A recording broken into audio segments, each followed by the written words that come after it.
Recording in progress.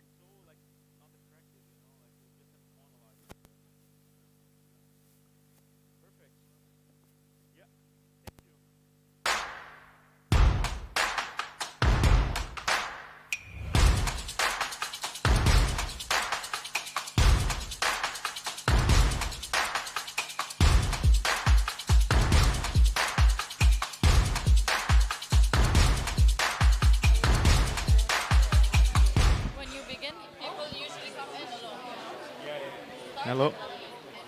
Hello, everybody. Hello. So let's take our seats. Hope you guys had a coffee already. And we can get started. Yeah, please sit next to...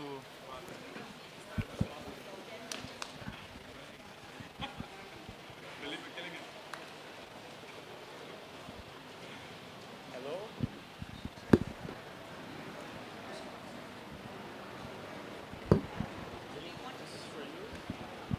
Is it on? Yeah.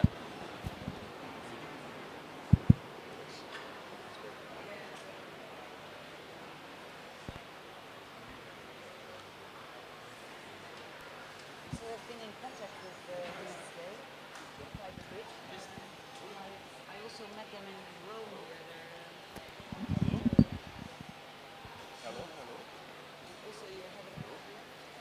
I'm working. Okay. And then Hello? I also spoke to Hello, hello. sorry to I forgot your name. Let me just use the microphone while it is so. Yeah, thank you. So, good morning, everybody. Hope you guys have a good night of sleep. I don't know about you, but it has been a quite intense already few days. For the ones who are staying 2 weeks here, I really, yeah, I feel proud of you because it must be difficult to stay that long. So I'm Felipe. I'm from Brazil. And I'm really happy that you all came to this panel today. I am the founder of Free Nature, which is a Dutch organization, Dutch-Brazilian organization working on supporting farmers and corporates in the transition, but also scaling regenerative agriculture. And basically, we're mostly working in the global south, so Latin America, Africa, Southeast Asia, supporting farmers transition and scaling. So basically, we, as Renature, really want to empower farmers and listen to them and enhance soil health. And we believe that this Food Systems Pavilion is all about that. So that's why we thought of like combining forces with Katie and the Folu team. I'm a Folu ambassador. For those of you who doesn't know, I think Morgan will be also talking more about Folu. So I would like to introduce why we're doing in this format. Is because we have been to many other panels and I have seen that it's quite boring to have this really straightforward like monologue between panelists towards farmers. I'm farmers in my head all the time, towards people. So I think it's nice to have this interactive discussion so we can listen to others and exchange more. I think this is meant for us to really learn from each other here. And I'm sure that you guys have much more to contribute as well. So yeah, like first I would like to start with a small introduction with all of us so that you can guys understand where we come from, why we're here, and the work we're all doing towards boosting soil health and enhancing regenerative agriculture practices with our own work. So today here we have Owen from Nestle, and he will be introducing himself shortly, but also Barbara from Rabobank Carbon Bank, as well as Morgan from Food and Land Use Coalition, the Folu, as well as Mahi from Kering, as well as Juliana from Partnerships of Forests. So I would like to ask you, let's start with the ladies first, Juliana. Can you share with us a bit of the work you're doing with Partnerships for Forests in Brazil, Latin America especially, but also like what you're doing to boost regenerative agriculture and maybe give one example.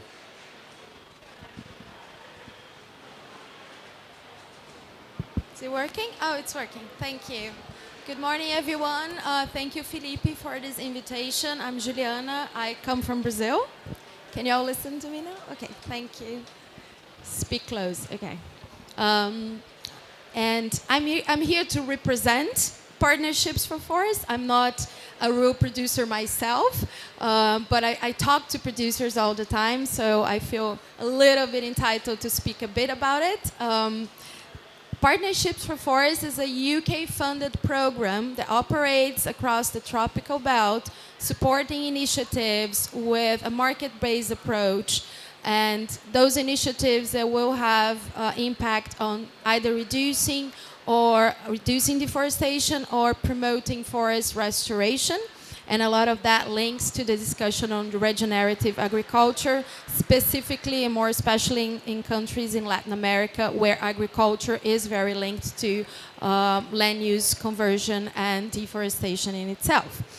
So we have had a portfolio of about 35 projects supported in Latin America. Some of them are still active.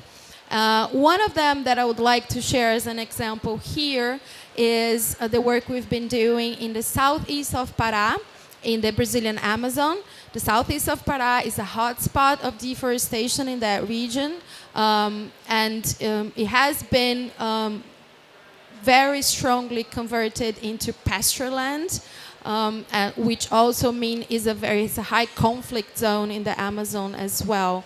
And for some years now, the Nature Conservancy, which is the NGO that started this work before we joined, have gathered multiple smallholder producers in that area that would traditionally work with cattle to support them in transforming and restoring pasture land into agroforestry systems, having cocoa as the main commodity in the arrangement.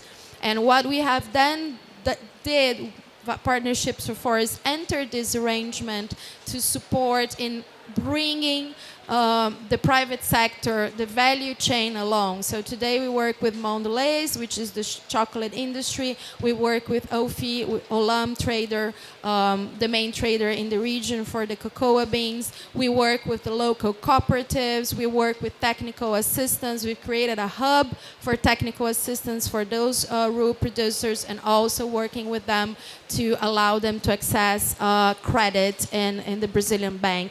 So it's a multi-dimension project with different components, but I guess the main message of this is bring the private sector on board, have a multi-stakeholder approach, and how to actually engage those farmers into a sustained vision of shifting from a non-regenerative, deforestation activity to a regenerative perspective. Thank you, Felipe. Perfect. Thank you, Juliana. The Partnerships for Forests doing incredible work also, even with Vigia, also the sneakers in Brazil with rubber, and it has a huge potential, the work they're doing to really drive solutions for deforestation areas towards regenerative practices. And I'll let Marie introduce herself and share a bit of the work you're doing with Kering and regenerative. I know Johan is working really hard in your team to boost regenerative practices, so please.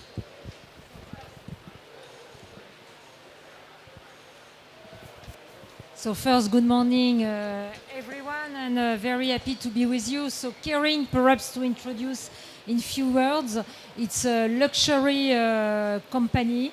It's a worldwide company, and we have brands like Gucci, Saint Laurent, Boucheron, to name only a few.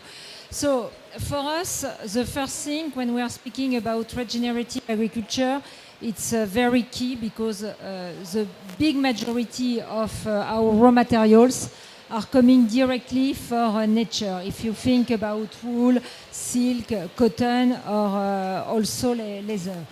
The second thing, it's about inspiration.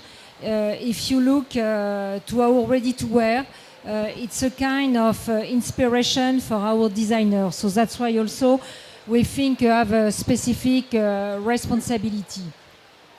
And after, before going into details, as luxury company, even with the volume, we don't represent so big volume, we set the trends. So we think because we have this power to set the trend, we have this specific duty really to act. So to come back to regenerative agriculture, we decided now 2 years ago to transform 1 million hectares from conventional agriculture to regenerative agriculture.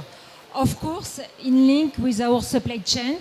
So our projects are linked with silk, cotton, cashmere, and leather. They are around the world because we have 7 projects in 6 countries.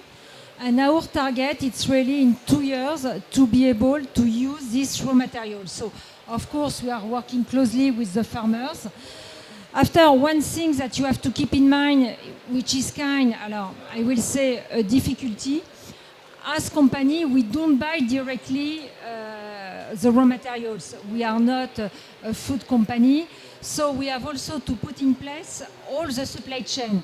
So really to work with our direct supplier where we have contracts to ask them, please, can you buy the raw material from this farmer, this country? So you see, it's very, I will say, far away from the contract. So it's really to put in place a specific supply chain. That's why also, and perhaps we will have the time to come back about it, we think that cooperation is key. And we put in place to do that a specific fund that we call Caring for Nature, where we would like to have also other companies to be able to join us, because we think that if we want to put at scale with the right speed, we have to really work about collaboration, cooperation. So if there is some companies in the room, please join us. Perfect. Thank you, Marie. Kering is one of the few corporates we see, large ones, that is really putting a fund towards regenerative agriculture. The Kering Fund was launched last year. No, at the IUCN Congress, Yeah. and it's 5 million until 2025. Yeah. So you see, this is a role model for us to see how corporates can also build on financial schemes for supporting farmers in their own supply chain in the transition as well. So thank you, Marie, for sharing with us. Morgan, would you like to share with us the work you're doing with Folu and how you're and also the World Resource Institute, so that we can understand the work you're pushing towards regenerative agriculture and soil health? Yeah, absolutely. It's such a pleasure to be here this morning, and I love the new format. I'm also a bit paneled out. My name is Morgan Gillespie. I'm the Executive Director of the Food and Land Use Coalition. If you don't know about Folu, we are a coalition in the truest sense of the word. We have 9 global partners, including the World Resources Institute, the World Farmers Organization, the World Business Council for Sustainable Development, AGRA, the Alliance for the Green Revolution in Africa, GAIN, EAT, and others. But we also operate in 6 countries. So we have 6 country platforms that are coalitions in their own right. And in those coalitions, well, what Folu seeks to do, obviously maybe by the title, is to transform food and land use systems. And our framework for action is grounded in these 10 critical transitions that we believe are necessary to aid that transformation. One of those critical transitions is to scale productive and regenerative agriculture. And you'll notice the very important word productive at the start of that. And we have projects on the ground in 3 countries where we are trying to do just that. Our Folu Colombia platform has built a network of regenerators, of regenerative farmers, to share best practice and knowledge from the ground up. And then we have a link project in our platforms in Ethiopia and in India, where we're trying to share best practices and learnings across the 2 countries.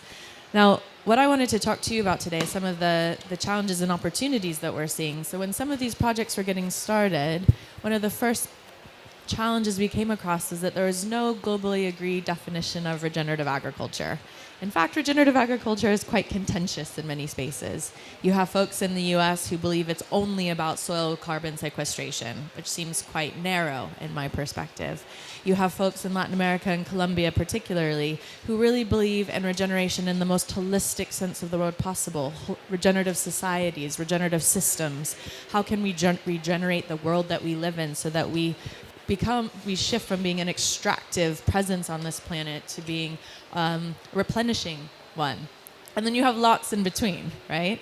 And so as we were sort of facing these challenges, we recognized the need for some sort of framework that would enable clear, comprehensive, consistent collection of data so that practitioners, civil society, farmers, scientists could start to make more informed decisions about which practices would work in which contexts, supporting specific commodities that would result in agreed-upon outcomes.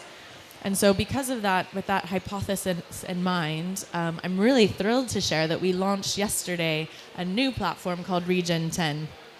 So the Regen10 is a platform who's really looking to see if we can scale food production by a regenerative way, increase food production in a regenerative way by 50% by 2050. Folu is one of the partners, along again with WBCSD, with IUCN, actually, with the World Farmers Organization, of course. And what we're really trying to do is to make this a farmer-centric movement so that farmers really are able to spark the conversations, recognize themselves as the economic actors within the food system, and take control of the decisions that they can make to help shift their own practices towards regenerative outcomes. One of the main things that the Regen10 platform will be to create this framework, an outcomes-based framework. So to try to move away from the debate on, is it regenerative? Is it climate smart? Is it agroecological? Is it agroforestry?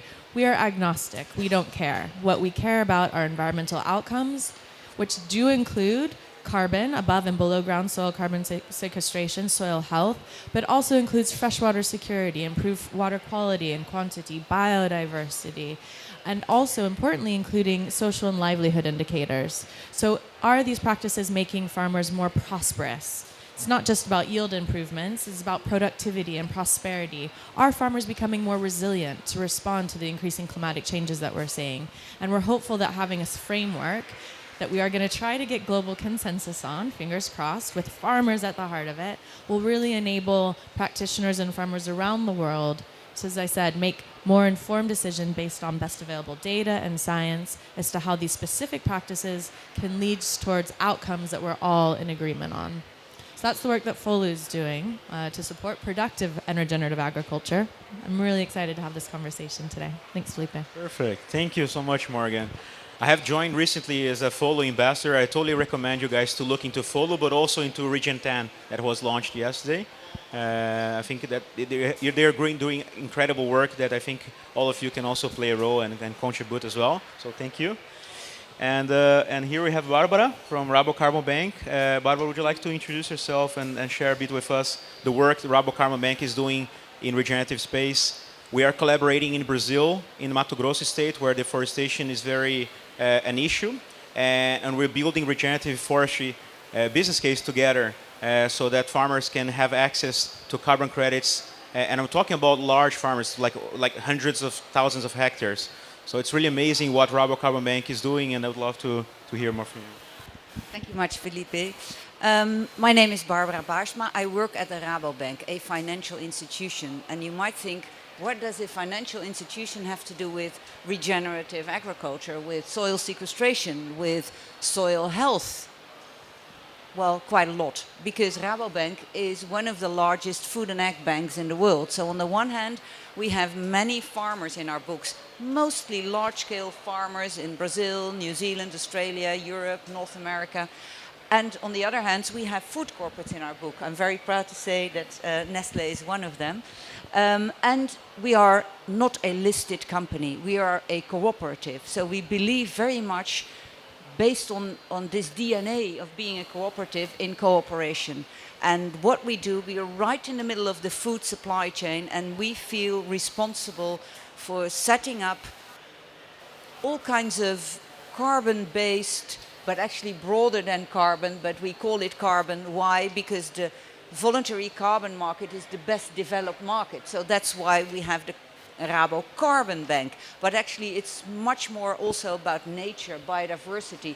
And that's why I'm so happy to be here at the Global Soil Health Day at this food pavilion. We celebrate that day. Later on we'll have a resolution on global health, and we hope that many member states will actually be a partner in that, endorse the resolution. And that's one of the things that Rabobank and Rabo Carbon Bank is doing, set up this movement of us working together with you, with everybody here at the COP, of making sure that agriculture becomes more sustainable, because that's in the end the goal. That's where we feel responsible. That's where we are uniquely positioned between those farmers and the food corporates, and where we can make a difference. How do we do that? Not with our financial balance sheet. Yeah, of course, that comes into play if finance or pre-finance is necessary. But most of the time we work, if not most of the time, our balance is the global carbon balance. With, on the one hand, all of those emissions, over 51 billion ton of carbon dioxide equivalents emitted every year into the atmosphere. 30% comes from agriculture. So we need to do something first and foremost about reducing those emissions.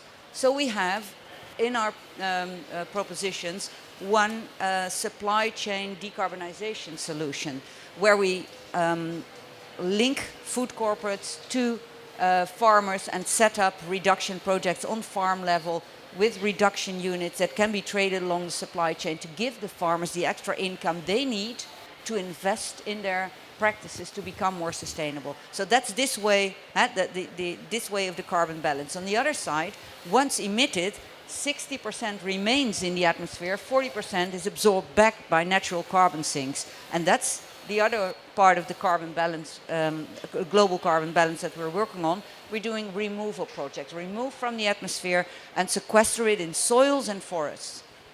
You already alluded to that. So both regenerative ag in soil sequestration, but also with forests and forestation projects in Brazil, avoidance of legal deforestation. And although smallholders are not part of our client base, we do have a project especially aimed at smallholders. Max is here, he's working at that project, it's called Acorn. Because we think that if you want to change the food system, if you want to make it more sustainable, you can't just work with large-scale farmers, you need to include smallholders. And that's why we also have this proposition. And we work together, being a cooperative, with many partners. Solidaridad is one of them.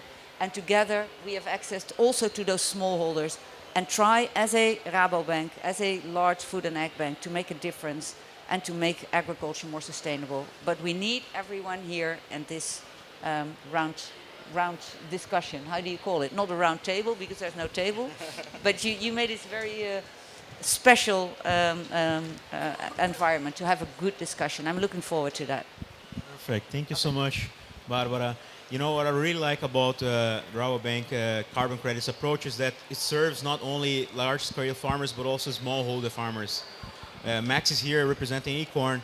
We did like an agroforestry carbon credit program. The first one was smallholder farmers in Brazil, in the Amazon. So it's fantastic to see how we can enable farmers to get access to these carbon credits, which is so difficult for them to access. We're having like small plots of land. And you know, we are looking also with Rabobank to do insetting programs with corporates. Nespresso, one of Nestle brands we work with in Brazil, they have 1,200 farmers with over 117,000 hectares, and they're aiming to inset their own emissions into their own coffee producers. And we're talking with Rabobank to how to think of like formats in which we can do insetting as well, because we see a lot of like large corporates with interest to do offsetting projects, planting trees, for example, in the Amazon to offset their emissions, but what's the real impact they have in your own supply chain? You know, so I think that's the true benefits of insetting, and I think we have a lot to continue further, and I would like to open for Owen to talk more about Nestle work in regenerative agriculture space. So the floor is yours, Owen.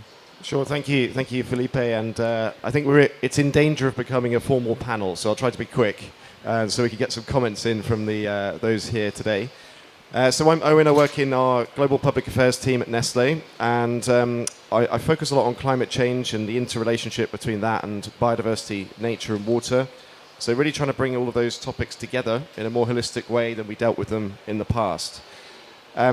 We made a net zero commitment in 2019, and we didn't really know what to do when we made that commitment, so we started doing our homework and very quickly realized that the vast majority of our emissions come from our supply chain. We have quite significant and often complex supply chains in different parts of the world. Commodities like cocoa and coffee, palm oil, sugar, dairy, etc.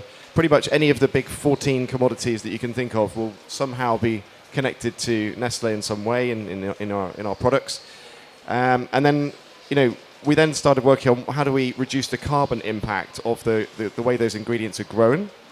And regenerative agriculture really kind of emerged as an overarching concept. So over time, the detail has come on what does that mean. We've done a lot of engagement. We've done a lot of listening with farmers organizations, other stakeholders to try and build a bit more detail around that, to move from just a kind of idea to something a bit more concrete, without going down the route of specifying everything, because you know we also need to be context specific and aware that it varies in terms of the sourcing area, the type of crop, and the type of conditions that we might be working in. Basic principles around soil health, around water, biodiversity, farmer income really drive our program. And we've got an objective to get to 20% of our key ingredients by 2025 coming from more regenerative sources, and 50% by 2030. And that's about 14 million tons a year. So you can sort of start to scale up the impact in your own mind of what that means and the land area that could be affected. But despite that, our influence is still limited. And that's why we're kind of here at COP to help encourage the movement to build, more companies to come on board, for there to be more of an understanding at the political level about the importance of regenerative agriculture, which we're not really seeing everywhere yet. I think that's still a journey to go on. And we're collaborating with others. We've got quite an important meeting coming up with the European Union, the Commission in December to talk about Regen Ag and where does that fit with their plans. And looking forward to collaborating more. Just to pick a couple of examples before I finish. We've got a great example in South Africa of a dairy farm which is hoping to reach net zero emissions by the end of next year. So really, really on the way already. And that's through sequestering more carbon in the soil, better use of things like manure management and herd management, and a demonstration that it works, and it works for the farmer there as well. And then we can share that through peer-to-peer networks and build up the interest and the momentum. And then I think the second example I'd use is from Côte d'Ivoire. So that's cocoa, unsurprisingly. And what we're doing there is integrating the social and the environmental factors together through the, I think called the Income Accelerator Program.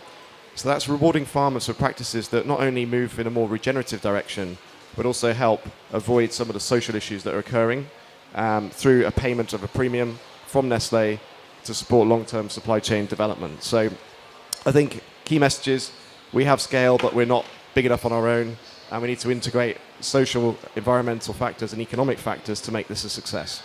Thanks very much. Thank you, Owen. Really great to hear the work you're doing, and also the collaboration with Nespresso. It's a great example of many more. You also recently launched like a fund, or like a 2 billion investment, also in regenerative agriculture, right? Yeah, so in 2020 we set out an intention to spend 1.2 billion Swiss francs by 2025 on regen ag, and what that mostly means is providing expertise and support for farmers and a premium for ingredients coming from those sources. So if we want to get to 20% by 2025, we need to help farmers with any impact on their income, with the yield gap, with expertise, etc. And then that funding and support will continue beyond 2025, and it will depend on the conditions that we see when we get to that point. And the curve is quite scary, because we have to keep accelerating every year to get to that 50%. So the funding's an important part of it, and working with the financial sector, I think, is going to be crucial to success. Perfect. Thank you. My dad also shared like yesterday on WhatsApp like the message of the Nestle investment on regenerative agriculture. And my dad working in banking, he was always like quite skeptic about the potential of regenerative, and seeing now like Nestle is also putting some funds towards this direction. We build more credibility and more trust for people to really start understanding the benefits for the economics of farmers as well in regenerative agriculture. So now open for questions, and I think actually I have a question to all of you, which is why you're here, and what would you like to discuss? Like, why did you came to this panel discussion, and what do you feel like it's important to mention and for us to have a conversation here? So would you like to start? Just before, Lucas is doing incredible work with Cycle to Farms. He came from the Netherlands by bike to Egypt. Wow. This guy is amazing. So he's visiting all regenerative farms on the way, together with Aisha, and this is really amazing. So Lucas. Thank you, Felipe. So we are cycling from farm to farm in the EU, the Middle East, and now we are going to East Africa. So we are visiting regenerative agriculture farmers, and I think quite often the question comes in, what the farmers needs to do to meet the private sector needs, right? Because now we can hear, your ambitions and goals, but sometimes they don't really reach the farmers on the ground. So I just would like to know what are the action steps that the farmers should implement in their businesses.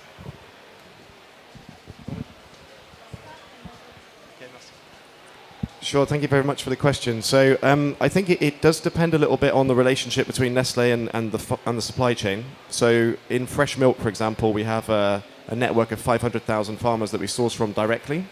So in that situation, we can communicate very much, with the farmer through our existing networks. So we have about 2,000 agronomists around the world who have built networks within various communities. And where we're sourcing directly, that's obviously a little bit more straightforward.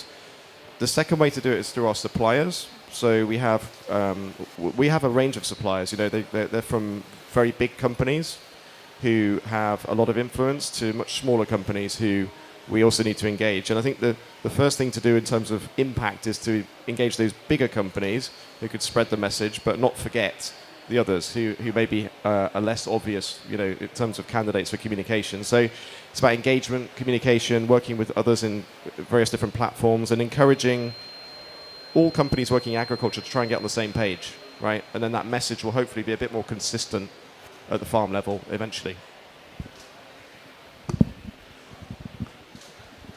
I think your question for a company like us, it's one of the major questions to be sure that we are well aligned. Above all, I tell you that we don't buy directly the raw material. So, for example, in our program, we work also with Conservation International to be sure that we have people on the ground and really to explain in details concretely what we are expecting.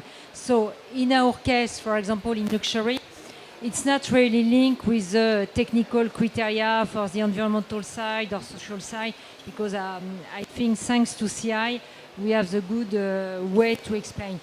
One of the big challenges is about the quality. And now, nearly 6 years ago, we started a program in Mongolia to have cashmere, okay? And we have to explain and to go back quite often to be sure that we will have the right standard of quality, which is not obvious because the cashmere was great for, I will say, some brands, but not for the luxury products. And this side, link with quality and to explain exactly, it takes really time. And sometimes it's quite difficult to be well aligned. So that's why we need really people on the ground to make a kind of translations. I would like to make just a small comment to build on top of what you actually asked. Is maybe a second direct question to that will be, what can then be done so that the companies will listen more to the farmers? So they explain a bit how the message come across to the farmers, but how can we actually improve that dialogue so that, because there's so much going on the ground that can be shared and that can be developed in this two-way relationship? And to build on that, this is kind of, sometimes people think it's the boring response, but it's a really structurally important response. Companies, MNCs in particular, have a lot of pressure to report against corporate reporting standards. There's the SBTI, there's the SBTN, there's the TCFD, there's the TNFD, there's the World Benchmarking Alliance, there's OP2B, there's the SCI platform. I mean, that's 7. But companies are increasingly under pressure to report, and the targets and the metrics that they need to report are increasingly going to be coming from the farm level. And so what we're starting to see today is a bunch of farmers being bombarded by requests from different companies, because farmers supply not just Nestle, they supply a bunch of different people. And that's why this standardized framework is so important, to shift the power balance so that the farmers are on the front foot saying, this is the data that we can supply. This is what we can report for you. And what we're doing as part of Regen10 is to translate those metrics into the existing corporate reporting frames. So metric X will support company-wise TCFD response.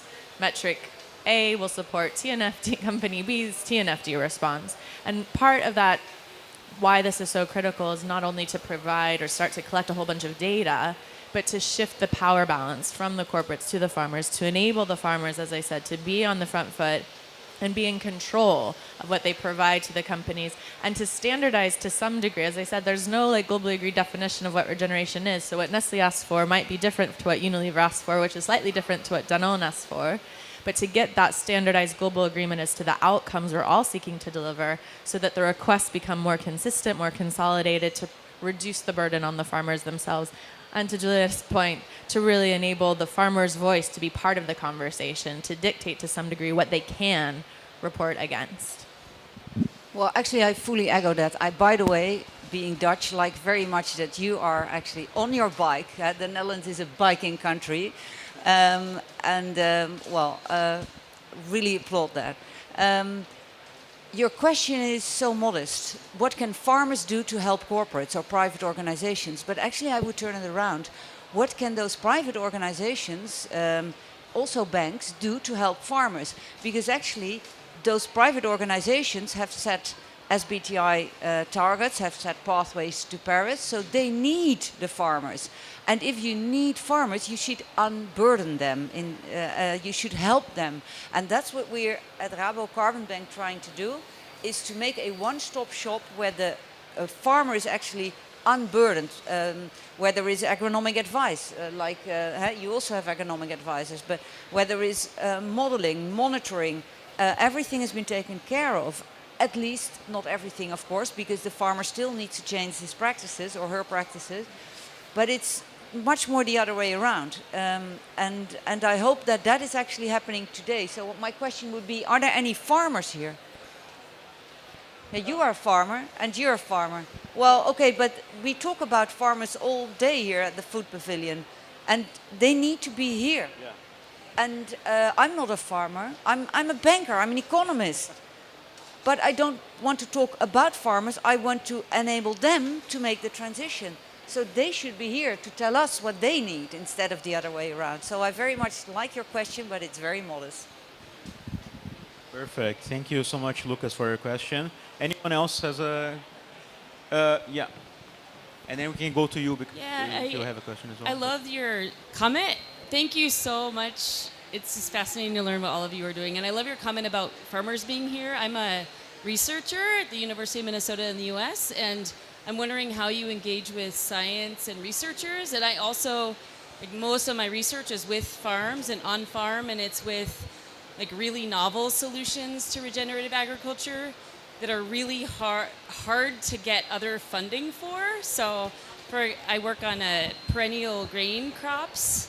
And so, for example, funding has just allowed for a perennial rice to be developed. A paper just came out on this 2 days ago, like a perennial rice. And so you have all the benefits of perennial systems, and you still produce grain that will feed people and pay farmers and all of these benefits. And I work on another perennial rice called Kernza, which is much more tiny, that probably no one has heard of. but yeah, like how do you think about the triangle of partnering with farmers and partnering with researchers? Because when we all kind of, and your work, because it seems like when we all co-create together, we can make really powerful solutions. Can I react? Yeah. Thank you very much for your question. Science is really, really important when it comes to also giving the potential, so showing where the extra potential is, what practice can actually help to make the soil more healthy, to increase biodiversity, to increase water resilience, and yes, also to sequester or reduce carbon. The difficulty for me, at Rabo Carbon Bank, is that on the one hand we have quite strict frameworks that we need to work in, because we need to be able to prove that there's actually 1 ton of carbon dioxide equivalent sequestered. So we need to do all the modeling, we need to have all the data, we have to have the proof on the very highest level. And the science is still, that's science. I know, I'm a professor of economics also, so I know science is about doubts, science is about looking what will work, and that actually does not fit in this schedule where you don't want to have like cowboy credits. I can add double counting and greenwashing and so on. So yes, of course, we do need to come up with the proof, but then where can we do the scientific experiments and that still get the funds that you need? So I don't have the answer. But I simply say that, yes, we do need your input. That's actually why the Wageningen University, I'm sorry, it's in the Netherlands, but it's quite huge when it comes to, you probably know them, is part of our network. And also Keith Postian, for instance, you might know him from, okay. So that's just to answer the question. Perfect, thanks, Barbara. And the breeding of like new crops even, because I agree with you, the soil carbon, I'm a soil scientist, it's a mess. But there's a lot of other really good research in breeding and in agronomics and learning from farmers. Thank you. No, just to add to what Barbara is saying, I think science plays like a gigantic role in every single type of agriculture. And, like, we're talking about all these different terms from agroecology to agroforestry to regenerative to syntropic, but in the end, what truly matters is the outcomes. And you can only measure success if you know what kind of increase you have on organic soil carbon, what kind of increase you have on biodiversity increase, on food security, on economic performance, and so forth. So measuring is key, and science and researchers are fundamental for us to really make sure that we have like co-benefits working with regenerative practices. I see that now there's this trend of true cost accounting, so we can start really measuring these outcomes to have a more concrete global standard where companies can base themselves in the coming future with the hidden costs of like nature and people impact. And science will play a bigger role, because you see most of the certifications right now is basically a very simple auditing, just going to the farm and checking that, making a checkbox of the practices. But in the end, is like the regenerative is really about context specific. So it's not a one size fits all. Like, we need to understand the local context, and in order to do that, we need to measure outcomes. So I think that's why science has a really important role. I think it's such a good question, and I'm going to take like a slightly meta answer, but I kind of want to remind everyone that 7 years ago, businesses weren't at COPs. Like, the private sector didn't exist at COPs. And we now have COPs where businesses are entirely prevalent because there's deep recognition that the private sector is absolutely part of the problem, but they're also part of the solution.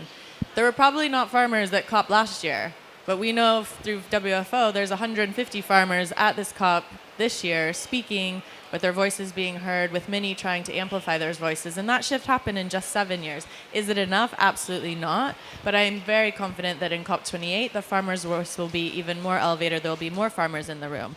Now, when it comes to science similarly has been pretty top-down, right? It's Global North dictating research agendas.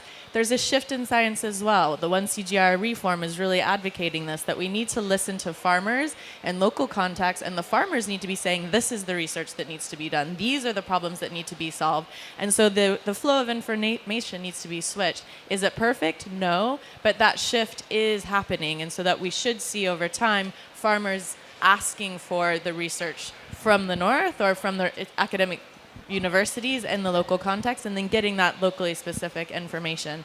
So as I said, it's not perfect, but we have to, I think, celebrate progress when progress is being made, and things are changing in a much more accelerated fashion. I also just want to flag that the next session is about producer-driven solutions for regenerative agriculture. There will be farmers, WFO will be in the room, and so we do recognize that. And so if you want to stick around, the next session will also continue this conversation. Thank you, Morgan. So, anyone else? You had a question, right? And then I go jump to you, okay? Oh, yeah. Thank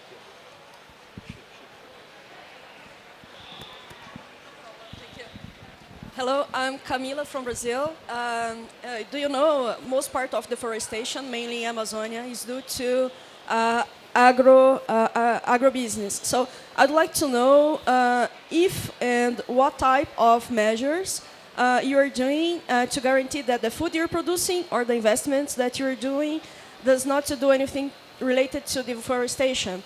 And specifically, I would like to know if you're adopting any traceability or transparency measure to guarantee that. Thank you very much.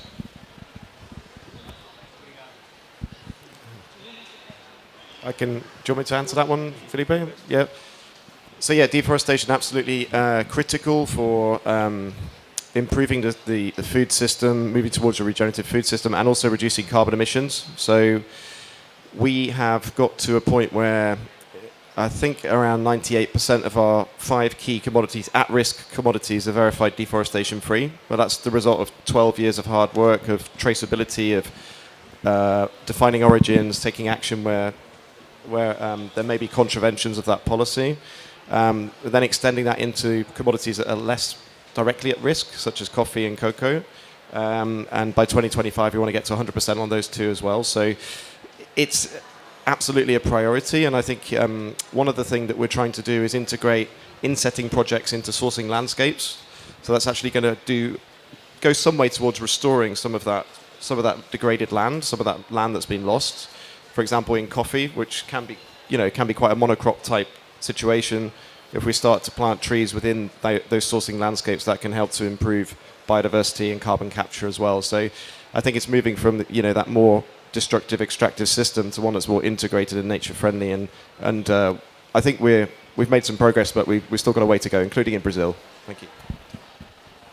Thanks, Owen. Thanks for your question, and I appreciate that we mentioned deforestation as well, part of the food systems. And so, just on after living 7 years in the Netherlands, I could learn how to be very Dutch to end now this panel. Otherwise, as a Brazilian, I would keep for much longer time. And so I really appreciate all of you who came here and contributed to this panel. I hope you guys enjoyed. And we can see each other throughout the day. And for those of you who is interested to stay and watch the coming panel, you're most welcome. So thank you so much for everyone, and I hope to see you soon.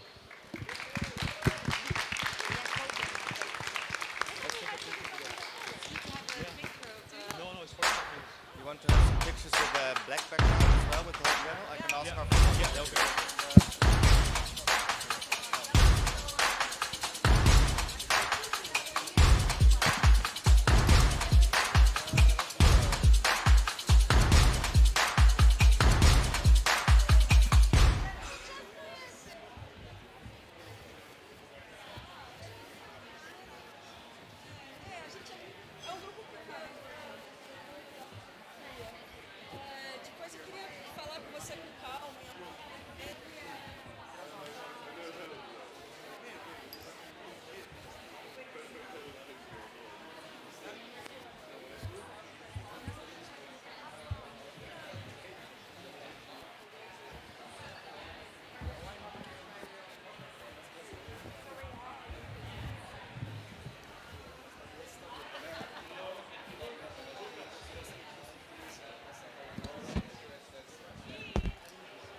check, check. Check sound, check, check, check, check, check, check,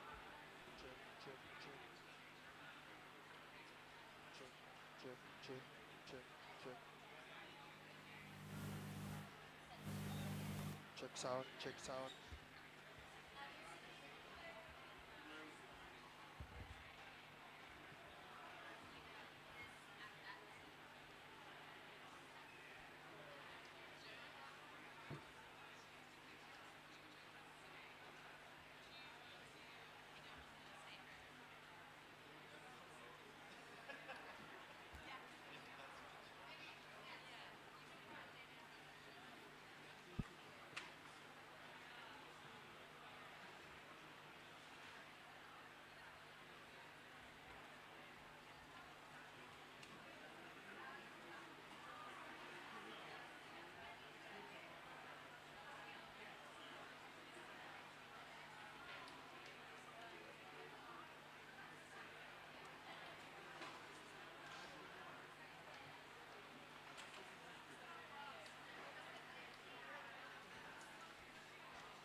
Check sound, check, check, check, check.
Good morning. Good morning, good morning, good morning. Guys, we're going to get started if you'd like to have a seat.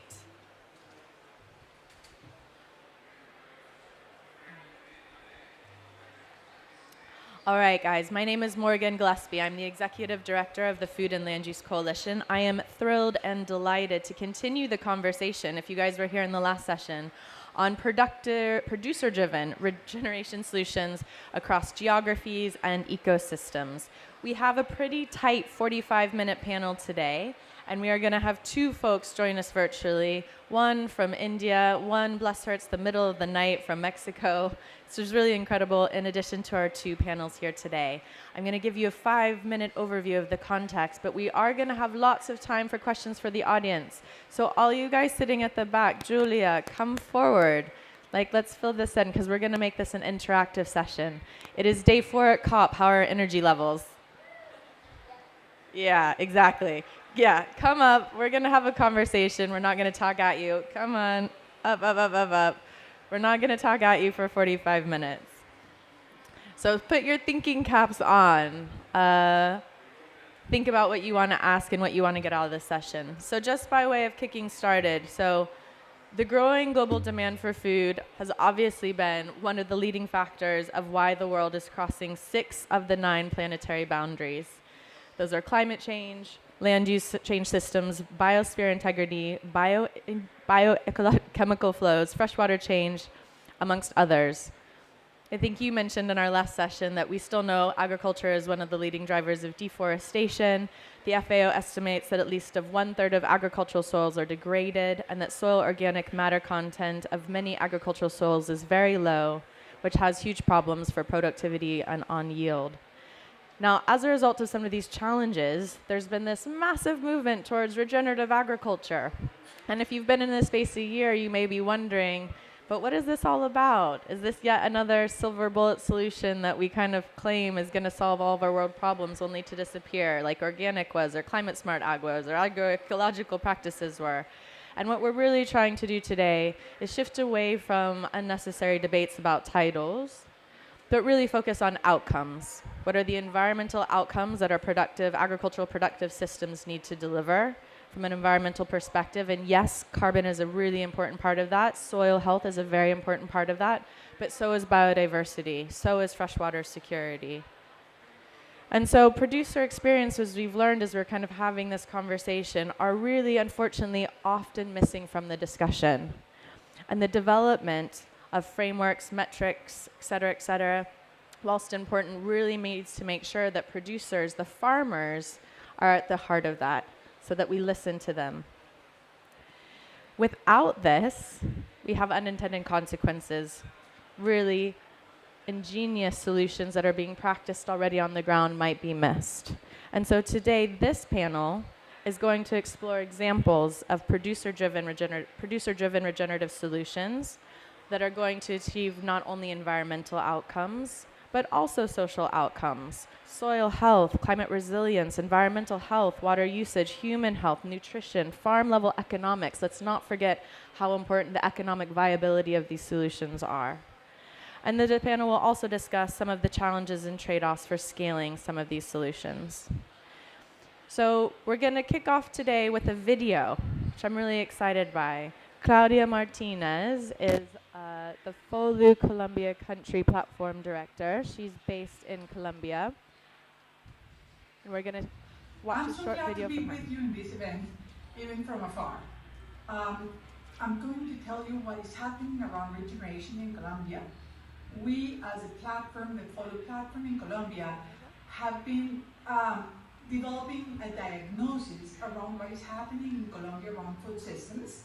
And then we developed a roadmap for the next 10 years around the transformation of food systems in the country. And we rapidly sort of went into developing this in selected territories where we feel that there is a need for a change immediately, which are the departments in Colombia that produce the food. And so we started in Quindío, in Antioquia, we're now in Valle del Cauca as departments, and rapidly when we did the roadmaps, and we did this in a very participatory manner, we understood that there is a need to understand the concept of regenerative agriculture. And regeneration at large, like the conscience of regeneration. And that's why we started engaging regenerators and mapping out regenerators in all the regions and sort of understanding their needs, their priorities, their threats, and the willingness to scale regeneration at large. In this concept, we are actually mapping out all the networks of regeneration in the country. This is being also supported by Bank of Colombia and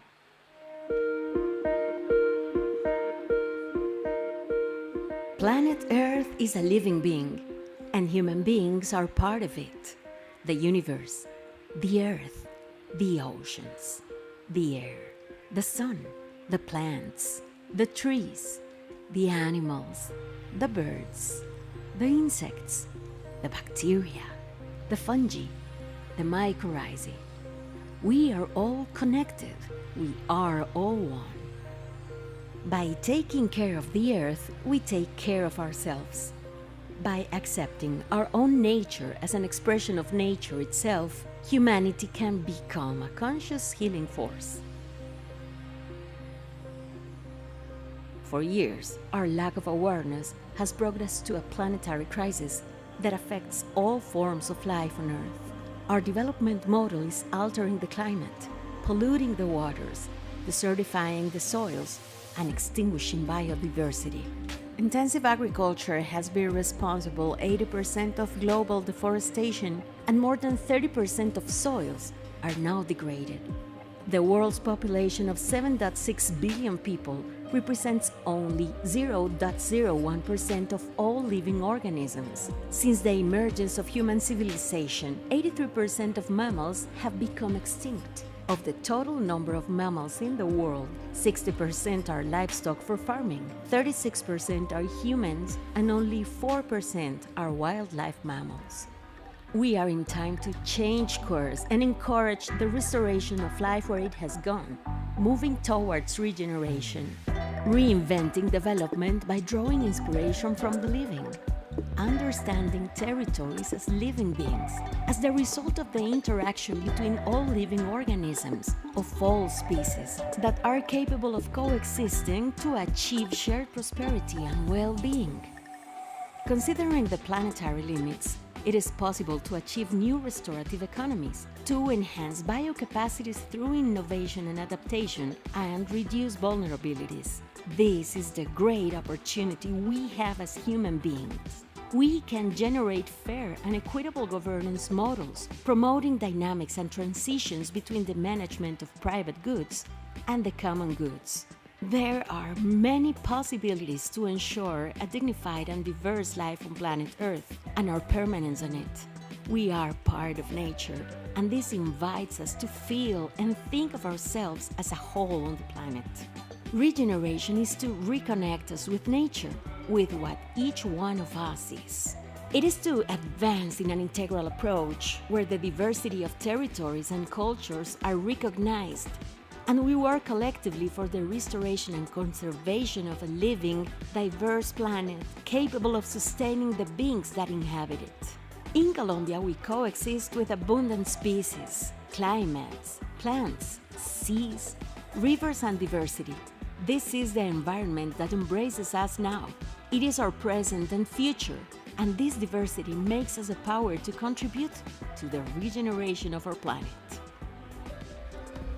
Regeneration in Action is a commitment of many allies who seek to generate and exchange knowledge and experiences to move towards regeneration, to make innovative actions visible, and connect actors who want to spread regeneration and act for life from an expanding vision.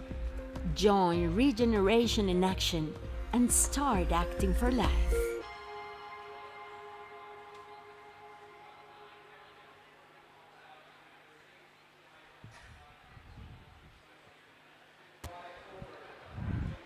So that was a message from our Folu Colombia platform, articulating how they are approaching regeneration in their national context. And I think what was obvious to see from that video was how holistic and inclusive the view of regeneration is in Colombia.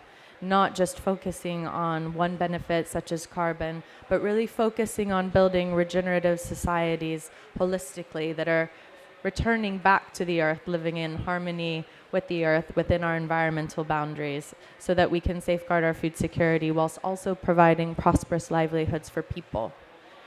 Now, moving from Colombia to Brazil, I'm excited and delighted to introduce Richard Smith, who is the regional coordinator for Mato Grosso at EPAM. And Richard, I want you to bring to this conversation your expertise, your experience, your knowledge from your work on the ground to really explore or to share with us why you think it's critical to engage and center farmers and farmer communities in the design, of course, but also in the implementation of conservation activities, conservation initiatives, and how we can develop solutions that support farmer livelihoods, but that also build resilience into climate change in addition to providing ecosystem and other benefits. Richard, over to you.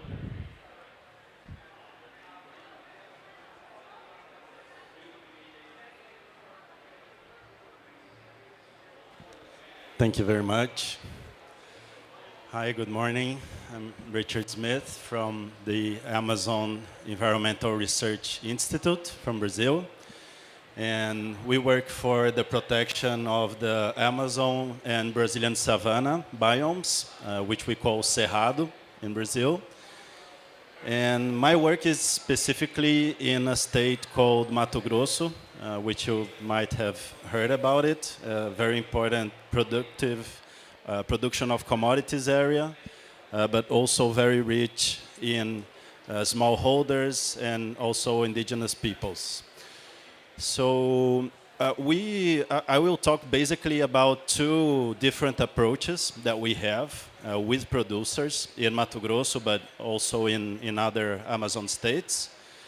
And so for large and medium producers, we have a project that it's paying for, because on the wide view, we want to save forests, protect forests, and because we believe forests are important for soil healthy, for pollination, for water security, for all the ecosystem services that we need for production. So basically, we work to save forests and to work on restoration initiatives. So with medium and large producers, and in Brazil we have really large farms and ranches, we work with the payment for ecosystem services, and the producer, it's a voluntary initiative of the producer. In Brazil, we have forest legislation, which is called the Forest Code, and there's a part of the farm that he has to protect for the law, but many farmers have more forest than the law asks for. And so we pay for this forest that is above what the Forest Code asks. In Cerrado, it's around 35% of the farm. In the Amazon, it's around 80% of the farm. And just to give you some numbers, in the legal Amazon, which includes all the Amazon states in Brazil and a big part of Cerrado also, that's the concept of legal Amazon, we have 11 million hectares of forest that could be deforested in the next years in the law. So the producer can ask for the state to deforest 11 million hectares. In Mato Grosso, we have around 3 million hectares of forest that could be deforested. So this project called Conserve is paying for producers that have more forest than the law, the Forest Code asks for. And we've been working with them since 2019. And now we already have around 20,000 hectares of forest protected within this mechanism. And the idea from now on is to upscale that in public policies, but also with the private sector. And we have a big interest on that from the public sector and private sector as well.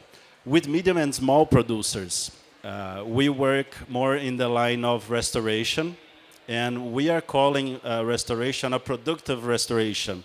So it's not only to restore the areas that are in the Brazilian law, but also to make these areas productive and to generate income for these producers. And the decision making of what species will be used, how the restoration will be conducted, of course that we work with technical assistance and science, that's what we do. But we also hear what is the interest of producer, and we try to see what is the market demanding in terms of fruits, in terms of other products that can come from restoration. My time is over? Yeah? Okay, 1 minute. So these are basically two approaches that we have for medium, large, and medium, small producers. So we've been able to save a lot of forests, but also to restore areas that are important for the ecosystem services. And with small producers, it's really important to have a productive restoration technique with agroforestry systems and other techniques that we have on the ground, especially with native fruits. In Brazil, we have a big diversity of native fruits, and we work with the whole supply chain of these potential fruits and other products that can come from restoration processes. Thank you.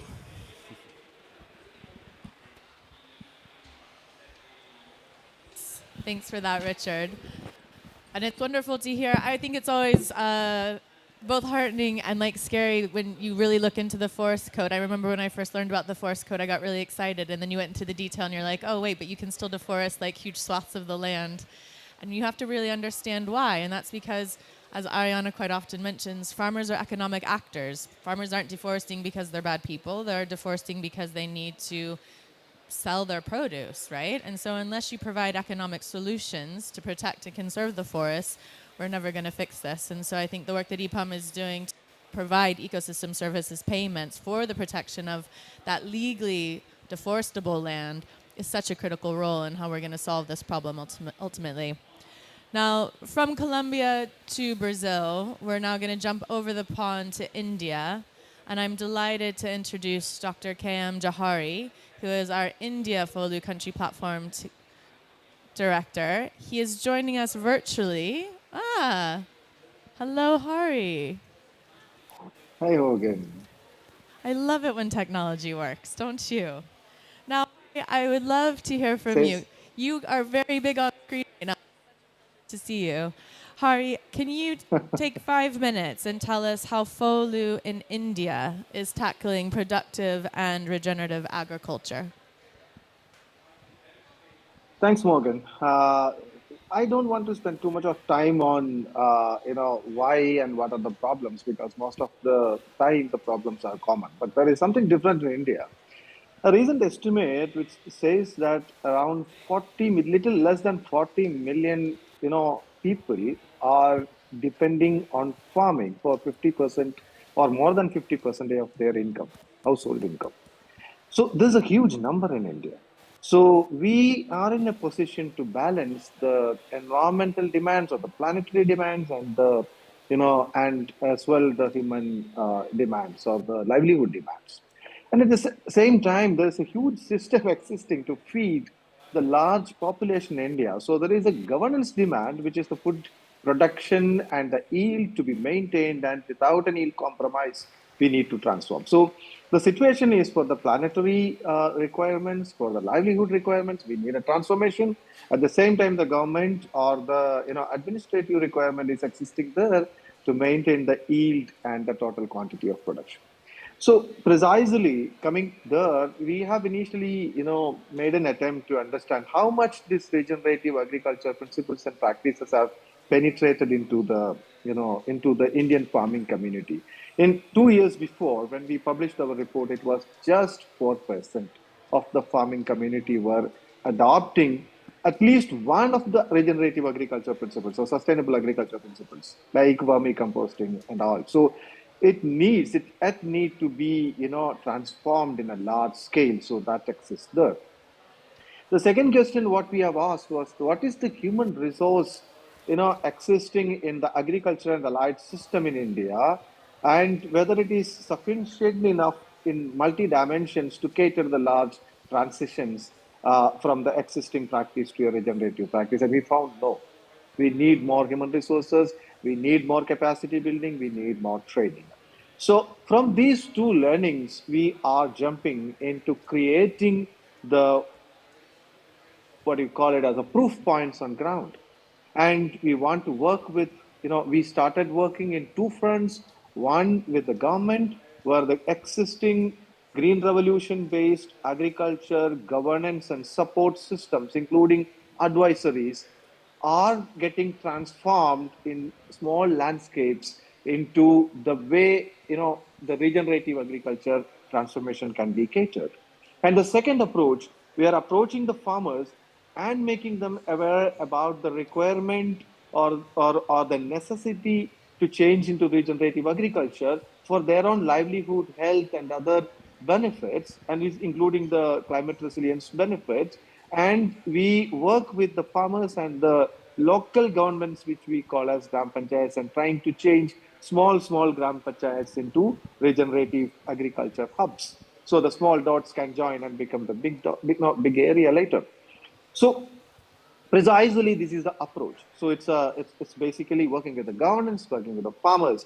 And if you ask me, what is the learning other than what I told you, like, the initial research says, the learning is precisely we have enough, knowledge existing for feeding into our own, experiments on ground. We know uh, substitute the human resource problems or the governance problems. There is good models of CPRs, community, the farmers being part of this overall transition as resource persons, community resource persons, who can substitute the existing agriculture, the system and its employment, the government machinery. The people can be part of it. There are knowledge in which, different crops can be cultivated or produced in a sustainable and regenerative manner without much yield compromise. There are knowledge how diversification can cater or support the, regenerative agriculture towards the agriculture transformation towards regenerative agriculture. But what we have to do is to bring everything together and create a kind of a replicable system. So we are working again not only in these landscapes where we practically do it and showcase, but we are working towards identifying the key factors behind the scalability and replicability. So, in precise, the attempt is to get a quick learning in 2 to 3 years, like we don't have enough time, because the certification and the resource crunch and the livelihood problems are too pressing. And in another 4 years, we will be able to get a roadmap for the whole country how it can be done, taking, bringing the government, the farmers, civil society, and all together. So there are some practical things happening on ground, learning from the existing examples. There are, some research happening on the scalability and replicability. Uh, yeah, that's where we are. I would like to, answer some specific questions in case you have or Excellent. anyone Thank has. you, Back to you. Hari. That was wonderful. Thank you so much. And thank you so much for joining us from home in India. And I love what I find most innovative about the approach is really working at both sides of the system, right? So working with the government top down from a policy perspective to create those enabling environments, but simultaneously and concurrently working with farmers on the ground so that they are co-creators in this process, embedding the knowledge, understanding the benefits, and shifting the practices in tandem with the government. And I do think that that innovative, I mean, of course, it's multi-stakeholder, but working at both ends of the system is a really interesting way to drive long-lasting and sustainable change. And this really, and we talked about this before, Ariana, you know, it's a pretty high-risk situation to try to shift farming practices. If something doesn't work, the benefit or the challenges is fallen directly to the farmer. Now, I'm excited to have Ariana Giuliadori joining us today, the Secretary General of the World Farmers Organization today. Ariana has the great pleasure of representing farmers' voices around the world. One of the things we've talked about a lot over the last 2 days, though, is a lack of data. You know, everybody wants to scale these solutions and scale them quickly. But how can we make smart choices when we're still somewhat unsure as to what's happening where and what works where in different contexts and different commodities? So, Ariana, could you speak a little bit about the need for better data and the outcomes that we're really seeking to deliver through these shifts and practices? Thank you. Thank you very much, Morgan. Thank you for the invitation and for the opportunity to talk about this fundamental piece of the puzzle to solve the issue of driving transformation in food systems. But before we deep dive into data, I would like to share with you a feeling after a few days at COP.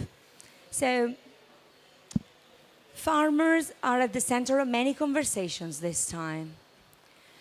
In many ways, still some saying that they are the culprit, but many more focusing on the fact that farmers own an important piece of the solution to the fight against climate change. But I'm also noticing there are a lot of polarizations or polarized debates and efforts to put labels or names on top of it. And I want to start by saying that farmers don't really care about the name you want to give to what you want to do. Many small-scale producers on the farm may not know they are regenerative, but they are already. What the farmers care about is the soil, they smell in the morning because they love it. It's the color of the crops they're growing. It's the love they feel for the animals they're breeding. This is what they care about. But what they care even more about, probably no surprise, like every human being, are their children. So if they don't get a fair share of value for what they're doing on the farm, they will be forced to opt for the solutions that are those that the market are capable to recognize. Because you can love the soil, the environment, the air, but each one of us, if confronted with feeding or not your children, will make the choice that will put food on the table of your family. That is what's happening and what has been happening for too long on the shoulders of the farmers. So livelihoods, as you were properly saying, Maureen, is at the very heart of the equation in trying to understand what are the right data we need. So do we really know about livelihoods of the farmers? Do we really understand who the farmers are across the world? We are probably the most diverse constituency, from the very small-scale producers to the biggest so-called agribusinesses. But the identity of the farmer, wherever you are, whatever size you are, is a family-owned business. It's a matter of yourself, your family, engaging on the land. Everywhere in the world, I might say 99% of the membership of the World Farmers Organization that represents more than 1.2 billion farmers across the world are family farmers. So do we have data available about that? No. Let me tell you, there's no official data about how many farmers are in the world. What they are getting their living from, we have it, but mostly in the so-called global north. And these data are missing. And without this data, we won't be able to find the solutions. What else? As farmers, we must feed the world. We must fight the battle of climate change, which is affecting our farms every day and taking away the only chance we have to survive. We want to secure biodiversity, and we want to make sure that what we eat and what the people of this world eat is healthy. But are we able to work across silos and get data that are answering to these combined sets of challenges? No.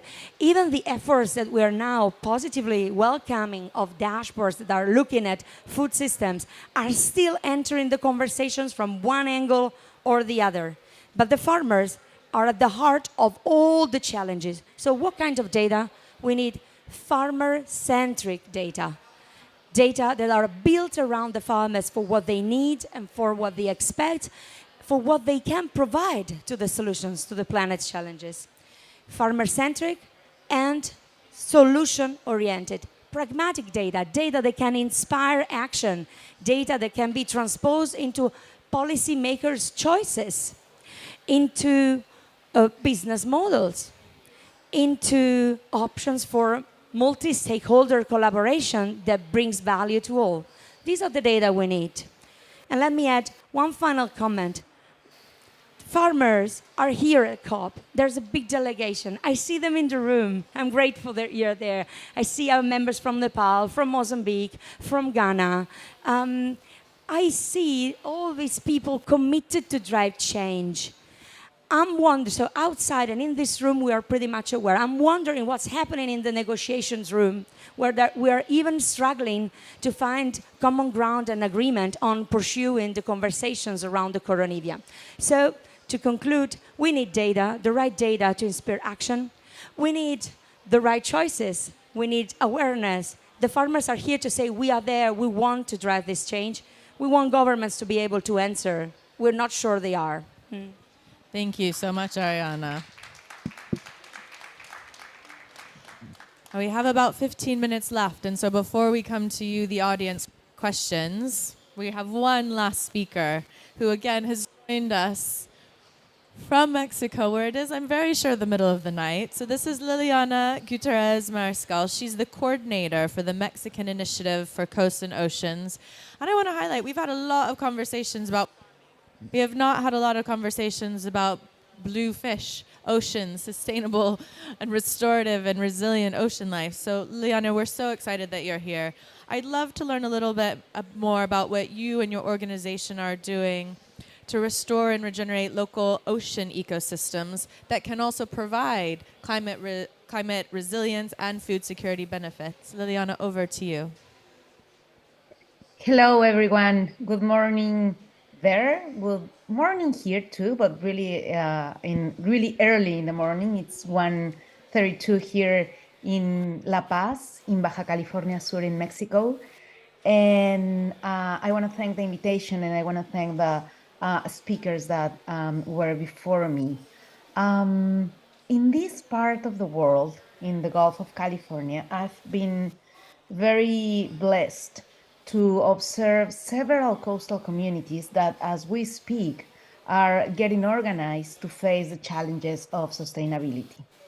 And from these observations and from the work I've done with them, let me suggest that it would only be through rebuilding our sense of collectivity, only, to say it in other words, only through putting the us before the me, that we will be able to survive the greatest challenge of our times, and I'm talking about global warming. So today I'd like to share with all of you one of the story of such communities that are actually setting the example and providing inspiration of what are the type of actions we can take as humanity. And let me go back to 2012, where the community of El Manglito here in La Paz, Baja California Sur, was working in close collaboration with a local NGO called NOS, and they made a very difficult decision. They decided to stop fishing a bank of mollusks called Callo de Hacha, and this was a very hard decision for this community. It was a hard decision, but it was also a decision full of hope. So what happened?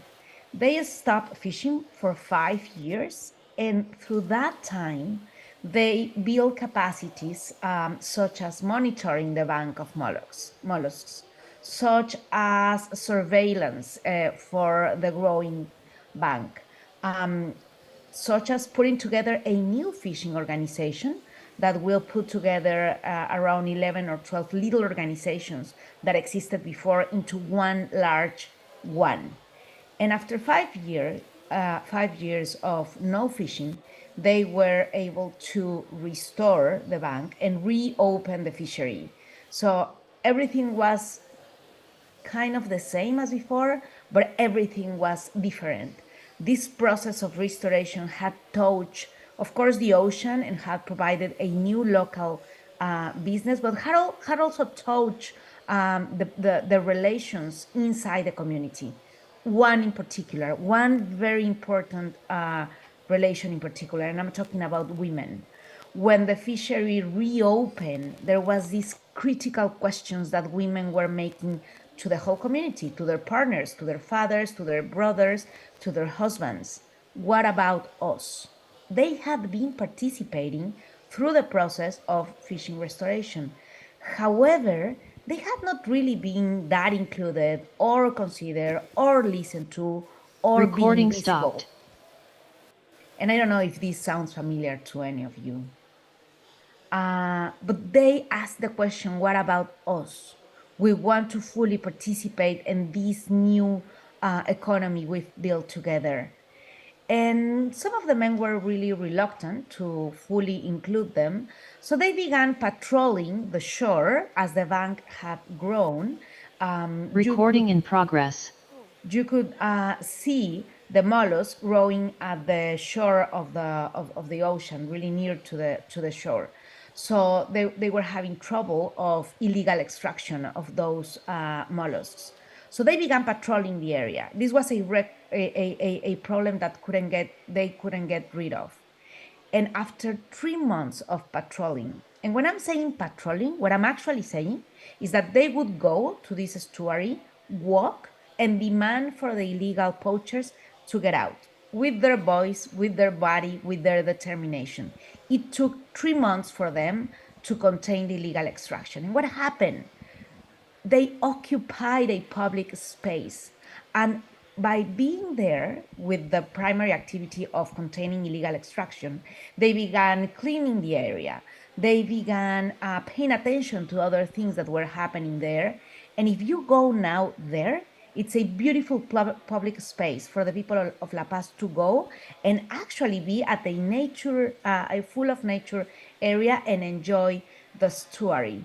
So what they have done is build a network of collaboration with other organizations. They have restored not only the containment of the illegal extraction, but they've also involved in restoration activities of the mangrove.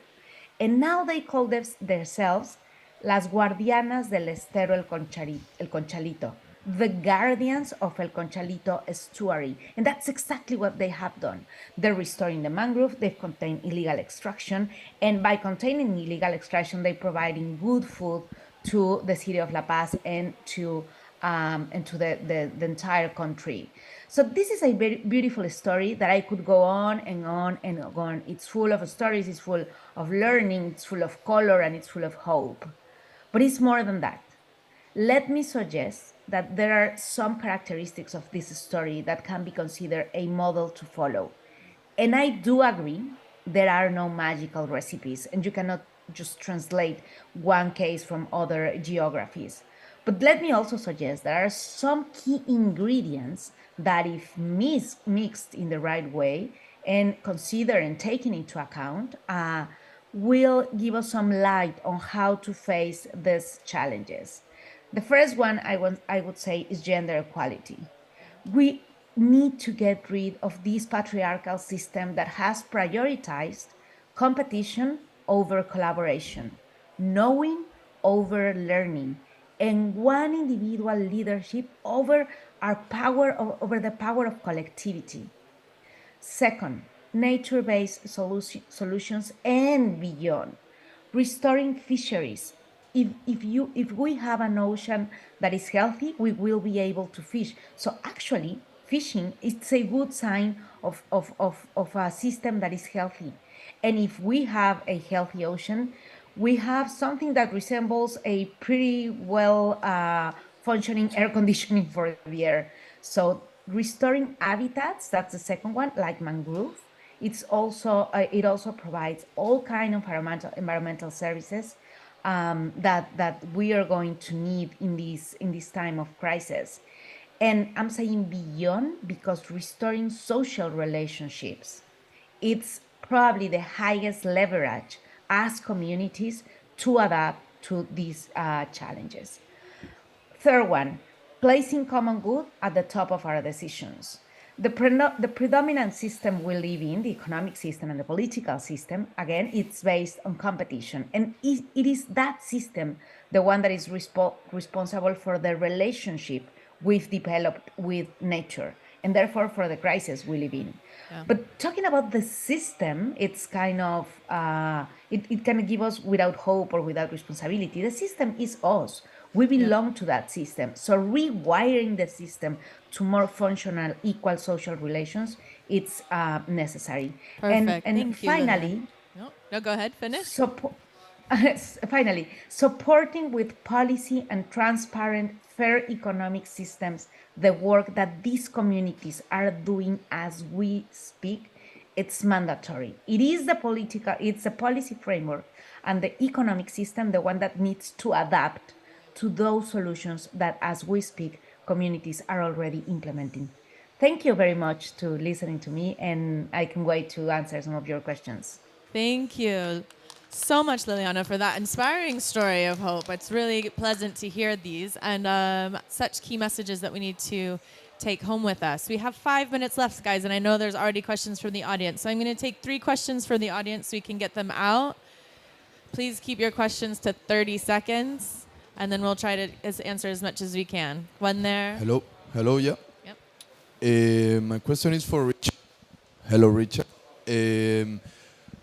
Let me get this straight. Like, you are working with big companies, farm companies, and you're asking them voluntarily to don't destroy the forest, basically. So my question is, you've saved 20,000 acres from 2019 to 2022. So how many the same companies have destroyed in those years? But Richard, before you answer, because we only have 5 minutes, can we get another question? Write it down.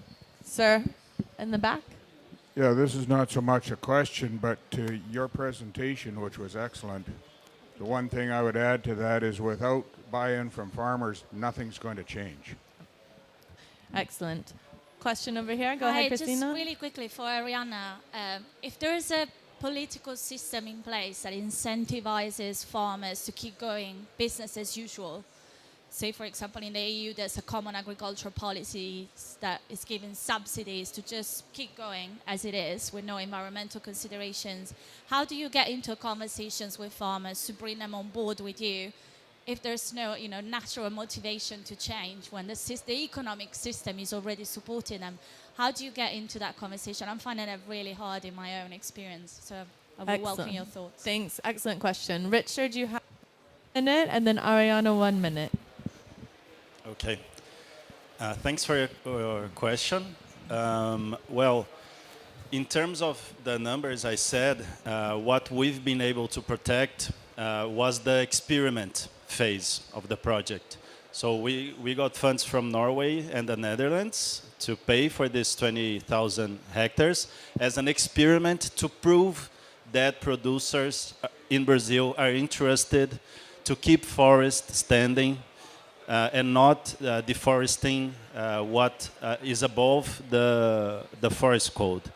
And so now we have a proof of the concept. Now we have around 20 farmers that have around 100,000 hectares of farms with forest and with production of soy, cattle, and other commodities. So that's the model that we want to upscale on the next years.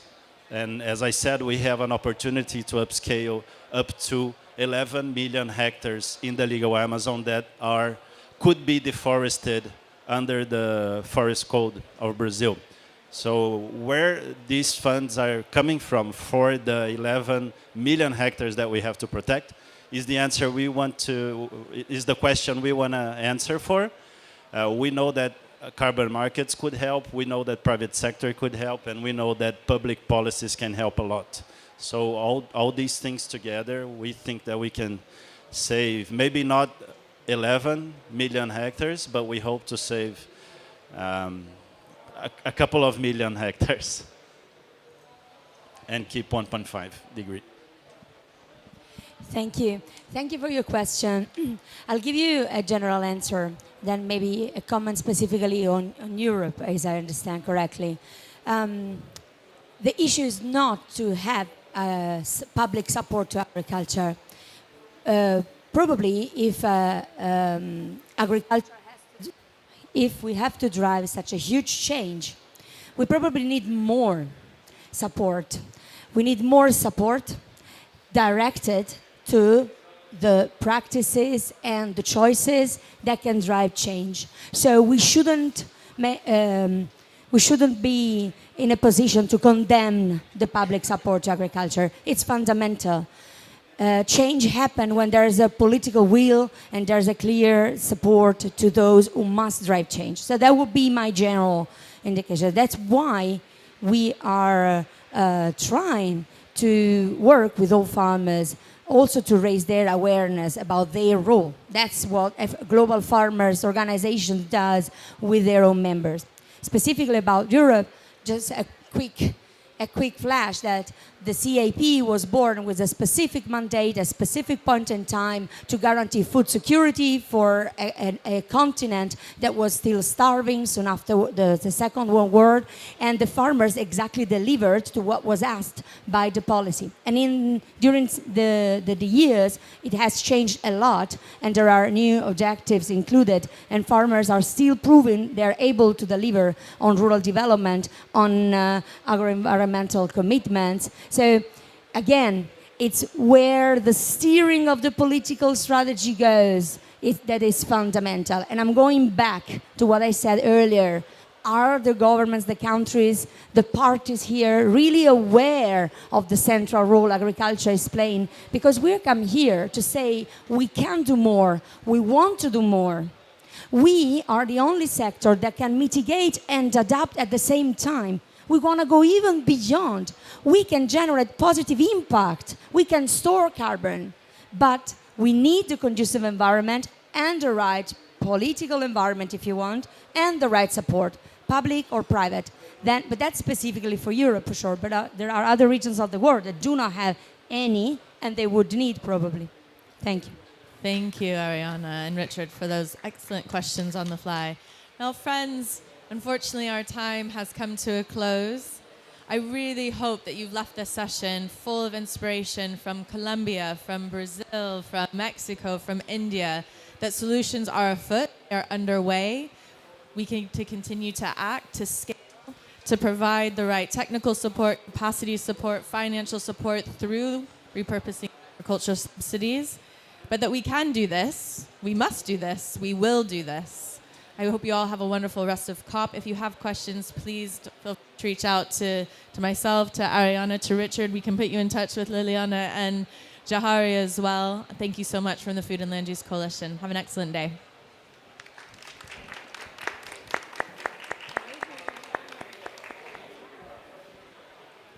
Thank you, Morgan. Thank you, everyone. You're logging off.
Siamo qui apposta, c'è un posto dove ce lo possiamo dire.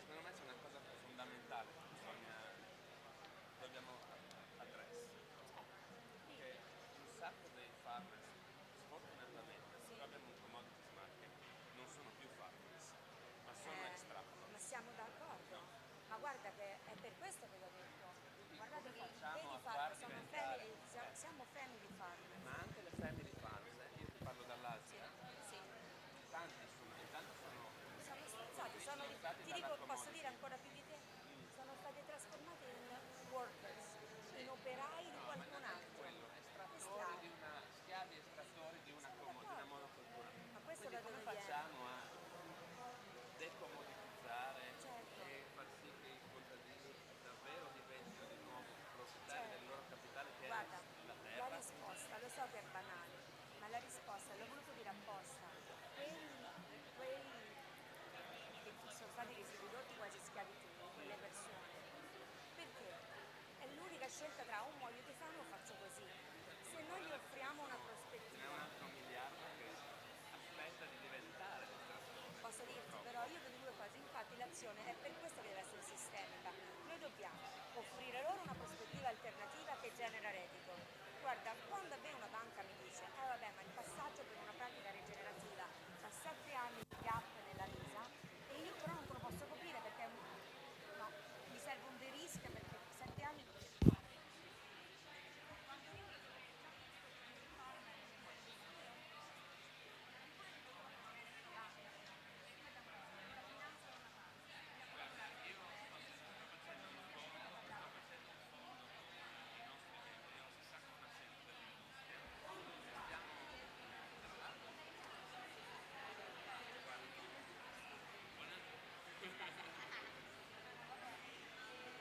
Sentiamoci però perché questa conversazione ha tanti attori coinvolti. I partner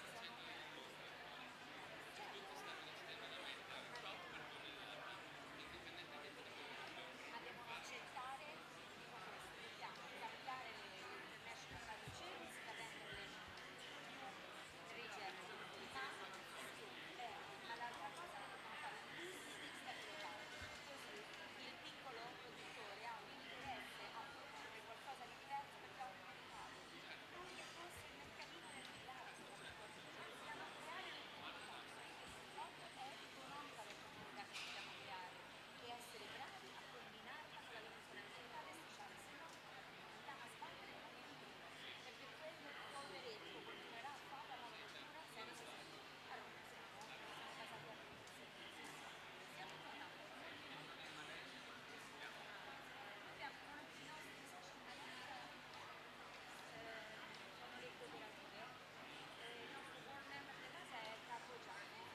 Perché lui sta provando a fare un change dai piccoli producer, si coordina tutta la produzione asiatica, ma si scontra spesso con i producer che invece vanno sulle multinazionali. Senti, però sentiamoci.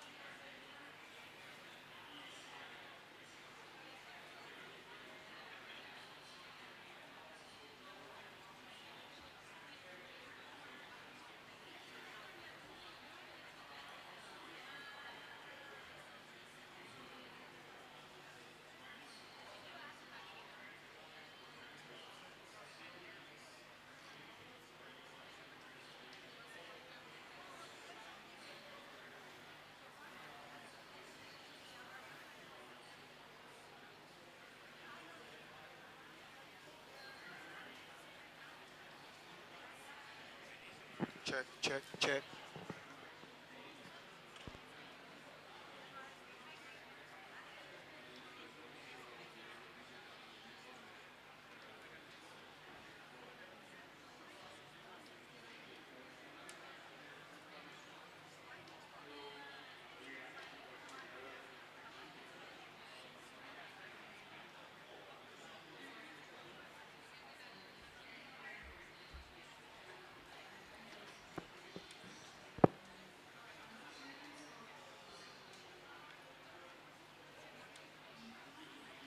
Too big. No, the thing is too big. Oh, I'm sorry. It does work. Yeah. Oh, no, give me a handheld.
Now it works.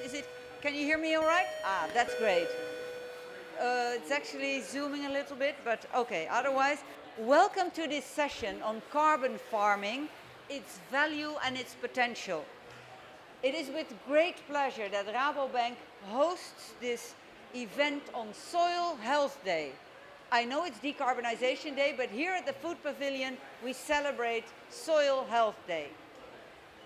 So what does a bank have to do with carbon farming, you might think?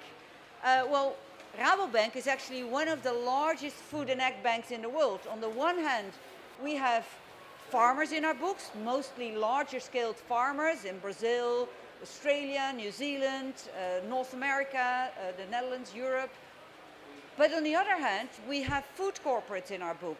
So we're right in the middle of the food supply chain, and what we can do right from that mid position in the middle, help to set up nature-based carbon solutions to make sure that agriculture becomes more sustainable. And that is actually our goal. And that is also why the Rabobank started somewhat more than 2 years ago with the Rabo Carbon Bank. And we want to share 2 world problems. But first, let me introduce myself. I am the proud CEO of that Rabo Carbon Bank. And I'm very happy to tell you something on the context in which this Rabobank was created. And those are those 2 world problems that I was talking about. The first is, and you're well familiar with that because that's why we're here, it's the climate crisis, it's the nature crisis. Natural resources, water, biodiversity, are being depleted at a much too high pace, and greenhouse gas emissions are on the rise. So you all know we are financial institutions, but we do not have a financial balance sheet as our core. Yes, of course we do financing. Whenever needed, we do pre-financing. We will give finance in the supply chain to make sure that those nature-based carbon solutions do indeed involve. But what is at the center, at the core of our being is actually the global carbon balance. And we work on both sides of that carbon balance. You already know probably the carbon balance, but every year we emit over 51 billion tons of carbon dioxide into the atmosphere. And did you know that almost 30% of that actually comes from agriculture? So we do reduction. We need to make sure, especially on Decarbonization Day today, that yes, we do indeed reduce those emissions. But today we're celebrating carbon farming here in this session. And that's actually on the other side of the carbon balance. That is where we actually remove carbon that is in the atmosphere into the natural carbon sinks. And nature, the earth gives us this big present. What they do is not automatically, but naturally, the carbon that is emitted into the atmosphere, 60% remains in the atmosphere, 40% is absorbed back by those natural carbon sinks. Oceans, we don't do that as Rabo Carbon Bank. Forests, yes, we do that. And also soil sequestration, soils. And we work on both sides of the balance, but today we talk about carbon farming, removal from the atmosphere in soils, and yes, also trees. But this is not our only challenge. We also have a growing world population. In 2050, there will be almost 10 billion people.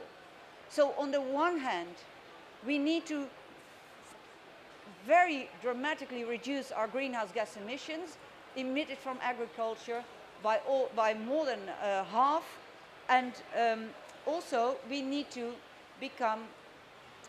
remove much more than we do right now carbon from the atmosphere into soils. And we need to produce more food, double our food production and half the emissions.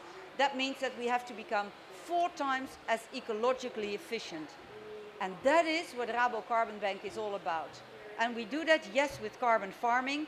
I think you all know what carbon farming is. The name is a little bit misleading because what you might think is that it's all about carbon. But that's actually not the case. Why do we call it carbon farming? Because the carbon market, the voluntary carbon market, is the best developed market there. Oh, this is the session after this session, actually. But it doesn't matter because we're all celebrating global soil health today. So no problem. Actually, we endorsed that resolution that we will talk about later because it is about global soil health and scaling up carbon farming. But so carbon is a misleading name for something that we're doing, and it's not just carbon, but carbon is the best developed market on the voluntary carbon markets. You can trade it, and you can make sure that farmers actually earn something from doing what they have been doing for a long time, but for free, but hopefully now get paid for it, and that is provide ecosystem services to all of us, to the world. And yes, by changing their practice to regenerative practices, that is non-tillage, less tillage, cover crops, crop rotation, you know all about it. Biodiversity, soil health increases, more carbon can be stored.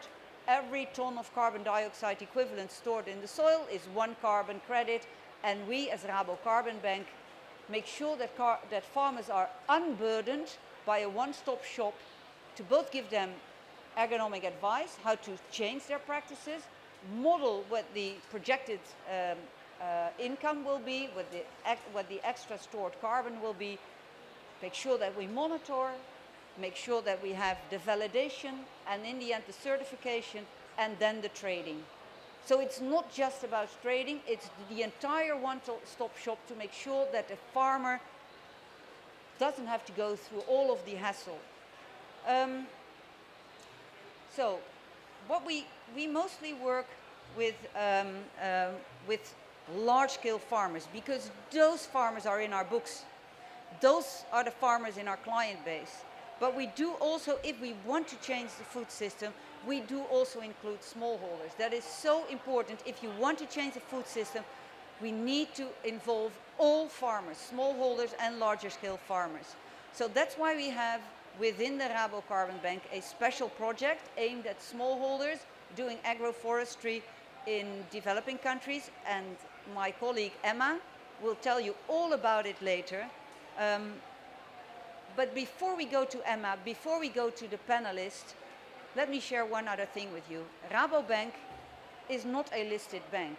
We are a cooperative. And that means that because of that DNA, because of who we are, we very much believe in cooperation. We believe that the Rabobank is part of a larger a larger carbon movement, and together with all of you, with the WRA, Stientje van Veldhoven will be here, with the WWF, Melissa Ho will be in the panel, and with the World Farmers Organization, Arnold Puget-Dalsac. I'm sorry if I didn't pronounce it correct, but will also be here.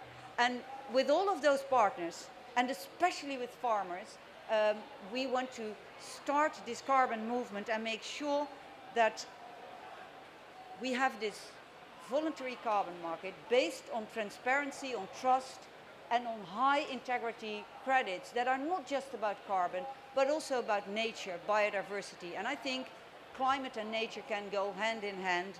And I hope you feel invited to become a partner of Rabobank, because we want to partner with you to actually have this this carbon movement, Rabobank movement, and make agriculture more sustainable. So very happy to be here. What we'll do now is give Emma, my colleague, the floor. She will tell you more on the Acorn project, and after that we will have the panel discussion on carbon farming, and hopefully have a discussion with you. Please, if you have any questions, already have them in your mind, and later on we'll come back to you. So Emma, can I hand over to you? And Emma, she is the strategy and research lead of Acorn. Thank you.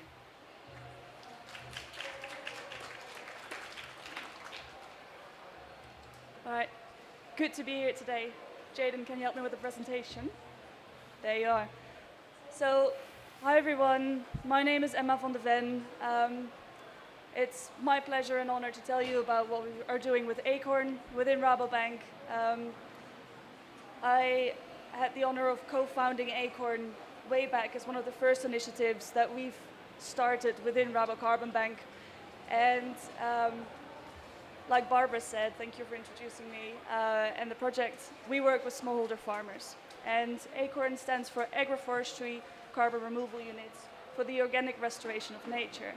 Now, first, before we go into what ACORN exactly does, I want to give you a bit of context on where we see our added value in the climate change problems that we are facing. So, like we see here, we know that core strategy is first to reduce our emissions. However, to achieve net zero, we also need to work on removals. And for that, this is where ACORN steps in. We don't think we have the one solution to all of our problems, but we think we can contribute to the removals part using the nature-based solutions that we have available within our network of farmers, and then focusing on the voluntary carbon market to mobilize finance for that. Now, when you talk about smallholder farmers, and I'm sorry, the sound is okay, right? Perfect. When you talk about smallholder farmers, they're facing multiple challenges. Smallholder farmers are disproportionately affected by climate change, and they see their lands degrading, their yields declining, and the effects of climate change are also seen in food security, food productions. And so where we started off with ACORN is really look for solutions that can help mitigate all of those problems. And at the core of that, we see in many, many cases that agroforestry can offer a solution there. So for those of you who don't know the difference, agroforestry is the intentional integration of trees into your agricultural lands, which has a lot of benefits. But as you can see on the bottom, I hope it's visible behind the chairs, agroforestry is a lot more expensive than monoculture. And so for smallholder farmers who are really living harvest to harvest, trying to survive, the investment in agroforestry is out of reach. And that is also because there's very little money flowing to smallholder farmers. And this is where we see a solution, because on the bottom you can see afforestation actually sequesters a significant amount of carbon. So this is a schematic overview. It's quite big here. You can see while this agroforestry system is ramping up and income is increasing slowly, there's also a growth of the trees happening.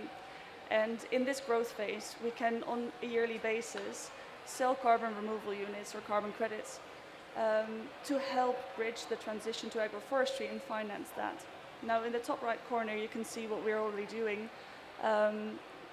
We have, and I'll talk about that later a bit more, we've built a system where 80 to 90% of that top revenue goes straight back to the farmer of the yearly sequestration of carbon.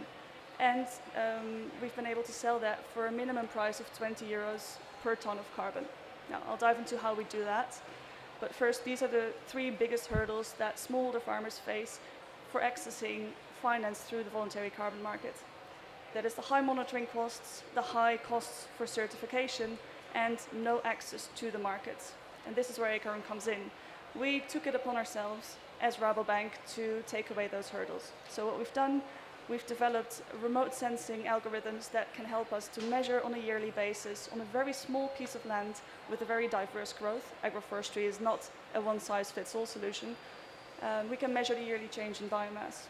So how much carbon has actually been sequestered in those additional trees.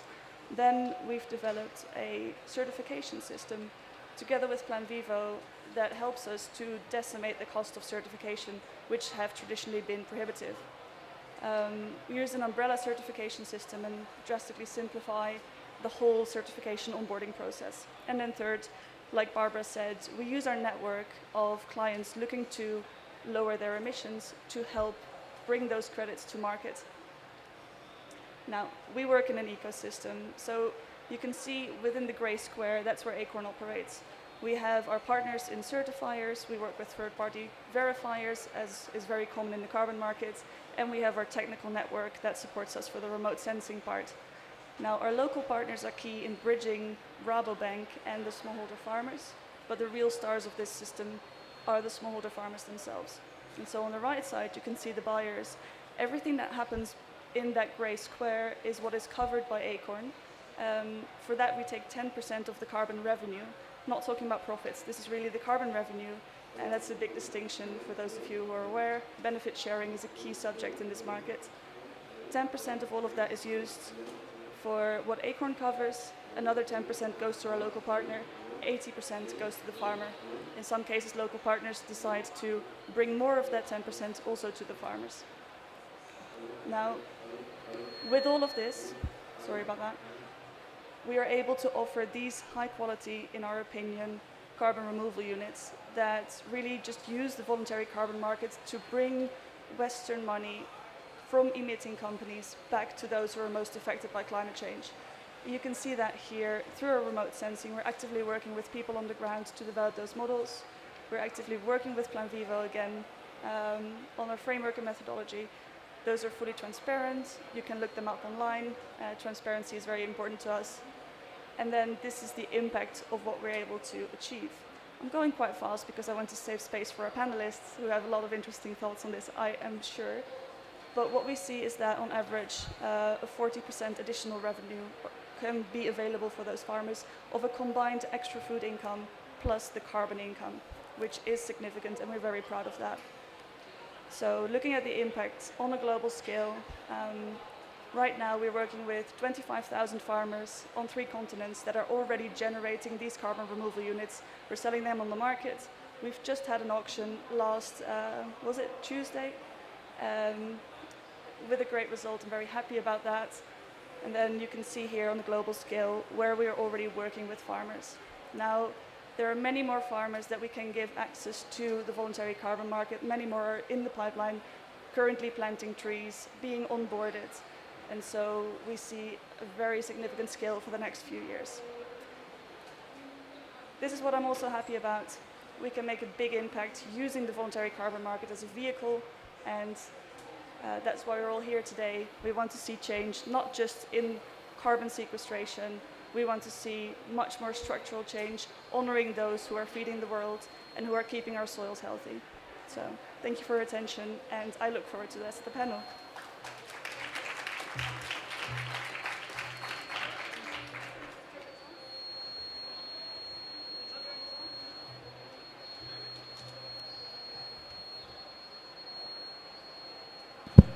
The sound is a thing here. But Emma, thank you very much. There's one question I want to ask you. Today we also published, or yesterday actually, a research paper with the FAO, Rabobank and the FAO did that together on carbon farming actually. But perhaps you could say something more about it, because we want so much to be in time so that the panelists can be on stage. So, but this one is a really important one. Yes. Oh, sorry. I'll use this one. So thank you for reminding me. You are right, I was trying to go as fast as possible. Together with the FAO, we've really been working on collecting all of the carbon farming interventions that are available. Because like I said, agroforestry doesn't fit every farmer's need.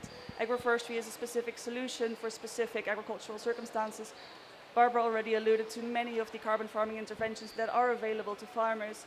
So together with the FAO, we've drafted the carbon farming paper that really shows to the farmers what is available and how to also monetize the impact of those interventions that not just sequester carbon, but can mitigate many different other issues that farmers are facing. So very proud to present that. I don't have a copy yet because this is the pre-launch, but keep an eye out, and I'm happy to share with the network if you reach out to me. My email address is hidden behind the chairs. If you're interested, feel free to reach out and I can share it later. We're both on LinkedIn, so send us a message there and we'll send it to you. So thank you very much, Emma. And just for misunderstanding, I want to say one more thing, and that is, yes, Rabobank very much believes that the farmer should be at the center of those solutions, and that they should actually empower and benefit the farmer, because with that extra income, they can make the transition to sustainable farming and actually help us all with giving the ecosystem services, with fighting climate change, giving more water resilience and so on. And that's why not only from Acorn, at least 80% goes to the farmer, but also from the other Carbon Bank propositions, 80% goes to the farmer of the proceeds from those credits. So we're in it because we want to make a difference here. Having said that, esteemed panelists, can I please ask you to come forward and take a seat? Melissa Ho, Senior Vice President for Fresh Water and Food of the WWF. Stientje van Veldhoven, the regional director, or I should say director, I don't know, for the Europe World Resources Institute, Arnold Puech Alisak, president of the World Farmers Organization, and again, Emma. Thank you so much. We have only 3 mics, so we have to allocate a little bit, but that's okay. I would like to start with Melissa. And also, please give your questions. I will just give the first question, but we're here also because we want to partner with you. So, Melissa, you take from the WWF a very broad perspective on carbon farming and all of the benefits and co-benefits that come with that. A very holistic view. So it's not just about carbon, as I already said, but also about other things. Could you elaborate a little bit more on that, how the World Wildlife Fund is actually working on that more holistic view? Sure, thank you so much. And really congratulations on the ACORN program. So at WWF, really appreciated the opening remarks from Barbara and Rabobank. And thank you for the invitation to be on the panel here on Soil Health Day. That it is not just about carbon and climate, even though those are critical things that carbon markets address, but it is really also about nature and biodiversity. And on Soil Health Day, soil health and water health and management. And so a lot of the producers that we work with, whether they're ranchers or crop producers, are not thinking about carbon, which is sort of an intangible commodity, if you will. I think they're learning about it, and a program like ACORN will really stimulate what is the potential opportunity for them. But most of the ranchers and farmers that we work with are thinking about it in terms of adaptation and resilience. They're thinking about soil health and management for future productivity. And I think those are the real things that are driving producers now on it. Thank you so much. And Stientje, you work at the WRI, which is also the Greenhouse Gas Protocol developer, if I might put it like that. And we're all very anxious, at least we at the Rabobank are very anxious to know how the Greenhouse Gas Protocol for Land Sector and Removal Guidance that will be published somewhere in the beginning of 2023, how that will help to scale carbon farming. Could you say something about that? How you, of course you can't say anything about the Greenhouse Gas Protocol that will be published later, but how do you think that can help carbon farming? Thank you so much. And I have a complicated title indeed, but I'm going to explain it a little bit. I'm Vice President of the World Resources Institute, and I oversee our activities in Europe specifically. The reason why I want to mention this is because we don't just look at Europe, right? We really have and take a global perspective. And in our new strategy, we also very much look at people, climate and nature, because we truly believe that only if you tackle those 3 challenges that we have, the vast inequity in the world, and the biodiversity crisis in the world, and the climate crisis in the world jointly, will we be able to actually solve the problems that we have. And then if we talk, and I'm coming to the Greenhouse Gas Protocol, if we talk about carbon farming, I think there's a number of practices where the science is actually pretty clear. If you talk about silvopasture, agroforestry, it's quite clear. There are some other practices too, and putting on my hat as devil's advocate, which is always important in these kind of debates. More science is actually needed to be able to truly create that scientific basis to know what it does deliver. So to make this a credible part of how Greenhouse Gas Protocol and SBTI targets can actually help us all go to the targets that we want to meet and create trust in that carbon market. Because if there's one thing that we absolutely need is to ensure that trust in that voluntary carbon market. And so the integrity of the science underlying all of this will be vital for actually the ability to scale up. So that's as much as I can say about the Greenhouse Gas Protocol at this moment, I'm afraid. We'll have to wait a little bit more for But do for you some think of it the will guidance. help scale carbon farming? I think across all of the sectors of the economy, we see a need for change. And we see a need and a search for those activities that can help us. And there are certain elements in carbon farming that will definitely be of help, right? So, but the question is, how do you apply those? How do you apply those in those, because the effects will also differ from country to country, from soil to practice. And I mean, it also involves many practices. So there's not one thing you can say about carbon farming. You'll have to look at it from the different from the different methodologies, from a different perspective, and then look at soil and the activity, where it's actually taking place, and the guardrails that can be put in place too. So yes, I think it will have a role, but I think we'll have to be specific to actually ensure that it does contribute in the right way as it promises. But I think it's very promising. Well, we're very curious to know, but please, if you have any questions on what you would need from the greenhouse gas protocol to make sure that you have the security in place to act, for now, because it's very unclear yet what is in the inventory, what is not, and all of these things. So then you can, of course, ask Sintje. I'm trying also to involve you and not just consume, but also here produce some content together. Arnold, very nice of you to be here, of the World Farmers Organization. I know that you're a farmer yourself in Normandy. Are there any other farmers here in the room? I'm so happy, because we are talking about farmers and we should be talking with farmers, and I really want to have well, I want to hear what farmers think much more on this COP. So I hope next year on the COP28 there will be more farmers like yourself. My question to you would actually be the president of the World Food Organization, of the World Farmers Organization, which is in a way quite equal. The importance of data availability, data quality, data ownership. It's so important for farmers to have that data because for carbon farming you need data to make sure that you can indeed prove what is sequestered in trees, in soils and so on. So what is your thought on data, and how is the World Farmers Organization working on that? Thank you, Barbara. It's a pleasure for me to be with you. Since 5 years, the World Farmers Organization is really very well engaged in carbon farming, and we have a great a bank of experience. Don't be jealous. We call this bank Climate Makers, where we can find 100 examples of good practice into the world. About the data, the data, it's always a big debate. It's important that the farmer, as we say, always should own the data. But at the same time, when I say that the farmer immediately, when he has his data, he wants to compare the data with the data of the other. But at the same time, he don't want to share his data.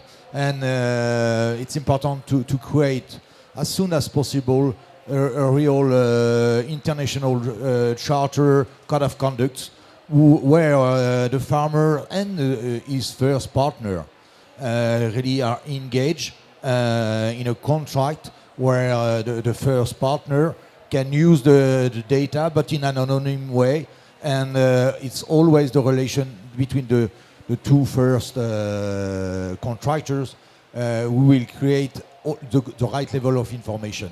And from this basis, we are able to go far, and for the farmer, if he want to progress and if he want to receive some money from some partner, from the market or from partner, the diagnosis, the initial diagnosis is fundamental. And it's this initial diagnosis who will give you the right data, the basis where you come from.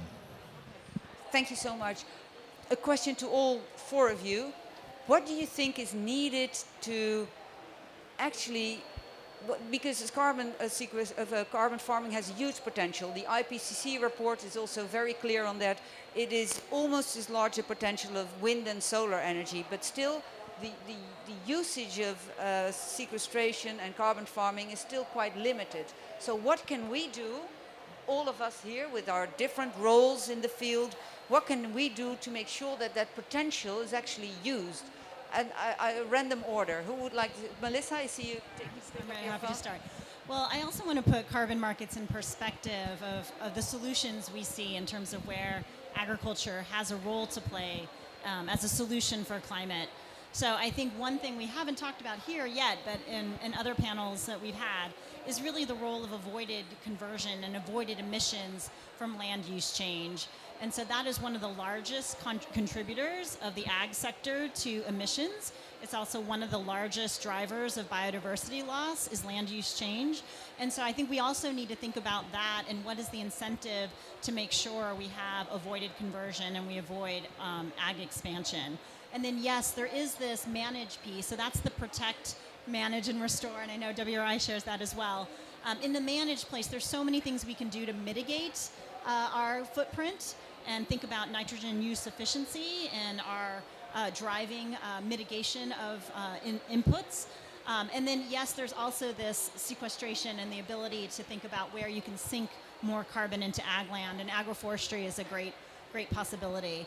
And I think the thing that I really wanted to mention as well is the idea, though, that with 3% of climate financing going to agriculture, when agriculture, as we've heard, is a third of contributions to the climate problem, that's a really critical part that carbon markets have to play in unlocking the financing.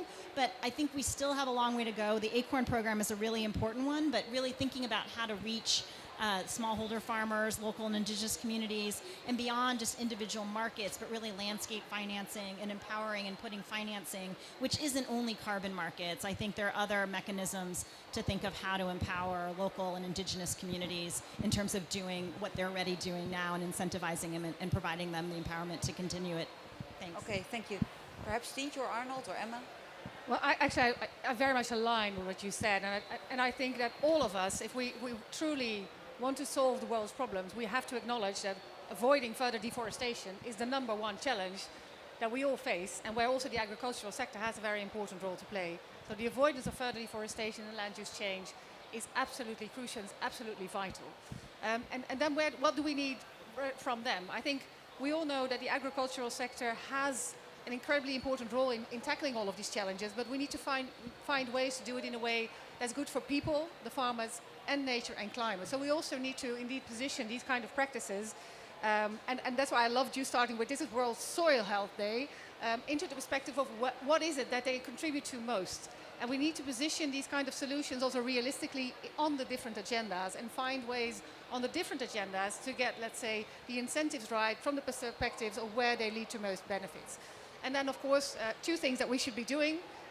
On the carbon element, I think there's need for further, let's say, development of the methodologies and the research to really be certain about what it can deliver. And looking at your slide, if I see that you're handing these carbon credits only exposed, right, 2 years into the actual investment, there's going to be a need for investment. So actually, Rabobank, are you also putting the upfront investment for these farmers there so that they can actually then afterwards follow your own scheme, right? So I think investment worldwide is an issue whenever we talk about climate and climate solutions.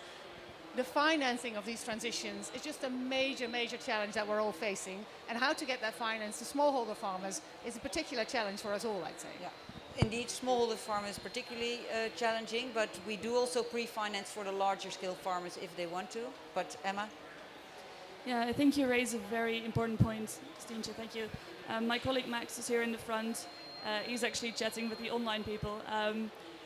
He is, at this point, managing the start of a fund that specifically caters to the smallholder farmers in ACORN because, like you say, ex post is really what buyers of credits want to see, but it doesn't solve the pre-financing issue. So what we've actually seen a lot is that I'm going to lean forward.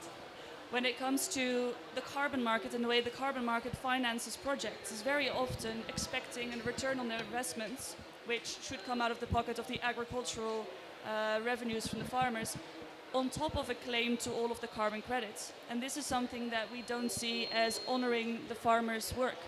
We think the value that they create on their land, the risks that they take by transitioning to a different agricultural systems should be acknowledged. So we separate the carbon revenues from the investment. We say if you want to invest, we can, of course, create a return on those investments using that carbon revenue as an income stream on top of the agricultural revenue. And this to us is very important because not putting pressure on the agricultural revenue is really a way to help smallholder farmers get access to additional finance, which would otherwise be unavailable. if you want to know more about this, feel free to talk to Max afterwards. He has a blue suit on, very blonde. But you raise a very valid point, and we really want to make a change in this perspective. Okay, Arnold, what can we do to scale up carbon farming? I want to underline that maybe we need to be very attractive. And I understand, of course, that the 80% for the farmer, it's okay, and 20% for, okay. But the price of 20 euros seems to be a little bit weak. We were at the beginning of the year at more than 80 euro for the mandatory market. And for the voluntary market, we can arrive at close to 50 euro now. And it can be also a very good sign to push the farmer to change their practice. If you need to have the carrots in front of the donkey. And it's the way it's work also. The techniques and some money. So it's such a valid point that you make, that the price, indeed, we're all expecting the price to rise, the price for carbon credits or reduction units, that is. And Emma was already telling you about it. We had an auction at the Rabobank on November 8th. And there we sold the acorn credits, so the agroforestry credits that were generated in the acorn program. And actually the price there was already higher than the 20 euro we got before. It's 31 euro now. I'm allowed to say that.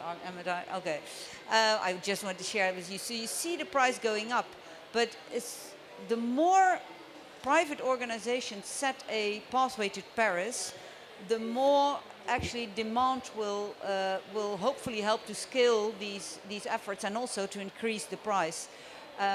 So I hope that I know that at Glasgow, the COP26, there were many companies setting up pathway to Paris, and now it's a bit silent on that. And actually I think there's still a gap between what has been promised and what's been delivered. And hopefully they will see that especially those nature-based carbon solutions can help out to fill the gap. Is there any question from the audience? Yes, I will come to you then. I'll first come here and then come. Yeah? Okay. Hello, I'm Melle Leenstra. I'm representing the Netherlands in Egypt. I'm wondering, when it comes down to carbon farming and carbon credits, I mean, it seems very labor intensive, a lot of transaction costs, especially with smallholders. How do we make sure that farmers actually get the benefit and the margin, rather than that sticking with the middleman that everyone is always talking about in markets? How do we make sure that this is really empowering farmers, rather than, I mean, it's great that it creates an extra sector and extra agribusiness opportunities, jobs, etc. But how do we make sure that farmers also profit? This is a perfect question for you, Emma. Thanks for the question. I think this is one of the key issues that especially smallholder farmer or even smaller communities, indigenous communities in the carbon market are facing. So what Acorn does, and that's our solution, full transparency. So we take care of the entire process from the tree being planted to selling the carbon credits to bringing that money back to the farmer for a total of 10% for Acorn, 10% for the local partner who does the last mile relationships with the farmers. In other carbon projects, we see that this is very different just because of the lower scalability of those interventions. So there's more work on the ground necessary in terms of measuring the trees where there's no remote sensing system available. What we are doing is really sharing our best practices, collaborating with others, for example, on the remote sensing side, to just make sure that this becomes more widely available, because we don't want also other projects that not necessarily work with smallholders, but maybe forest projects, to still bring those benefits back to the local communities. Just last point on this, we have our full methodology and framework available online, which exactly stipulates how much money goes to which party.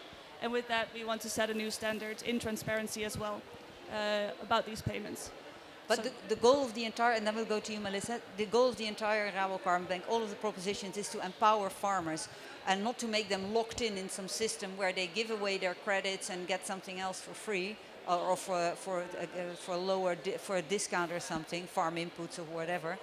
No, we want them to own the carbon credits and be able to sell it to whoever they want to. They have a say in that, and also get a decent, fair reward for what they are actually doing. So that's just to add to your answer, Melissa. Separate from the transaction costs of a carbon credit mechanism, smallholder farmers are facing so many other things that make it challenging for them to participate. So I think we really need to think about coupling this with de-risking programs that de-risk and help support them on any kind of new practice adoption. We need to think about support on technical assistance, on capital investments. I think others have mentioned the upfront. I think at WWF we really believe that this should be definitely looked at as extra income, but subsistence farmers need to make a basic income from the commodity or the product that they're growing and selling, and carbon markets should be like the icing on the cake, not thought of as what they are farming to get the profit and make their business model work in of itself. And so at minimum it should pay itself, but I think there's so many other things in terms of hurdles that smallholders face that this should be looked at in terms of a systemic approach to really support them. And I believe that's what Acorn is trying to do. Okay, thank you. There was another question here also. Sorry, you, yeah. Thank you. I'm called Stella. I work for Sasakawa Africa Organization. I am the lead for regenerative agriculture. And we have these farmers that have been practicing regenerative agriculture. And they are also indeed sequestering carbon in various countries in Africa. But we do not know how to tap into programs like that. And if we can be able to have partnerships where we can collaborate in such endeavors, because we are doing agroforestry and carbon sequestration in the soil specifically. But one question I would also like to ask is how did you come up with the $20 per ton of carbon dioxide? Do you think that is enough? Because the things the farmers have to go through to be able to sequester that carbon, some studies showed that they need at least $64 per ton of carbon dioxide, which is about 3 times what you're offering. So how did you come up with that price, and what we mean with that, that price, and is it sustainable? Thank you. So this is, again, a question, I'm afraid, to Emma. I think at least you're the best situated to answer that. But I think more in general, the question would also be, to other farmers, I'm sorry, Arnold, to other how going to make sure that there is actually enough money coming from that voluntary carbon market for farmers to make the transition to regenerative farming? It's that it's private enterprise with the ESG who find part of the money and who are the first sources. And I will give you the example of the French Carbon Agri Association that we create a few years ago. We have just launched our third call-off project for carbon sequestration. We have 700,000 tons of carbon at 48 euro and just 40 euro for the farmer. That's why I say that we can, but it's really with contact with the multinational, the large private sectors, that they are able to spend this money in direction of the farmer, and they are asking for the farmer to change their practice. We measure the diagnostic as I explained. I'm sorry to explain the French initiative, but we have that in the climate makers, and it can be copy-paste in other country with personal adaptation. But you can do it. But it's really in a negotiation with the enterprise. And the first call-off project that we made maybe 2 years ago, Olivier, it was less than 30 euro, maybe 28 euro. And you see the price is growing, and the first enterprise, they pay 20 euro for 5 years. Huh? They have between brackets, they have invested at the right time when it was cheaper. More you wait, more you will pay more. And maybe it's the sign for the enterprise to invest now because it will be more expensive in the future. Thank you so much. I think we have room for, perhaps you can take it, this more specific question you had you can take it offline. And because there's one, you already had your question first. So that's why the last few minutes, your question, please.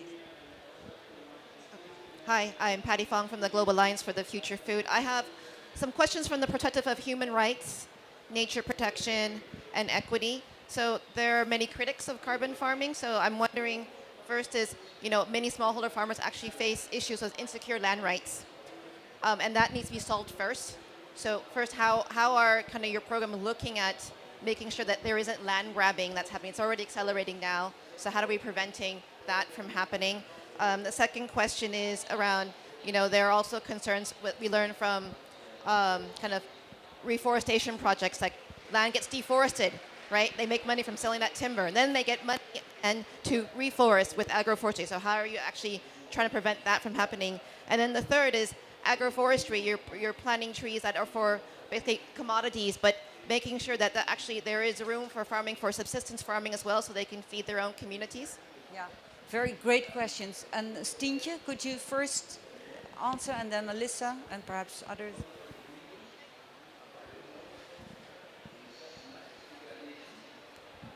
See if this one's working. Thank you so much for bringing these points forward, because I think what I try to convey is let's make sure that we also put carbon farming in its right place in the overall perspective of what we have to do. And for example, we need to make sure that these carbon farming practices don't mean that the farmer actually starts to produce less, right? And that's why I think the fact that this should be an on-top income, while the subsistence should still be what the farmer can live from, is one of those crucial elements in the design of such a scheme to avoid the kind of risks that you really very well outlined. So we need to position these kind of initiatives also really in the overall challenges that we have, and then find where can they really contribute without harming some of the other things that we're trying to achieve and that we're trying to raise the profile of. So thank you very much for bringing this to us. I think it's in the design of the schemes and how we monitor and how we choose where do we actually feel that this contributes, that you can solve some of these problems that absolutely need to be taken into account. If we want to create trust in this, these are the kind of critical questions we need to ask ourselves and that we need to address to make sure that we give it the right place in the overall challenge that we have. You put a very fine point on the subtle point I was trying to make with the land conversion point. I agree with what Stientje was saying, that there's a systems approach here, and there needs to be policy and oversight and sort of rules of the road for how a market system and a private sector system should work. And so you definitely don't want unintended consequences of land conversion, and you definitely don't want unintended consequences of usurping basic land rights, especially from farmers. So that should be also embedded in the protocols of the voluntary market, and sourcing, responsible sourcing, which should capture a lot of things, should be there as well. And it's the balance between the public and the private sector mechanisms. I fully agree, and I'd like to add one thing, and that is that carbon credits, also for avoidance of legal deforestation and other things, should never give the wrong incentives. What you just alluded to, that you're going to deforest because then you can reforest again, or you get a permit to deforest and then get some credit if you don't use the permit, avoidance of legal deforestation. So we need to be very sharp on those incentives coming from the voluntary carbon market. So thank you very much for pointing that out. Perhaps Arnold or Emma, some last, and then first Arnold, and then I will be just very, very brief. Be aware that 1 year ago, a great country, China, have emitted some bonds at 5 euro per tons for the carbon. Huh? And really, it's complex. When we have enterprise who want to buy at 20 euro or 40 euro, Yeah, I can find at €5 in China, and it's a little bit destabilizing. I can't say more. I can say unfair. And this is an appeal to the entire market to look beyond just the carbon accounting number, but also all of the co-benefits that we're achieving. To come back to the final deforestation question, we use remote sensing.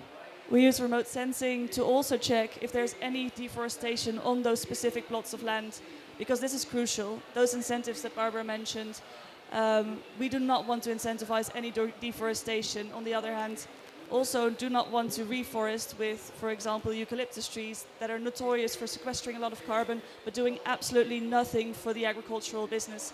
If we want to invest in these farmers, we need to know that they benefit from the system. Otherwise, all the investments will be lost. And this is very simple banking thinking.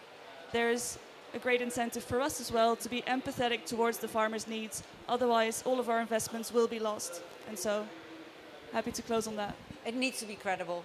That's it. And we need your partnership. Thank you very much for the panelists to be here.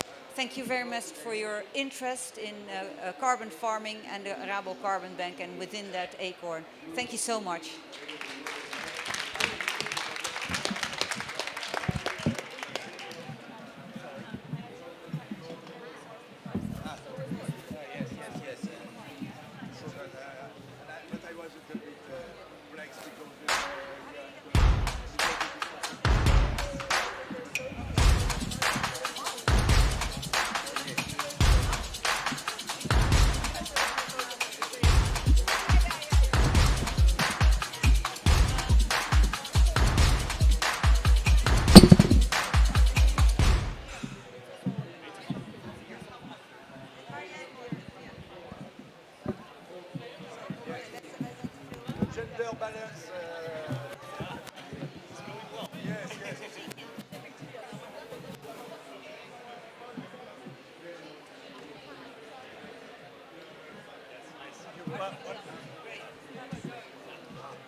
Hello, everybody. Hello. May I ask you to take seat, please? Good. Can you hear me? Yeah, now probably better.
So, hello everybody, very warm welcome to this event on Taste the Soil, the silent ally that feeds you. So thank you very much for joining this side event, and today we want to really talk about soil health and fertility, but from a completely different point of view. So we want to ask you actually immediately one question and ask you to hold this question for all the event and perhaps help us to come with the right answer at the end.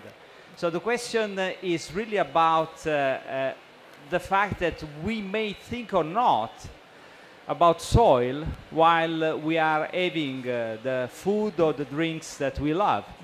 So do you think about soil when you are just in front of a dish of something that you really like or your favorite drink? And how much soil matters for the taste that you are getting?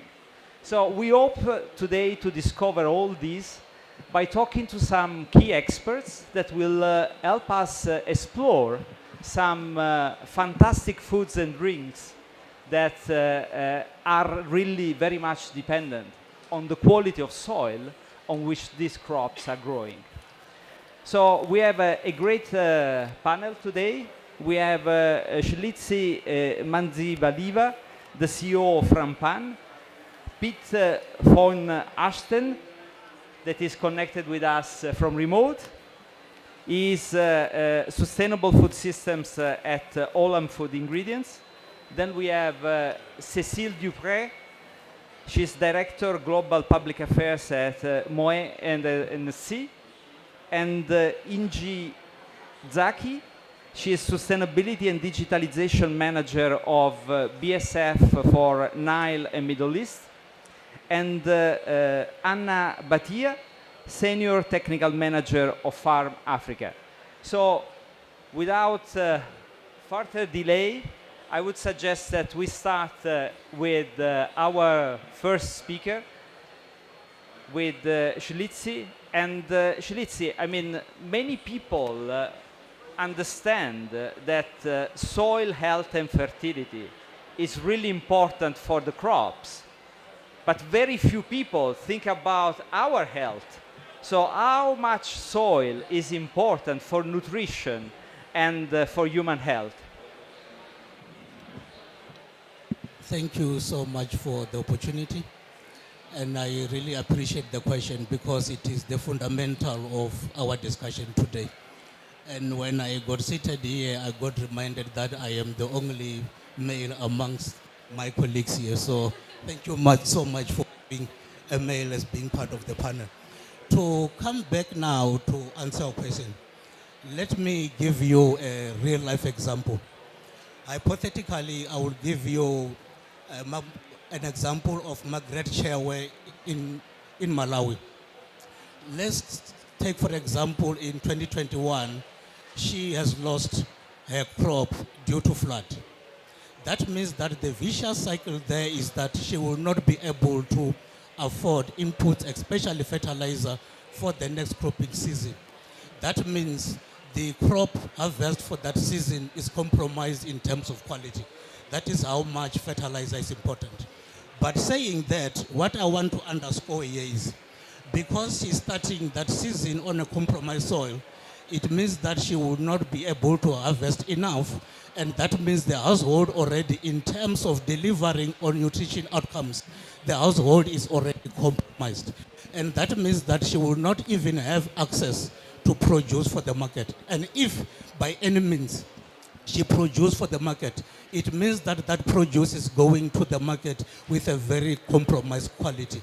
So the institution that I work for, we are about advocating for conducive policy environment. How then do we support Margaret to make sure that she's able to access the fertilizer and other inputs in such a way that the cropping season that she's entering into, she's getting there with an advantage? Let me leave it there for now.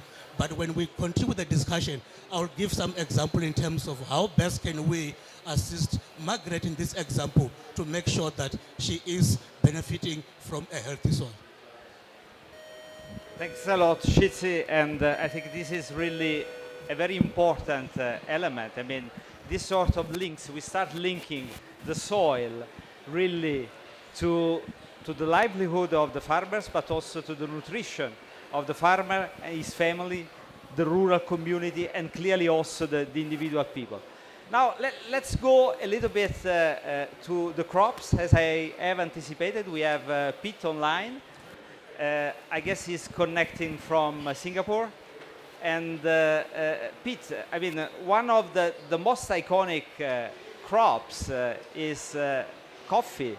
And we all start our day in front of a great cup of coffee. And we really love the aroma, the sort of emotional reaction that starts with a good smell. I mean, how soil is important for the good smell that is everywhere in the kitchen while we are preparing our coffee.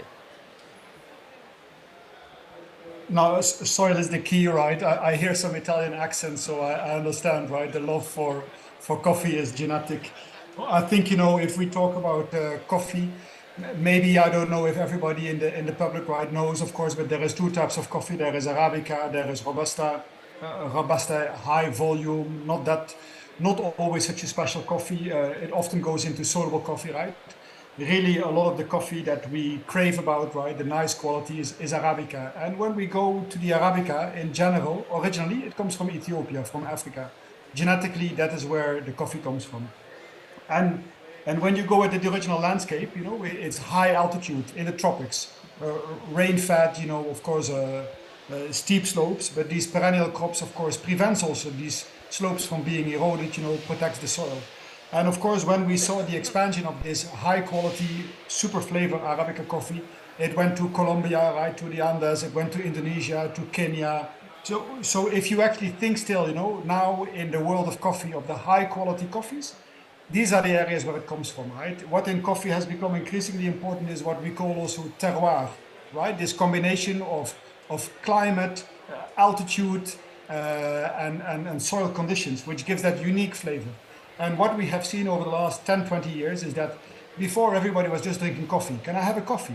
Now people basically ask, oh, what coffee do you want, right? Do you want to have a fine cup? Do you want to have, you like more body, you like acidity? You want to have a cappuccino, Americano? There is a lot of choice that has come into coffee.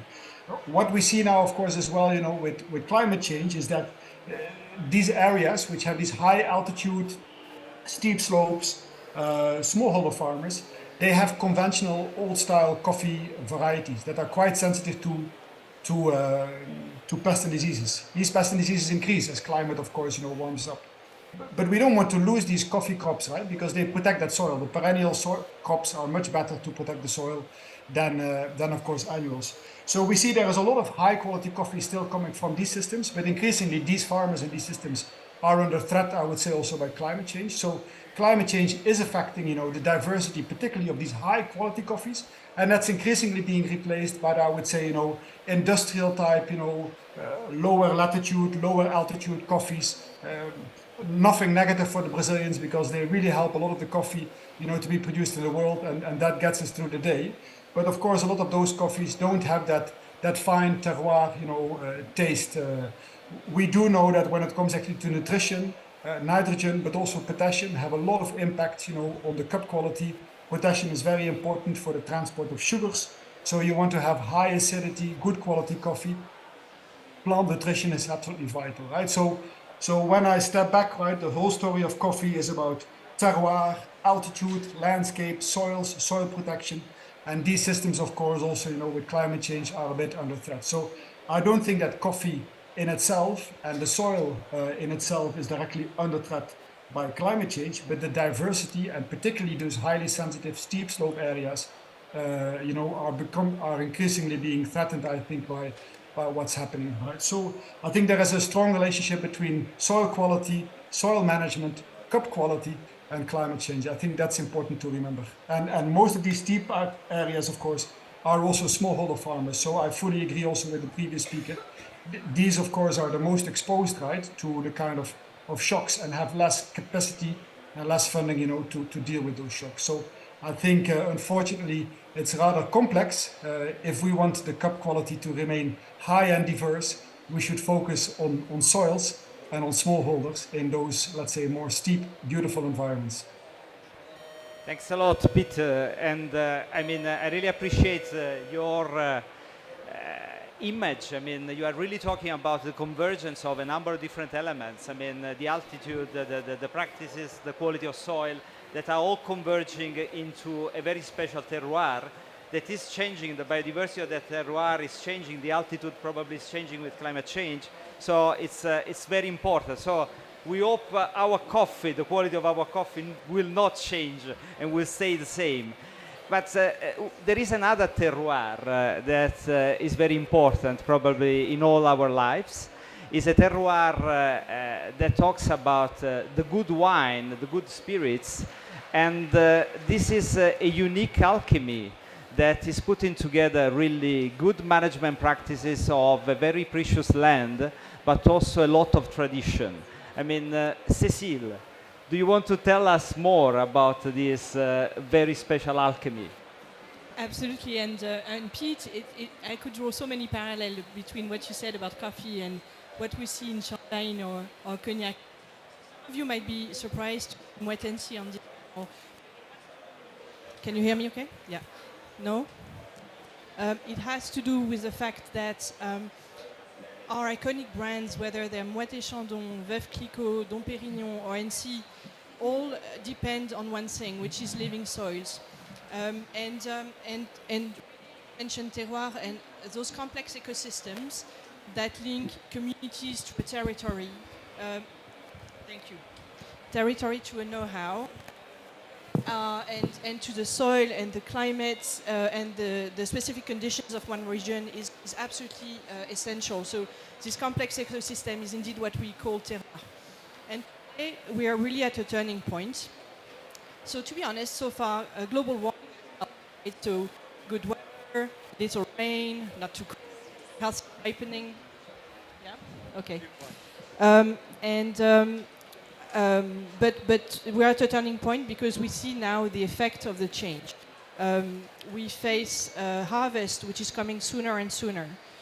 We face soil erosion, biodiversity loss, soil compaction, and all those issues are issues we now need to address.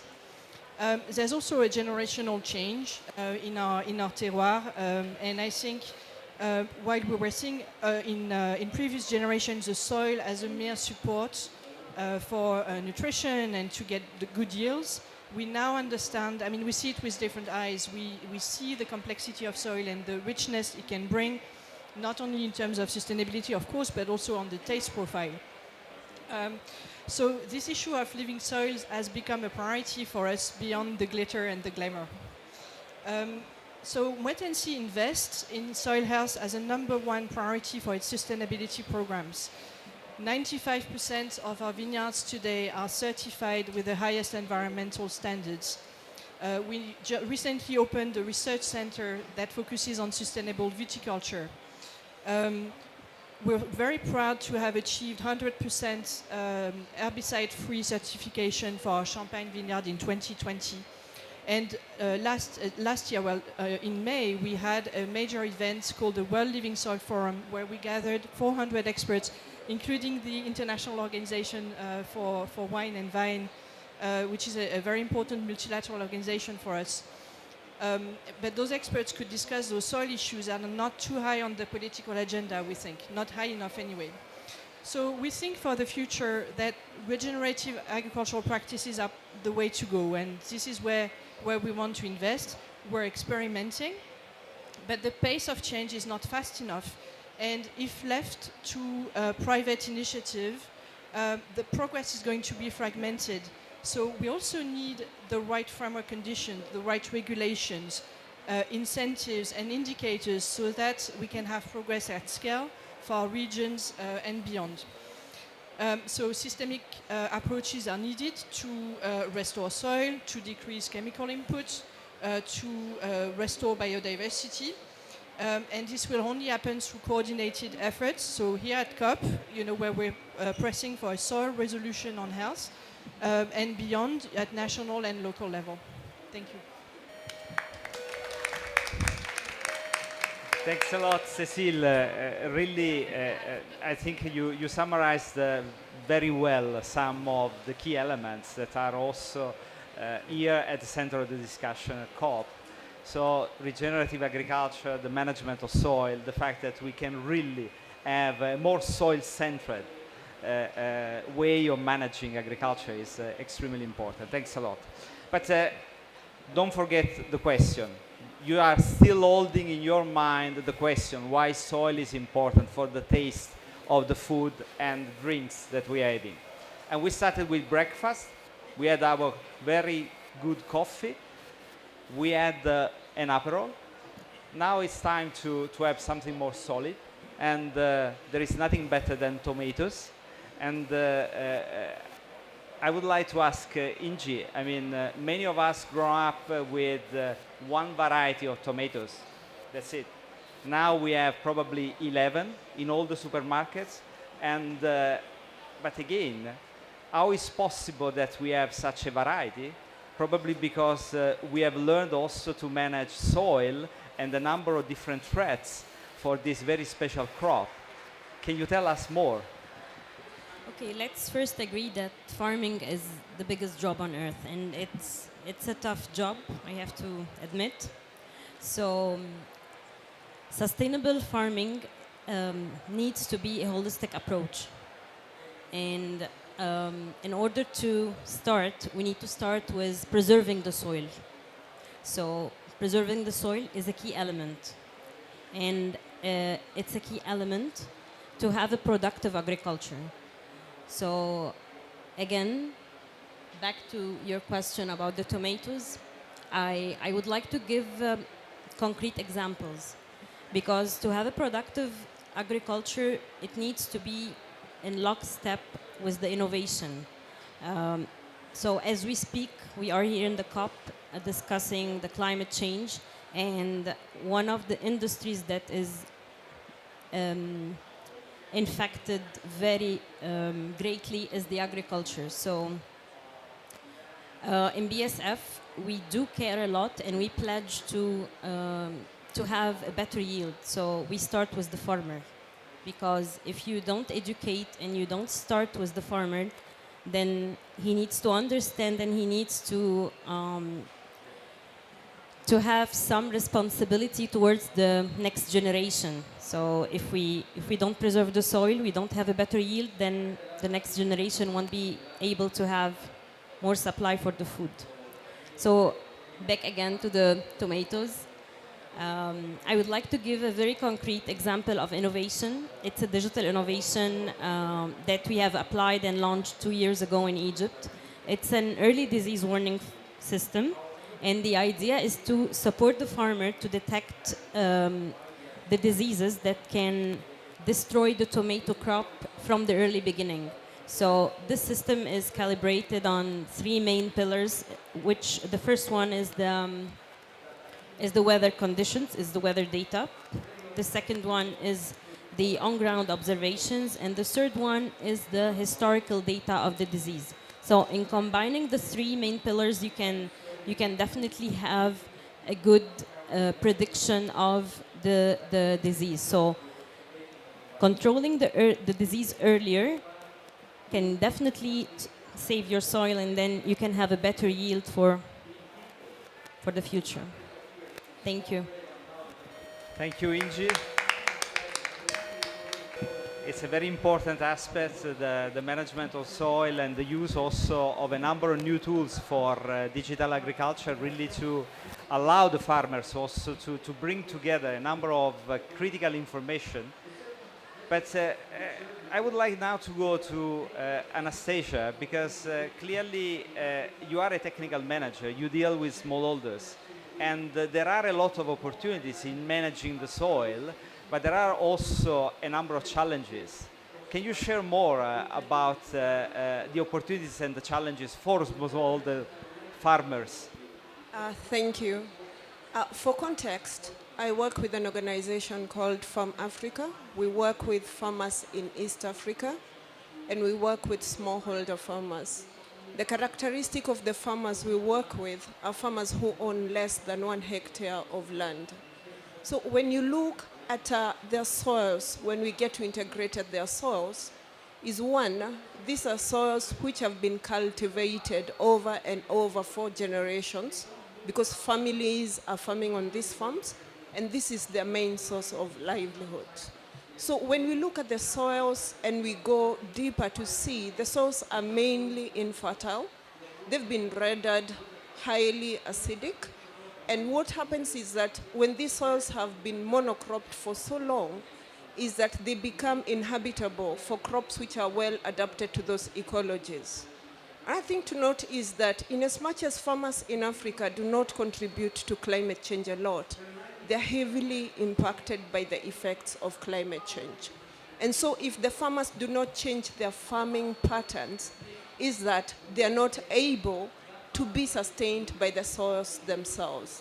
So in the areas we work in, is we try to encourage farmers to, as my colleague stated, to look for regenerative, to look at approaches such as climate smart agriculture, regenerative agriculture, because this is the only way that they can be able to enrich their soils, rather than looking at farming intensification where we apply fertilizers over and over again, and the soils become too hostile to the crops that are going on there. Yeah.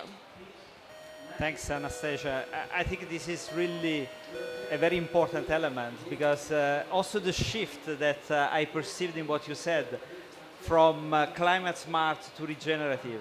Probably, I mean, also the integration a little bit better of a number of traditional practices and livestock, I imagine, correct?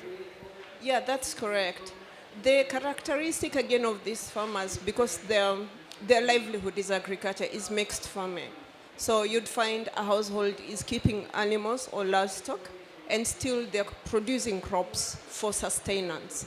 And so in this, they need to be able to find a balance in which they're able to maintain both enterprises for food security and sometimes also for income generation. In this, we get farmers now for regenerative agriculture, being able to enrich their soils through organic manures. So there's a symbiotic relationship where when they're keeping the manures, is that then the animal waste can be used as organic manures. Besides that, is that we also encourage them to look of ways of integrating different farming systems so that they're not leaning or relying on only one crop. So in this, when they're mixing crops, we encourage them for food production. If it's a cereal, mix it with a leguminous crop. What this is beneficial for is that for the legumes, they've got nitrogen fixation abilities, and so they can be able to fix the nitrogen and enrich the other crops. So they're increasing to the soil fertility.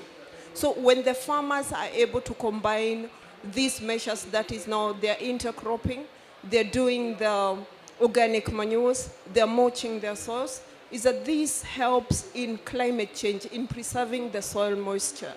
And when the climate extremes are too high, like the heat, is that then the crops can be able to withstand the heat temperatures and the heat strokes, and the farmers are assured of a harvest. Thanks a lot. Fantastic. Now it's actually your turn. I mean, you need now to participate into the conversation. So you can either ask questions or we will ask questions to you. Please start.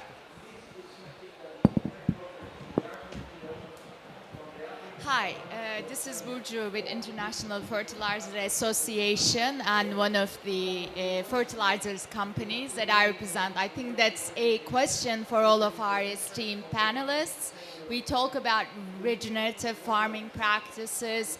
We talk about precision farming. We talk about sensors.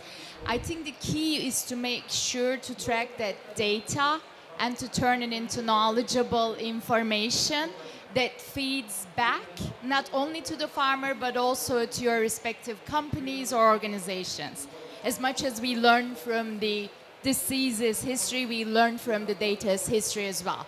So the key question I think we're all suffering with, this is more of a learning cry out to you guys rather than a question. How do you tackle the reliability of that data and making sure that it cycles back into knowledgeable information for both the farmer and the companies? I suggest maybe we ask Pete to start and then we go around the panel. Yeah, no, I think this is a key question. Also, I mean, one thing, and the colleagues already talked about regenerative agriculture. We are at COP27, right? A lot of it around regenerative agriculture is protecting the soil, healthy soils, and of course, building soil carbon, right? But if we don't track, of course, that soil health and that soil carbon, then, how can we advise the farmer, or how can we claim, right, even that we have made progress or protected those soils? So I think that's absolutely key. Of course, through remote sensing, there are more and more tools available to get some of that data. I would have to say, in the tropical highland areas where we are sourcing coffee from, the data richness is very weak, right? If you go to the large, annual crops of the US or Europe, right? And there is a lot of data, there is a lot of soil visibility because, there is at least part of the year that you would actually directly look at the soil. And so there, I think, sensors and remote sensing are better. I think when it comes to advising farmers, what we are trying to do is, as much as we try to see also, with digital tools, how to give site-specific and context-specific management. I know Regen Ag is always about, context-specific, Regen egg is not, one formula that fits everybody, but you understand what is the issue here. Here it is erosion. In Brazil, it might be over-fertilization. In Ethiopia, it might be under-fertilization, right, and erosion. And what would then be the practices, right, that we recommend? What we are also trying to do is use digital tools then, to help farmers, and visual tools to help them recognize and identify what are some of the nutrient deficiencies, what are some of the practices that we can do, right? And we are trying to see, of course, what is then the uptake of these practices. But I would have to say that when it comes to coffee in many of the smallholder systems that we are looking at, it's quite difficult. It's really a challenge still, to do a lot of data capture directly in the field and from the soils, just because, the technologies and the data web, let's say, would not still be there, right? So, but anyway, we try to give as much as possible granular advice to the people using digital and also visual tools, and working, of course, with local partners and internet fertilizer suppliers and Thanks, extension, Pete. etc. Yeah. Thanks a lot. Anastasia, in your experience. Farmers are very visual, and if you can be able to prove to them that approaches, technologies, or even anything that you want them to adopt can work, you need to be able to give them data, or even show them cause of why they need to be able to invest in that. What we do is that we collect data. And one of the ways that we introduce new practices, that would be integrating climate smart agriculture and regenerative agriculture, is through demo plots. And demo plots are sets of small farms where we set within areas where farmers are likely to pass through, or where there are social amenities where they're likely to visit, or let lead farms. And through this is we establish, or we implement the practices that we would want them to adopt. And once they adopt these practices, or we put them there, the farmers are able to learn. We also now start collecting yield data, cost of production data, based on every activity that we are doing on those small subsets. And at the end of the day, then we can be able to show them how much change adoption of those practices is likely to have on their small farms.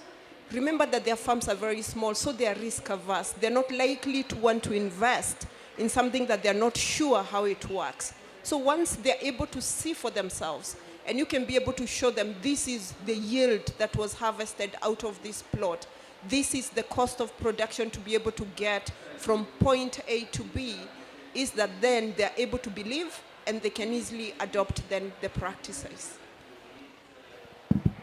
I think we are starting putting together a number of very important elements. So not only the data as an important element to understand the root causes of the problem, but also an important element to demonstrate the benefits that a farmer can expect.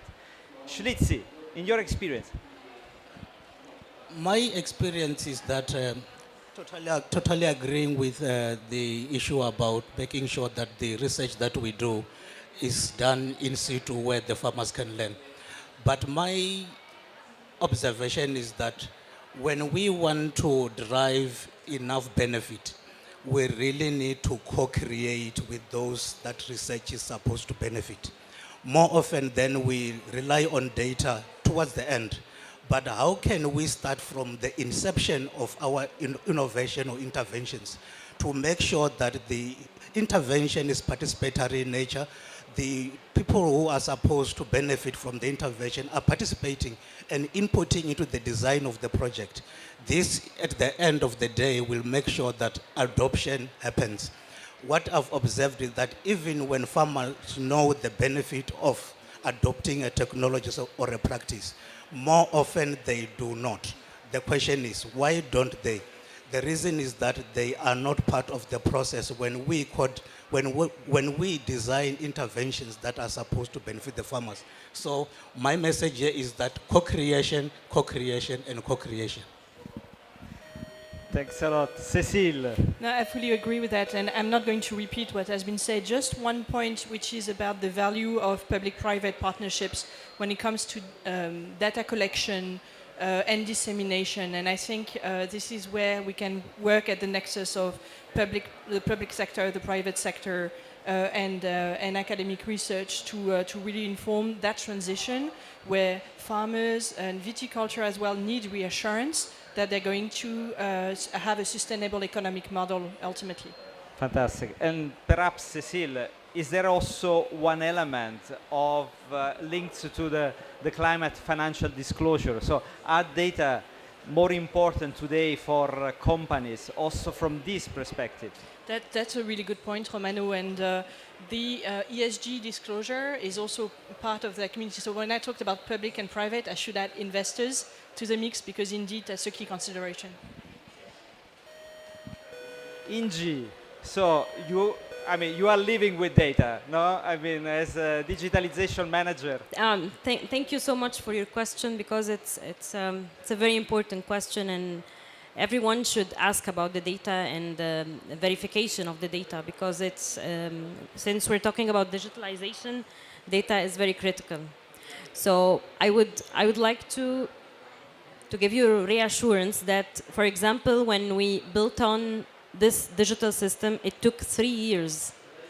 3 years of work to calibrate and to verify only data. Not only coming from the on-ground and historical, but we made like 2 years calibration with the farmers on ground. I wish I had some slides to show you some of the on-ground calibration we did, and not only following one plantation, but we followed different plantation in rotation with winter and summer. So when we launch a project, we make sure that its data is definitely correct, and the people who are in charge of these systems are agronomists. So it's not only normal people, it's expert people. Thank you. What I'm understanding from your intervention is that we have much more data today. We have the opportunity really to work in a different way, but probably we need also to create new competencies at local level to analyze this data because everything is more complex. I would like to say something because when we say data, a lot of people don't understand what is data. So data is phone number is data. Geolocation is a data. The type of or variety of a crop is a data. So whatever data you have is very valuable.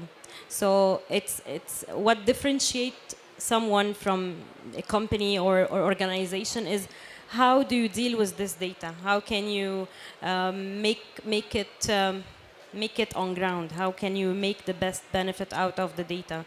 So like the system I'm talking about, the early disease warning system, was only built on data. So fantastic. I hope I responded to your very question. Well, very well. Thanks a lot. I think you had a question. Yes. Well, it was a comment just on data, no? It's we in the International Organization of Wine and Vine, we are standardizing different methods of analysis, and there was one on biome, on the analysis of the biome of the soils that was initially the idea was to characterize the different soils, and now we have a very interesting index of biodiversity that was presented precisely in Atlas in the Living Soils Symposium. So those things are very important in order to have information, in order to make the right decisions for planting different varieties, and this is very precise. I mean, sometimes data it's overwhelming, but if you have the good artificial intelligence, it works. Okay. Very good. Thanks a lot for this comment. We still have time for one single question.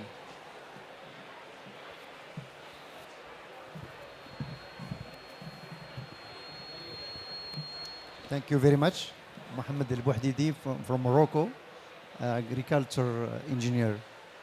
So, as our colleague spoke about a type of coffee, if we spoke for soil, maybe for me, soil is the black box on farming and in agriculture.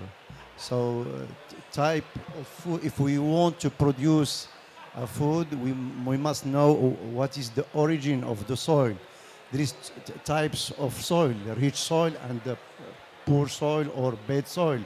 Affected with climate change, we need to discuss what elements we can add for the soil to produce a food. So maybe if we want to eat a food today, we must know what is the soil. So is this soil it's normal soil or added with nutriments, artificial nutriments? So soil for me is something important to study and to make a perfect data to have this knowledge and to give consumers food with everything. Thank you.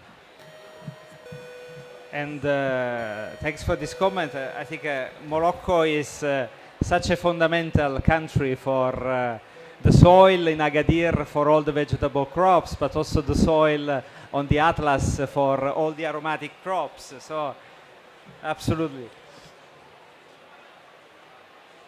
I would like to give now our panel the opportunity just to help us again to reflect on the fundamental question that we had at the very beginning. So, how much we should really think about soil when we are in front of the food and the drinks that we love. We don't have a lot of time, so in one breath, really something that our people, our public can remember for their entire life. Thanks. Okay, I will conclude with this. When you decide to have a glass of wine or of champagne next, don't look up. Look down at your feet, under your feet, and think about that silent friend that's really helping you have this special moment. I'll conclude with that. Before I give my concluding remark, I just want to reflect on the intervention from our colleague from Morocco to say that the question that, or the comment that is presenting here is about making sure that there is precision in terms of application, because there is an economics that is linked to that. So how can we use Earth observatory tools to make sure that farmers are having access to that information, and in between we do have got extension and advisory which play that mandatory role. So how then do we make sure that the National Extension Service is having access to that information to make sure that then is able to make decisions based on the real context-specific issues of that particular geolocation? My concluding remarks is that there is an interconnection between what we say environment of the planet, prosperity with regard to people, also in terms of making sure that when there is healthy soil, there is healthy profit and production systems, and therefore there is a healthy well-being which people can enjoy. However, we really need to heal the soil before we enjoy the taste of the soil.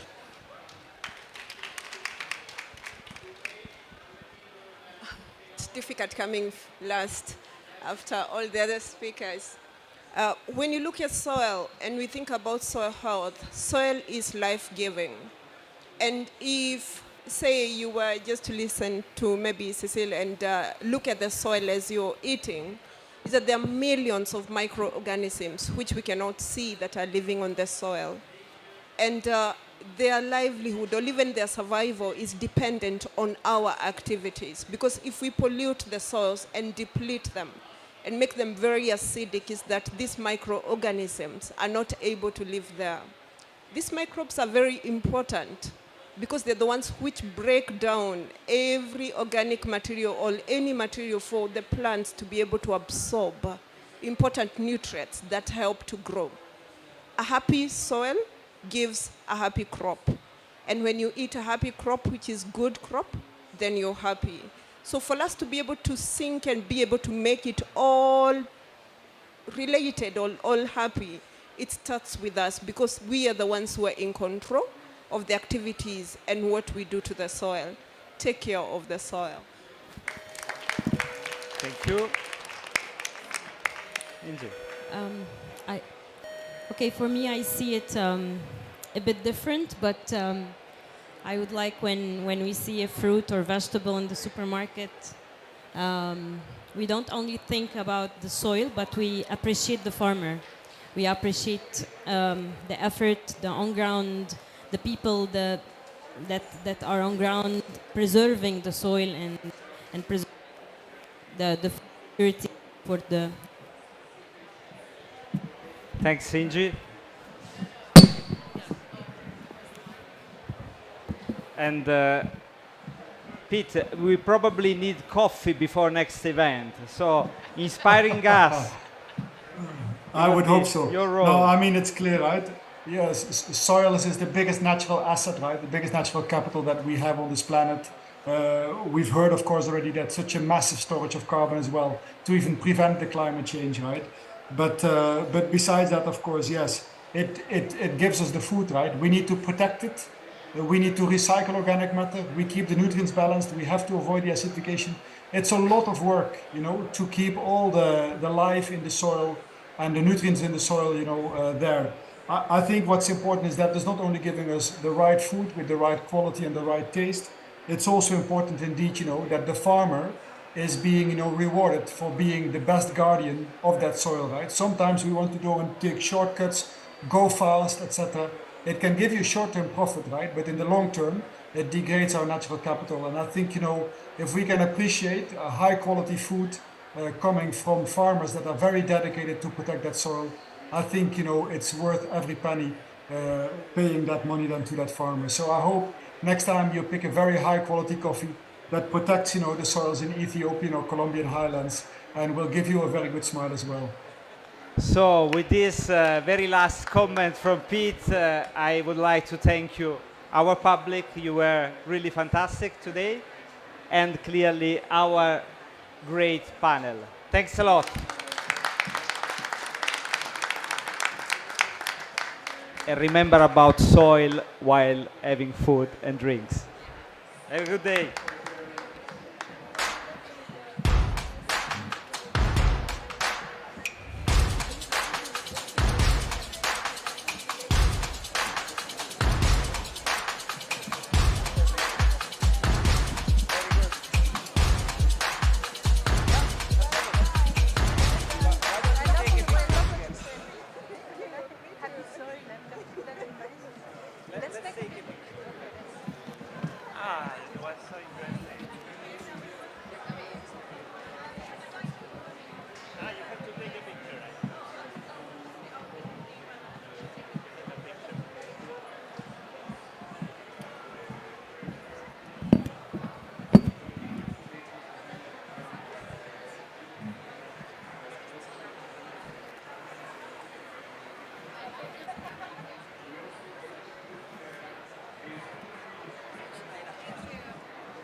1, 2.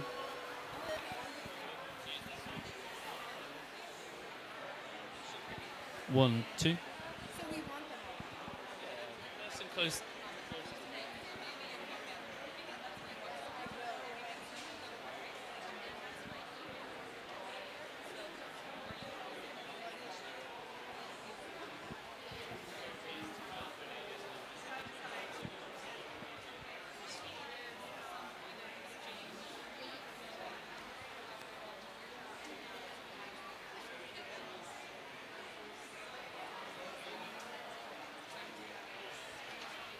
One, two.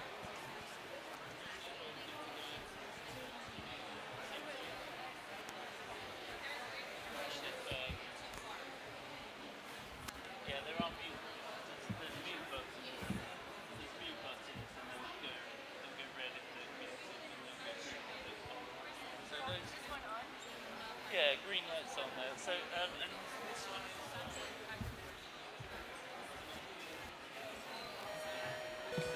Hello. Hello, João.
Hello.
A big warm welcome to everyone. Thanks for coming to the plenary. Who has ever heard of a plenary starting early? Because the room is packed. I'm so pleased to be here. My name is Lee Winowicki. I'm a soil scientist at C4eCraft based in Nairobi. I'm also a co-lead of the Coalition of Action for Soil Health. That's what we're here to talk about today. So this is our high-level plenary. And what are the objectives? Let's have some real concrete objectives about why we're here. One, raise awareness about the important role of soil health. We have no red carpet, but we do have a soil profile photo outside. Take a selfie, post it, COP27 soil. Here you go. Second objective, we really want to garner support, member state support, private sector support, citizen support for a soil health resolution. Third largest carbon sink hasn't been formally recognized in climate negotiations. Let's change that. Third, let's really highlight examples. We're going to have farmers, we're going to have UNCCD, we're going to have NGOs, international organizations really showcasing how they're supporting soil health. So these are our objectives today. And the reason we are here, I think we even have a farmer from Zambia. Esther, this is from Zambia. I'm sorry to say. This photo we took on a family vacation. It is estimated that 20 to 40% of the Earth's surface is what? Degraded. It's unable to provide the important ecosystem services it needs to support life on land. Soil erosion, as pictured here, is the most widespread form of degradation. This is due to unsustainable land management practices. So, that's why we're here, because we must not continue business as usual. We must work together to transform our soil and food ecosystems. I hope you can see this. It's to reverse degradation, to provide not just food, nutritious food, to contribute to climate change adaptation and mitigation, to realize the SDGs, and don't forget ecosystem restoration, healthy soil ecosystems for landscape restoration. And that brings us to CASH, the Coalition of Action for Soil Health. This took root in the UN Food Systems Summit, and it continues to grow. You can see by the audience here today. The main objective is very clear. We want to scale soil health globally. We know it's not easy, so we are addressing the 4 barriers constraining scaling: implementation, policy, monitoring, and luckily we have Rabobank here, financial incentives. So if we all work together, we can reach that. On the right, are our 4 goals. We want to make sure we expand research and development on soil health to answer the key gaps. We want soil health consideration in policy. For example, nationally determined contributions. We want to increase the hectares of land under healthy soil, and finally, increase financial incentives, but with a real number, 5 to 10-fold. So with that, we have a super stellar program for you today. So we will hear from the experts, we will have framing, and we will develop an action plan of how to take the soil health resolution forward together. So it is with my absolute pleasure to welcome Andrea Murillo, UNCCD Deputy Executive Secretary. Big warm welcome.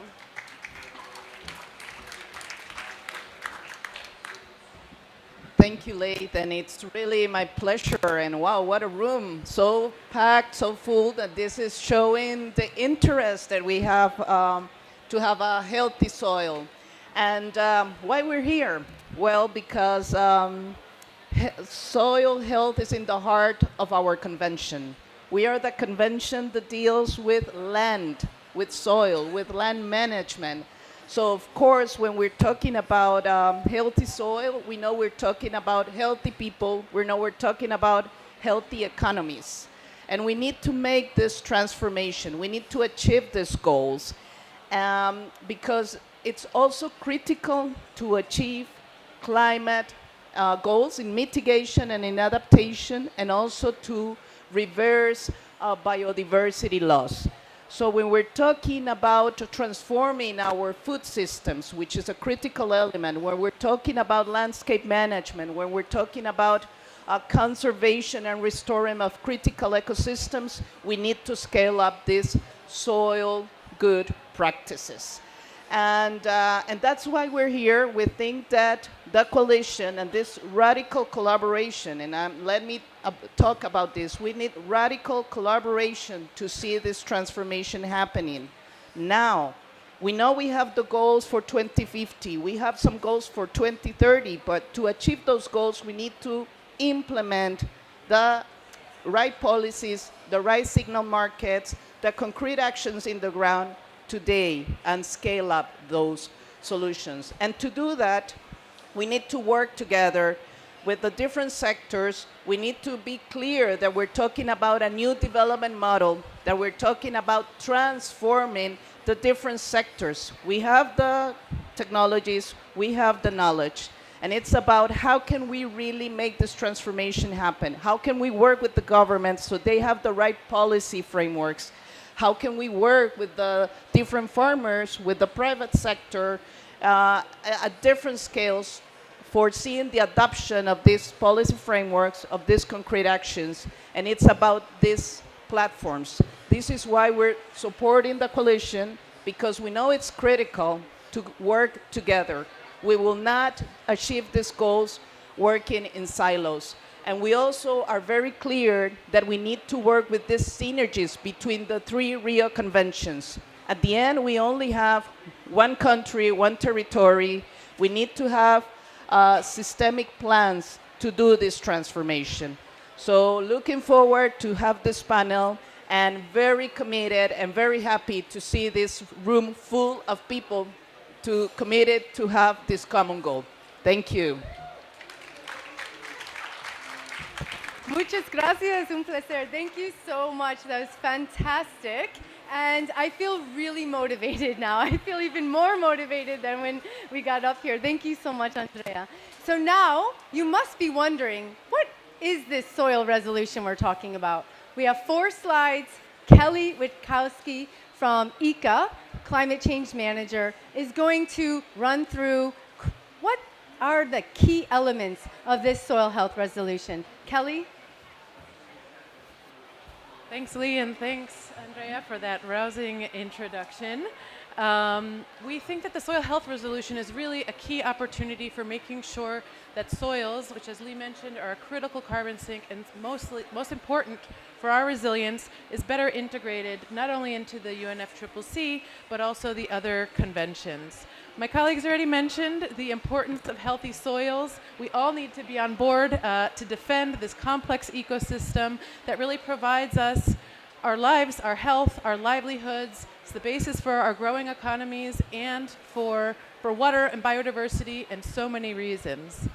The Soil Health Resolution is a set of commitments that seek to enable and scale healthy soil practices to both mitigate and adapt to climate change, restore biodiversity, improve water resilience, reduce risk, enhance food and nutrition security, and of course protect our natural and cultural heritage. The resolution asks for 5 things. First, we want to recognize the key role of soils as the basis for our economies and for our lives and livelihoods. We want to affirm that agricultural systems are really a significant part of the solution, and we need to provide the enablers that will allow it to increase that role. We want to stress the importance of the articulation across the 3 conventions on climate change, biodiversity, and combating desertification. We can achieve the goals of all 3 by focusing on soils. We also want to consider soils in the UN Decade on Ecosystem Restoration, and also emphasize the need for further international cooperation. We're all interested. This is not a controversial topic. We know this is needed, and so how can we put the pieces together and have everybody find their role? We really do need everybody on board to do this effectively. So what are we asking? We're asking that people help raise awareness and provide and share feedback, that you share these messages with your member states that can raise the issue of soil in the different opportunities and negotiation streams that the convention has. We ask that you contribute to the core team that's really helping to drive this forward, and to be part of this movement where we're really trying to address the policy, the coordination, the knowledge that we need to make sure that we can actually move on soil health on the ground. Thank you.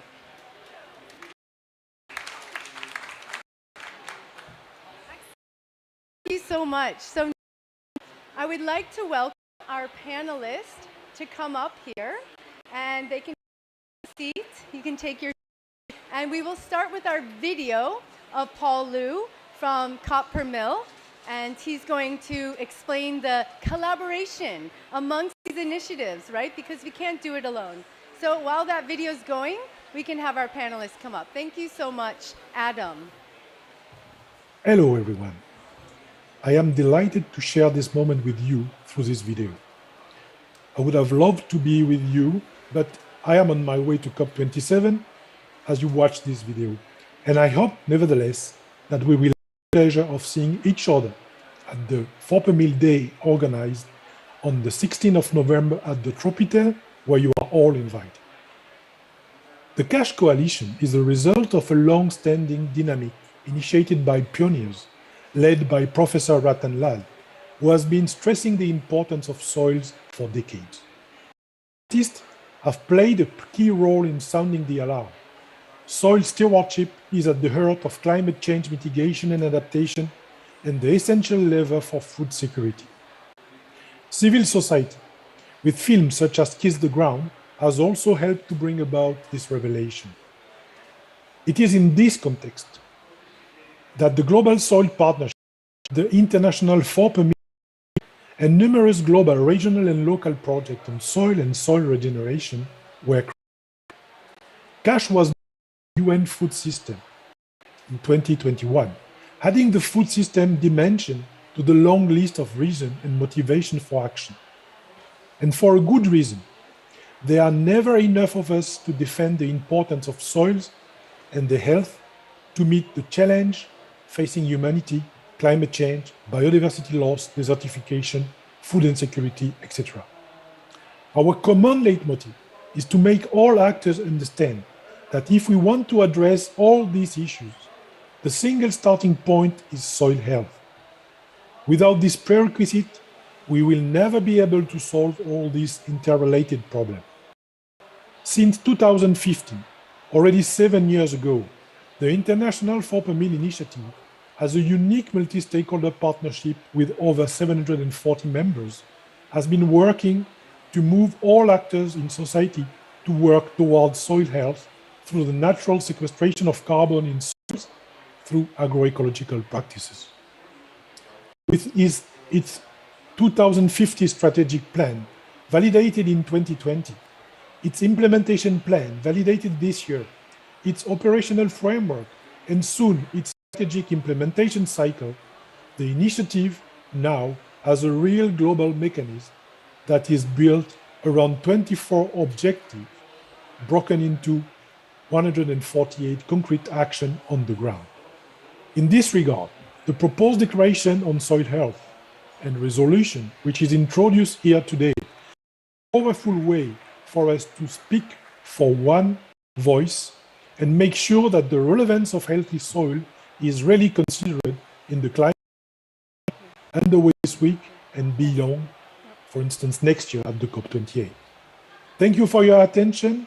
Hope to see you soon and have a fruitful day at COP27. Excellent, thank you. And we have 4 per mill representative right here. Where's Claudia? Thanks, Claudia. So, panelists, please come up. And because we started early, we'd really like to give Dr. Ratan Lal, World Food Prize Laureate 2020, please take a few moments.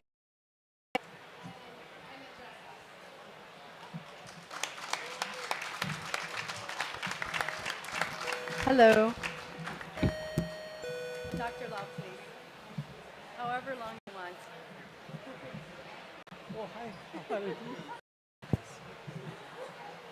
First of all, I want to thank Lee and other colleagues for bringing cash to where it is. It's really credit to them.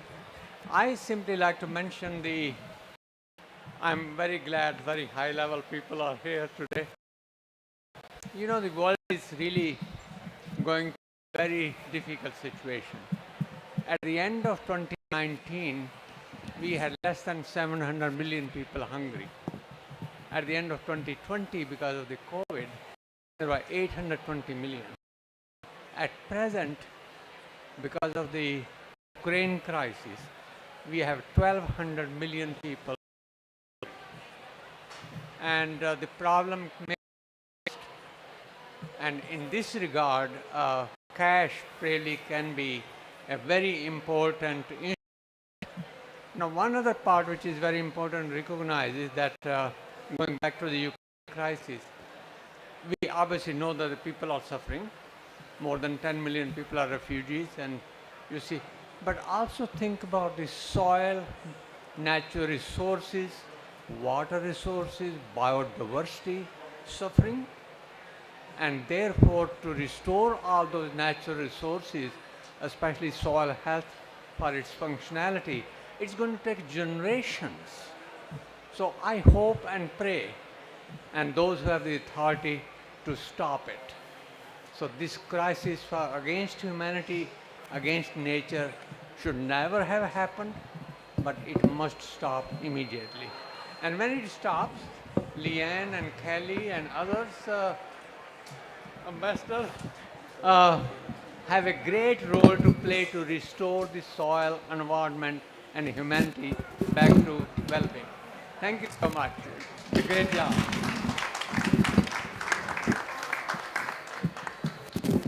We just can't resist drop-ins. I also see Martin Frick is here, who really hosted us and really supported the coalition during the UN Food Systems Summit. So now, amazing, we have so much time. I'm so pleased to have this amazing panel. And I just want to ground us. We've heard some really high-level talks, and I really want to hear from Esther. I want her to introduce herself, and I want you to talk about why you think we need to work to improve our soils and what you're doing on your farm in Zambia to do it. There's a microphone in front of you. Introduce yourself, Esther. Thank you so much. I'm Esther Zulu from province, part of Zambia. Okay. Esther Zulu from eastern part of Zambia. representing 55 cooperatives on conserving the natural resources and implementing climate smart agriculture. When I look of the soil health, concerning with my cooperatives whom I'm working with in Zambia, we have seen that the soils are a source of food which we eat and which we provide to other people so that they can gain them. The challenges we are facing, firstly, are infertile of soils. As you've seen in the video, Zambia, the soil is washed away. Low yields, those are the challenges we are facing. High costs of inputs like fertilizer and field burning, even animal trespassing in our fields. Now, for us, as we sat down as the farmers, we decided to come up with a federation where we can help farmers and train them on how to manage the soils which has been lost. So we work with the Community Markets for Conservation, which is an NGO in Zambia, which implemented us in using this wonder tree, Gridicidia sepium. I think most of you know it.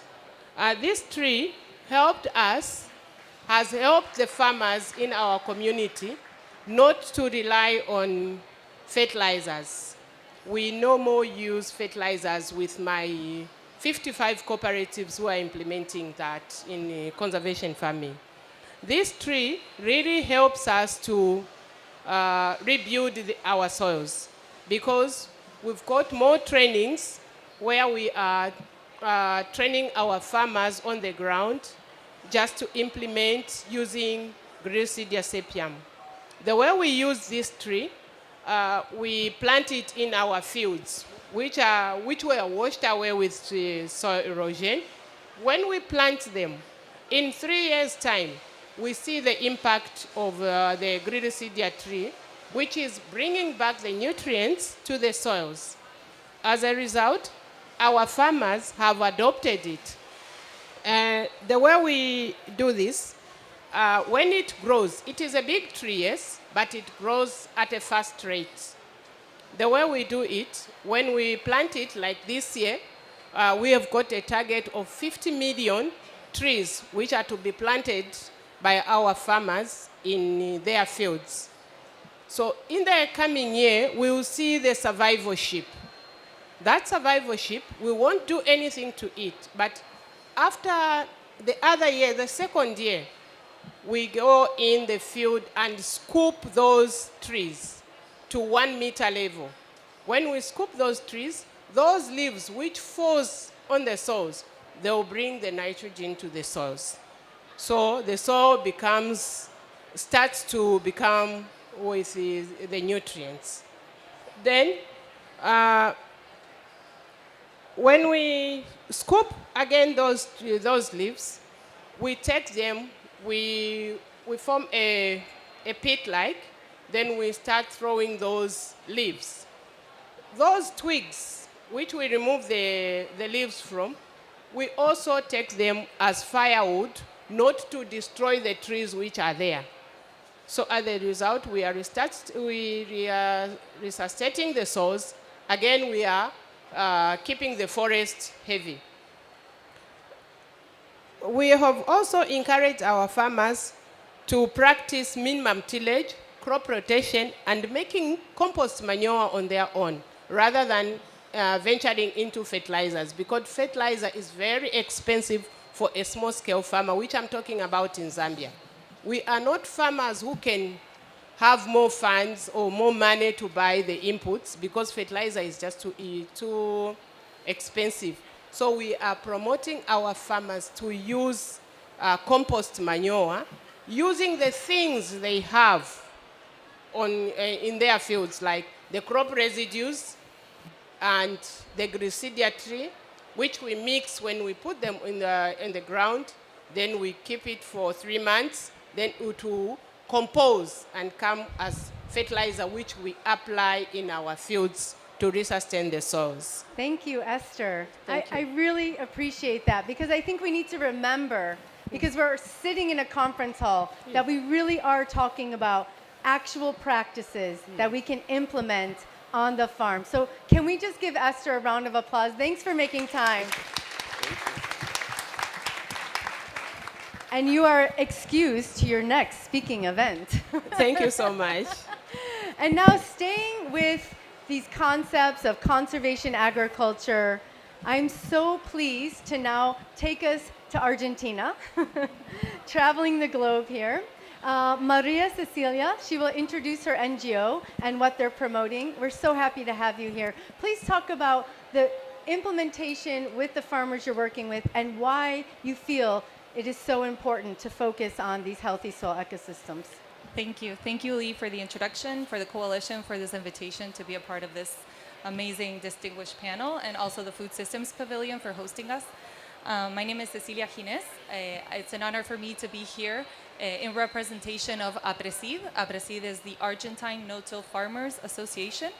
We are a non-governmental and non-profit organization, which is comprised of a network of over 1,800 farmers, agricultural producers, together with technicians and agronomists, who are convinced that living in healthy soils are the first step to sustainably producing food, fibers, and energy, and also key allies in the mitigation of climate change. APRESID was actually born out of the concern for soil degradation caused by conventional tillage. Since its foundation in 1989, APRESID has led the paradigm shift in agricultural production towards a no-till system, which is a technique that positions Argentina as a leader in soil conservation and also at the technological frontier of agricultural in production. And a concrete example of this is that during the last agricultural campaign, Argentina had almost around 90% of its surface planted with extensive crops under no-till, using no-tillage. Nowadays, based on the principle of continuous improvement, no-till systems are evolving, and we are also incorporating sustainable intensification, and this means keeping fields green for as much as possible, as long as possible through the year. And the benefits of this system are very clear. It improves the physical, chemical, and biological health of soils. It enhances carbon capture. It reduces water and wind erosion. It also helps avoid compaction and salinization of soils. It improves microbiological activity, and it helps prevent floods as well. And the rapid evolution of adoption of no-till in Argentina was largely because farmers were involved at the center of the innovation process. They were drivers of this process. These systems are very complex to adopt in each region, so the leading role of farmers is actually key to help adjust and adapt the system to each particular region. And just to go a little bit further into how APRESID does this on the ground, how do we work on the ground to promote these sustainable production systems? We have today over 40 regional groups of producers all across the country, which work, they work together to exchange information and experiences. Many farmers also participate in R&D projects in their own properties, and they work on over 20 different topics. All of the information on those topics is online, and they work in networks. So the farmer is leading the process, but they work in networks together with scientists, with technology, and with companies, all together, trying to find sustainable solutions to local problems. And this ensures reaching effective solutions. And the basis of our innovation is shared knowledge. So just to wrap up, we think it is actually astonishing that soil health is not at the center of high-level discussions. And we firmly support the need to include the role of healthy soils in climate negotiations, as soils are the source of food, fiber, and energy, and both food security and global peace depend on healthy and living soils. Thank you. Gracias. Thank you so much, Cecilia. And I think you highlighted the need for this really active multi-stakeholder action. Now, sitting to your right, we are blessed to have the Ministry of Agriculture of Ethiopia represented.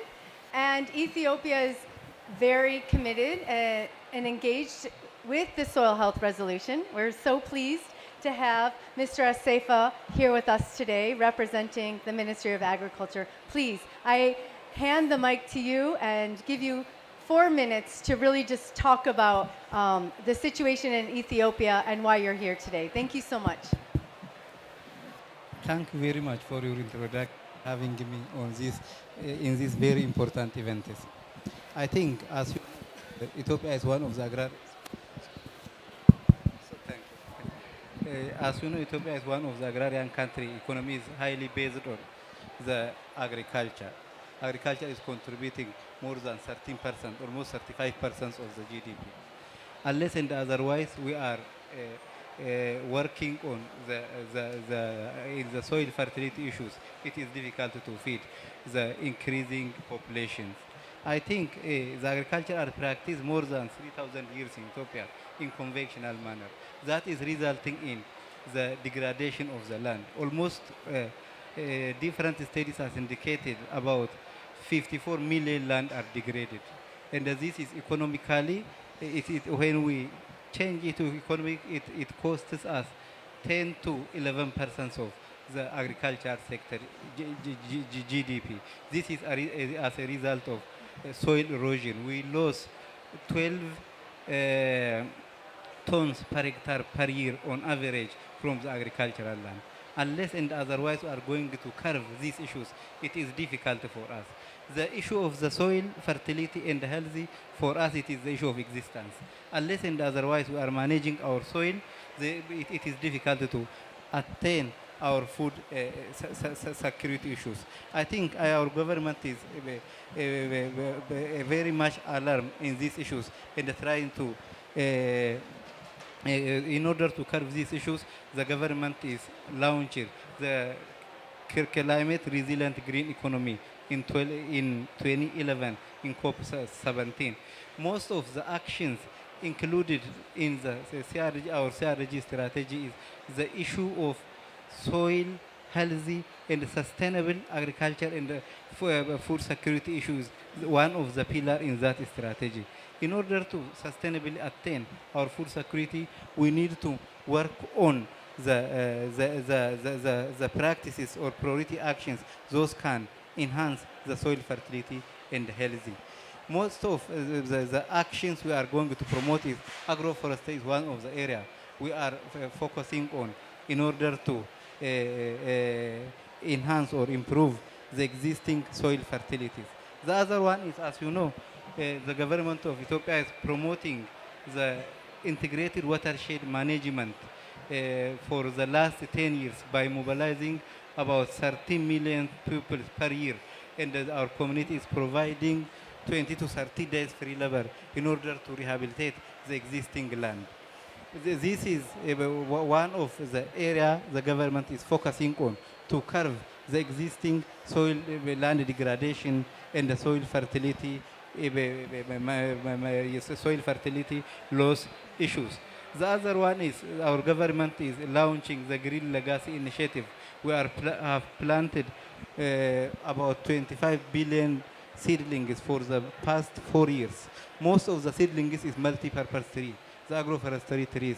Those can improve the soil fertility and can realize as sustainable agricultural production by rehalting the problems of the soils, as well as also it can reducing the production cost for agriculture by reducing the amount of the fertilizers, especially urea, when we're using these multi-purpose trees.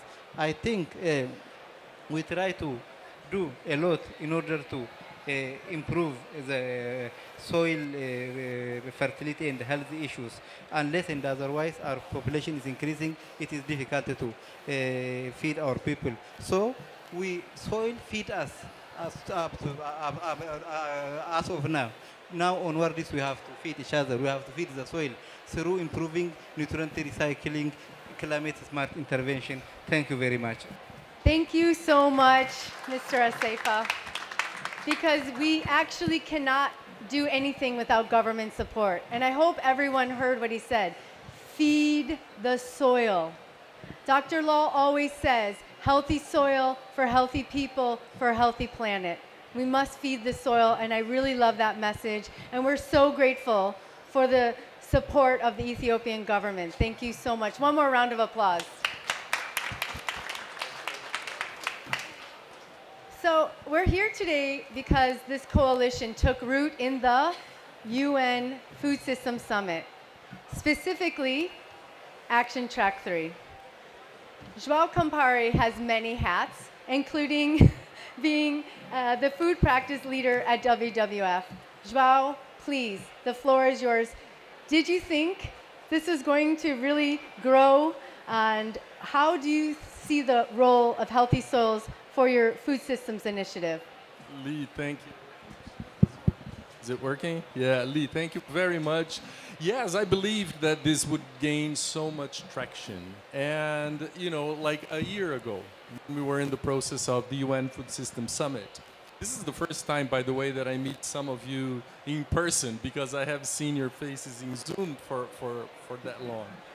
So CASH, or the Coalition of Action for Soil Health, is completing, I think, 1 year, because it was delivered to the summit, to the UN Food Systems Summit, as an Action Track 3 outcome, right? So congratulations to you, Lee, to Dr. Lau. I see Hunter here that I meet for the first time in person too. So, you know, if we were able to deliver the Coalition of Action for Soil Health in 1 year, I am sure that within months we will be able to sign up this resolution that we are here for, right? I mean, look at the number of people that get together to discuss soil and soil health. Your events on soil have been oversubscribed, and there is a reason why, right? Because about 25% of all life lies beneath our feet in soils. You know that better than I do, right? I'm an economist by training, so I keep thinking about assets. Soil is not something that you use up and throw away, right? The picture that Lee showed at the beginning, there are about 2 billion hectares of degraded or degrading land on the planet. To give you an idea of what that means, it's approximately the size of South America. How can we waste an asset like we are doing with soils? Soil composes an asset class, and if you're in the finance, you know what that means. It needs to be managed right, to be fed right, so that it reverts on proper nutrition, not only for us but for the planet as well. So I have 3 key things to say today about soils. First, as we have seen in the pictures that Lee showed at the beginning, we are not respecting soils. And that puts food security in danger if we don't change our behavior. About 52% of the farmland on the planet is already degraded, right? Soils are unhealthy or underperforming. And with business as usual, land degradation over the next 25 years could potentially reduce food productivity by 12% and drive up food prices, which are already high, by 30%. Less healthy soil, this is important to note, just doesn't reduce yield, right? It is forecast to reduce the nutrition density in certain crops. So we would have fewer crops, you know, lower yields with lower nutritional density. The second thing that I'd like to share with you is that we can fix this if we move into nature positive production, which was the outcome of Action Track 3 in the UN Food Systems Summit. So we need to move away from a model of extracting from nature into a model of farming with nature, right? Agroecology, for example, and other regenerative practices are key to ensuring soil health and long-term food security and providing environmental and social benefits to everyone. And there are examples. Again, I've known Hunter, Matt, in the summit. I'm willing to get out of here and give you a hug in a minute once the panel is over for the first time. But Hunter represents a movement of holistic grazing. That's a wonderful opportunity for us to look into the example that Hunter represents and look forward to how to integrate animals sustainably when we talk about soil health. There is already evidence that these practices can be applied at scale and rival or surpass monoculture production in terms of yields and nutrient density. WWF is working with communities on every continent to adopt nature-positive production practices that are good for people, nature, and climate. And lastly, my third message, we need to put the right conditions in place for farmers, ranchers, fishers also to perform. We are all economic agents, and the amount of subsidies that are out there in the world, there are about $700 billion US dollars in subsidies. Less than 5% is used in any form of conservation. So if we think that we are wasting resources, wasting taxpayers' money by not managing well an asset class, this is horrendous. There is no future if we don't invest in soils. And Lee, that's why because I think individuals also need to subscribe to the resolution, to the soil resolution. So I put my hand up to the soil resolution and the hands of WWF as well. Thank you so much. Appreciate it. Thank you so much, Joao, and thank you so much for all of your support. And at the risk of having two economists talk in a row, I'm so pleased that we have the CEO of Rabobank, because as I mentioned, we need everyone working together, and that includes the message that Barbara Barsman will give us. So the floor is over to you. Thank you so much for being here today. I know you've had many events, so. And I'm enjoying it, and especially enjoying this day where we celebrate global health. So happy to be at that party. Let's make it a party. And let's make it a party by having as many member states and individuals and NGOs and banks and all kinds of other organizations endorse this resolution that has been set up under your leadership, actually, Lee. I want to applaud Lee for that. Yes. Yeah. So I must confess, I'm not just an economist, but I'm also a banker. And I work at Rabobank, which is the largest food and ag bank in the world. Soil is like our asset. The asset underneath all of the financing we do in agri, which we do in food. And for us, it is just rational to invest in biodiversity, to invest in global health, soil health. So that's why we fully endorse this statement. We also actually contributed a little bit to it, but that's not really important today. Why is it so important that soil health is cherished by consumers, by food corporates, and yes, also by farmers? But we need to empower farmers to be able to do that, because at this point in time, they provide all of those ecosystem services by cherishing the soil for free. We don't pay them to do that. So at Rabobank, we try to set up nature-based solutions that that put a price tag on those ecosystem services. We use the voluntary carbon market to do that. But if there is any other market who could do the trick, for us it's not credits, the means. The goal is to make agriculture more sustainable, and we need farmers to do that. We need farmers to get a fair pay to be able to invest in carbon farming, in soil health, and so on. Because agriculture, yes, indeed, is one of the is an important emitter of greenhouse gas emissions, and yes, also not only cherishes the soil, but sometimes also depletes the soil by using chemical fertilizers and so on. But on the other hand, and very often this is not recognized, climate change and loss of biodiversity is a very big risk for farmers. So they do also have this incentive to fight climate change, to increase biodiversity.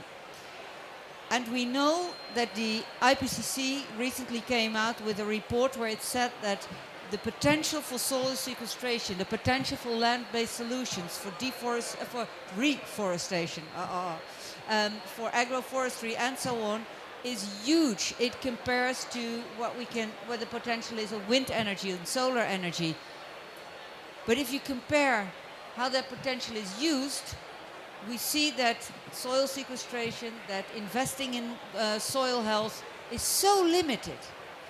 And what can we do to scale those efforts? And that is what this resolution is about. And that's why everybody needs to sign and endorse that resolution.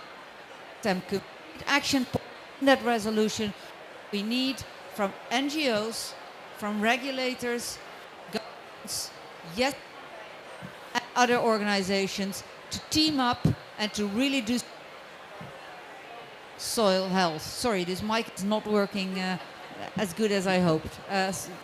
Message across.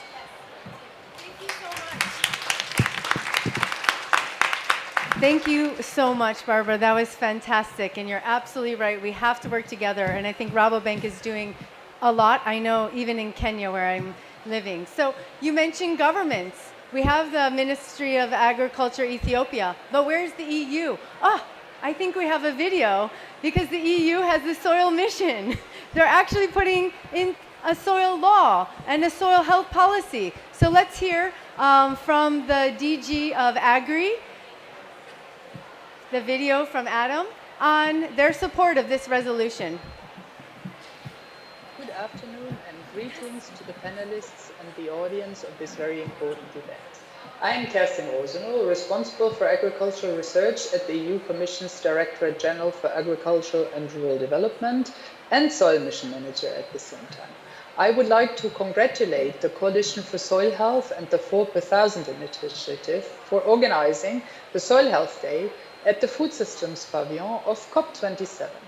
This session on a soil health resolution is a major opportunity to highlight the vital role of soils for food, climate, and ecosystems.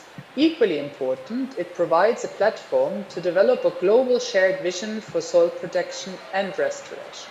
I am really honored to present to you today a major European initiative which I believe greatly fits into the context of this event, a mission called A Soil Deal for Europe.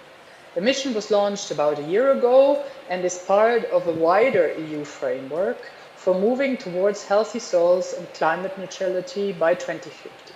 With this mission, soil health was finally formally recognized to be one of the major EU societal challenges for EU funding and action. Other elements of this framework include the new EU soil strategy, an upcoming proposal for soil health legislation, and the European Soil Observatory, so really comprehensive action. The EU Soil Deal mission aims at pioneering the transition to sustainable soil and land management, in particular through ambitious actions in 100 living labs and lighthouses all across Europe. Living labs are meant to become dynamic places in rural and urban areas where people from all walks of life, be it land managers, researchers, businesses, NGOs, and others, can co-create, test, and scale up solutions that are adapted to local conditions, that's important, I think, and respond to specific soil challenges. Lighthouses are farms, forests, urban gardens, etc., which have demonstrated particularly good and successful innovative approaches or practices to be widely replicated.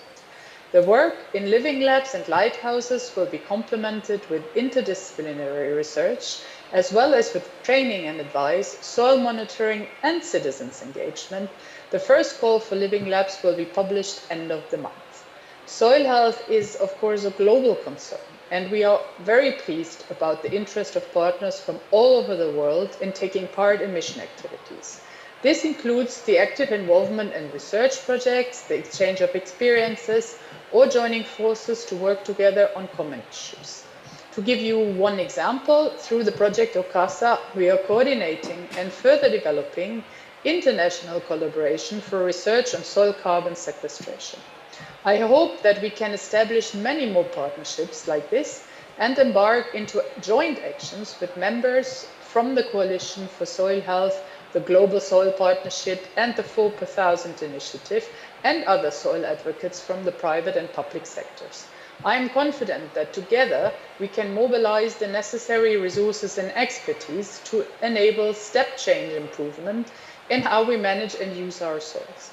I'm also confident that discussions and the outcomes of the COP27 will even further increase awareness of the importance of soils for food security and climate resilience. Let's build together on this moment. I wish you a fruitful session, and I'm looking very much forward to creating together with you a true global community of soil mates. Thank you. Awesome. We're so happy to have the support of the EU. And as we began with Esther grounding us in her farm in Zambia, I'm so pleased to hand the mic over to Adrian Letero. He's a GLF Youth Restoration Steward. He also has founded his own NGO, Nature and People as One. And I know you don't speak for all youth, Adrian, but we are so happy to have a youth representative from Kenya here. You are the next generation. What is your call to action? Thank you very much. So I'll speak about it from two hats. One is being a member of a pastoralist community in northern Kenya and working with pastoralists to conserve and restore the ecosystems. You know, healthy soils form a huge part of our daily lives. This is through the nomadic movements. You have to have grazing lands. You have to have the traditional medicine. And so soil health is essential to our pastoralists' lives. And over the years, pastoralists have always been practicing regenerative, positive practices for soil health. But of course, we have climate change, we have land degradation, we have all this is influencing that these positive practices. So with my NGO, we work to restore the landscapes through natural regeneration. So protecting what is already regenerating through community governance and improved movements through the ecosystem. We are, in terms of youth, when I speak about the youth, it's a generational challenge. So we had that, and so we need all hands on deck, right? Youth need to be aware about the importance of soil health. We see soils everywhere, every day in our lives, be it youth from pastoralist communities, youth from farming communities. So one is we need to get this message out there to the youth, in as much as we're talking about the way we talk about trees, we also need to talk about soils in the same conversation. So key takeaways from me is let's get incentives for promoting regenerative practices by pastoralists and farmers, and the soil health resolution does that. Two is let's get more youth aware about what exactly is soil health and why soils are very important, and we need to promote these practices. Thank you very much.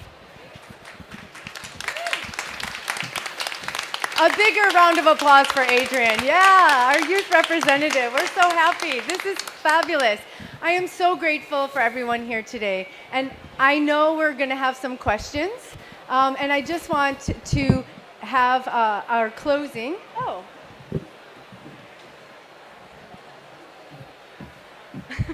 I would like to hear some reflections from Satya Tripathi, Secretary General of GASP.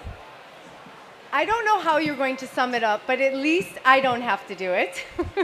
So I'm grateful that you will kind of summarize what you've heard, make sure we have a call to action, and then I hope everyone will take some selfies with the soil profile, have a discussion, ask everyone here the hard questions, sign up for the resolution. So with that, Satya.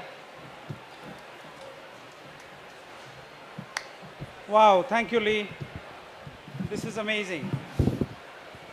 Well, you can't sum up the wonderful work that has been done especially over the last 2 years, but over decades of amazing scientists and inspiring activists that has culminated in the soil health resolution. And everybody on this podium and everybody in this room has played a stellar role. So give a big hand to yourselves for bringing it to this point.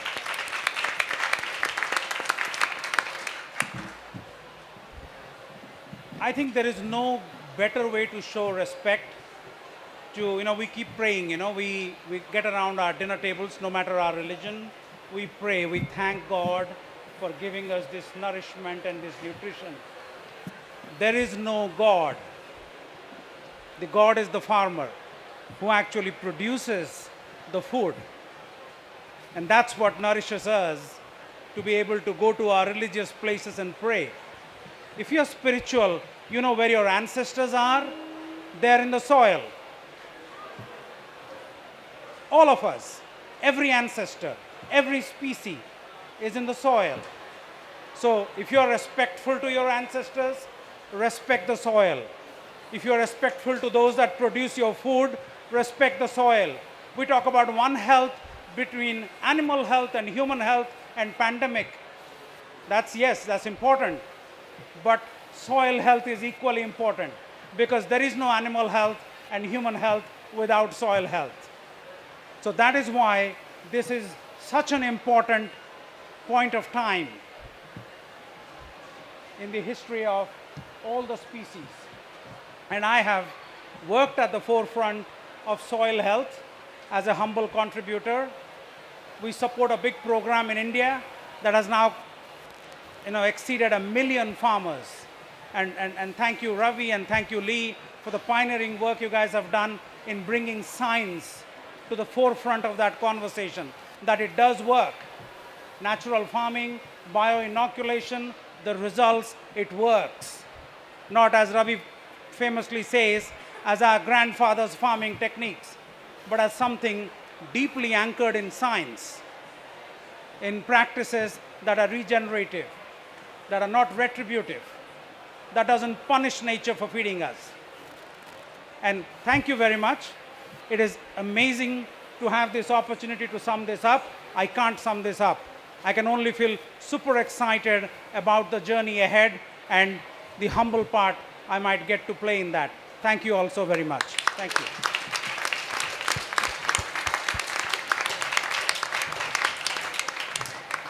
Thank you, everyone. There's copies. Chandra, if you pick up that stack of papers on the ground at your feet, there's the summary of the soil health resolution. Grab it, contact us. I wish we had more time, but please, let's all interact over a cappuccino. Thank you so much, everyone.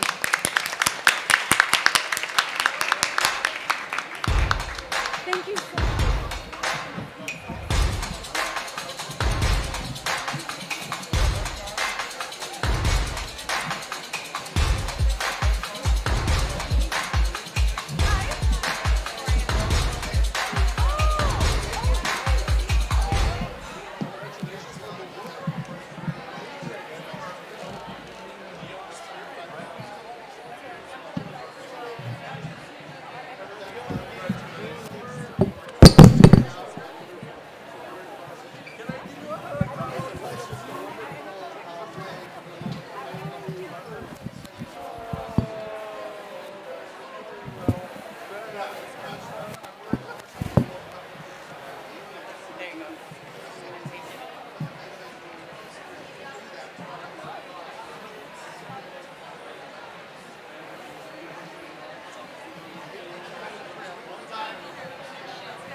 My task is to bring everybody out.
Is this working? Yeah. Everyone, I think we're just going to start in 2 minutes. We'll just wait for a few more people to come into the room.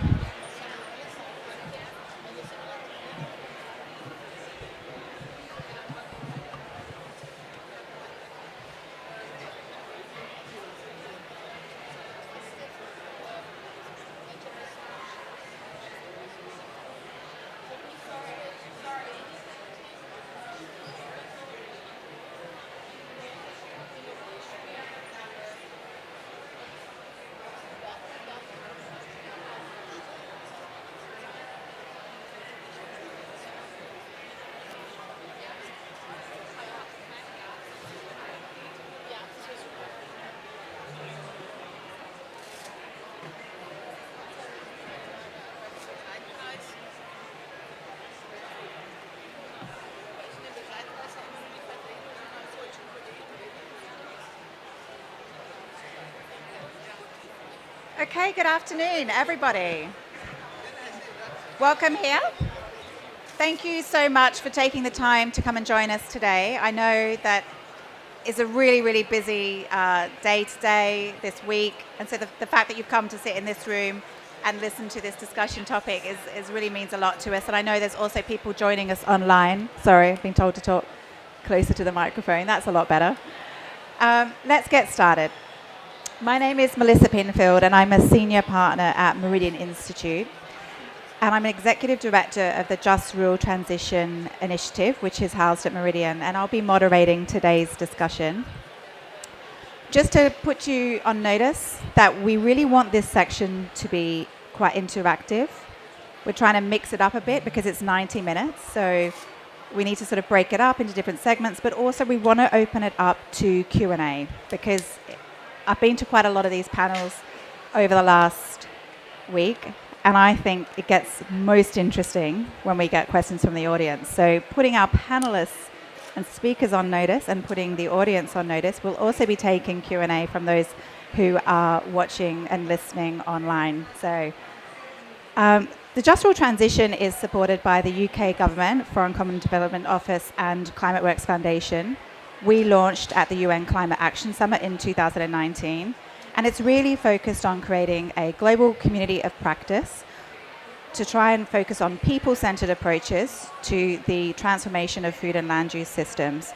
A lot of the work we've been doing with many of you here in the room and others is how do we really build the evidence and the knowledge of what works? How do we bring in diverse perspectives and approaches to really identify those opportunities and overcome some of the challenges of this people-centered approach to food systems transition?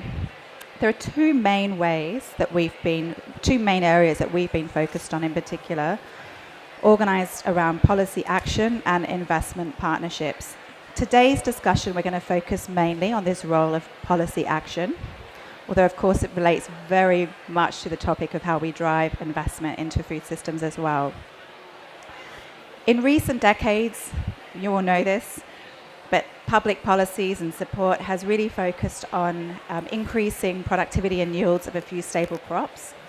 And to some extent, it's been extremely successful. Yields have risen by 2 to 3 times since 1950.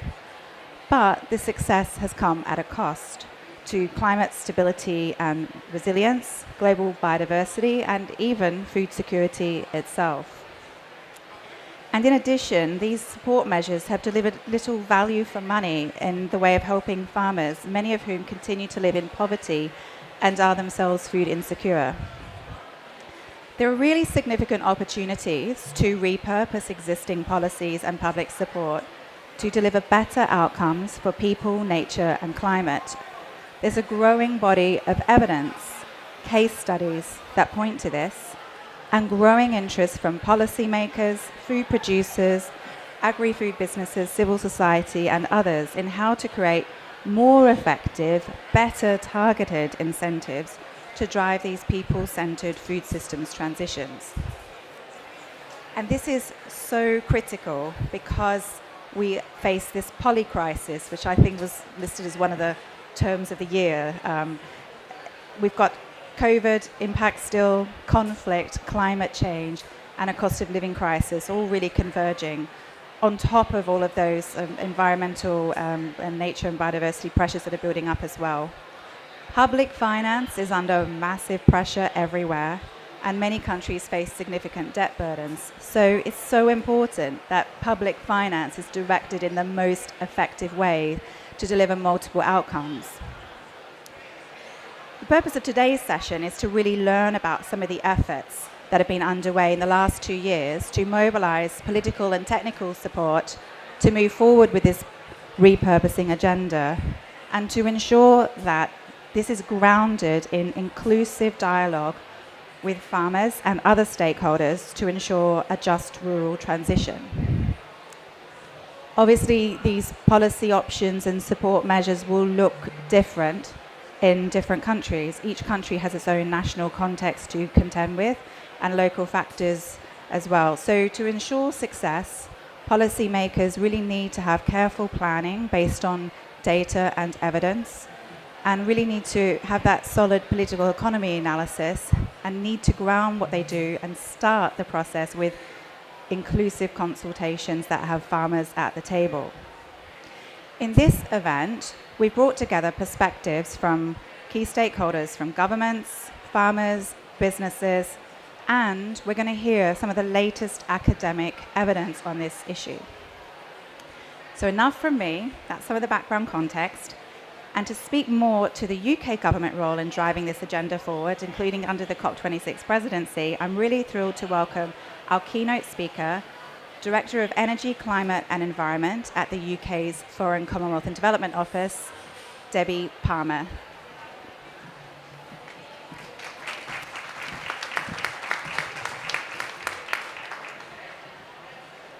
Thank you very much, Melissa. Good afternoon, ladies and gentlemen. It's lovely to be with you all today in this first ever UNFCCC COP Food Systems Pavilion, which is a great milestone in and of itself. Today, of course, we're here to collectively forge ahead with measures to transform agriculture and food systems. And as we all know, this is one of the greatest challenges of our time. Melissa's already talked about the incredible rise in agricultural production over the last decades as yields have taken their upward trend in dazzling fashion. But of course we know this has come at a cost, driving climate change, driving extreme biodiversity loss, which threatens survival of the natural ecosystems that ironically we all depend upon. Indeed, the increasing fragility of food systems has been really very acutely exposed by the global crisis of food insecurity that we've seen unfolding across the globe this year, exacerbated by the illegal war in Ukraine, but laying bare the longer-term challenges of climate change and environmental destruction. So from my perspective and from the British government's perspective, there is an urgent need to accelerate a just transition to sustainable agriculture that can deliver for people, for climate, and for nature, that puts farmers at the centre of policies to build resilience, that protects livelihoods and supports a healthier planet to feed our growing population. Now, to get this started, shifting incentives will of course be absolutely key to driving transformation at scale. Governments have a really critical role to play. Globally, we know that governments spend over $800 billion annually in public support to agriculture. And we also know that much of this is inefficient and it distorts the incentives, driving climate change and indeed environmental damage. The good news is we also know that there are alternatives. The evidence suggests that redirecting just 10% of public support to agriculture towards less harmful, more efficient and sustainable production and green innovation could deliver net gains of up to $2.4 trillion in 2040. Policy reform could help reduce emissions, restore biodiversity and deliver healthy diets for lasting food security. Now, of course, any reform process is complex. International cooperation needs to play a key role to support design and delivery of the shifts that are needed. Under the UK's COP presidency, we highlighted the global effort required to achieve this transformation, and we are really pleased to warmly welcome Egypt's COP27 presidency as they build on that momentum in this space. Going back a year, ahead of COP26, together with the World Bank and supported by the Just Rural Transition Initiative, back in 2021 we launched a peer-to-peer policy dialogue between governments on accelerating the transition to sustainable agriculture.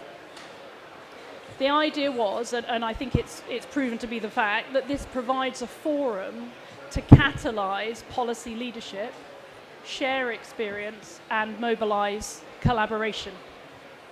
And in line with these efforts, in Glasgow last year at COP26, we launched a policy action agenda setting out guidelines, but non-prescriptive guidelines for policy measures to achieve transition to more sustainable agriculture.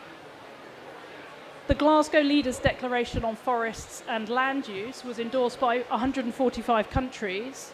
That commits to strengthen action on sustainable agriculture, redirecting agricultural policies where appropriate. And we've seen growing momentum in this space over the last year, which is something for us all, I think, to reflect on and celebrate.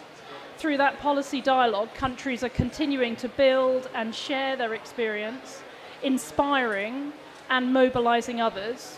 And from initially 12 countries joining the dialogue, we've now got over 45 countries that have engaged. So we can feel there is a growing momentum in this space and a kind of positive forward action. This is framed around a set of success criteria for sustainable agriculture that delivers for people, for climate, and for nature. So tomorrow, on Agriculture and Adaptation Day, we will publish a chair's summary and a compendium of country briefs to highlight the action that lead countries are taking. Now, clearly, there's much more to be done, and farmers, in particular, need to be at the centre of efforts to redirect support. So I really welcome, I think it's really positive, the consultation process our partners from the Just Rural Transition Initiative have been conducting this year, capturing those really central voices from the field to reflect the farmer's perspective on how to design and to deliver policies that lead to sustainable agriculture. It's going to be absolutely critical. This is something we need to do together with all parts of the community engaged. So as we take forward the policy dialogue, we will endeavour from our side to ensure that we consistently reflect farmers' perspectives and what we're hearing from the people who deal with these issues every day. The strong set of recommendations that JRT has brought from the field, which I know we're going to hear about as we go through this session, I think will really be very helpful in that space and will give us a sense of how we move forward. So looking ahead, I really look forward to ongoing collaboration in 3 areas. First, to catalyse policy action through that policy dialogue process. Secondly, to support country efforts to design and implement those policy actions. And then thirdly, to facilitate multi-stakeholder partnerships through our work with the Just Rural Transition Initiative and our partnership with the World Bank, public-private partnerships facilitated through networks such as the Good Food Finance Network. All of this is important and it all needs to come together so that we've got a continued collaboration and communication across the piece as we learn from each other and go forward. So I look forward today to hearing from the diverse range of perspectives on these really crucial issues, to hear from the field, to hear from other experts, and to continued engagement as we all go forward. Thank you very much, ladies and gentlemen.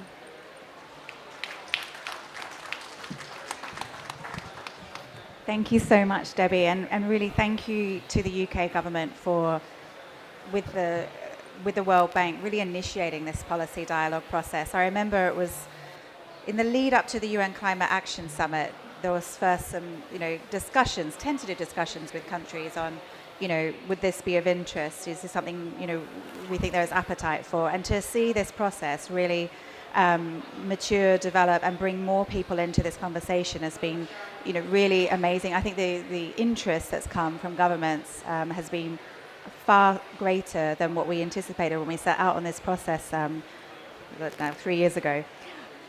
Another element of the work that we're facilitating at the Just Rural Transition is a multi-stakeholder working group. And one of the joys of this working group is being able to listen and hear from some of the leading academic experts and authorities working on this issue. It's sort of a, if you like, a kind of a clearinghouse and information sharing and exchange between people who are working on these issues. So that those who want to come in and learn more about the space can kind of get smarter quicker, right, about what's already going on, not duplicate efforts, but build on what's happening and have really start to develop this kind of consistent narrative as well, and a nuanced narrative. I mean, we've been very careful about using the word repurposing. It's very different from the fossil fuel debate. This is really about making sure we're investing, keeping this money and investing in the right things. So this has been a wonderful thing to kind of see evolve over the last couple of years. And I mention this because one of the key partners in this multi-stakeholder working group is the Food and Agriculture Organization of the United Nations. So next up, we are going to hear recorded remarks, because he can't be with us today, from Maximo Torero, who's the chief economist at the FAO. FAO is doing a lot of work to provide analytical support to countries through its MAFAT program. You may have heard of it. It stands for Monitoring and Analyzing Food and Agricultural Policies. And this is working in many countries in Africa to help strategically prioritize, reform, and implement policies on food and agriculture. So hopefully, fingers crossed, the technology is going to work. Let's see.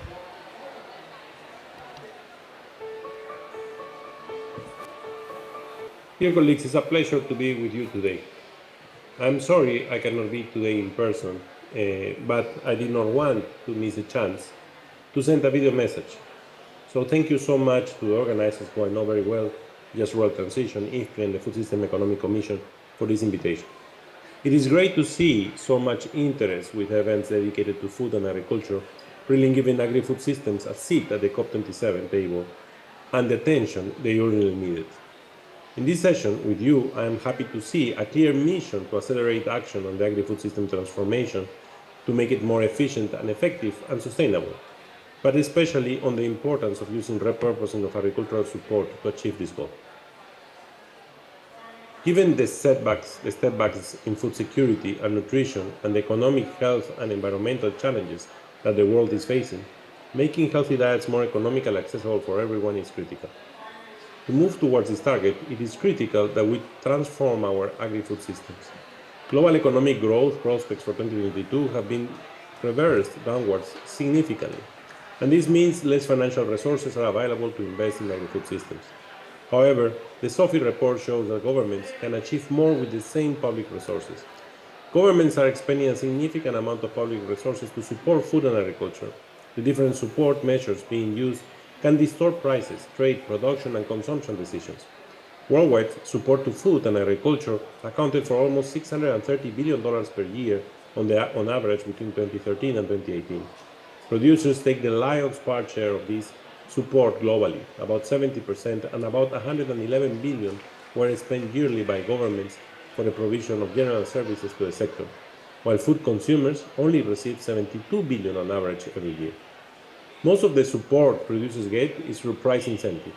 This includes border measures on imports and exports, such as import tariffs, quotas, export taxes, bans, and licensing, and market price controls, administered prices at which governments procure food from farmers, or minimum producer price policies. Overall, support to agriculture production largely concentrates on staple foods, dairy, and other animal source protein-rich foods, especially in high and upper middle income countries. Rice, sugar, and meats of various types are the foods most incentivized worldwide, while producers of fruits and vegetables are less supported overall, even penalized in some low-income countries. And this is happening in a world where we have 3.1 billion people don't have access to healthy diets. So the SOFI 2022 report presents evidence that if governments repurpose their current resources they are using to incentivize the production, supply, and consumption of nutritious foods, they will contribute to making healthy diets less costly and more affordable, equitable for all. In addition, we also see improvements towards reducing hunger and extreme poverty. This is true in the three scenarios up to 2030, where we simulate all the countries in the world. First, to reallocate fiscal subsidies from producers to consumers to bridge gaps in healthy consumption patterns. Second, to reallocate fiscal subsidies among producers to bridge gaps in healthy consumption patterns. And third, to reallocate support through the border price incentives, border measures, and market price controls to bridge gaps in healthy consumption patterns. We find that with the same money, countries can unambiguously improve the affordability of healthy diets. However, we need to be careful, as there could be trade-offs that could need to be considered and managed.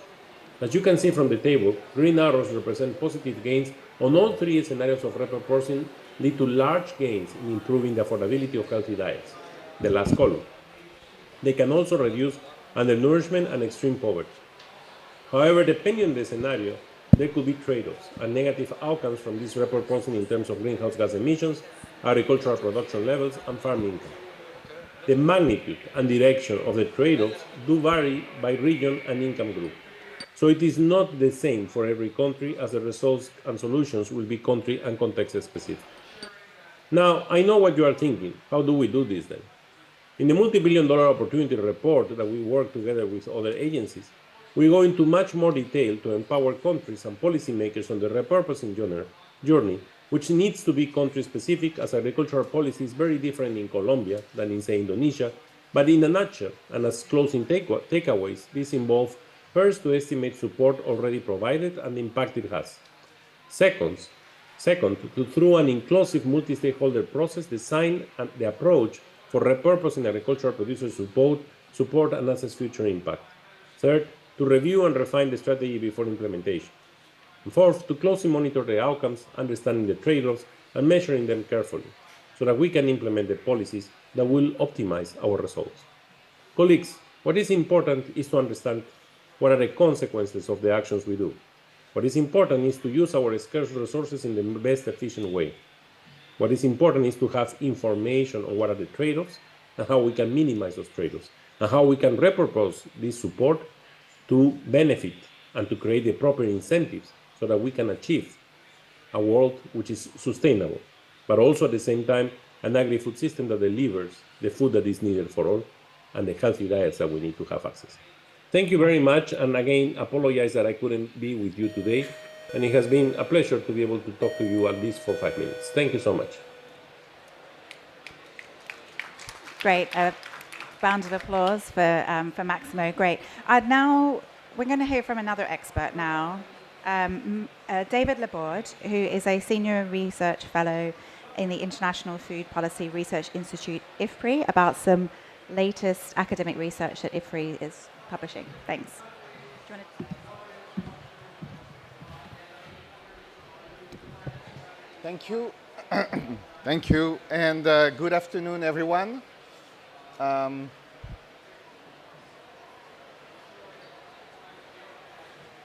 I will need my presentation. No? Would we? Okay, good. So, I'm David Laborde from IFPRI, so the International Food Policy Research Institute. What I'm going to present this afternoon in the work we have done for and with the Food System Economic Commission, and in partnership with other researchers from Oxford University, to put a price tag on the hidden cost, but also the hidden gains. And that's what I think will disturb you a lot of existing policies. And then I will discuss about what is the kind of pathway for the future.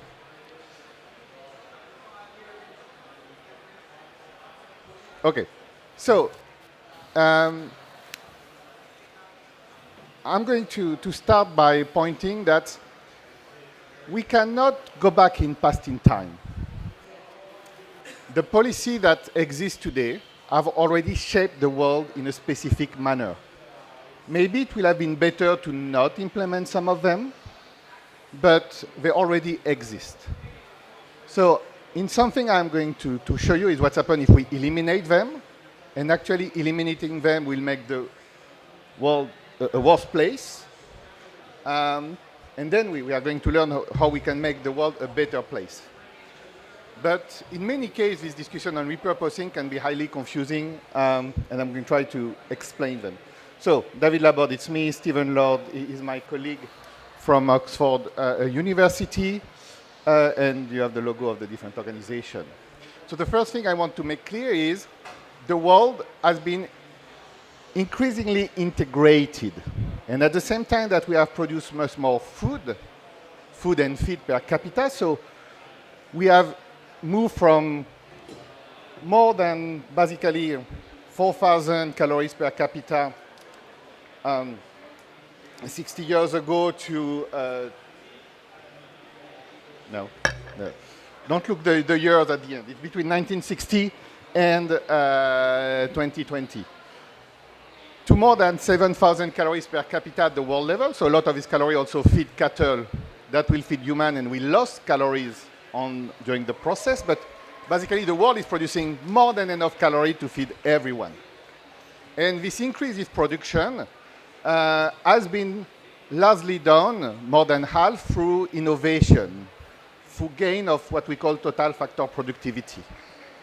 And just on that, productivity should not be seen as a bad word. Productivity is a good word. It's about sustainable productivity, but at the end, productivity is what you get for what you use. Increase in productivity means more food by unit of land, more food by unit of water, more food by unit of carbon. The problem we had so far is that we were not considering all of that in some of our measure of productivity. But we will not get out of the situation we are now without more productivity. And that's what we have done in the past, but not enough, in particular not in inclusive. But at the same way, we have increased significantly the share of calories that is traded internationally. So about 10% 60 years ago to more than 25% currently. And it has been shaped also by trade policies and farm policies. And if you look at the map on the right, you will see region of the world that, in this case, in case of protein, in purple, import more protein than they import proteins, and basically consume more protein than they produce, and green area where you have exporters of proteins. And the key message here is that we cannot think about food system transformation or policy pathway thinking about autarky. It's not one country on its own that is going to fix first the global problems, but even any problem, because in many cases it's going just to shift the problem to the neighbor. Because we are connected, because people need to eat. So if tomorrow people produce less meat in Europe, it doesn't mean that Europeans are going to consume less meat. So the question is where this meat will come from.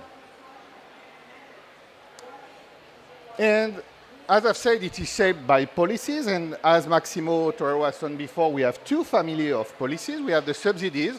You take money from the taxpayer, and you give it to farmers in different ways. And you have trade policies that basically create a difference between your market and the world market. In some cases, this policy helps farmers when you protect your farmers, so when you basically put an import tariffs. But in the global south today, you have a lot of policies that are actually taxing farmers. So many farmers in Africa do not even receive the world price, they receive less. So in this case, it hurts them, the current policy. But when you protect your market, you increase the price of your commodity. So if you're in Switzerland today, the price of meat is 3 times the world market. We remove the policy, it means the price of meat will go down. People will eat more meat. So we really have to think about all these policies have different effects on consumers and on producers. There is not a simple story here. And these policies impact the food system on these 4 pillars. How much we produce, and in the world of today, the more we produce, the more emission we have, so that's not a mystery here. So if you have a policy that pushes to produce more, you emit more. What you produce, what type of product? Are you doing green beans, sugar, or cattle? How you produce, that's the technology you use. And of course, also depending on the price incentive, the type of subsidies you have, if you have subsidies on research and development or subsidies on fertilizer, how you produce things can be very different. And last but not least, where to produce.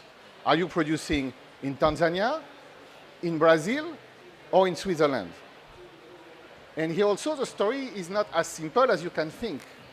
Because today, to produce 1 liter of milk in Ethiopia, you emit 16 times more CO2 than in Switzerland. So moving protection from north to south can increase emission, put more pressure on some systems that have not enough water.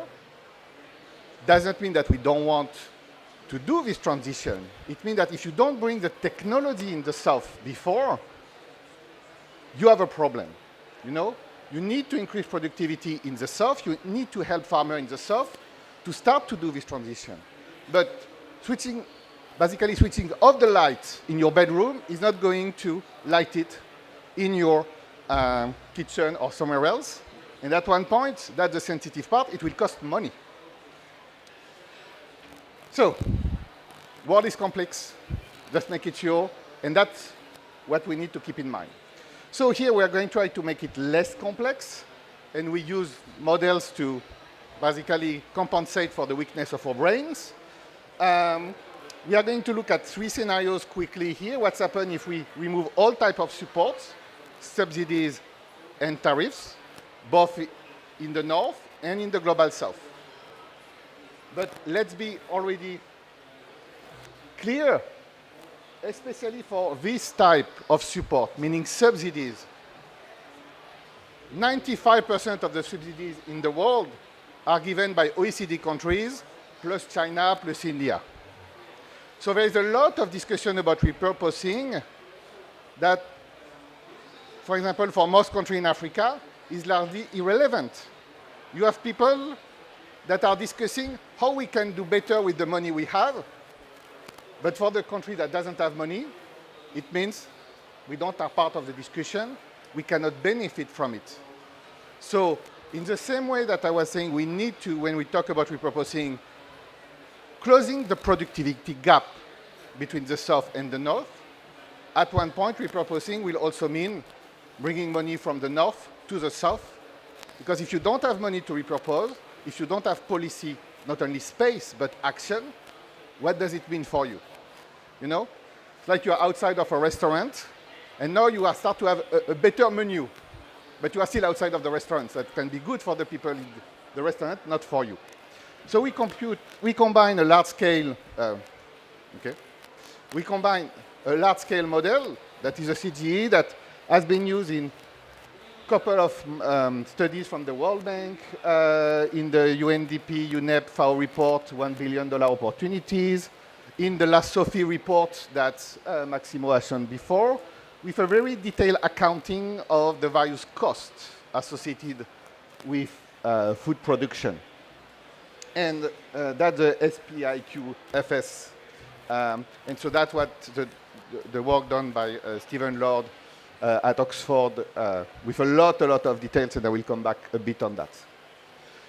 So you are going to see numbers. But as I've said, numbers can be attractive, they can make headline. But more important than number, we need to understand what this number means, where they come from, what are the mechanisms, because if you don't understand the mechanism, you will never be able to do the proper action. You know, a number is like the symptom, but the same symptom can be associated with different disease. The same number can be associated with different story. If you want to treat the disease, you need to understand why you get these numbers. And that's what I'm going to, and I hope I have already started to help a bit. But also we have some level of uncertainty. No? It's not like if we know, you know, how much emission each cow in Ethiopia emit. To be honest, we don't even know how many cows are in Ethiopia today. Same thing if you look in the US, we use in some case, you know, an average emission about how soybean is produced. But between various farms, various practices, you see large variation. And it's not like if we have all this data available. So uncertainty and has to be done if you want to be kind of accurate. So here in the example when we remove subsidies, you see map of additional costs coming from removing subsidies. And I use this one just to illustrate the type of cost we are looking at. So on one hand, when you produce, when you carry food, when you cut trees, you emit emission, GHG emission, CO2. But one type of emission is the nitrogen emission. And I mean, depending on how familiar we are with the topic, they have a different life cycle. They have a different warming potential. And life expectancy. So we are doing a specific treatment for them. Then you have the value of water. So where do you use this water, but also different places on Earth doesn't have the same water potential. So basically the cost of water is not the same. Then you have the land use, and here it's measured as ecosystem services. And finally, you have the social cost that we measure mainly with hunger and poverty. And all of this doesn't move in the same way. You know? You can basically cut your forest, have economic development, reducing poverty and food security, but still have more emission and lower ecosystem services. That's all the trade-off that also Maximo was referring to. And as you see on some of these maps, in many cases, first, you see that all these maps are not the same.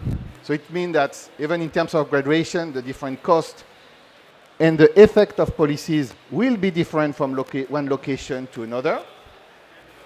But if you look, for instance, at the blue one, in a number of cases, with the elimination of some of these policies, you see a reduction in livestock production, for instance, in the US or in Europe.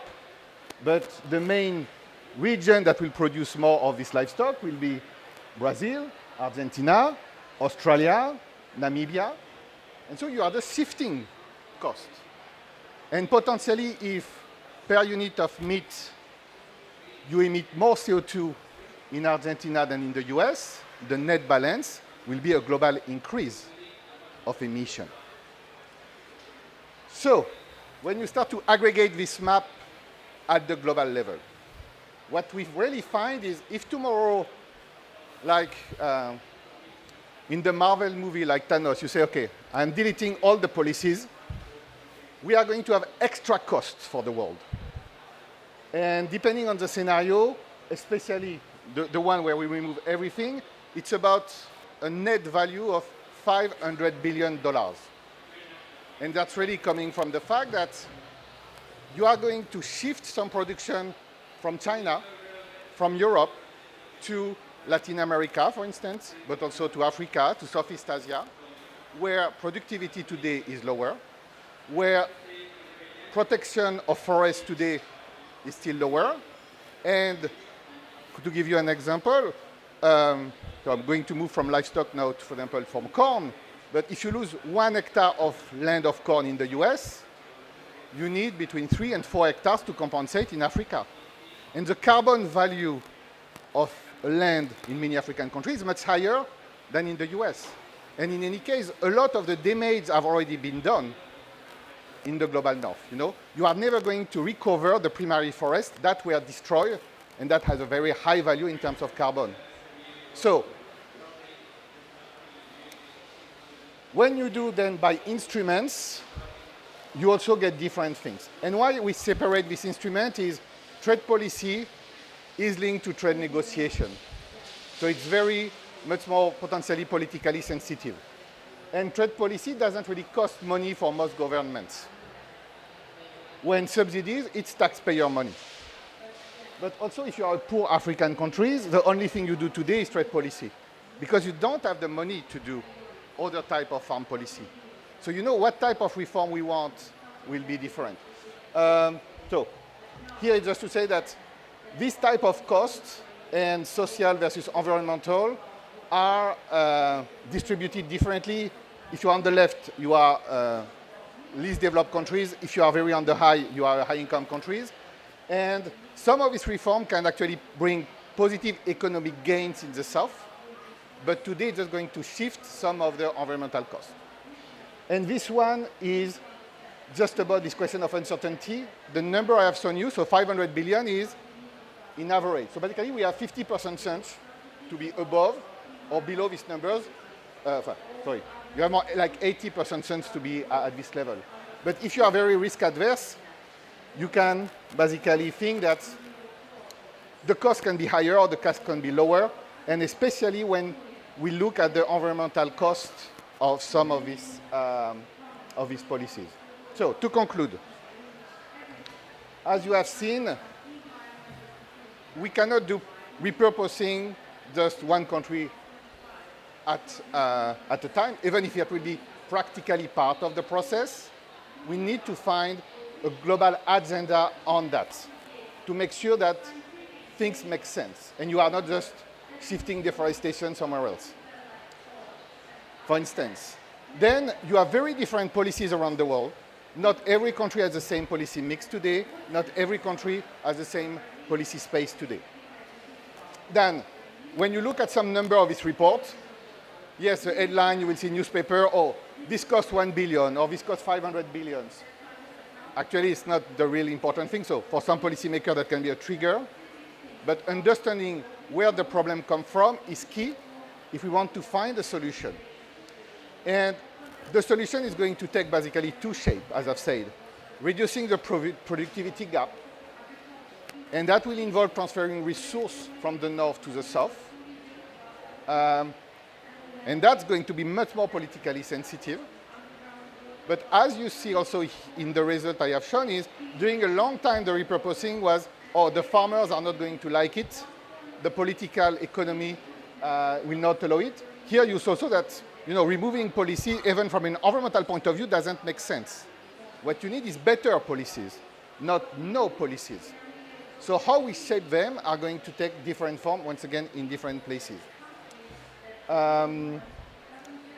So yes, productivity transfer, but reducing productivity gap, and with potentially transfer of resources that will be needed to make sure that everyone has something to repurpose and that everyone has a policy. And the last point I want to make, it's land use change. A lot of the environmental costs that you see here come from land use change. So if tomorrow also you say, oh, most of the forests in the world are protected, the picture will be very different. So if we are sure that Indonesia, Brazil, the DRC protect the forest and have the time, money, and political will to do it, some of its bad aspects will disappear.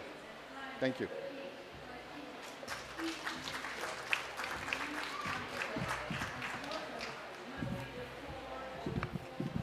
Thanks, David, so much. That's such rich information, and really delighted that we, Just Rural Transition, are partnering with IFPRI and the Food Systems Economic Commission for today's event. I find this is kind of it really feels like an event of two halves, if you like. We've got this incredibly technically important analysis, this modeling, which gets to this issue of the trade-offs. This is the sort of technically detailed work that needs to be understood and translated and built on in every single country. And I think David said it, this has to make sense, right? So how do we make those trade-offs? So this is why I think it's so important that a big focus of the work is on the sort of the technical capacity building, this modeling ability, this analytical ability that needs to sit at the country level. An equally important element of this is how do we ground truth this in what's happening on the ground, the experience of farmers on the ground, what are their needs. And language like this, I suspect, isn't easily translated. So how are we finding the right language to have the right conversations in ways that farmers can engage and share their insights? So we're going to transition soon and start hearing some perspectives from farmers. But I'm going to share first a video that we did, which sort of really captures some of these voices from the field. And then we're going to have a fireside chat with Ishmael.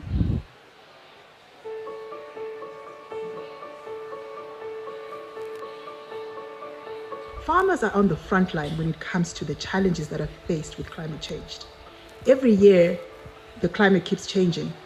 The rains keep getting shorter, and farmers are forced to produce even in that environment.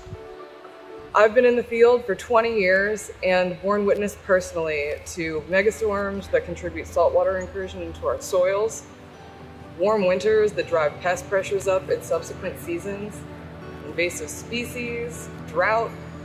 It's challenging.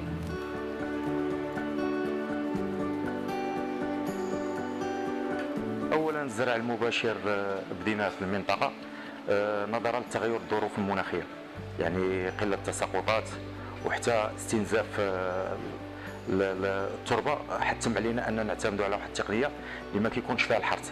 هو أكيد أن التقنية ديال الزرع المباشر تحت لنا الفرصة باش نعتمدوا مجموعة تاع الزراعات وندخلوا دورة زراعية في المنطقة. هذه الدورة الزراعية اللي كتغني لنا التربة ديالنا بالأملاح من خلال تثبيت الأزوت في التربة. Notre système d'élevage que nous prenons au niveau de mon organisation, la PES, c'est un système de production agro-pastorale qui ne fait pas de la grande transhumance, et ce modèle d'élevage, à notre avis, permet effectivement de lutter contre le réchauffement climatique.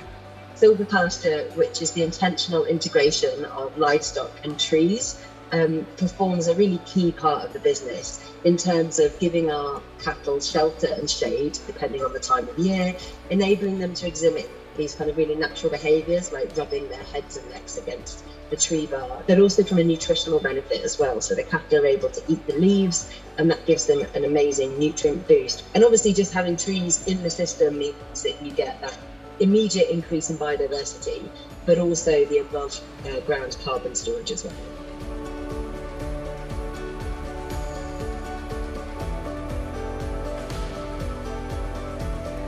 To make food systems equitable, resilient to nature and climate, it's important that we start with the farmers bottom up.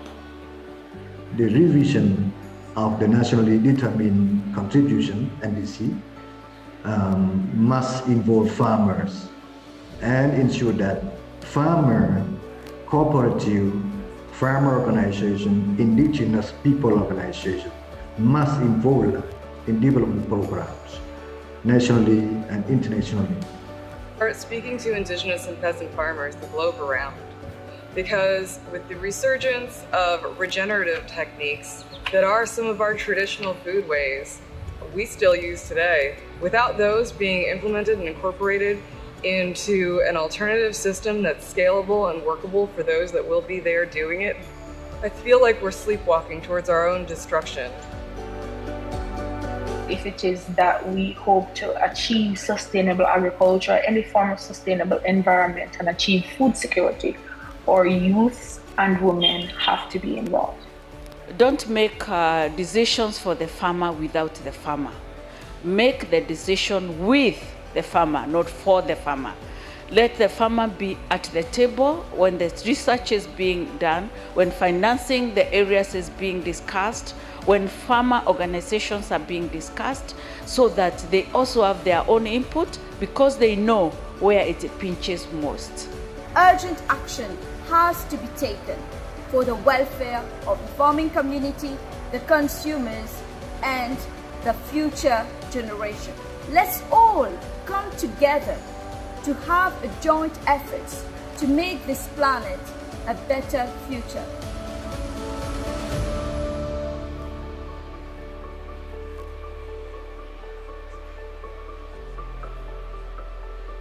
Great, so we're proud of that video. We filmed interviews with many of the farmers during the dialogues that we've been having over this year. So that's dialogues. We started off in Hungary at the World Farmers Organization General Assembly, South Africa, Morocco, and with Morocco's National Institute of Agricultural Research, and elsewhere. I'm probably forgetting one too. We've spoken to 100 individuals from 39 countries. So this is not a formal consultation. This is, we're calling it practical perspectives. We've synthesized the findings and the key recommendations, the themes that came out through those discussions, and we're publishing that today. So you'll find that on our website. The QR codes are available around the room. So do find one and scan it and go to that. Please share these findings and recommendations. Please see if it's useful. You can integrate it. I think the message was really clear. Farmers should be at the table at every point. And so we're really delighted that here at COP we're starting to see more farmers present and vocal, but not enough. We need to get more farmers here in every single panel and dialogue that's talking about food systems transformation. So let's make that happen. And please share the video as well. If you can find it on our Just Rule Transition, follow us and whatever those social media people do share it. It's a lovely video with some good messages. Right, I know we promised Q&A, but given we're running a little bit behind, David, are you okay to join the Q&A later? So think up some tough questions for David, because I think he can handle it. And if you really are interested in also some of the sort of really technical and expert sort of working group discussions, do join our working group as well. So come and reach out to me or Sare or other members of the JRT team and find out how you can get involved in that. You get to speak directly to some of the authors of these reports and ask them challenging questions. And did you consider this? And why did you say that? So it's really, really good forum to kind of dig deeper into some of the analysis that's coming out. Okay, so we're going to make another transition. We're trying to keep it flowing. And I would now like to invite to join me in a discussion, in a chat, Ishmael Sunga. Lost your exact title. Ishmael Sunga is a great friend of the Just Rule Transition, and he's from SACAL, Southern African Confederation of, I've lost your title, Agricultural Unions, and representing 12 countries in Southern Africa. So we are going to dig into some of the recommendations and get your perspectives on the dialogue that we also had in South Africa, Budapest, and elsewhere. I think we've got a slide that just summarizes some of those, so I don't have to read them out. But briefly, can you see that? Farmers make clear we need to design policy with them, not for them. It's critical that policymakers tailor policy to the context. We need to rethink policies such as input subsidies.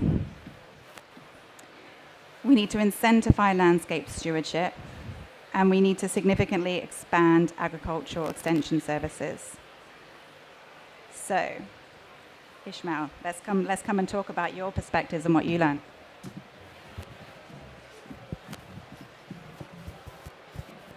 Are we on?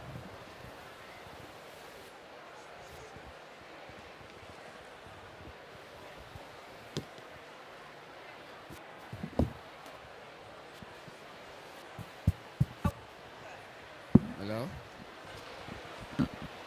Is this loud enough? Is this loud enough? That's as far as my voice can go, unfortunately.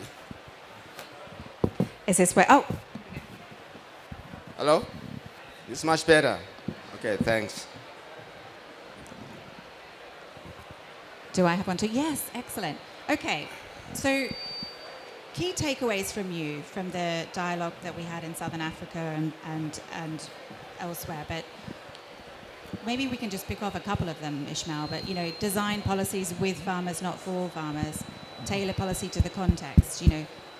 What are the messages that came out from the dialogues? What are your key takeaways? Thanks for those questions. I think a couple of things. The debate on repurposing has essentially been driven not by the farmers themselves, but by other stakeholders, the development sector. So farmers have not been part of the conversations to a large extent, and yet it is about them. So I think that starting point already is a defective starting point. The second point really is that, as already alluded to earlier on, that subsidies can be politically sensitive and has got different interests playing out. And one would assume that the political sensitivity of the subject makes it very difficult to discuss openly. But surprisingly,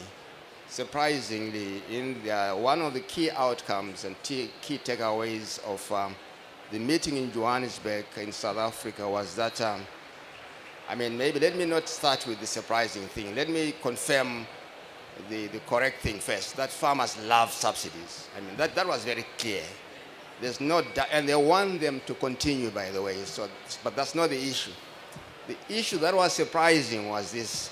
They are also very objective, very critical about the way that subsidies are being deployed for a good purpose, for a good heart.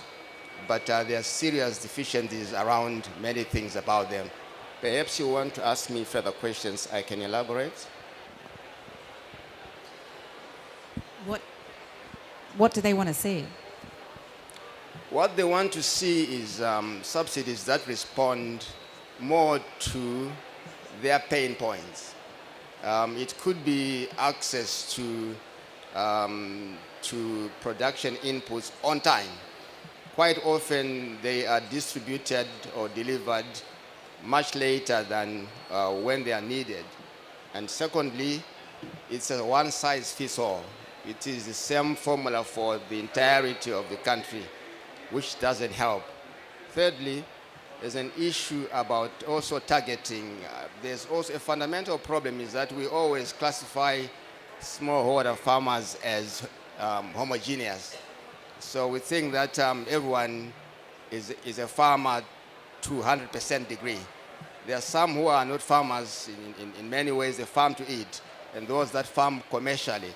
And we don't select when you're providing subsidies.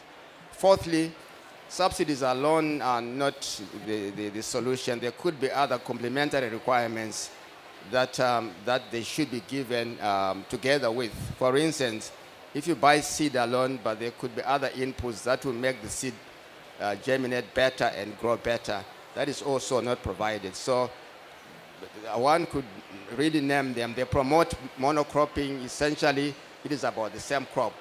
And they don't also promote a number of other requirements that are necessary for a sustainable and viable agriculture. Unwittingly, they may actually be contributing to the climate problem that we are facing at the moment.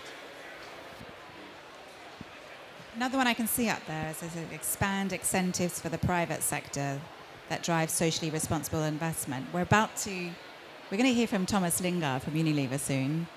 So just to put him on the spot and get him thinking, what do you think is the right, what role can the private sector play here, and how does that intersect with the sort of the public incentives also?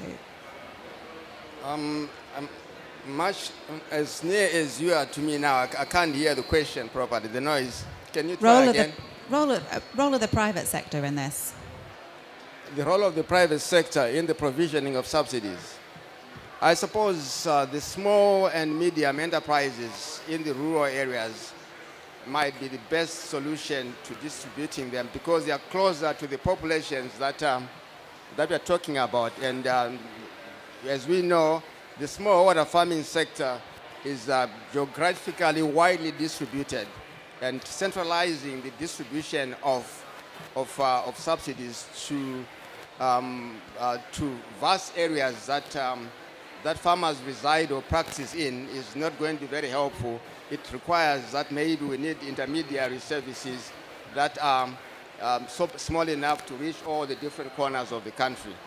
That's the first point. The second point really is to understand what will be required in the different areas, and therefore tailor the provisioning by the private sector of subsidies that actually are talking to the different geographic-specific areas that at which they are needed. Yeah. So it's a really sort of consistent takeaway, isn't it? This tailoring, local context is important. So really having to understand deeply what's happening in different landscapes and tailor the policy. So this sort of blanket one-size-fits-all isn't really delivering what we need. Yeah, there are good examples. It's not all bad, and there are also good examples. For instance, we heard that in Mauritius, there are subsidies that are being deployed to support organic farming, which is nature sensitive in that sense. We also heard of, in Morocco as an example, subsidies that are being deployed to support the mechanization of conservation agriculture. It's the second example.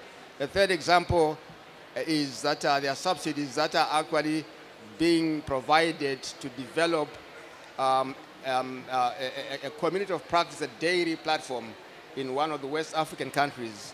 There are also subsidies that are being deployed to support the e-wallets, say, in Nigeria. So there could be clever ways of configuring subsidies such that they deliver at scale, and they also deliver in a way that they are going to be much more impactful.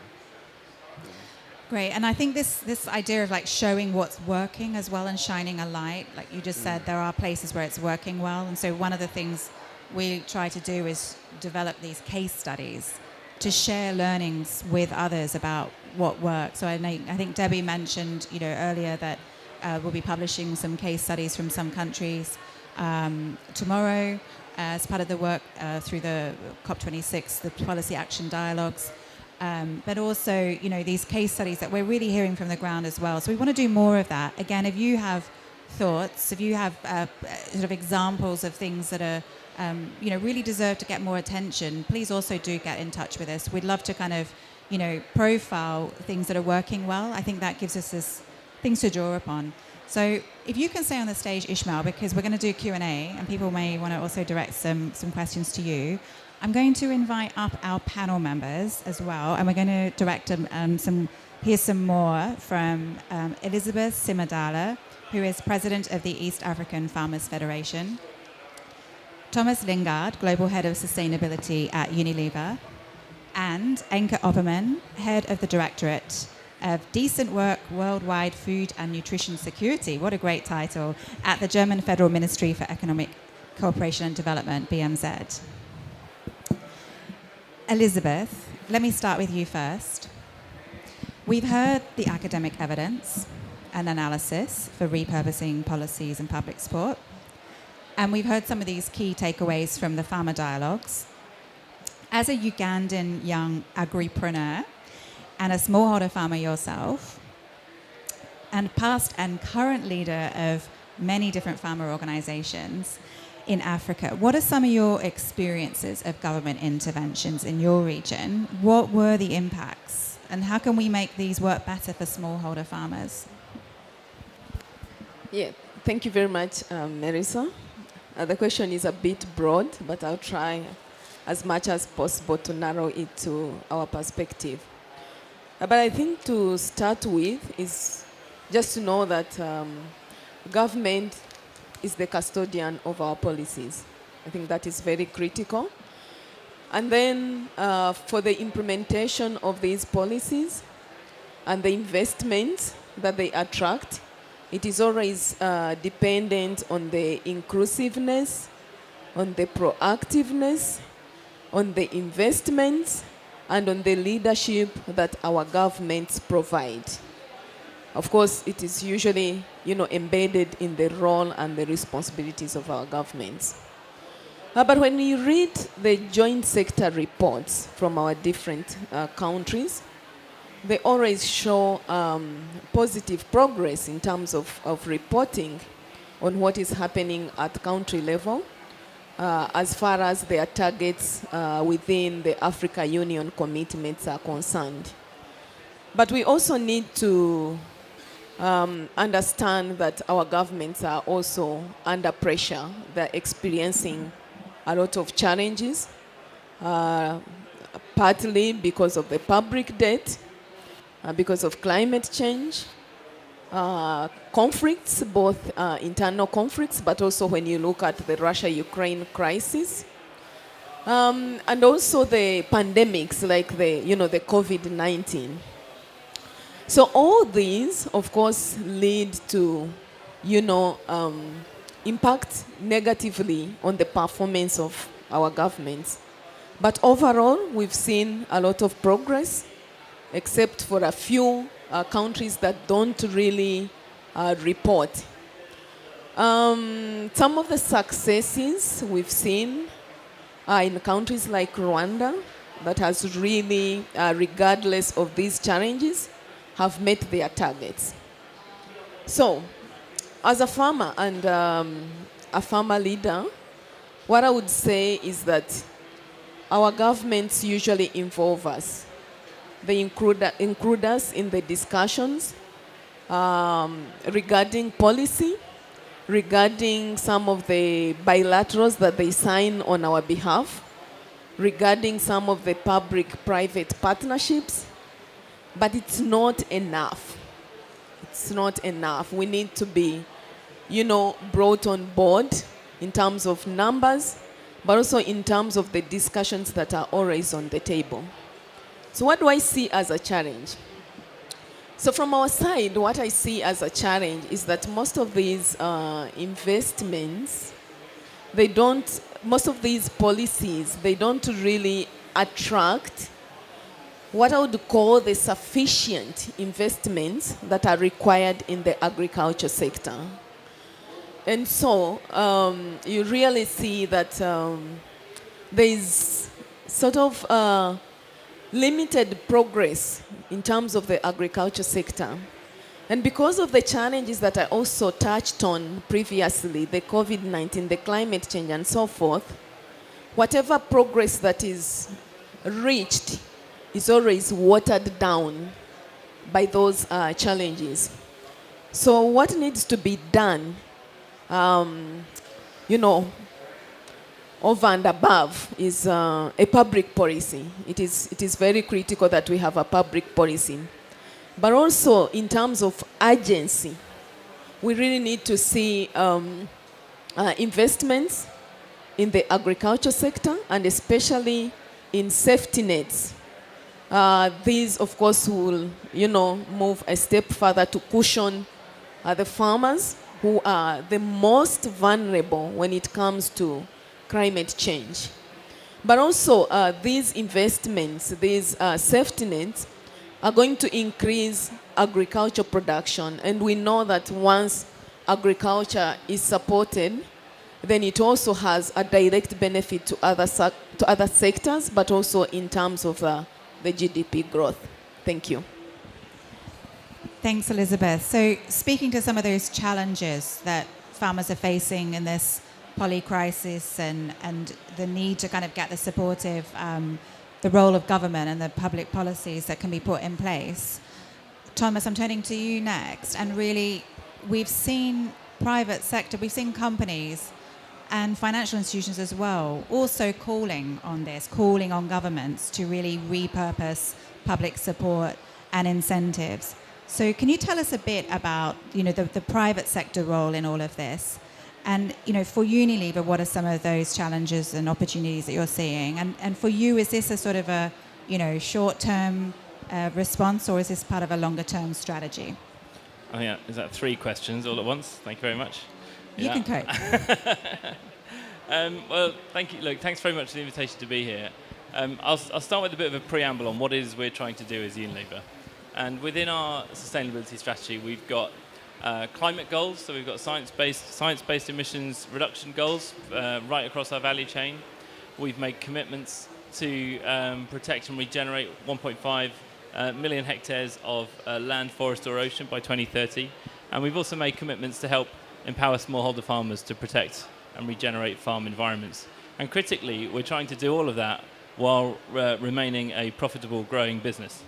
And we were having a chat yesterday, and Melissa was saying, well, some people might ask, if you want all this stuff to be done in your value chain, why don't you just pay for it? And that last point is really critical, is that businesses can't put themselves at a huge competitive disadvantage by funding stuff that nobody else is doing.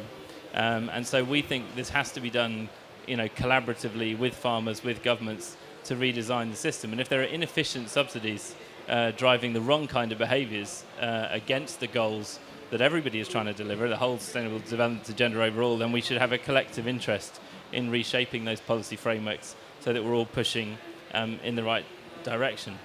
It doesn't mean, of course, that we're not investing. I thought I'd share with you, a few of the examples of the things that we are doing and that we think would have potential for greater scale if we could align the subsidies with the direction we want to go. So Hellmann's, our dressings business, has been working with over 400 soybean farmers in the US, 144,000 acres of land in Iowa, planting cover crops, driving sort of reduced soil erosion and improving water quality and decreasing GHG emissions. We've got projects with coconut sugar growers in Indonesia, 400 hectares on 1,000 farms for a local source, their Bango ketchup sauce.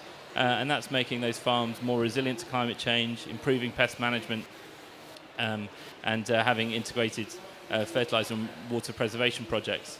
And then also in Côte d'Ivoire, a partnership supporting cocoa smallholders to gain land tenure, security of land tenure, because as we've talked about, if we don't have those things, we can't move. So they're examples of a very long spreadsheet of projects that my sustainable sourcing colleagues are running directly with farmers and with our suppliers to try and do this. But we are one company, and there's a number of companies doing great work, but it's not every company in the world that will stick their neck out and do this. And we really want to see the whole system aligned to bring everybody on this journey, and so that we can scale that. And we're not going to hit 1.5 degrees, and we're not going to solve the world's food crises if we don't get this done at scale.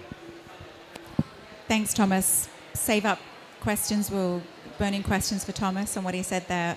But I think, big businesses like Unilever, let's get frank, you get access, into some senior people within governments, I'm sure, in many of the countries that Unilever is present. And I think, if I can also point, I know there's what we were hearing from the farmer dialogues is actually there's so much commonality of interest here in terms of the messaging and the ask. And that there's this powerful way, I think, that we can really bring together and amplify that message by, businesses like yours working with farmers. And I know tomorrow we have an op-ed coming out that Ishmael Sunga and Tony Shantanis from WBCSD really looking at. Where's this commonality of our agenda?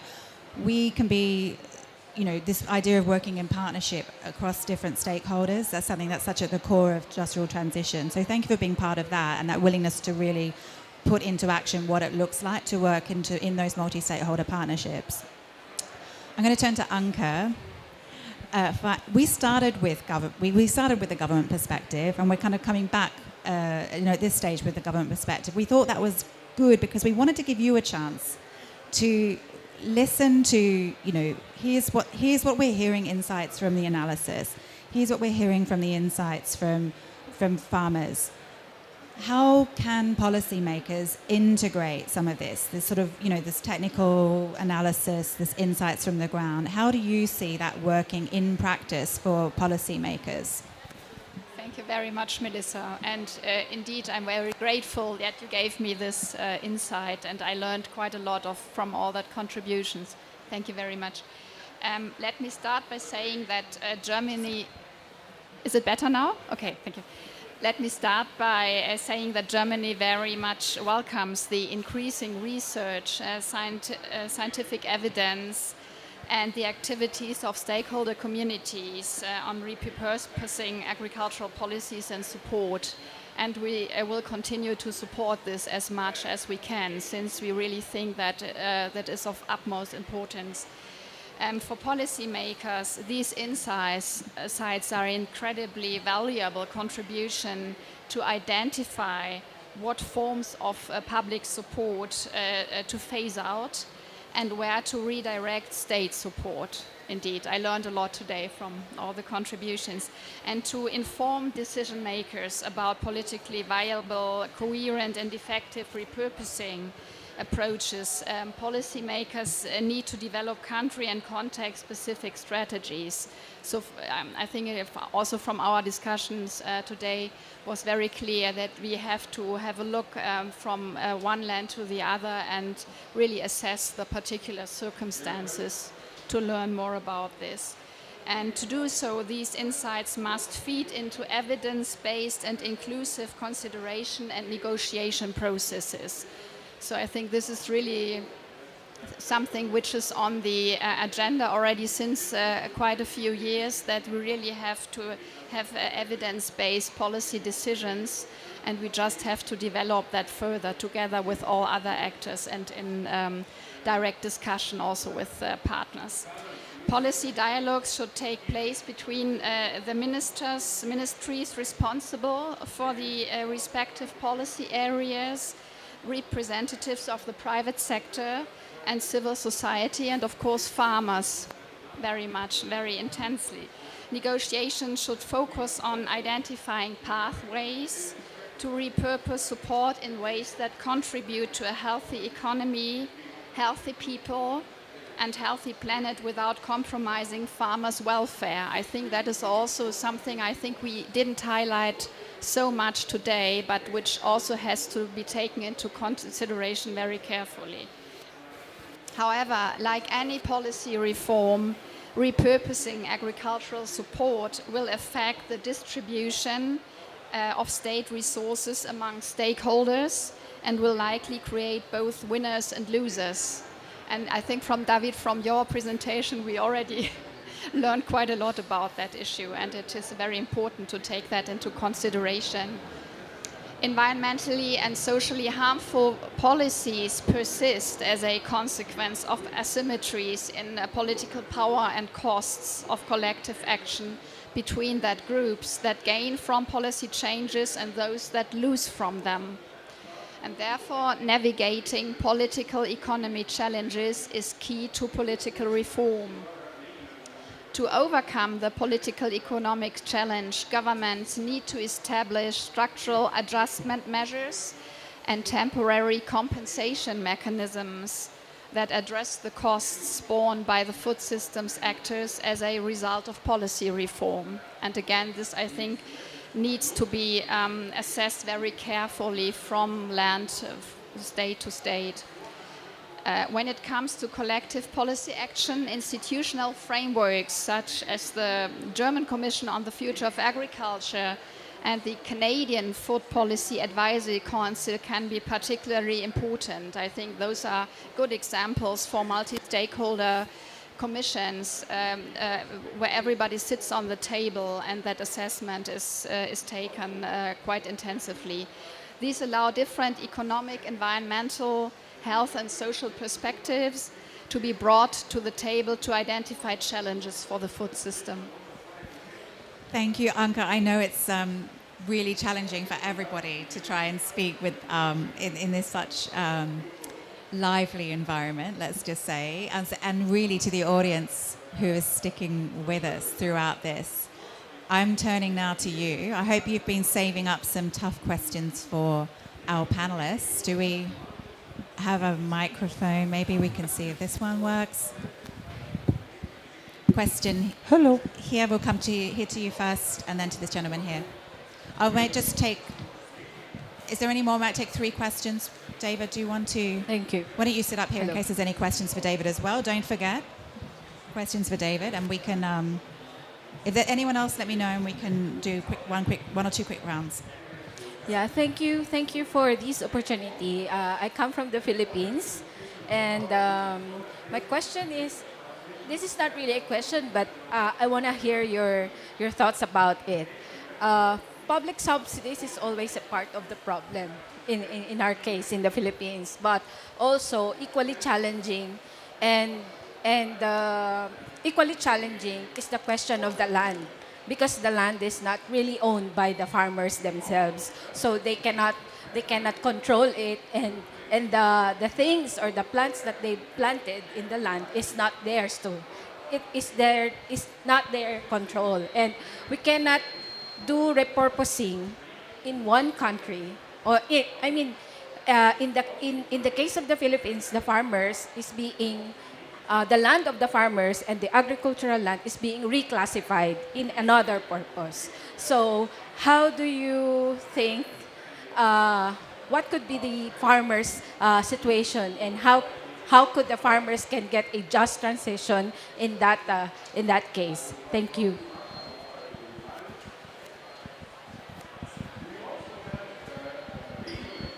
Hello, I'm Melle. I'm from the Netherlands, working in Egypt on agriculture. I have 2 questions. One, I hope it's a rhetorical question, and that is, if we as a society expect farmers to provide public services, public goods, like the environmental goods, food security and inclusiveness, shouldn't we as society pay farmers for those public services?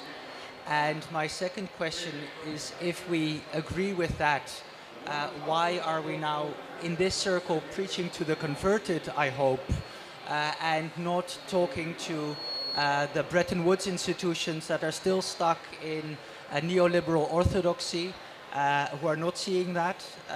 Why are we not talking to governments in the South that are providing the wrong incentives to farmers, like here in Egypt, using chemical fertilizers is being subsidized, and not the knowledge, applicable knowledge for nature-based solutions. As a European, I'm very proud that our common agricultural policy is not, like in the past, distorting markets, but nowadays is much more working with markets to provide farmers incentives on sustainability. I hope we can do that well in Europe, and I hope we can learn from that. Okay, great. So land tenure, land security, these also came up in the farmer consultations. They were saying, it's not just about incremental change. There's some big fundamental things we also really need to focus on. And that was exactly, so I think the last recommendation is actually very well that. Don't forget about this really important issue. Who wants to reflect on that one? Maybe Ishmael, things that came out from the dialogue? Thank you. I think they are just maybe addressing both speakers, both questions. I think there's I said earlier on that farmers love subsidies, but they love subsidies for different reasons. Some would love them so that they can sell them to get money. So if you are going to be changing that system, the value proposition for change to that person that got a subsidy to sell it has to be very compelling. And quite often, subsidies can be provided as a political instrument of patronage. So if it's going to take away that power from the politician, the value proposition to the politician to change has to be very compelling. So it's not going to be easy navigating through this. And the other point that is also fundamental is that subsidies are just a tiny proportion of the total financing of agriculture. And trying to really wanting to change the world through subsidies is really, maybe we are backing the wrong sort of tree. Yes, it's important to repurpose, but also when we are evaluating them, we need to understand that they were not set up to do the things that we want them to do now. So maybe let's not be too harsh in saying they are harmful to the environment, that is because they were not set up to deal with that. If they were set up to give handouts and people are happy about it, maybe they achieved the intentions for which they were intended. So I think the analytical framework of equity subsidies must be very clear, otherwise we are going to be making wrong conclusions and making decisions that might not be implementable in the future. Thank you. Yeah, thank you. Yeah, thank you. I just wanted to add something small on what she touched on repurposing subsidies. And from my understanding, there is no way you can even repurpose something that doesn't exist, especially Eastern Africa region where I'm from. I don't think we have subsidies. I don't think we have subsidies. What we have, maybe I can call it political handouts. These are driven by political ideologies, and you will always see them during times of elections. And in some cases, maybe some interventions to build back better, like the recent COVID pandemic. I know some countries waived some taxes on fertilizer and seed. And that was for a short time.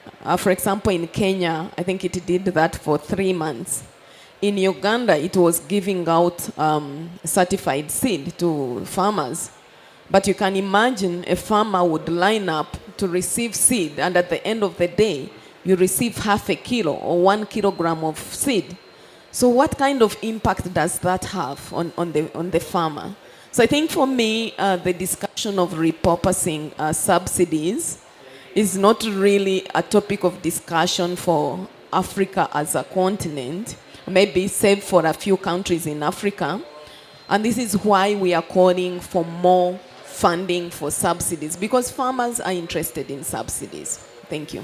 Excellent point, Elizabeth. I think we should change repurposing and scaling investment in 1 minute, and then I'm going to move to our wrap-up. Two quick things. Yes, I mean, repurposing is about that. You know, what do we want from agriculture? 50 years ago, it was just produce a lot of food to target even self-sufficiency. In India, in Europe, green revolution. Then some countries have said, okay, we are polluting our water, we should start to bring environmental dimension. And today we say, oh, we want also healthy diets. But all of this has a price. And let's be honest, we don't want to pay with the price of food, the true price of food, because poor people will never be able to afford. Already today we have 3 billion people that cannot afford a healthy diet. If we bring all the costs of these new things at the consumer level, that will make things worse. So that's why, yes, we need to have a new contract with farmers, and they have to be part of the discussion because it should not come from the top, asking farmers to make miracles without the right tools. Whole food system, I mean, it starts with farmers, but go beyond. And it's where the governance aspect of it, and I will conclude on that. So on one hand, let's be honest, yes, political handout. Most of the subsidy from Brussels to Durban have not been designed to empower farmers. And they don't like when farmers start to become too autonomous, because there's a lot of things you guys need it. They don't like it. Every year you give something to get an... And that's what policymakers like and what we should not have. And yes, on land tenure, that's also very important for soil health. How you want farmers to take care of an asset if they don't own it? Thanks, David. So this is pretty challenging stuff. We're getting that. This isn't going to happen overnight. This is tough going, and it's ongoing, and the work has started, and it has to continue. I really want to encourage people, if you haven't read it, to download the policy action agenda that was published at COP26 last year. It's still open, it's still relevant. It's got a really good set of steps that you can take to get started, and actions that governments can take, actions that others can take. To that second question about how do we get out, how do we convert the others who aren't in this room, I'm going to ask Martina Fleckenstein to step up and offer some sort of concluding remarks, because she's somebody who's doing a lot of thinking about the international advocacy on this topic as part of the working group on this issue. And so from WWF, Global Policy Director of the Food Practice at WWF International, over to you. Yes, thank you. Yes, for me it's a very inspiring session here, and also it's very inspiring being here at the COP. And being here now, arrived on Sunday, and it's really the first climate conference where we have food in the pavilions, where we discuss about food. And this is amazing. And for me it's really a speeding up. We started at the UN Food Systems Summit. We had the COP26, where we really brought already some bits and pieces, and now we are here. We have about 300-400 events only tackling food, and I think this is already something where we made a huge success. And having here a panel, which is government, which is private sector, which are the farmers, and we have the science here, and we have the UN entity with FAO. So we are on a very good way. And that's why I'm optimistic if we talk about the repurposing agenda, the repurposing of policies, and the repurposing at the end also of harmful subsidies. It doesn't mean that we want to stop subsidies. It's more the redirection, the subsidies in the right direction. And just have some reflection on the COP here. Tomorrow there is the Food Day. It's the first time that food and agriculture are in the official presidency program, so don't underestimate this. Yeah, we have tomorrow the FAST initiative, which is the Food and Agriculture Sustainable Transformation Initiative. And before I have some more remarks, we also have a dream, and I'm with WWF International, and what we really want to see is to mention food systems in the cover discussion, so in the outcome decision of this COP. So everybody who has influence on this, please lobby and talk to the negotiators, talk to those people in the room to bring this in the cover decision. Yeah, and let me a little bit more specific. I think what is important, what we heard from everybody of the speakers here, is that we have to break down the transformation agenda at national and also at regional level. Transformation will not happen at a global level, and we will not achieve the SDGs if we don't go on the ground and we are working there with a partner. And this is also critical for the repurposing agenda. What is also important is that this repurposing agenda involves all stakeholders. So like we are here with different groups of stakeholders, this had to be replicated at national level. And And the repurposing agri-food must also be developed in this integrative and inclusive multi-stakeholder process. And I think women will play a very, very important role at that point. More than 50% farmers are women, and we have to strengthen women power and talk to what you mentioned. We need land rights. Yeah, we need land rights. We have to take on the land tenure right, which also has to do with repurposing agendas. And maybe also we had to get out our bubbles. We always are here. So we had the land conference, we have the climate conference, and in 4 weeks we have the biodiversity conference. So we really have to transform and bring food in the land, in the climate, and in the biodiversity conference, and we have to connecting the dots. And also what is important, we need financial support. An analysis done by the Global Alliance for Future of Food said that from the that for the NDCs, 93% of the NDCs are mentioning food measures, which is also a success now, but less than 3% of the climate funding finance is earmarked for food systems. So you see there is still a lot of things to do for us if we want to go on this food systems transformation, and there is not one food system. And let me close, looking at the COP28, 12 months ahead now.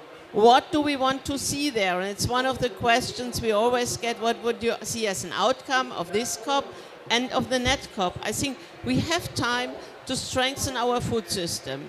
First of all, bring food system in the global biodiversity framework, which will be decided in 4 weeks. There are target 10, target 16, target 18, very closely connected to food system. Secondly, we really need to take care that the commitments in the NDCs are going to be implemented and not just stay in a commitment level.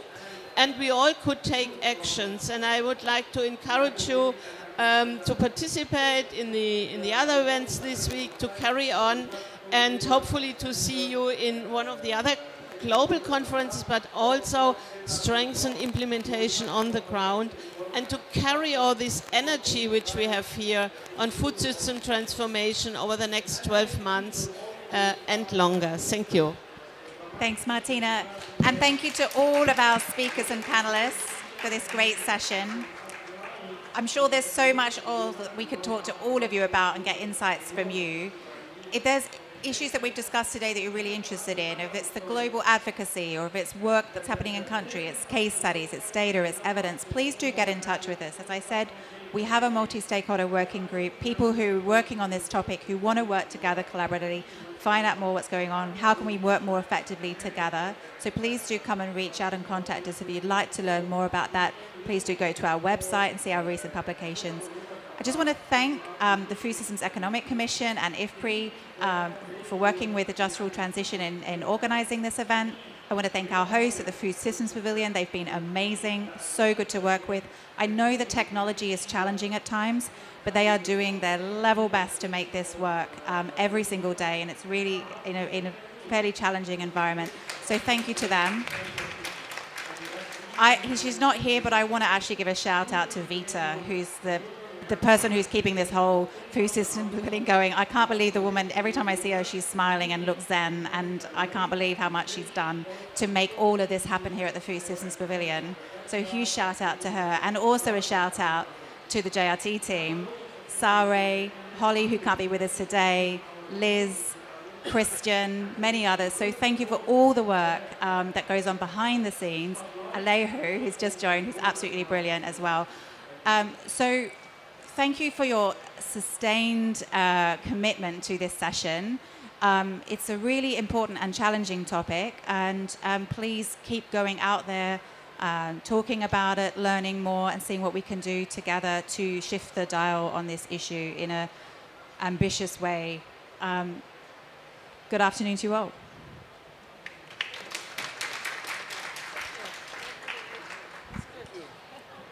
That's good. Thank you. Thank you.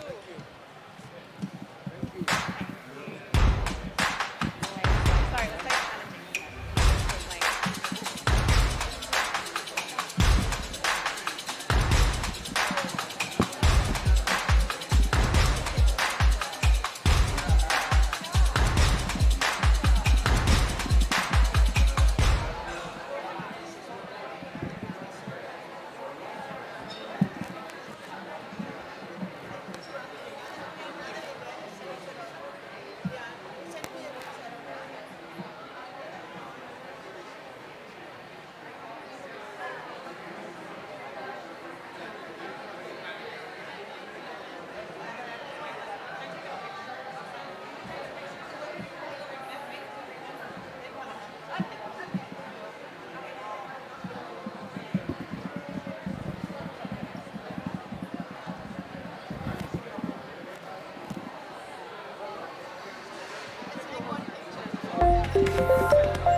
process. I'm the innovative bit. She likes process.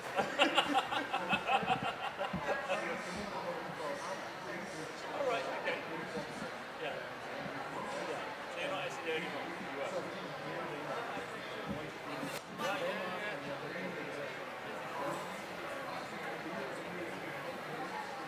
Yeah, so it's fact, it's up. Yes,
Good afternoon, everyone. We are going to get started in a minute and a half.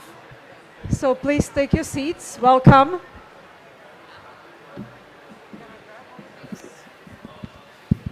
Test, test. That's a better mic, actually. I'm going to sit like this.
Okay, ladies and gentlemen, we are going to get started.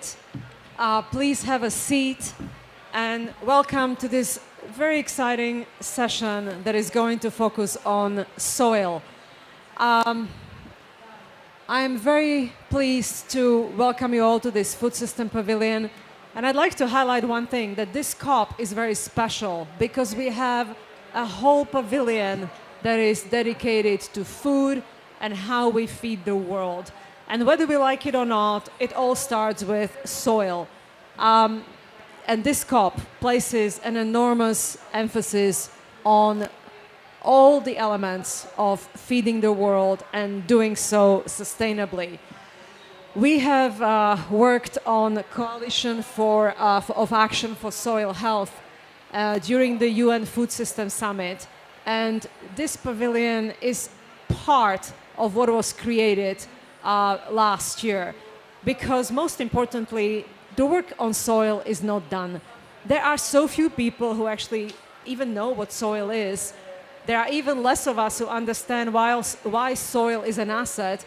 And let me quote the previous panel, David Laborde, who said, how could you even talk about an asset when you don't have an ownership of it? And how does it even work?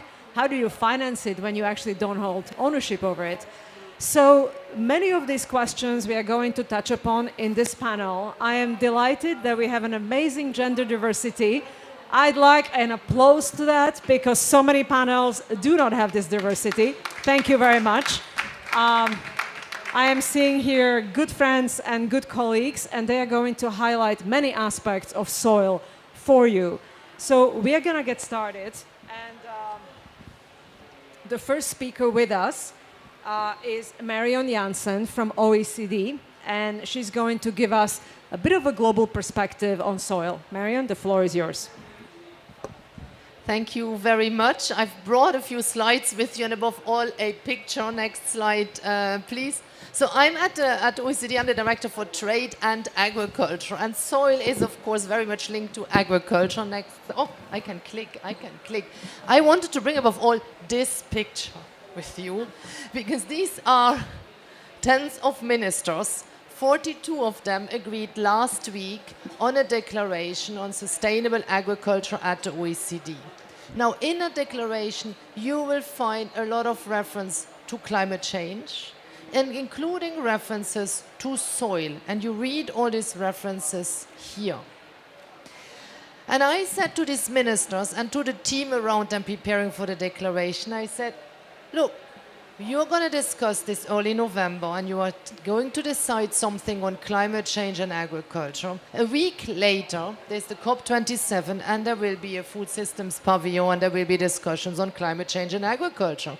So how do we make sure that we link up these two themes? Now, I didn't get very clear answers, so I made sure that I'm in Egypt myself to ensure that there's some kind of linkage. And I thank you very much to organize of this pavilion for having me here.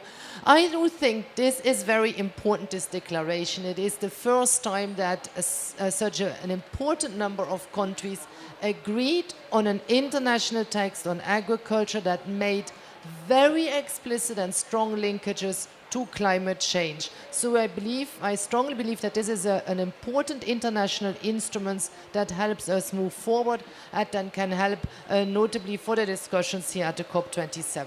I will only show you further a few pictures.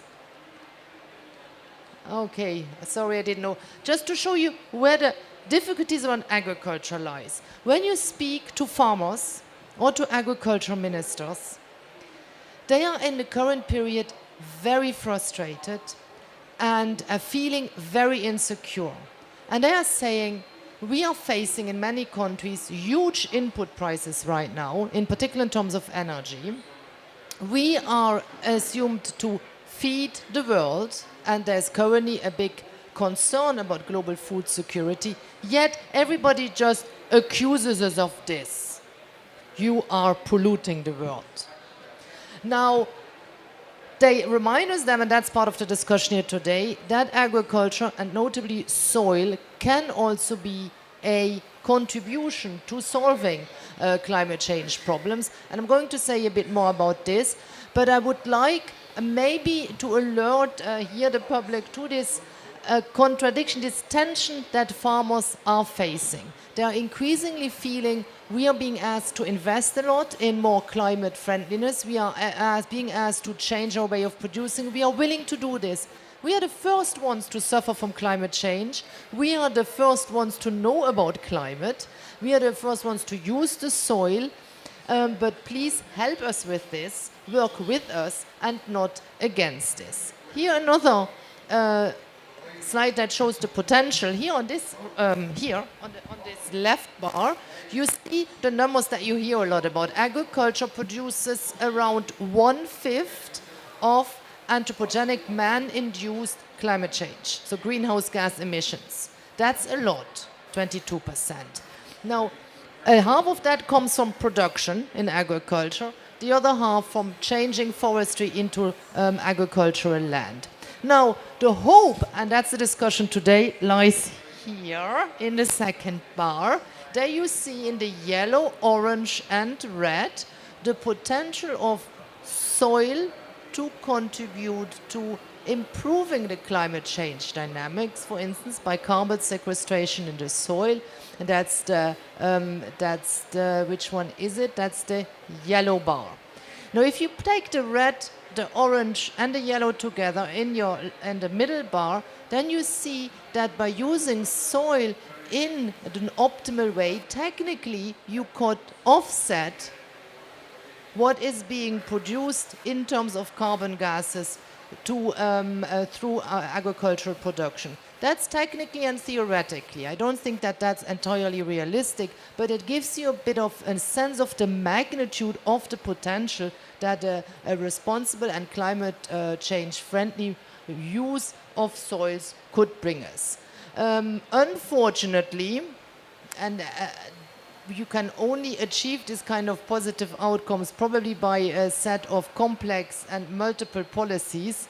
And that's what humans typically find difficult. We prefer to go for one extreme or the other, or for one easy message.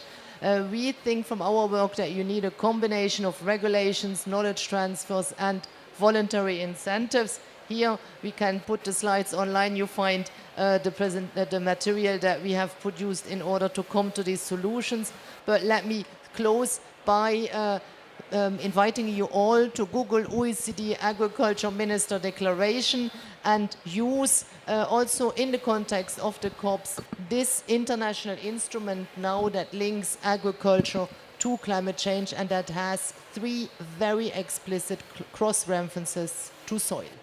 Great. Thank you very much, Marion. And what's very clear from your presentation is that focusing on soil can actually bring solutions. It's not clear how we get there. We need regulatory environment, policy environment, but there is an opportunity there. So now we're going to go to the private sector. We are going to go to Daniel Vennert from Syngenta. and they are putting soil health on top of the sustainability agenda. Daniel, tell us about it. No, take another mic, thanks. There we go. Hurrah. Hello, everyone. Nice to see you. Daniel from Syngenta. We're an agricultural innovation company selling crop protection products, fertilizer, seeds, and lots of digital tools as well. We all know that soil health is critical to ecosystem services. It's also a very important potential carbon store. But also our perspective as well is it's critical to one of the other challenges that we face, which is improving yield. Improving yield not only to help ensure that there's food security for folks, but also to help lower that potential impact of land use change that's associated with the expansion of agriculture. And I know just maybe a month or so ago, the OECD, along with the FAO, said that if we're going to hit the Paris climate target for agriculture and also ensure food security, we need to increase yields by 28% in the coming decade, which doesn't sound much, but as an annual increase, that's 3 times what we've done per annum over the last decade. So I believe that actually soil health is going to play a critical role within that contribution as well. But to do that, what we can't do is just continue with the same agronomic approach that we've always done. And so at Syngenta, we believe that regenerative agriculture is really a route forward for us to bring these 2 agendas together. As well as driving productivity. And as we all know, regenerative agriculture is about improving environmental attributes, soil health, and maintaining productivity, but doing it through a series of agronomic practices.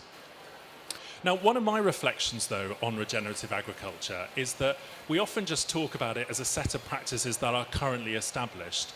And we, I think, forget that actually what's needed to make it really successful is an innovation agenda that underpins it. And so I just want to quickly talk at a very high level about where I see the innovation agenda required to really accelerate regenerative agriculture.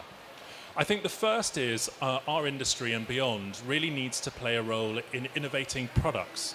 First of all, thinking about crop protection and fertilizer and considering how can we create those products so that they have as little possible impact on the biome as possible, but then also being more proactive as well and thinking about, well, how do we breed crops to actually have deeper roots to sequester carbon into the soil, but also how can we breed crops that actually requires less nitrogen and less fertilizer, but also in things like cover crops.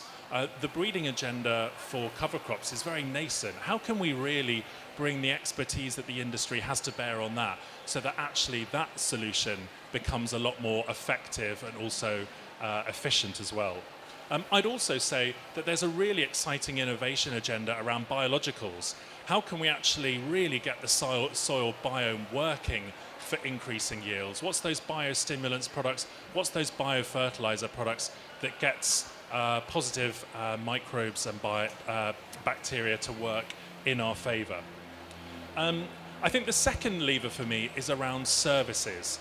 How can the agricultural inputs industry really innovate new ways to help farmers understand soil health, take that understanding and turn it into different and better agricultural practices? So at Syngenta, for example, a couple of months ago, we launched InterraScan, which is a technology that helps farmers map their soils very quickly and then be able to optimize the inputs of seeds, but also importantly lime and fertilizer to maximize the benefits to them, but also improve soil health. But also we have a program in China called the Modern Agricultural Platform. We have 540 centers, we're opening 2 a week. And these are really farmer service centers that have soil health at their core. We go onto farms, we evaluate farmers' soils, and then we give them the right advice on what's the optimal inputs, seeds, and agronomic practices to help them improve their productivity and sustainability. And what we're finding is that that's enabling a significant improvement in soil health, measurable, reduction in chemical inputs, an improvement in carbon sequestration, and improving yields. And I think like the third area that I would also then just talk about is this is much bigger than one company, one industry. It's about partnerships. And I just wanted to kind of maybe highlight as an example, we've formed a partnership with Nature Conservancy, and we've got two major programs where we're bringing together different actors. So for example, in Brazil, we're taking degraded, abandoned pasture land, and along with TNC and a big bank, we're actually figured out a way to take that and convert it back into productive soy production. We're at about 100,000 hectares, and we're aiming to be 1 million hectares soon.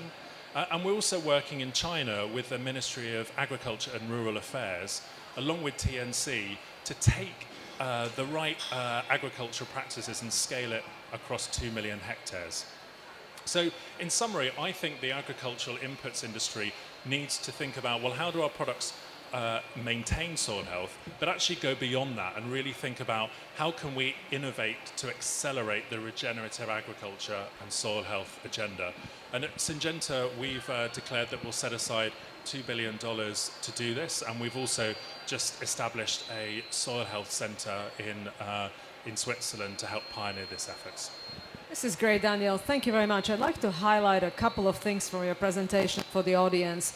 One is there is a trade-off between intensity of agriculture and extensity of agriculture. And extensity means that you use more land. And you didn't mention it, Daniel, but obviously that has a huge impact on biodiversity, which we can bring into the conversation. And a second point which I'd like to pick up in our discussion is innovation and everything that can happen in innovation. What we are seeing in the industry of plant nutrients is that it's becoming decommoditized and much more of a service to the farmer, tailored, customized service to the farmer rather than a commodity type of industry. So we can pick it up in a conversation. So with that, we are going to our third panelist, Claudia Ringler from IFPRI. And Claudia, I understand that you work a lot with smallholder farmers and understanding how the product actually gets to the market. So please highlight for us some of these aspects. Thank you. Yeah. Thank you very much for this great intro. And the other great intro is the image just behind us, which is a woman farmer cultivating her soil.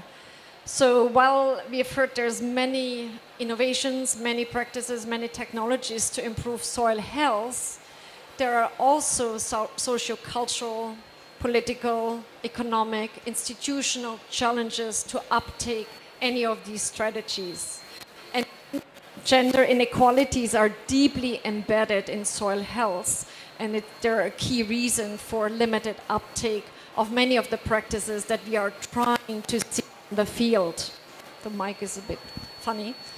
And I guess going back to what David Laborde said, not owning assets, so not owning land, is a key challenge that prevents women farmers from adopting sustainable soil practices.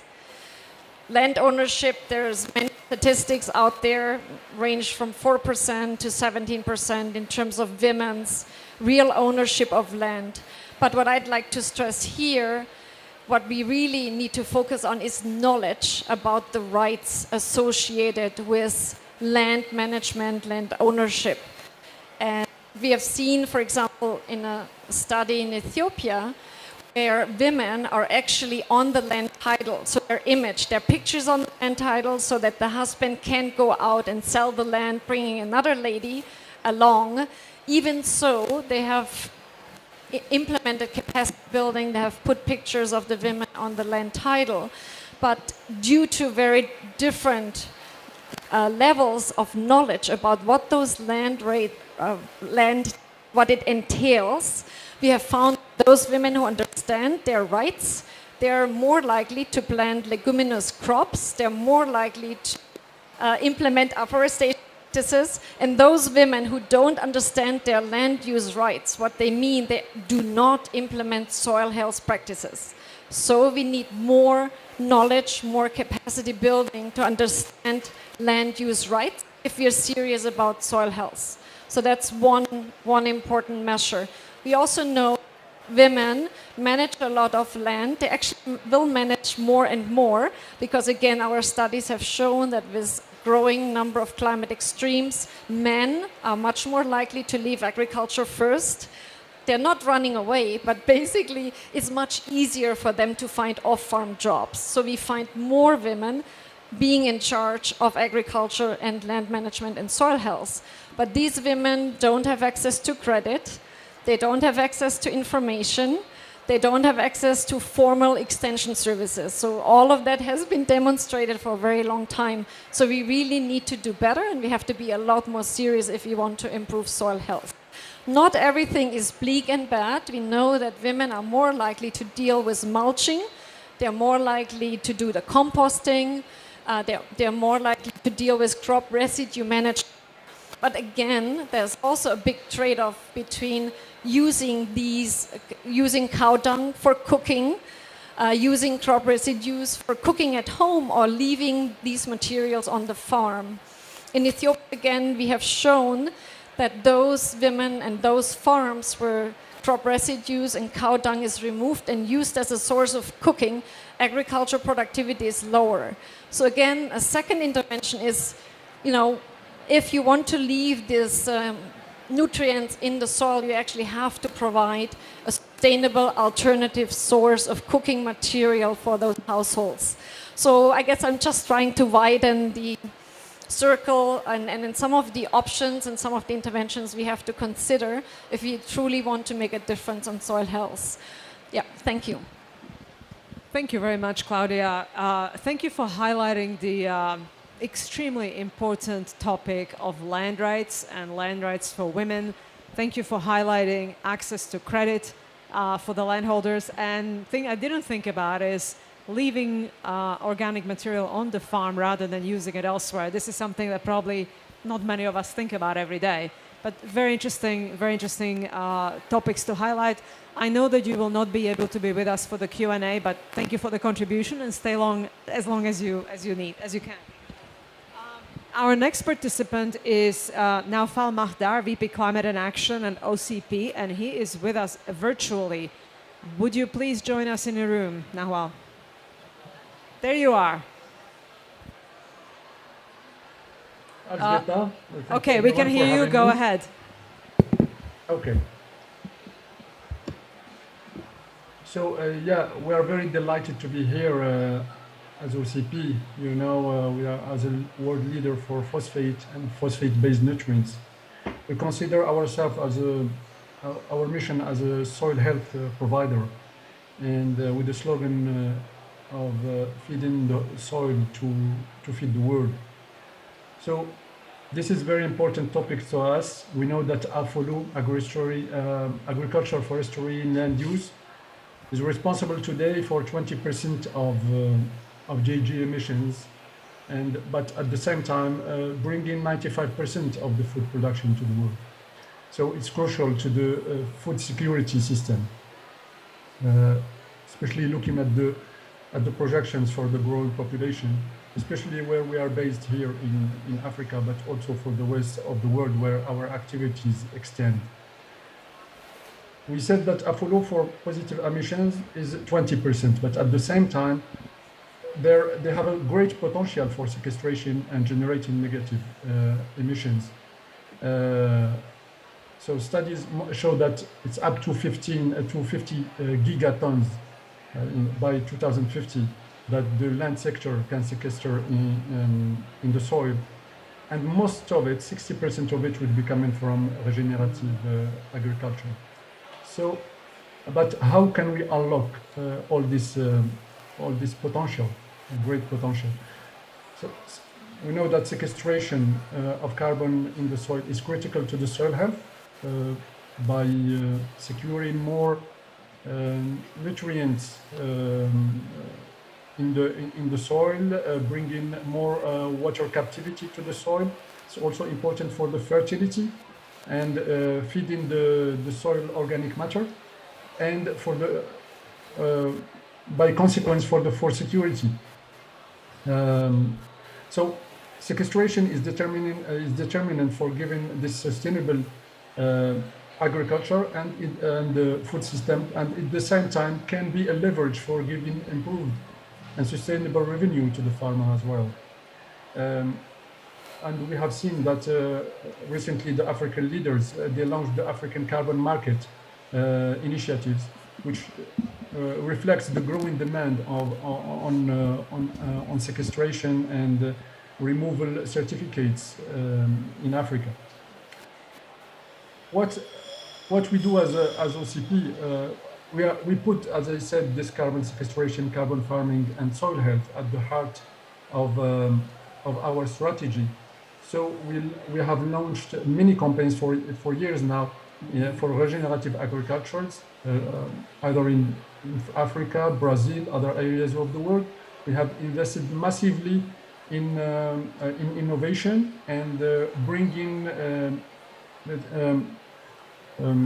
different tools, technological tools for MRV to the world. We have invested in modeling, mathematical modeling, in robotics, in spectroscopy with the startups, in robotics as well, as I said, and remote sensing, to make this MRV more accessible to the smallholder farmers, especially in Africa, but also in Brazil, where we have launched a campaign and initiatives with partners and with farmers, especially in Mato Grosso, for promoting carbon farming and certification and making that more accessible, less technically difficult, more economically feasible for the farmers.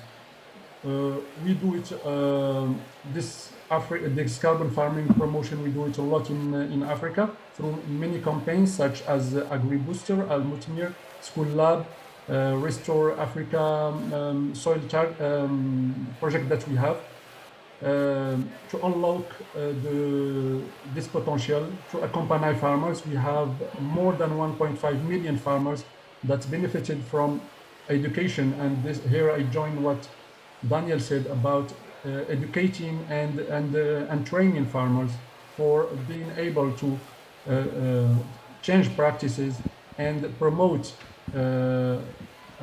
regenerative agriculture and practices that keep the nutrients in the soil and preserve the microorganisms.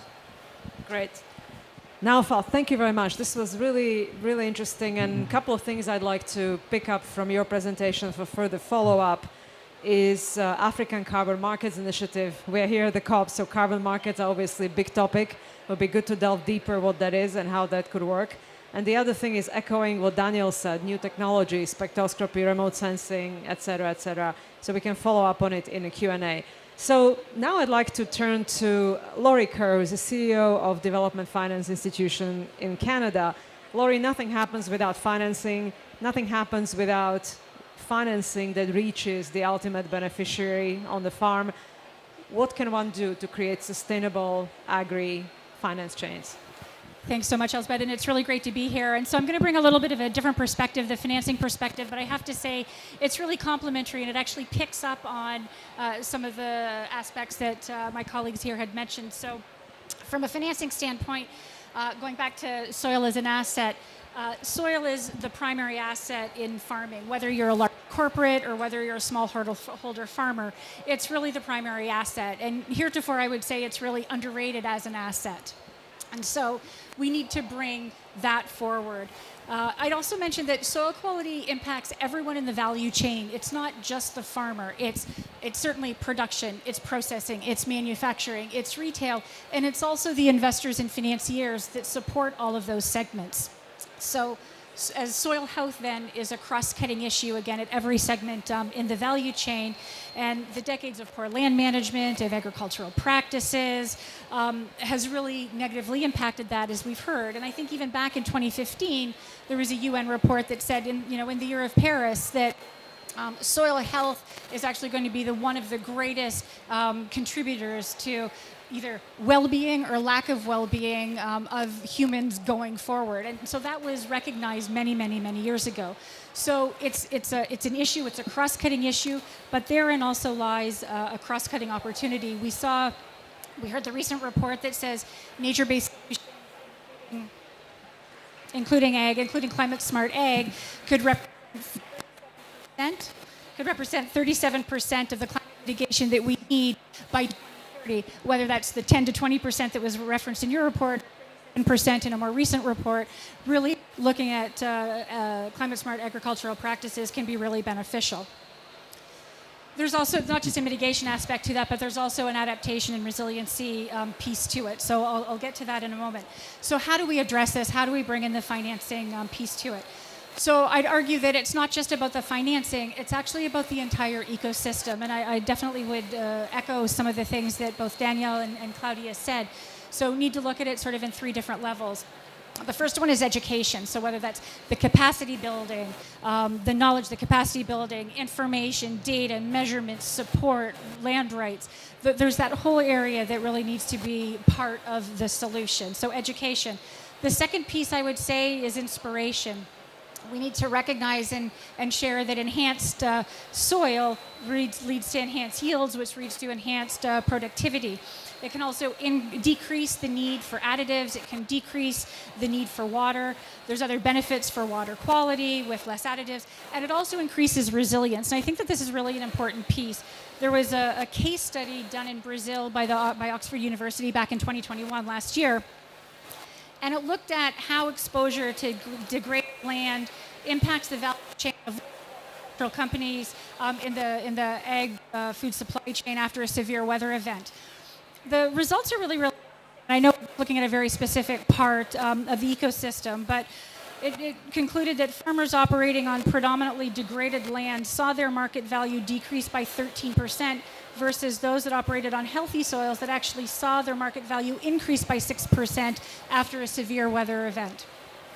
Smaller packaged foods companies that source from areas of degraded land saw their valuations decrease by as much as 45%. That's huge. And the smaller and less diversified companies had exposure even greater than that, or had negative valuations even greater than that. So you can see how it really impacts the entire value chain. So first, as I said, education. Second, I said, was inspiration. And the third piece that I would say would be acting. Recognizing that soil management is a long-term issue to deal with, and how can we get financing flowing to that? I wanted to talk a little bit about innovative instruments to support soil health. The first one is in lending. What can we do on lending, or using blended finance solutions to actually increase access to finance? So one opportunity is to use loans and lending and blended finance to offset the cost the cost of inputs that are necessary to actually implement regenerative, better agricultural practices that will increase soil health. The second one, as was talked about earlier, is carbon offsets and carbon credits. So companies can participate in carbon markets, whether it's publicly or whether it's privately financed. That's another opportunity for increased revenue stream.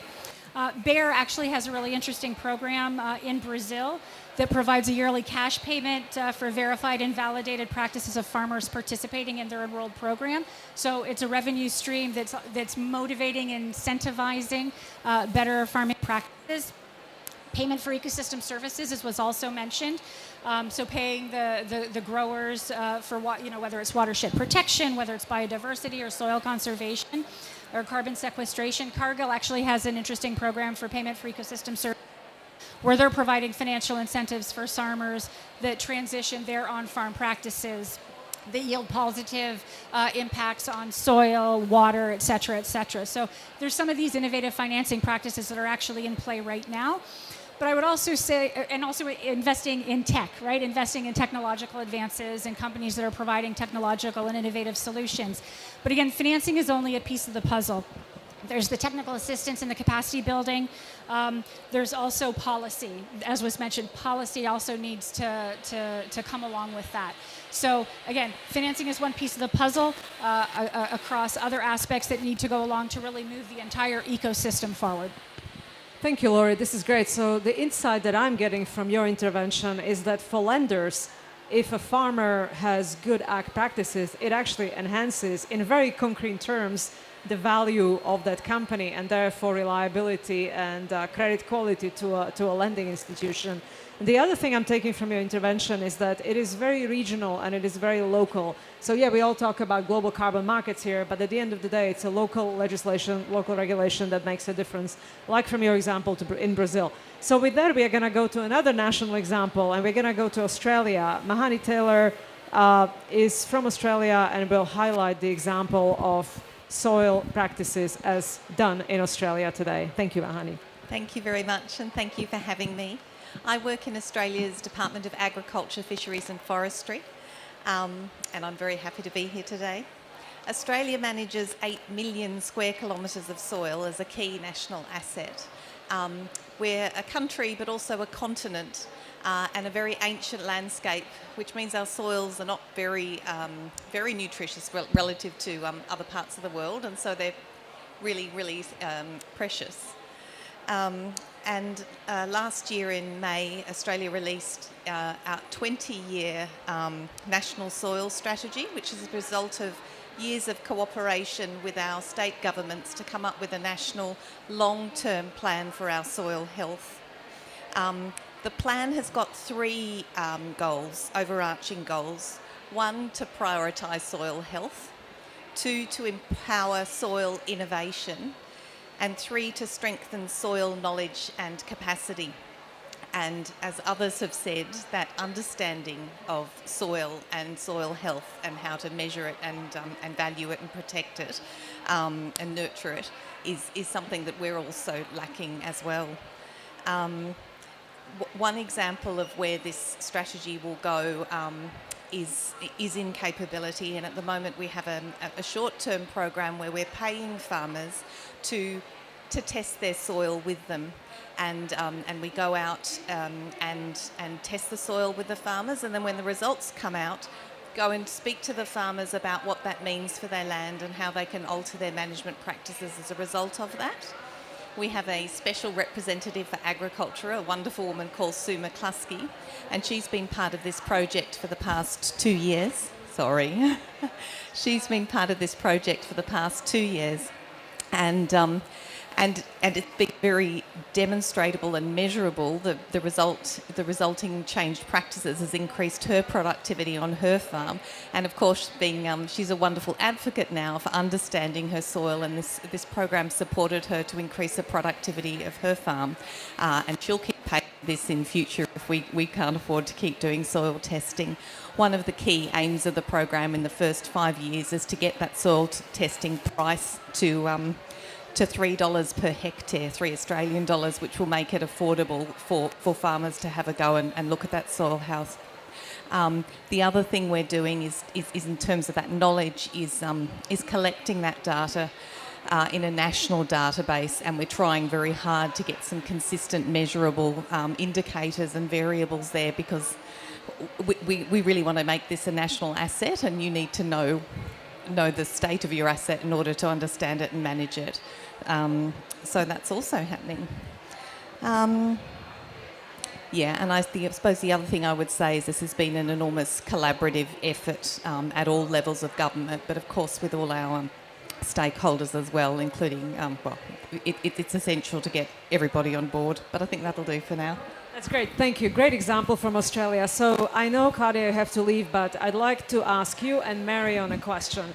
So we all recognize the need for soil health, and we all recognize that land tenure and everything else goes hand in hand with it. How do we include this recognition in the policies that your organization and your organization promote? How can we go from recognition to policy action? Claudia, why don't you get started, and then Marion, why don't you add to it? Policy action, so recognizing a pluricracy or multiple layers of land rights systems, I think that's essential in the African context.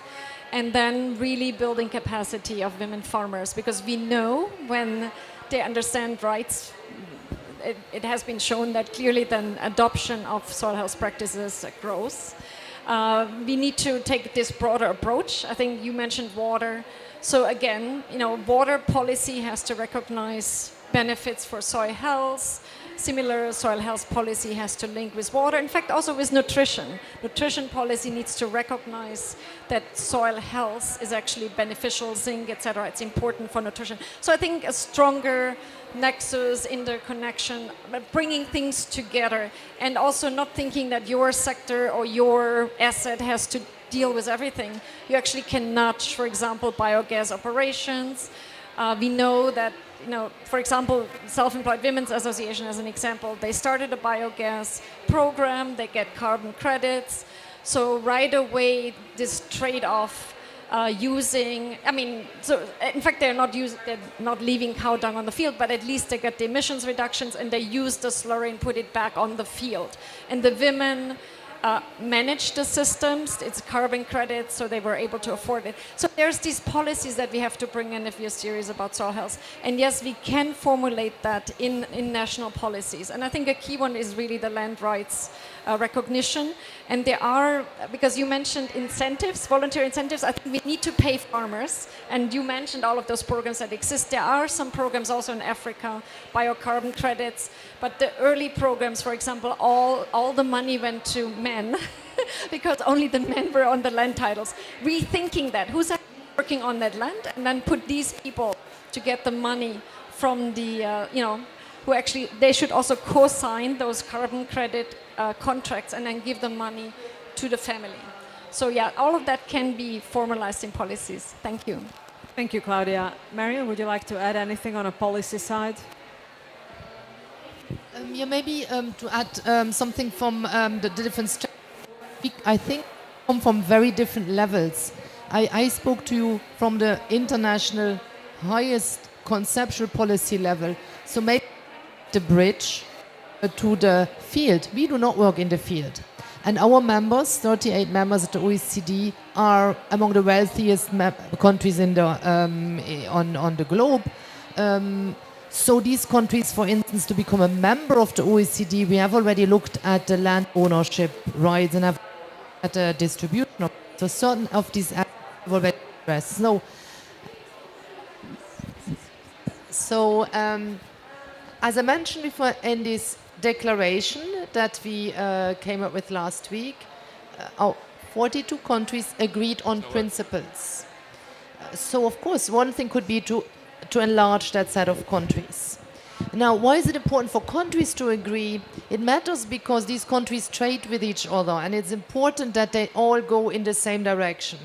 Now, then you have to change this principle into something operationable. That's what we are currently negotiating. If you implant the principle in one way, and Australia in one way, Germany in another, can we recognize that they are similar? So we are discussing which policies do we consider helpful for soils. And once we have agreed on that, you can individually move in the same direction with policies that fit to your land, to your culture, to your climate, but that all move in the same objective. Absolutely. Thank you for this guidance on a global level. So we have 4 more minutes, and we're going to go to 2 quick questions. One question on innovation. So both Daniel and now Fal mentioned innovation as a key. How do you scale it up? How do you work to scale it up? And maybe we go very quickly to now Fal. 1 minute, please. How do you scale up innovation if you are still with us? Maybe not. Daniel, over to you. How do you scale it up? I think here, but okay. Now Fal, go ahead. Go ahead. No, I mean, we to scale up all the barriers, to remove all the barriers, we have to. There is a substantive lack of knowledge in terms of educating farmers on best practices first, because we see that the farmers are very happy are very eager to learn. They don't know anything about soil mapping for big areas in Africa. Nothing about customization. So when they see what their soil is missing, what nutrients are bringing as improvement of soil health and yield, we see between 50 and 150% of improvement of yield. And we know that the soil in Africa needs tenfold more nutrients than what it receives now. Absolutely. So very often we see solutions being developed at the national or or business level without considering the on-the-ground reality. And innovation will need to be taken by people who are on the ground and know as you said, Alsbeta, this or Mrs. Jensen, this let's say global challenges need customized and regional responses that are dedicated and customized for each region. Excellent, thank you. Daniel, how do we scale up? I think three things. Aspiration, we need to think big. Companies who are innovating need to set this as a key focus area and understand that it's not something on the side, it needs to be a central aspiration. I think the second thing is discipline, which I heard here as well. You know, as we think about innovation for specific crops or specific pests or specific diseases, we're very disciplined in understanding, well, what are those barriers? What do we need to innovate? And then we focus on it. We need to do that with regenerative agriculture. My read of regenerative agriculture is part of the challenge for driving its adoption is that it's based on quite outdated technology. So let's bring discipline to this. But I think the third thing is investment. You know, we're saying that it's okay having aspiration and discipline, but unless you back up meaningful money at the scale that we're putting forward, which is 2 billion, you're not really going to move the needle here. So those three things. Excellent. So before we go to final word by Laurie, I'm going to go to Mahani and say, what is your message to everyone else in the audience? What can they learn from Australia and what you have done on the soil policy? What are the 2 or 3 deliverables that they should take on? Well, one thing that we're doing in Australia, which I think is a world first, is we have a national soils advocate whose entire role is to advocate for soil health.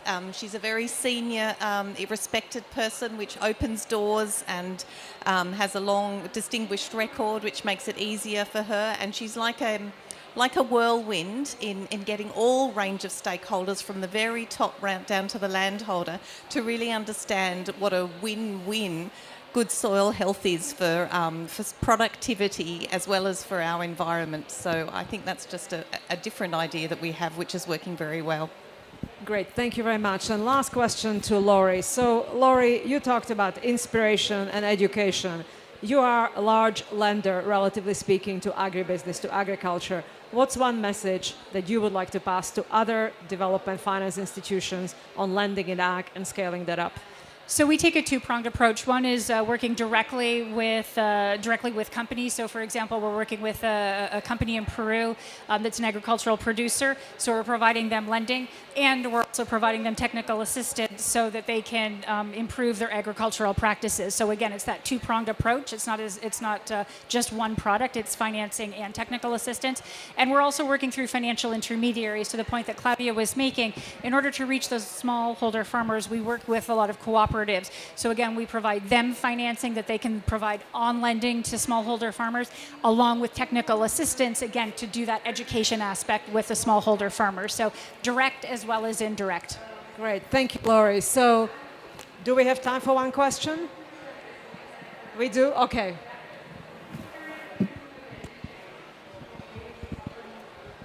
Hello, everyone. My name is Omar. I'm a young Moroccan and the former president of the International Association of Agriculture. So it's really funny to see here that Syngenta is speaking about soil health. But my question would be, if we see that applied pesticides only reach 0.1% of their targeted pests and weeds, and all the rest impacts public health, soil, water, atmosphere. So concretely, if we go beyond greenwashing, marketing, what concrete measures and research are you implementing to prevent, to increase soil health in globally? Thank you. Thank you. Daniel? Hello? Yeah, there we go. You're good, you're good. Yes, I will do. Yeah, so, I mean, the application of fertilizer and its impact is much more, and pesticides is much more effective than that. So I would contest your data there. But for us, soil health is going to be essential to how we consider the chemistry that we bring forward. So already we're analysing each chemical and understanding its impact on the soil biome, but we're going to do that for all our innovation going forward. But the second thing that we want to do is we want to get proactive in this space. I think too often this industry is considered as a risk and therefore should be contained. I think that we need to be more responsible, but at the same time, we need to figure out how can we contribute to soil health. And I think what I've just laid out in the panel here today is, through us investing and through us building a soil health centre, we want to actually figure out how we can be a solution and a contribution to soil health as well. Thank you very much, Daniel. So we're going to close it up. If there are 3 things that you're going to take out of this panel, I would like you to take away the following. Soil is an asset, and just like any asset, we have to take care of it because it will help take care of us. And second thing, soil health matters to farmers, it matters to women farmers, it matters to regulators, it matters to everyone involved, and so building it up is extremely relevant. And last but not least, we have bankers and financiers who understand what that means, and they are ready to finance sustainable and regenerative ag. So with this, please join me in a round of applause to this fabulous panel. Thank you for joining me here.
Check mic.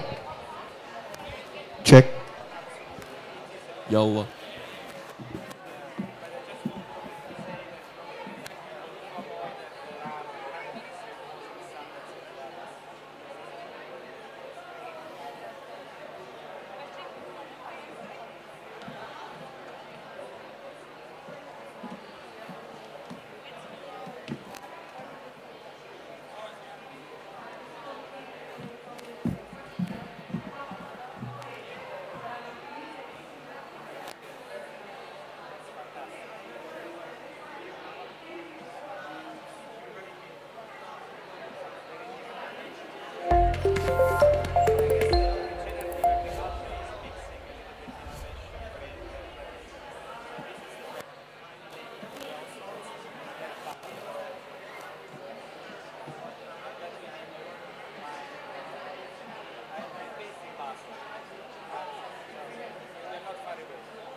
Hi everyone, welcome to the session.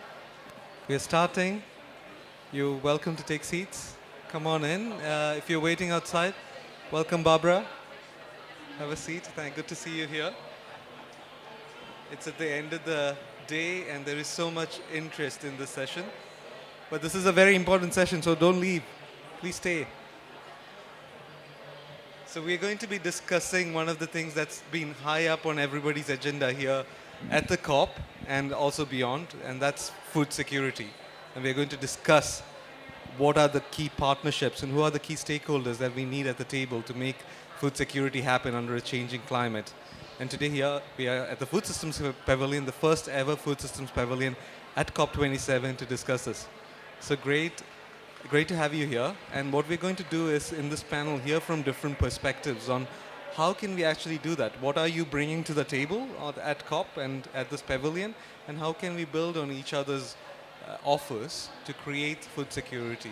Because we are heading towards a food crisis and there's already a climate crisis, so how do we do that? So to set the scene and start this conversation, I would like to invite Deputy Minister Rick Burton from Saskatchewan. I hope I said it correctly, in Canada. Apologies, Minister. But over to you to actually set the scene. And from your perspective in the government, what do you see as the big opportunities on partnerships for global food security?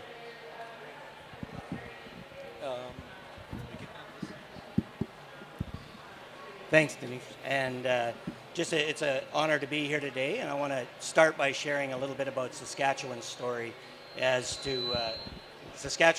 because I think what we've seen over the last decades is great progress, both in the increasing production, but also on the great story around making food more sustainably going forward. So for those that don't know much about Saskatchewan, it's about 1,700 kilometers from the west coast in Canada. So we've got a long ways to tide water. We're in the west, but we're still a long ways from the west coast. We have large tracts of agricultural land, about 25 million hectares. About 18 million of that is cropland, and the other 7.5 is prairie grass or natural grass. And so we are blessed with a large resource, and I think what we're seeing is we're also a very productive resource.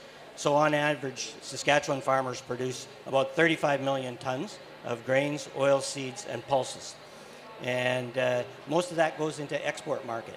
We export about $17.5 billion worth of exports annually from agriculture and agri-food products from Saskatchewan.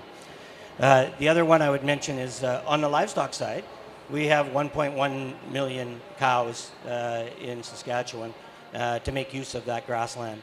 And those cattle, well, they're mostly background. Some of them are finished in Alberta or in the U.S. It's an important piece of our production system. I want to talk today about three things that we've seen over time in Saskatchewan that really has changed both the productive capacity but also the sustainability of how our goods are produced. So I'm going to start with soil health, since that's the main theme of this. And really our farmers have been on this journey for a couple of decades. We have 95% of our crop is seeded with and farmed with either zero till or minimum till. So that low soil disturbance leads to increased organic matter over time, better water and nutrient efficiency, and just more productivity is what farmers have seen. The second practice I want to just touch on is, well, we're able to have a diversified crop mix. I mentioned cereals, oil seeds, and pulses, and generally most farms are on a 3 or 4 year rotation. That diversity allows them to minimize some of the control mechanisms needed for diseases and pests. It also allows them to pick crops that are going to be a little more financially viable from 1 year to the next. But one of those crops I want to talk about is pulses. And our pulses have expanded in Saskatchewan from about 150,000 hectares in 1990 to today, where it's over 16% of our seeded acres is pulses, so 2.5 million hectares of pulses. Those pulses are reducing our carbon footprint by 2 million tons annually in itself. So the third practice I just want to talk briefly about is technology that farmers are adapting now. Everything from precision agriculture, so variable rate technology on fertilizer application, sectional control shut-off of equipment. And you have to remember, things are done in scale in Saskatchewan. And so they're able to adapt that technology. GPS, moving to drones, all of this is making us more productive, but also lowering our carbon footprint over time. So in terms of some of the things, so what is the impact? We've commissioned a study through the Global Institute for Food Security, and some of those results are going to be out in about a month, and it'll go for peer review then. But it's very encouraging what we're seeing. We're seeing that Saskatchewan, well, I'm going to start with Canada, because it has both Canada and Saskatchewan numbers. But Canada wheat and canola production, the carbon footprint is just about 50% lower than our international competitors. In Saskatchewan, that number is 60% lower. And that's because of the practices that I talked about. Pulses is even better story. We're about 85% in Canada, lower carbon footprint than our competitors, and in Saskatchewan over 90%. So our practices, our move to zero-till has resulted in 12.8 million tons of carbon being sequestered in the soil, and that's very important, and so that's happening on an annual basis. So with that, those are some of the practices that farmers are undertaking in Canada and Saskatchewan in particular. Thank you so much, Deputy Minister. I would just like to ask you a follow-up question. It's not working? Hello? Is it better if I move? Okay. Okay, I just need to move from that chair, so I also prefer standing. So, Deputy Minister, so that was really interesting to hear your experience from Saskatchewan. But being here at the COP, in the global policy discussions, we hear stations there on agriculture, the outcome text which is alluding to food security. What would you really need so that that Saskatchewan experience can be shared with other regions world over? What is it that you'd like the COP to deliver? And what we really want to hear at the Food Systems Pavilion is like the partnerships and efforts to scale. So can you give in the form of a tweet so that our communications colleagues here can tweet it? So we're using a hashtag called Action on Food. So we would want to put your name to a tweet and put hashtag Action on Food. So your followers in Saskatchewan can also see that. Sure. Well, I'll try and keep it short, but I mean, obviously, our farmers and Canadian farmers are very innovative. They're quick to adapt new technologies when they're proven. So I think what we need to do is we need to support science-based decisions, continued investments in innovation, and our producers will pick them up because they are in this for the generations ahead. They want to see their soil improve over time. They want to see it improve from a productive capacity, but also from an environmentally sustainable capacity. Thank you so much, Deputy Minister. So I'll move on to the other panelists now. I want to introduce Erin Fitzgerald, the CEO of the U.S. Farmers and Rangers in Action, who's amazing. And last year, Erin, you were at COP26 and you led a March of Farmers. And you also called for, is it like $1 trillion or several $1 trillion in finance? Yep. How much was it? $1 trillion. We still don't have it. We $1 trillion. We gotta get $1 trillion. So how can we get those trillions on the table and to soil? Yeah. So I had no idea, by the way, it's Action on Food. I'm so excited to be here as U.S. Farmers and Ranchers in Action because we fundamentally believe that our farmers take action every single day. Every farmer, every acre is uniquely capable of unlocking the potential on their farms as it relates to climate change, really, and providing those ecosystem services. So we're talking about food security. I think last year when we were at COP, as you were saying, we had no idea that we'd be literally leaving that march, and we had hoped so much for this COP that it would be a food systems pavilion. We looked each other right in the eye and said, there's got to be a food system pavilion, and the farmers must be front and center. And I'll say this, it has been such a pleasure to be at many of the sessions to hear that food is front and center in the climate change discussion. I think we all can say that that has happened. I would also say this, that and often in many of the panels I've been in, that farmers are being talked about, but not necessarily collaborated with. And we have to do a better job of making certain we're bringing our farmers and ranchers really into this conversation because it's complicated. They also know the answers and want to be part of the solution. So as you go from session to session, in our producer constituency, there is a producer constituency. We can make it available if you want to talk to a farmer. There's 110 farmers that are here at the climate change talks. I will tell you this, by COP28, we need to at least double that, if not triple that. So I'm counting on all of you in that room. So when it comes to food security, I do think we need to really think about this next decade and invest in our farmers. They have the answers. Often we get lost in the conversation of metrics and mitigation and techniques. But if you think, at least in the United States, 8 out of the last 10 harvest seasons have been faced with extreme and episodic events. And now we're facing one of the worst droughts. And we're asking our farmers to do more. And they all know what they want to do. There's not a farmer I talk to that doesn't have a massive wish list on their farm. But what often is missing is genuine partnership on the business model. So we're all sustainability professionals here. That ability piece is our ability to build a business model that benefits the community and the planet. We don't think about it trade-off lines. It's profit comes first. Our farmers are economic actors. And in that respect, it is that piece of the business model that has been often left out. So we, as part of our Decade of Ag, we have a common and shared vision that we're challenging people to lead and collaborate on. We have 160 leaders. Nutrient Bear has been one of those leaders who've stepped up. We also have action tracks to realize those visions, to make 2030 a reality for the United States. And one of the missing components, of course, is finance. New forms of finance, new forms of financial structures. We hear a lot about carbon credits. Carbon credits is one financial mechanism.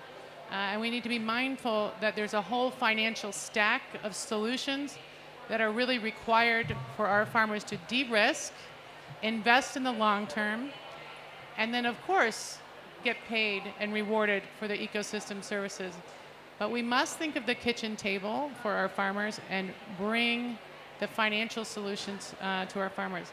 Another way of really thinking about this, as well from this beautiful COP lens, if we thought about taking a portfolio-based approach to solving climate change, 98% of current investment for ESG is going to renewable energy.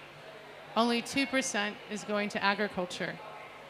So if we want to invest in nature-based solution and the very people who can go get the job done, I think they're our eco workforce, we might want to think about investing in different forms to enable them to be that solution that we know that they can be.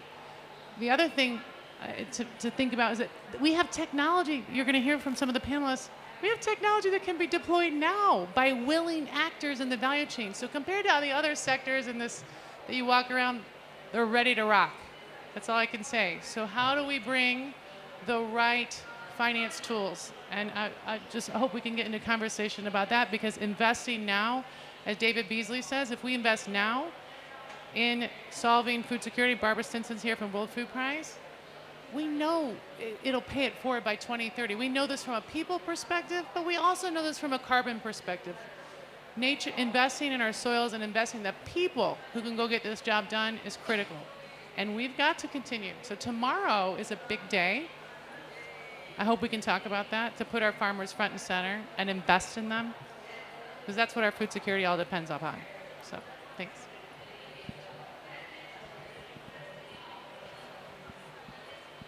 Phone issues, yeah, it's working again. Thanks, Erin. I want to come back to you for one question, follow-up question. So you're not just bringing farmers here, you're also taking policymakers to farmers. I saw that you took the Director General of the FAO there, the high-level champion for COP27 was there on a farm of your member. What are those visits about? How do you connect both? Yeah, so if anybody wants to get on a farm, happy to do that. Does anybody want to? Has everybody been on a farm recently? Show hands. All right, Recently? I'll be your tour guide. Happy to connect you with any farmer or rancher, but get your boots dirty. Get your boots dirty and go see this stuff. Hear what our farmers want to do. But yes, we brought the Bear was involved in this as well. We brought the Deputy General onto a farm and got to participate in Harvest 22. You saw that on LinkedIn. And then Mohadeen, who's the climate high-level champions, that's in the action zone. He was out on a farm experiencing our U.S. Harvest 22. And I think when you get into that combine and get to experience a harvest, you do see the fragility of what we're up against. So think about this. We have a film called 30 Harvests. It was shown last year at COP. But again, each harvest matters. The level of innovation when our farmers go out into the spring and plant, they've got to get that much better every single time. So it's a Herculean innovation task that we all need to every spring be right there at the table for that next level of technology solutions, which I know you'll talk about, the investment proposition for the next decade, and then come harvest. We need to celebrate this harvest. This is a big deal. Thanks, Erin. Thank you. And I follow Erin on social media, so I've been following all these things, the amazing things she's been doing. So I also want to encourage you to use the hashtag that we have and post on social media what you're hearing here. And what do you think about that? Because we need to communicate and get our voices heard amongst the 200 other pavilions which are here and to the policymakers ahead of tomorrow at the Agriculture and Food Systems Day. So over to you, Michelle. Michelle Nutting from Nutrien, who leads the work on agriculture sustainability. So how do you approach these creation of these partnerships and programs and policy around food security in the face of the crisis that we're facing? Thanks so much. Really happy to be here today and talk about agriculture with everybody. So just maybe quickly for some context, I work for Nutrien, and Nutrien is a company that supplies everything that a farmer needs to grow a crop. And I think the best way to answer your question is to give you a really good example of a program that we actually implemented in the field. We started 2 years ago when Nutrien launched their carbon program. In Western Canada, including Saskatchewan, our carbon program right now is 100,000 hectares. And when we launched that program, what we wanted to do was ensure that we retained no-till operations in the field while managing nitrogen so that we can increase soil carbon sequestration, manage emissions from nitrogen, and maintain a very productive system. Our goal is always to be productive and sustainable on our acres. The way that we accomplished this project was in a partnership. So Nutrien is the supplier of everything the farmer needs to grow their crop. The farmers are in the center. They are growing their crop. And the food company, in this case Maple Leaf Foods, was our partner in this project. They invested equally with us in the project in order to learn how much carbon from these management practices could we quantify? What impact could the farmer have? And then looking at that quantified amount of carbon, how did that translate into a value per acre payment back to the grower? So really we're looking at this partnership between a food company and a crop input supplier, with the farmer in the center being advised and being part of the discussion around how they maintain their productivity while also delivering environmental benefit. I think, just to talk about what makes more once we have optimized our fields and we're in this high production, high efficiency system, it's adding those environmental benefits, the carbon, the biodiversity, the water benefits. And when you're already in an optimized system, now what we're asking the grower to do is advanced practices. Take on practices that may deliver a carbon benefit, but not necessarily change the yield.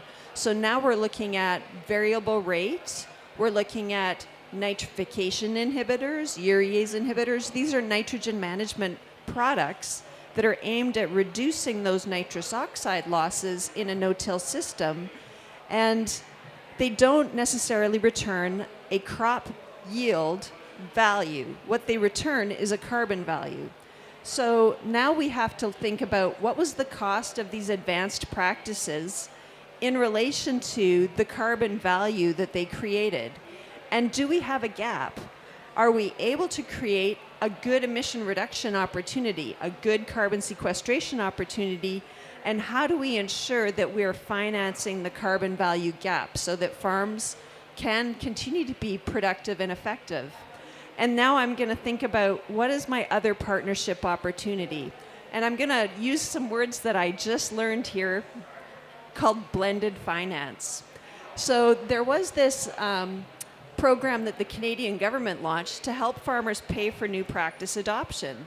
But when they launched it, they didn't really know anything about the voluntary carbon market. So they said, if you're in our program, you cannot also be in a voluntary carbon program. And here's what our program's going to pay you. And when we looked at it, that's not sufficient money to cover the cost of those advanced practices. And we would be a great partner in that program to help cover additional costs to the grower to create that carbon value payment that makes sense. But that requires some flexible thinking. That means that we, as companies trying to achieve an ESG goal on climate reduction, have to work with governments who are trying to achieve NDCs together cooperatively. We both have to be able to invest, and we both have to be able to talk about our contribution towards our climate goals. So those are some of the changes that I think I'd like to see going forward in the development of, let's call it ecosystem markets for agriculture, is a bigger partnership and funding of those values that society is all relying on beyond just the yield delivery that our farmers already do. Oh. Thank you, Michelle. It was very insightful. I'll come back to you, but I'm first going to go to Melissa to join up the dots here. So Melissa Pinfield from the Just Rural Transition. And Melissa, we've heard from farmers, we've heard from government, we've heard from private sector, but this is what you do every day. You've been bringing stakeholders together around the world and discussing some of these sensitive issues, important issues. When you bring these stakeholders together, these points together, what are the big opportunities that you see? Thanks, Tanush. Oh, good, this is working. Yeah, so food security is what we're talking about as well, and soil health in this day. And so I think there's such an important connection here. And I think what a lot of people in the community, the climate community and others are concerned about is that in the current sort of polycrises that we're facing, you know, COVID, conflict, climate impacts, cost of living crisis as well, you know, that the governments will start to step back on some of those important reform efforts to move towards more sustainable, resilient food systems because of the crunch that's coming here. And what we are really trying to sort of make sure is that there's a continued focus that, yes, we need to address some of the really important issues around food security right now.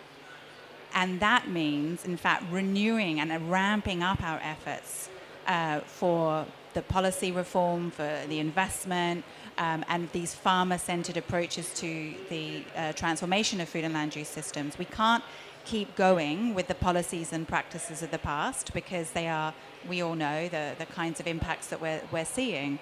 You know, decades of policies that focused on raising yields and agricultural productivity of just a few staple crops, and actually have been depleting the soils through some of the, I think those policies were put in place for a good reason, because at the time there was a real concern about how do we feed a growing global population. It was so successful, in fact, that we create far more food than we do need at a global level. You know, a third, they say, is, you know, lost and wasted. So the system isn't working. We know we need to kind of fundamentally, the systems change approach is required, and that means working with multiple stakeholders and playing appropriate roles.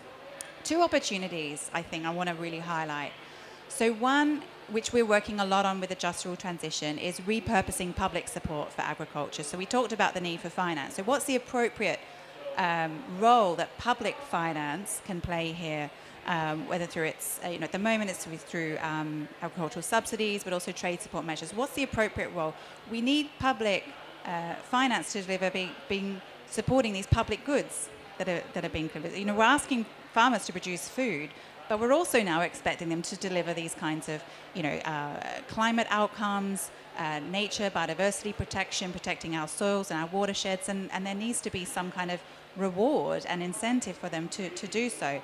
So we've been working a lot with, there's been a policy dialogue with governments. The COP26 presidency, UK government and the World Bank have been supporting. And the Just Rule Transition has been bringing in that multi-stakeholder element into that. And really importantly, the perspectives of farmers. Today, we've published a report on the Just Rule Transition website called Practical Perspectives, which is a summary of the insights that we've had through a series of dialogues over the last year with farmer organizations, with farmers in many different locations. And sort of the key insights that we gain from that is that the farmers are saying the system isn't working. They like subsidies, right? They don't want them to go away, but they're saying they're not targeted in the right way to address their challenges, their pinch points. They need to be better, more effectively targeted and appropriate to the local context. There's no sort of one size fits all, so we need to be creative. Now, all of this is going to take time. All of this is really technically challenging. We had a session earlier here in the Food Systems Pavilion. We're looking at the latest analysis. There are trade-offs. This is technically challenging work at the policy level, and it's really important to anchor this in inclusive consultations from the get-go. That's the key takeaway. Have farmers at the table at the start of this process in every single part of the policy, in the dialogue process, if we're going to be repurposing public support to do it in the best way that targets, what the real challenges and opportunities are. The second opportunity that I want to highlight is a new global collaborative endeavor called Regen10. We had an inception event yesterday, and there's huge interest, growing interest in regenerative agriculture, regenerative food systems. We're seeing a lot of work already happen on the ground. So I think this policy repurposing agenda is going to take several years. We know that we've got EU CAP reform, efforts in the US farm policy as well. So there's stuff already happening right now. Farmers aren't waiting. Farmers are already, taking action because this is their livelihoods, this is their business. So they know they need to make these changes. So what we want to do with Regen10 is a couple of things. Firstly, is really create a big sort of global, rapid and deep learning process. Get everyone on board around what are the key principles we're talking about here with regenerative. What metrics can we use to start to measure the outcomes for people, for nature, for climate? What are some of the social, cultural issues we need that we can measure outcomes for, as well as climate and environment? And so by doing that, we can really start to build the evidence and the data about what's working in different contexts. So rather than focusing on terminology or practices, because it's going to differ from place to place so widely, have an outcomes-based focus. We then really want to connect up with everybody who's already doing this at the ground level. And, what can we learn from what's already happening at landscape level? How can we then, use that to share the learnings between different landscapes that have a similar sort of, typology? So we've heard already about some really good work that's happening in different landscapes. So, we know we need to move forward, but we also want to make sure we do it carefully. We want to bring broader communities with us. We still have knowledge and evidence gaps about regenerative food systems in different contexts. Will it deliver the production we need? We need productive and regenerative food systems. We need to deliver enough sufficient food, nutritious, healthy food for a growing global population, but we also need it to heal Mother Earth, is what I've been taking away from the discussions that we've been having over the last few days. So there's a lot of excitement. Please come and join both of these initiatives. They are multi-stakeholder collaborative endeavors. The Just Rule Transition, if you're interested in policy repurposing, we have a working group. Anyone working on this topic is welcome to join and listen in and find out what is happening on the repurposing agenda. we're looking for these kinds of case studies of what's working, what's happening, and anyone with recent, good analysis and evidence. And on Regen10, I would say also come and work with us. This is, we're just getting going. Regen10.org is where you can go now and register so we can communicate with you as we start to roll out the kind of dialogue and consultations on an outcomes framework. And if you've got work that you're doing already at landscape level that you think is really good to connect into this rapid and deep learning process as well, we'd really love to hear from you. Thanks, Anush. Thanks, Melissa. And how do people do that? Get in touch with you, or is that a... Regen10.org, if you can go there and register your interest, that way we can communicate with you, but you can always approach us. For those people who are listening at home or in the office, and anyone here, just drop us a card. We've got a QR code you can scan, go straight there. So it's really helpful. You can use that to also say exactly what you're interested in as well. We're really wanting, we want to move quickly on this. So tell us exactly how you'd like to get involved. There's information on the website, and similarly with Just Rule Transition, there's information there on how you can get in touch with us. Thanks. Okay. Thanks, Melissa. So get in touch with Melissa after this meeting. Or Sarah, you're also involved in the Just Rule Transition. So get in touch with them and on Regen10 through the website. So it'll be great to keep these conversations going, because it's not just about this conversation, it's about the partnership that we get out of this conversation. So next speaker I want to introduce is Natasha Santos, Vice President of Bayer Crop Science. And Natasha, last time we met was in Davos. When Bayer launched the support for the Zero Hunger Coalition.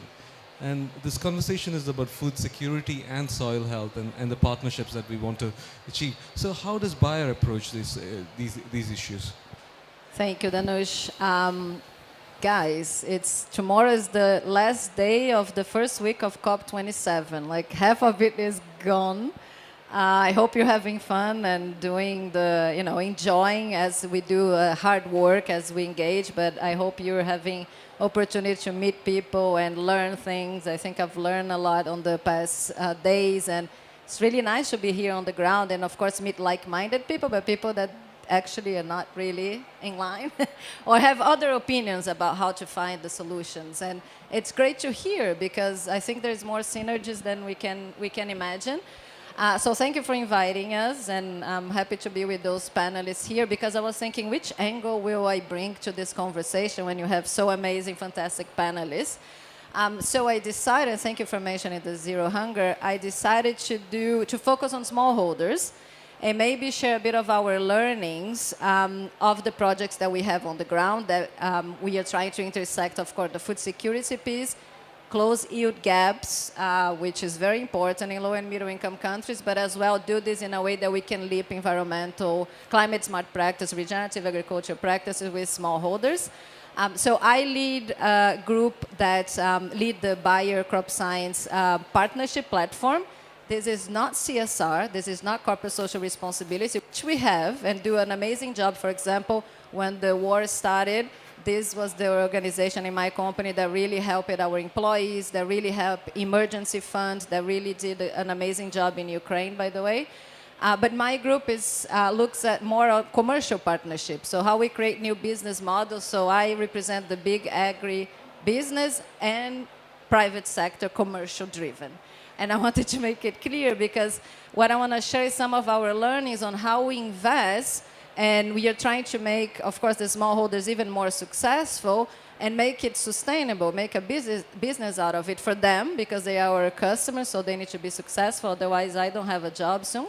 And then we, as well as a company, we want to make sure that we are sustainable and long-term in those markets. So what I asked my team to do, and I took notes, is to share a little bit of what they have been learning on the ground on their interventions and their investments, particularly on those smallholders countries, on those smallholder markets, from their conversation with stakeholders, particularly governments, and then our learnings on things that work or didn't work in our projects in those countries. So what we are doing, first of all, what they share with me from a government and priority perspective, and I'm not here to represent governments, that's our learnings, is that smallholder country priorities is food security, obviously, because of the geopolitical tensions. And again, we have a huge yield gap in those countries because there's not the same level of technology, the same level of agronomic knowledge. So we do have incredible yield gap, and we need to support.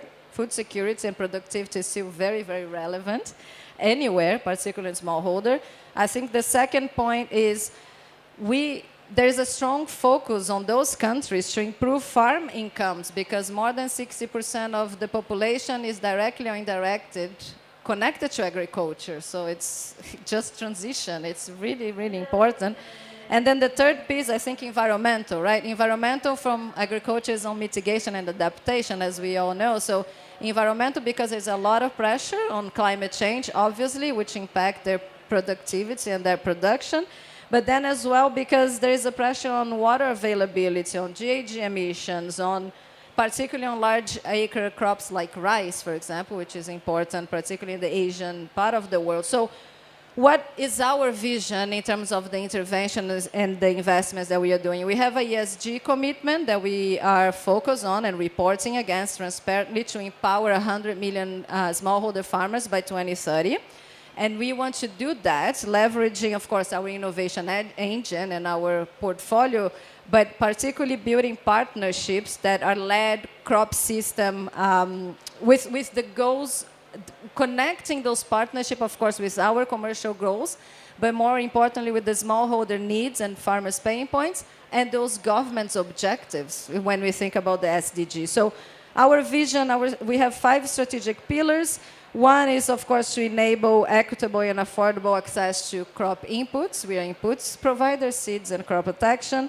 Second is really to work via those partnerships on agronomic knowledge, capacity building. We talk a lot about that, but that's critical, and we can only do via partnerships. And I'll give 2 examples when I close my opening remarks.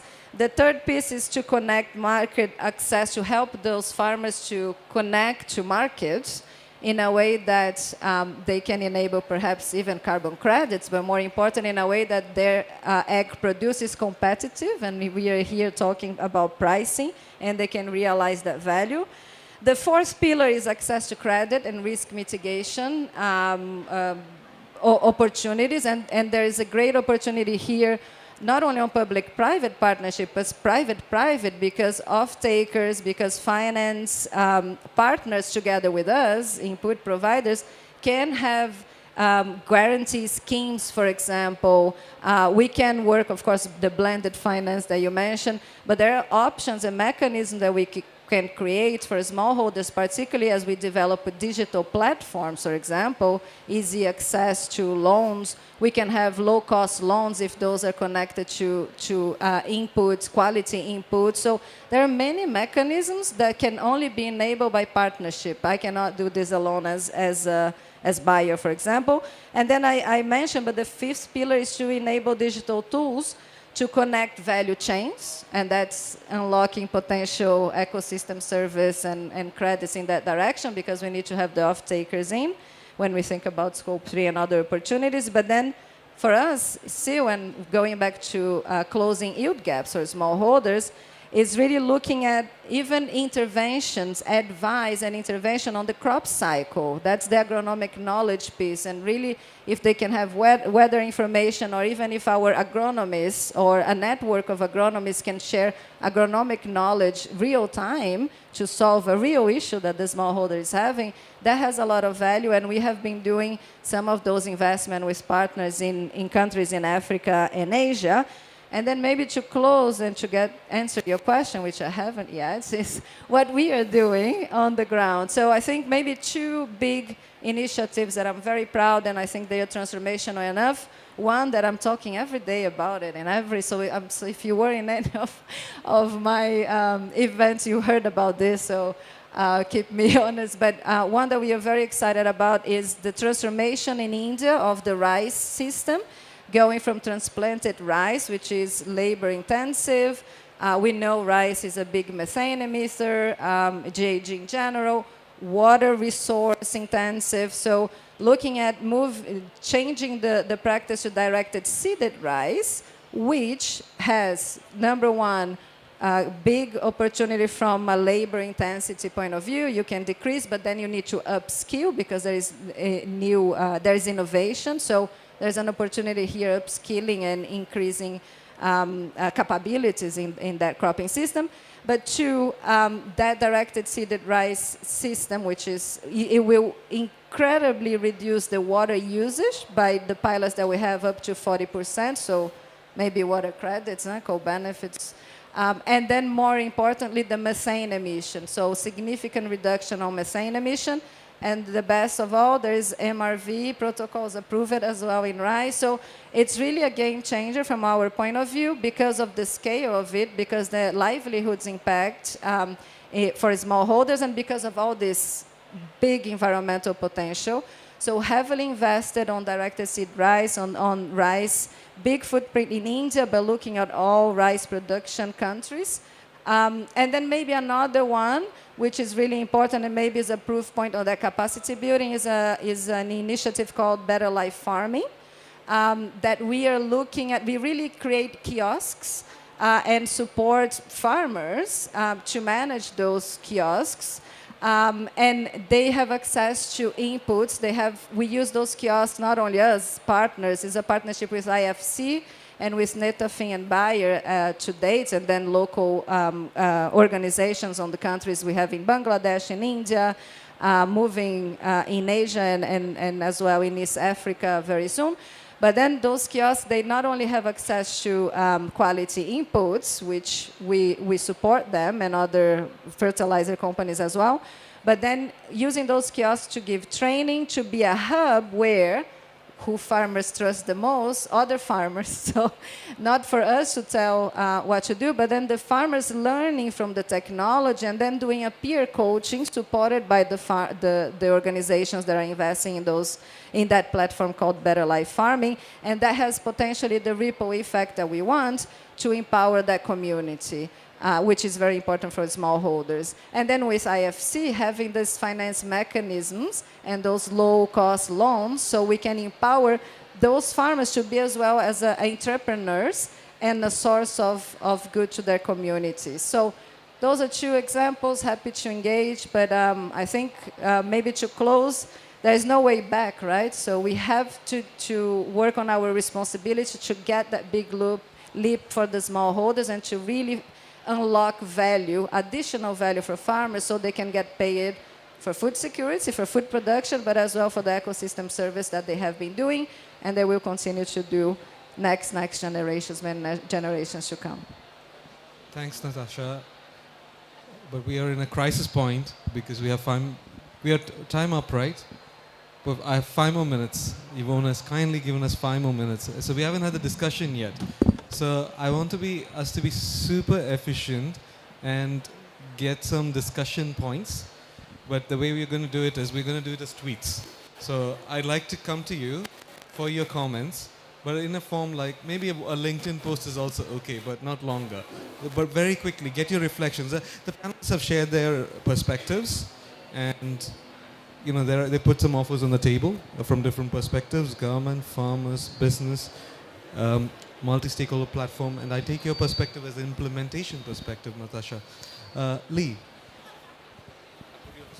So I heard that when you plagiarize from the best. So my tweet would be celebrate every harvest. I just thought that was brilliant. Thanks, Lee. A bit more of a LinkedIn post. Also, I just think that the point about ecosystem-based markets for agriculture is really important in realizing that food systems are a system from the soil up all the way to the grocery stores to the consumption, and we really need to address all the sustainability issues along that. Thank you, Lee. Is there another comment? Yes.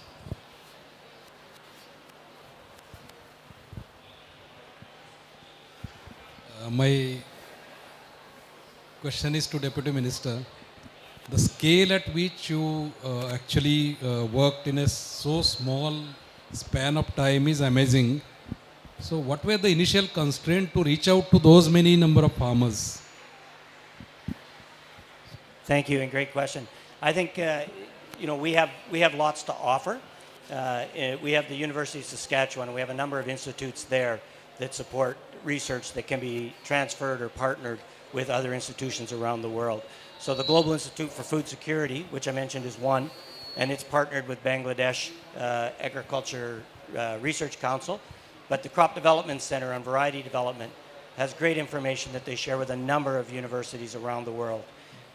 Livestock Sports Center of Excellence, a relatively new organization with the University of Saskatchewan, but I think it's one that can share a lot on the livestock side, on beneficial management practices that can be incorporated in a number of places around the world. So I think we have lots to offer, and even our extension techniques that we use, I think those are also important tools that the world can use. Thank you, Deputy Minister. Unfortunately, we're out of time, so I would say that maybe we can have more conversations outside and pose questions as well. But just to give you all closing comments, can you do it as tweets? So we can also use it, #ActionOnFood, and share your key messages. Melissa, a tweet from you, please.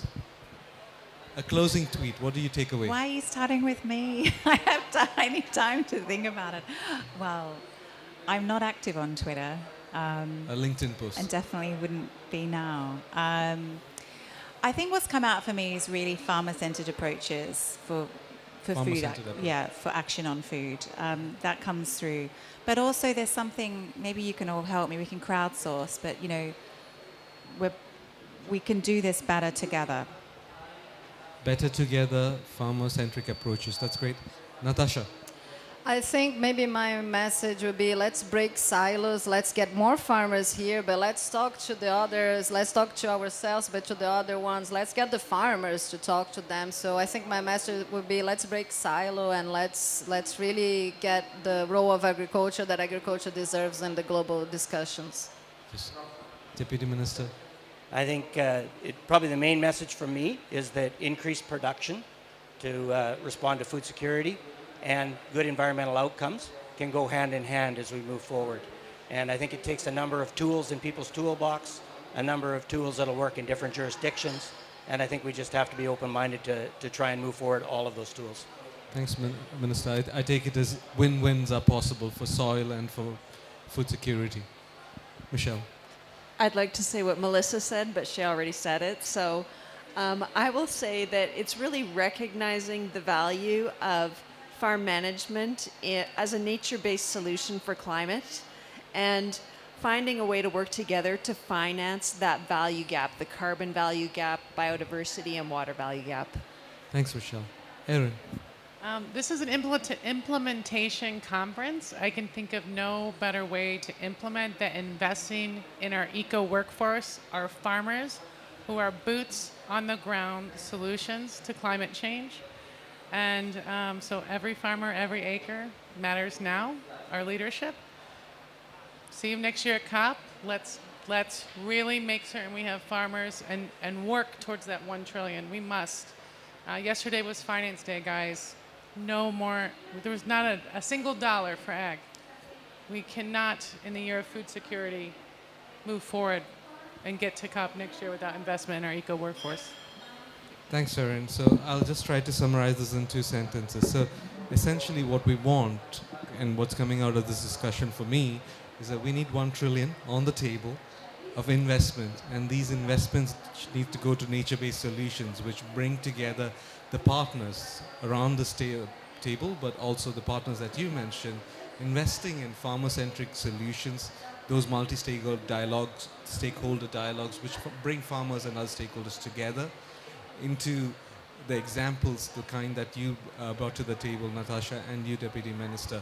So we really need to translate that investment into implementation, bringing all these different stakeholders together. And this is just the beginning of this conversation. We have this whole Food Systems Pavilion until the end of next week. So hang around, let's have a coffee. We have the best coffee here in the COP, and let's talk more.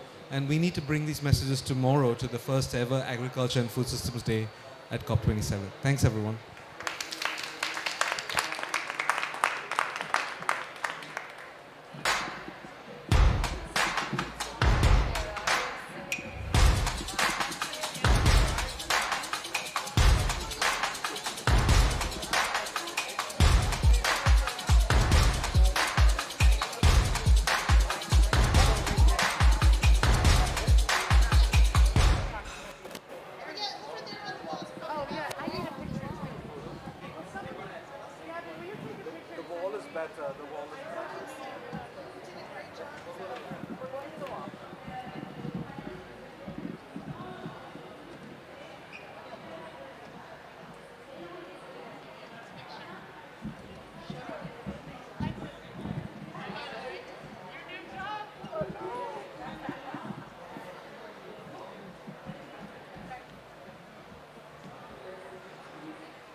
No, I think I've got all mine.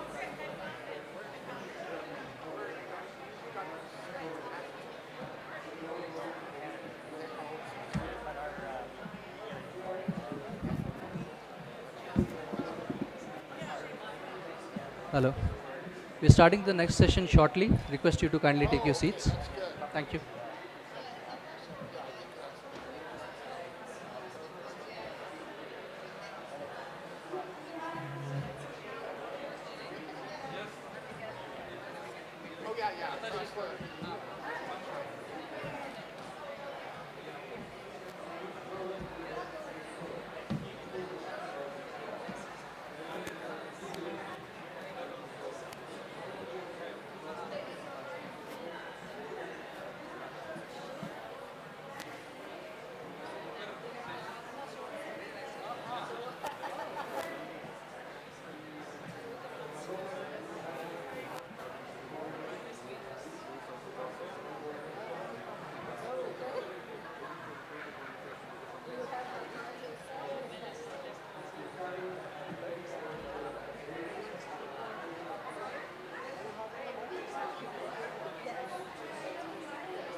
I request you all to kindly take your seat.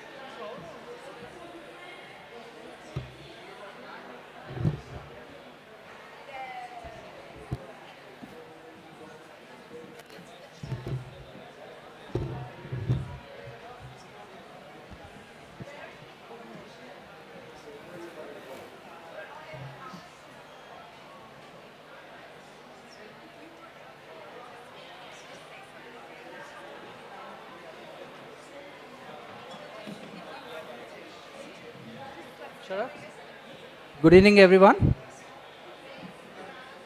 I request you to kindly take your seat.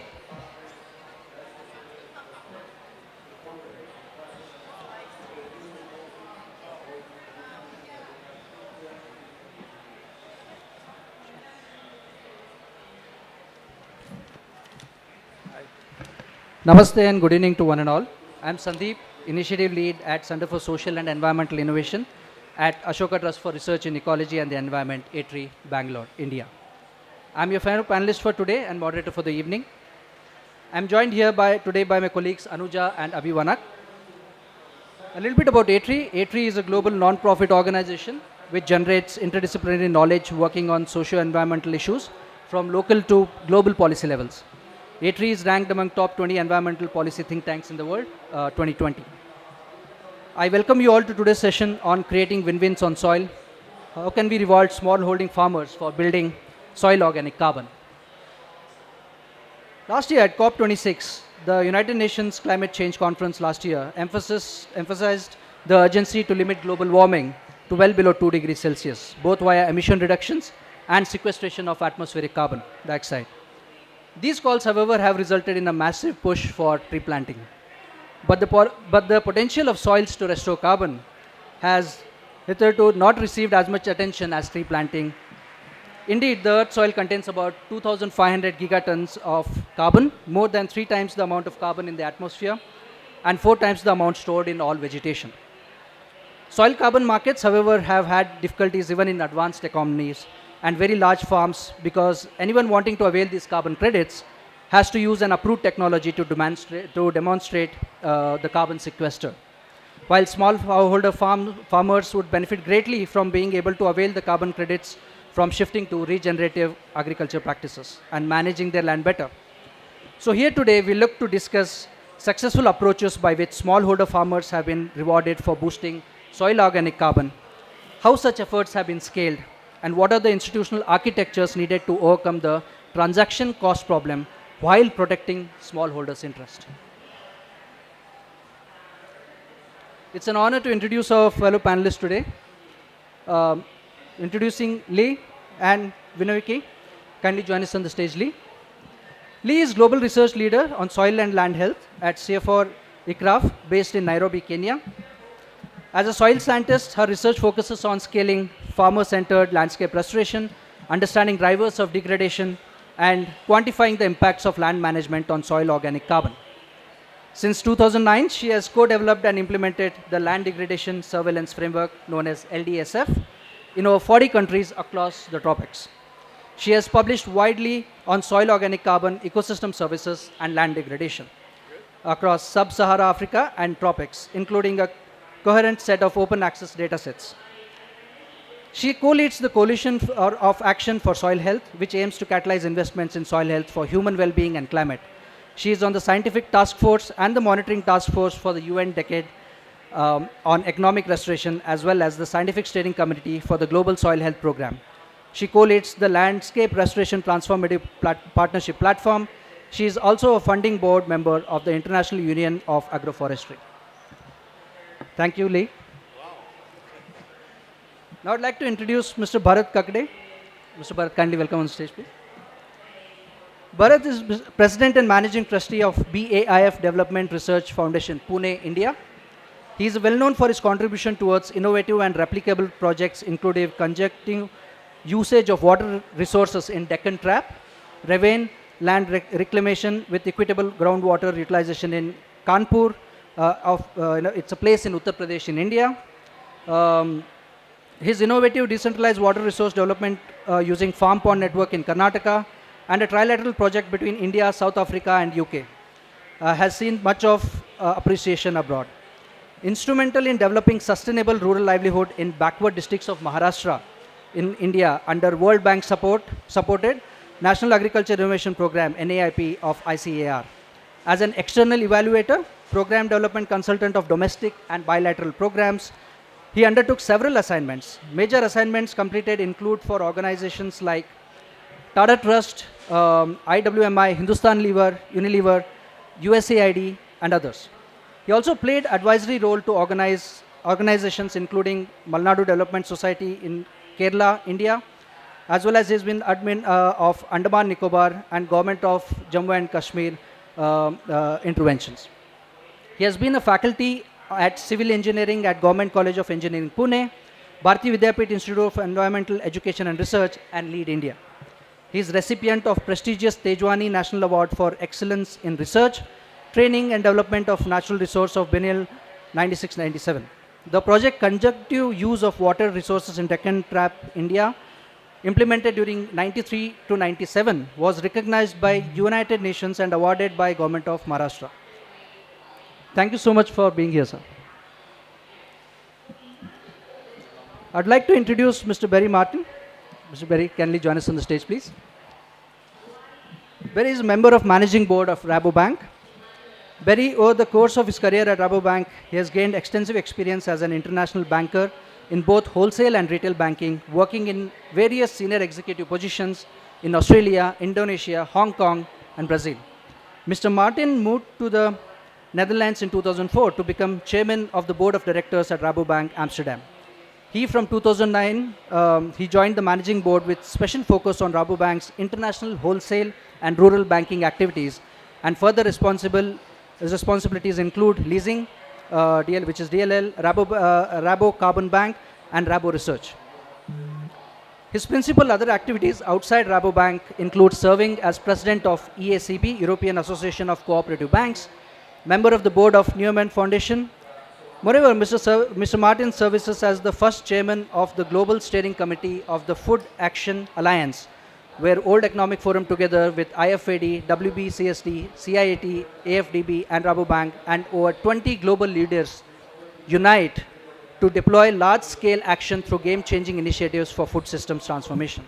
In 2021, he was invited to join the UN Food Systems Summit Champion Network, a network encompassing leadership from a broad range of constituencies in all parts of the world who are championing food systems and food systems transformation. Thank you so much, Paddy. We have Mr. Anuj Sharma who will be joining us online. Can we show? Hi, Anuj. Thank you for joining us. Anuj is founder, ALSI-SAR Impact, and co-founder at Earth Analytics India. At ALSI-SAR, they are located at a unique confluence of advertising international social impact investors to invest in impact-driven startups in Southeast Asia. They have built a first-of-its-kind incubator for social enterprises in South Asia's frontier markets. These include less accessible areas where entrepreneurs do not have access to capital and expertise to grow their businesses, including areas which are cantered in Himalayan region in India. Anuj is also an active angel investor and has built his portfolio of around 30 social enterprises with around 15 startups in Himalayan region. Earth Analytics, on the other hand, focuses on measuring nature with remote sensing with geospatial data with satellite data. They are working with GIZ on Solify, where they are coming up with a remote sensing based algorithm to measure soil, to measure regenerative agriculture, and to see how to catalyze conservation finance into it. He has worked in 16 countries with clients ranging from leading multinational corporates and SMEs to startups and non-profits. Thank you so much, Anuj, for joining us. Yeah. Thank you all for being here. Now I request Lee to talk about her work and what kind of research goes into soil health, which can contribute to soil carbon markets.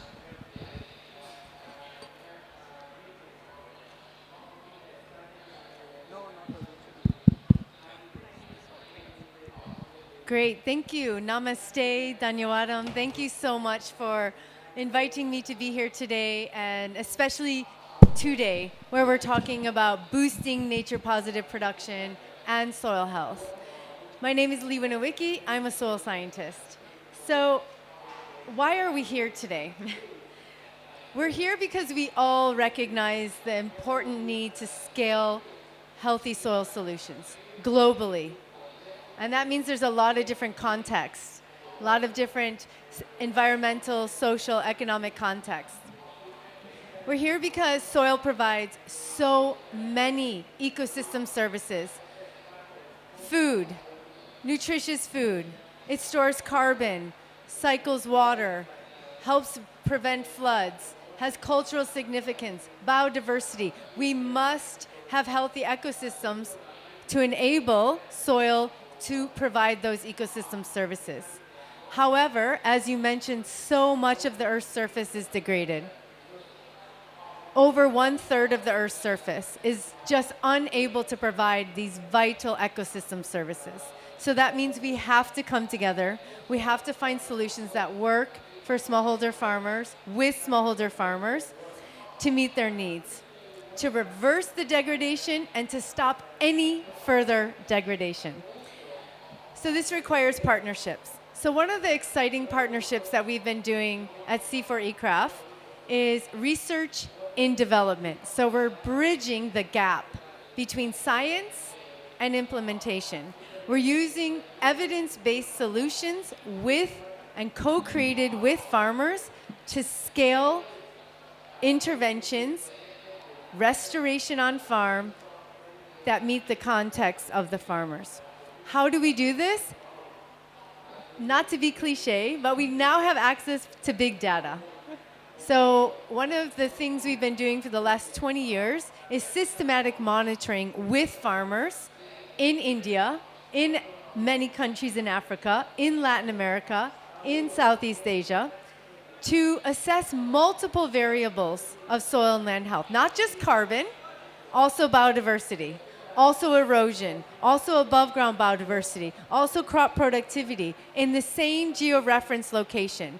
This massive data set we've now put into interactive dashboards that we develop with partners, with governments, with Andhra Pradesh, for example, with the government of Kenya, so that stakeholders can interrogate, interact, and visualize these data to inform decision making.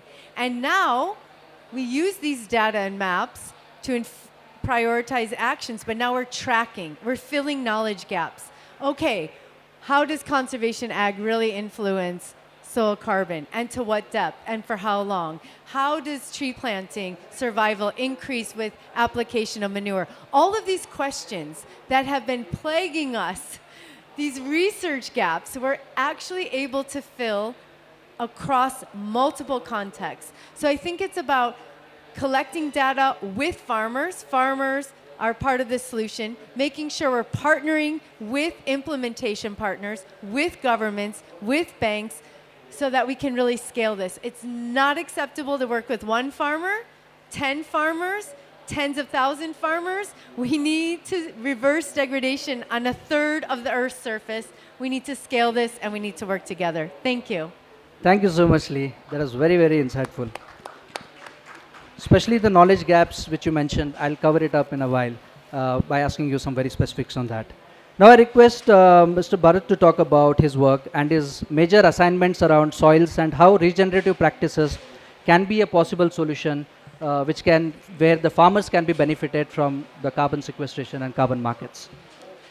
Thank you, Sandeep, and excellent the introduction by Lee. Thank you, Lee, for wonderful work you're doing.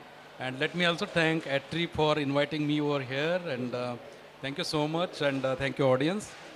So let me very quickly let you know that how BIAP and BIAP's work is connected with the very critical issue of both food security and the carbon emission, or the desperate need to sequestration. BIAP's mission is to create the opportunities for self-employment right there in the villages or wherever they are in the respective settings. We work with small farmers across 12, 13 states of country. Now the typical issues of these small farmers across the country and for that matter, many other similar settings is the lands are degraded all across. In addition to land, in general land degradation, soil health is very, very poor. And that directly reflects into the low productivity and hence the basic issue of livelihood retention.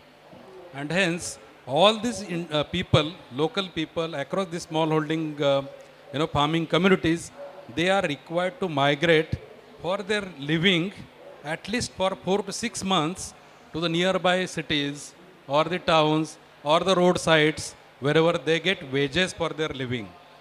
So that's the pathetic situation despite the fact that the richest resources are held by these communities. Whether it is forest reserve, whether it is good rainfall in rain-fed agriculture areas, or whether the rich resources in terms of the trees, the plants. Unfortunately, that is also degraded and lost. With this context, what we have done is, now again, the difference is that you do research, you feed into the system, and we act. So what we have acted so far in this particular context is that two-pronged approach.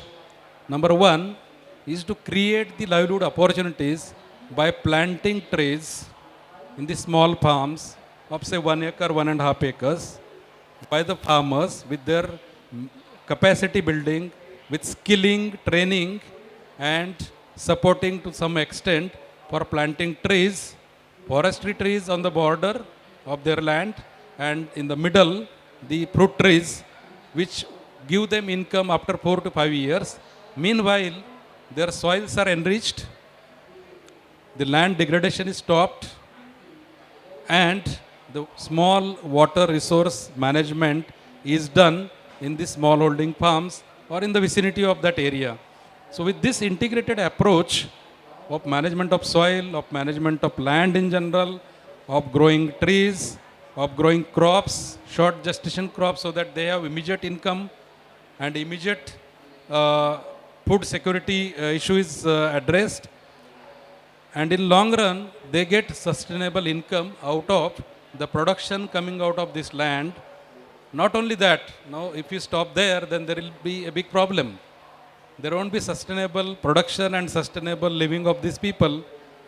So these farmers, while managing this soil, while managing these lands and resources, they come together, they aggregate their production, they market it through their own cooperatives or through their own farmer producer companies these days. So overall, it is end-to-end system in which the farming system as a whole is developed, the produce is taken to the market, hence this holistic approach of enriching the resources and giving appropriate returns to the farming communities, then and only then the system can sustain. Otherwise, it can be very short-sighted exercise. So we have applied this system.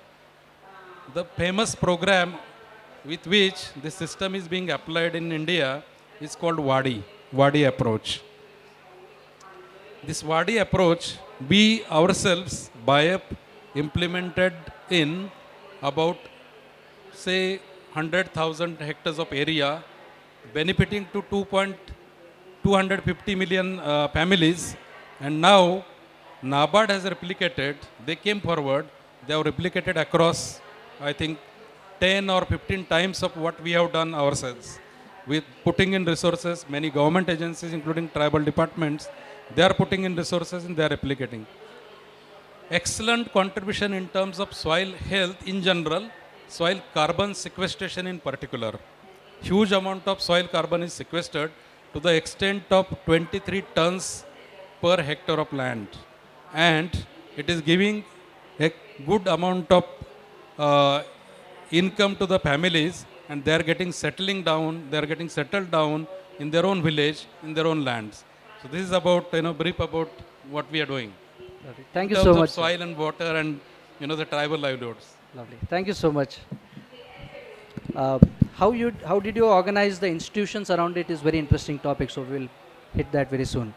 Now I request Mr. Berry to take us through his journey and how carbon markets have matured over years, and with carbon financing markets, how is it different from developed to developing countries?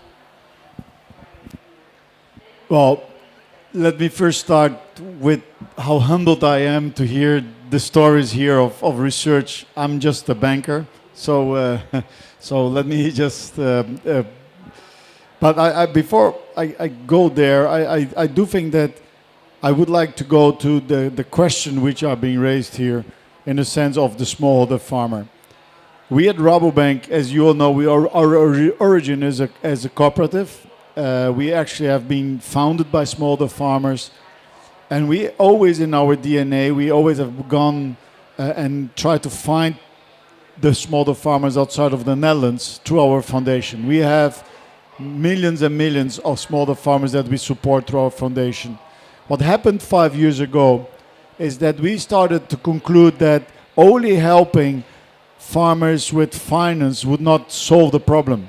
We actually completely changed the way we approached it, and we created a specific department within our organization focused on smallholder farmers, and where we said, if you want to be successful, you need actually not to do only the finance, you need to create the whole ecosystem around the farming business. And that goes not only the finance, we talked about livelihood, we talked about technical assistance, we talked about access to market, which you referred to. So you talked about digital payments, digital information. You talked about health question, education questions, succession questions, title issues, and we can go on and on, all the things that you have to create. And in that discussion, we actually came to the conclusion that we need to create a way how to pay the smallholder farmers for its ecological services. And everybody said that's impossible, because if you do the last mile, it's too expensive, and how you're going to do it, etc., etc. So we brought a lot of very smart kids, I will really say kids, together. We sent them to Africa, and we said, what would you do? And they started to think and think and think, and they said, well, we could start to do satellite. Oh, okay, that's good. So you go over satellite. Yeah, but satellite is not good enough, right? Because you don't get the granularity, because you also need to actually measure the land. So then we said, okay, how could we solve that? How could we solve that? Then we said, okay, what are the organizations that are already going, right? So you have agroforestry service, you have extension service that go and visit. So we said, why we don't team up with them? Why we don't say, okay, if you go on that farm anyhow, why you don't do the following? We pay you to take a picture of all trees that are on that farm, right? Maybe very simple. And by the way, we then cross-reference the satellite data with those pictures. Well, it seems simple, right? So then we started, but then we came to the next problem.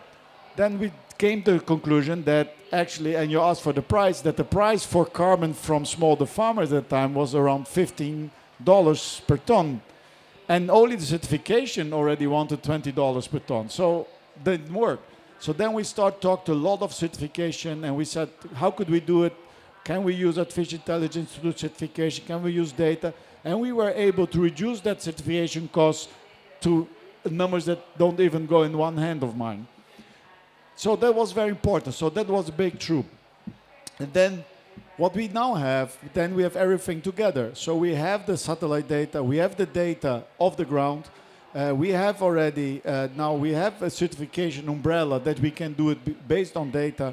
And then we said, okay, let's launch. So what we actually aim to with this process is to, how can we then measure the delta growth 1 year to the other of a farmer of his biomass? And that delta you can then issue in carbon units, right? So that's what we did. Very bright people, bright kids, some of them are walking around here, actually came with that idea. And what we did, we already launched, we already now have 35,000 smallholder farmers on the program. We are going to increase them certainly until the end of this year. We want to get very close to 100,000, but this is a program that can be scaled up for millions. And we want to do it on India also. We think it's exactly what you're talking about.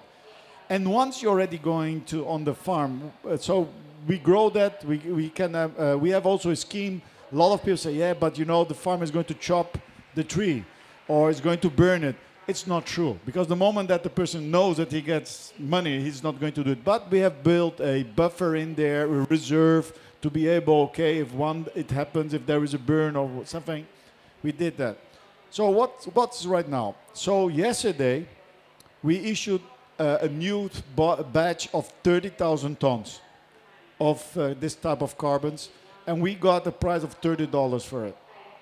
So and that means it's slowly getting closer to the price that they pay in European markets. It's not there yet because there's a lot of questions, but you have to develop, and the buyers all were multinational companies.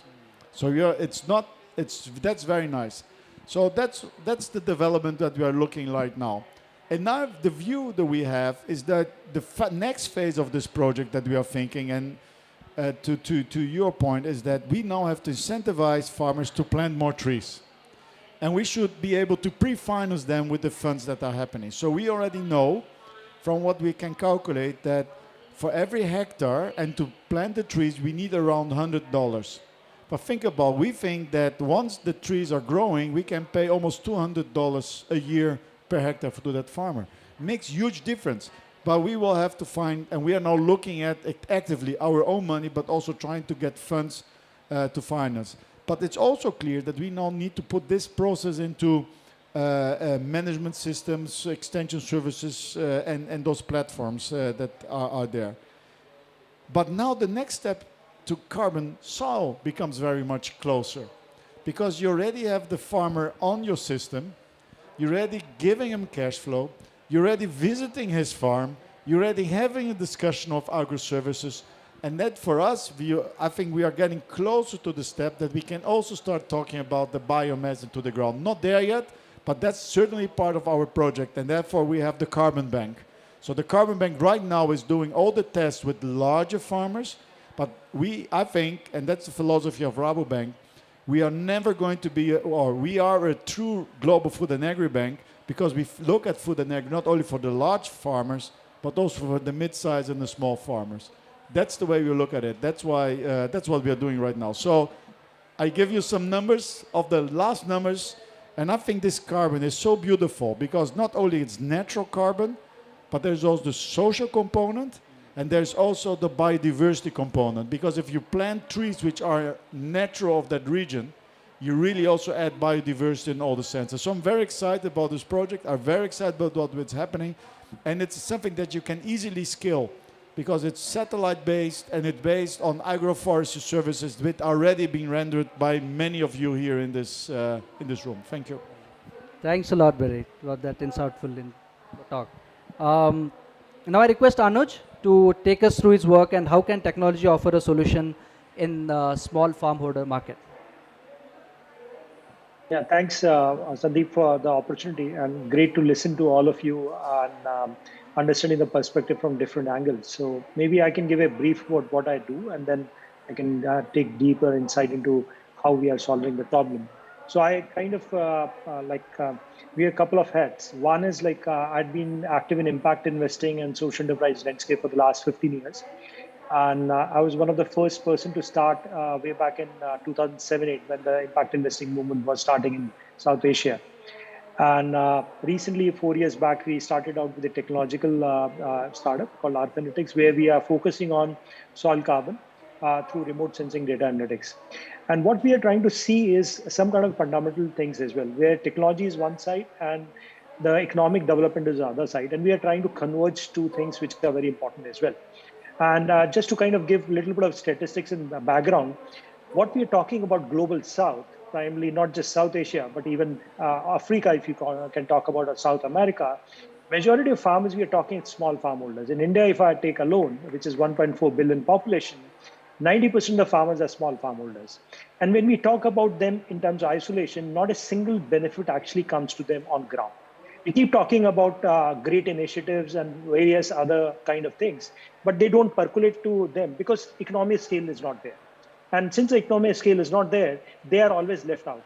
Whether it is in terms of when we are discounting or subsidizing a loan, or you're subsidizing in terms of inputs, and so on and so forth. And increasingly, more and more farmers are getting into landless situations as well. So kind of coming into this, you need to have intervention of two things. One, you need a technological intervention which is affordable. And that's where the satellite data and other things comes in very handy. Second, you need an economic development program of farmers in a holistic way as well, where they have some kind of entrepreneurial skill sets coming in as well, where they are not just selling the raw materials, because when they are selling the raw materials, this is the most cheapest thing. And that's the same thing if you see, and if I kind of give a comparative data, let's say if I talk about Himalayas as a whole. Himalayas is the third pole. We are talking about Arctic, we talk about Antarctica, but the most vibrant biodiverse geography is Himalayas. But if you see, it is 25 to 30% less economically developed than other regions and we are talking about 8 countries together. And why it is not there? You will not find a single entrepreneur startup coming into that whole region. And the government interventions does not reach on the ground. And the second thing, if you talk about the other side, we also do not have a catalytical capital coming into the ground as well, because they're too small. It doesn't make sense for any of the donors or investors or even policymakers. So if you are to get into that side, what we are trying to do is we are kind of getting into enterprise development initiatives through the entity which I had called Alcesar Impact. The second thing that we are doing in technology is Earth Analytics, where we are trying to identify how technology can be more democratized in terms of not just satellite, but also the ground truthing data and other things as well. And if we kind of compare things, it's very similar whether I try to talk about Pakistan, Bangladesh, India, or let's say even South America. The soil is degrading because of the way we are having the capitalistic nature of harnessing the soil as well. Because we have promoting and subsidizing fertilizer and pesticides for a very long time. Now, if the farmer has to change, and I'm talking about 90% of the farmers which are small holders, their output decreases. The output decreases by 30 to 40%. And if the output is decreased by so stark number, they are not going to adopt to organic farming or regenerative agriculture practices unless somebody pays for it. And one of the easiest way, rather than giving a charity initiative, which nobody likes it, no farmer likes a charity initiative. What they like is that they need to be respected for what they are doing. They need to be respected for the crops they are growing. They need to be fairly paid for it. And if I'm trying to talk about the fairly paid wages, that means market linkages needs to be there. There needs to be lots of thousands of micro entrepreneurs needs to be there. And there should be some farmers who are also contributing in terms of being the startup. And we talk about India as well as a startup destination, which is not true, because not a single farmer from indigenous community you will find in the startup ecosystem as well. So coming into this, that's where what we are trying to do is, so if I kind of give a little bit of a sense, we have 25 early stage startups which are there, out of which 15 are in Himalayan region. And I'm talking about Siachen Glacier, which is one of the longest glacier in the after poles, polar regions. Now, we have an entrepreneur there, just 45 people left there. And if the people move, the local people, there's nobody else who is going to save that whole land to get degraded, because these are the only people who understand how to kind of preserve that whole ecosystem in a holistic way. And I heard like one of the great thing that if you are having a mango tree, let's say a farmer has, they are not going to cut their own tree. Believe me, they are not going to do it. They are only going to do if you are selling that whole farmland to somebody else. And that's going to happen because that's the whole cyclical thing that we are talking. Small farm holders, since they do not get a kind of enterprise building initiative support across, what they do is they end up selling their lands and they become landless. And if they sell to somebody else who is not from that region, the only thing left is they are going to destroy the land because they don't have any empathy. They don't have any connect to that whole thing. So for us to preserve this whole thing, we need to also understand that we need to have some kind of incentivization for the locals to take care of their local needs as well. And we need to empower them to the next level. And that's where the entrepreneurship, social entrepreneurship comes into a very important thing. And what we are doing in Solidify, which is the initiative in Earth Analytics, we have been generously supported by GIZ. We are trying to identify that when we are talking about satellite data, it is in holistic way, it is 60% accurate. It's not a great thing. And even carbon credit per se is not going to come to the small farm holders. It's just not useful. But if we can not just combine the conservation finance, but also an enterprise building initiative in the geographies, it will give a role model initiatives as well, where the farmers are empowered to safeguard their things. And that's what we are trying to do. And we have been successful in some of the regions which are the most difficult ones to talk about in the world. We are talking about Kashmir, which is the most militarized zone. We are talking about Ladakh, which is the most fragile zone in the world. We are talking about Uttarakhand. We are talking about Sikkim. We are talking about Nepal as well. And in the same time, in the mainland India as well, we are talking about some of the regions which are very, like I will say, vulnerable to the climate change, like places in Madhya Pradesh. We are talking about Punjab and other places as well. And what we have seen is the moment you start supporting a local person to going to the next level in terms of enterprise building thing, where they are one of the farmers and they get into the next level, they incentivize and inspire other farmers to take up the things in a more holistic way. And that's where their rights of and also the respect of what they are doing goes to the next level. So that's what we are trying to achieve in our own small way. Thanks a lot, Anuj, for that insightful message. Now there are some very specific questions which I'd like to kind of put it across to the panel, and maybe we can, maybe you can answer this. I think, how risky is this carbon credits market? Because if the value keeps changing, there is a lot of dependency on nature, and what happens in case of natural calamity. So a lot of people have these questions around if they are investing in for a long time, there is an element of risk into it. So if you can quickly share your thoughts on this. Well, there is. Let's be honest, there is. That's why it's nature. But the beauty of this is that you can also abstract a little bit and maybe look at, as we are looking at it as Rabobank, imagine that we have those type of natural financing in all 5 continents. Think about it. So there will never be fire in all 5 continents at the same moment. There will never be a flood in those 5 continents. That's not being the drought of all the 5 continents. So the holistic view we are starting to take as Rabo is that because we operate global, we can also do this global. And you can add to that a buffer of 15%, of 20%, that you say, okay, when I take a carbon, I make a small buffer. And because we operate, we can pool those carbons together. So we say we make a pool like we are a cooperative, right? So actually what we are doing is a global cooperative of carbon credits, natural carbon credits. Because it's never like this. I can tell you one thing. I've never seen that all regions in the world have drought at the same time. I've never seen it. By definition, if it's dry here, it's going to be wet there. Right. That's by definition, right? Because at the end, I'm not a scientist. I think it's a closed system, right? Right. So the philosophy that we are looking at, we are not there yet, is that we will reduce the risk of the system by means of looking at it as a global way.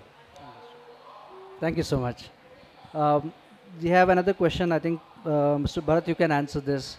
How do you see the roles of civil society versus or together with government in addressing these carbon markets?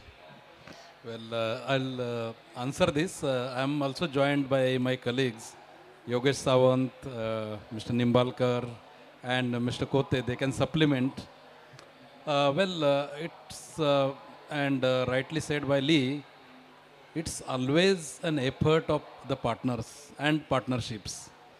Whether we are doing, BIAP is doing across so many areas in backward regions of India, or government is handling that with their level, with their pace and resources, we are all doing in partnership. Even today, the agro-hortiforestry program of BIAP is being done in partnership with National Bank for Agriculture and Rural Development, NABARD, tribal departments of various state governments, and even Ministry of Tribal Affairs, Government of India. So our programs are always in partnership with either state or the central government, or now, for example, the soil health management program we are doing in partnership with GIZ, and many CGIAR institutes like ICRAF, like UMI, like IFRI, like ICRISAT, we are working at least half a dozen of CGIAR institutes. So it's always a partnership, and that is going to work for longer run.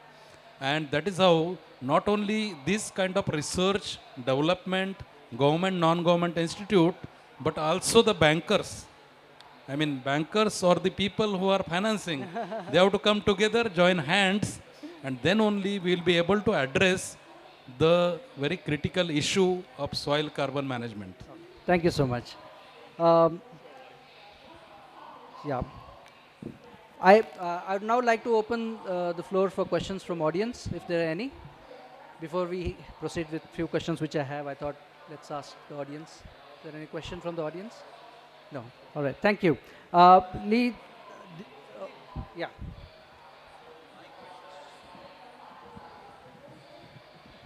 So, to Rabobank, we are aware that Rabobank is taking a major initiative for the supporting agroforestry through carbon credits.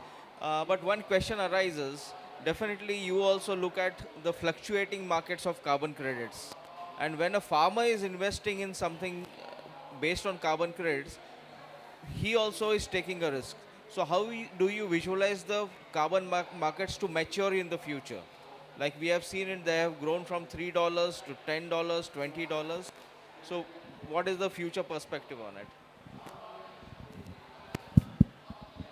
I will be very honest. There is no market yet. There's no future markets for it. That's not the way it's going to work. What we are looking at right now is establishing a fund where there will be commercial money, and it's really a blended finance to be able to plant the trees, because if you plant the trees now, you're putting the risk of the price of carbon in the future in the hands of a smallholder farmer, right? So I go there, I ask him, you plant, and what's going to be priced in the future? We don't know. So one of the ideas that we are looking at in that concessionary funding that we are looking at is that this fund that we are creating will actually accept the repayment in carbon units and not in the price itself. So then you actually took away the price of the carbon from the farmer and you put it into this fund, which is then funded by hopefully not only commercial banks but also DFIs and other institutions that can absorb this risk. Because I recognize your point. So that's why we're already thinking about it to the future. Okay? Thank you. Last question, please. I think we are running short of time.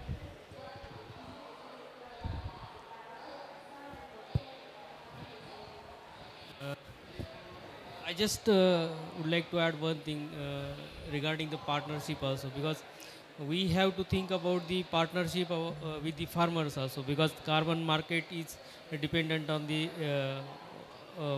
farmer and their incentivization also.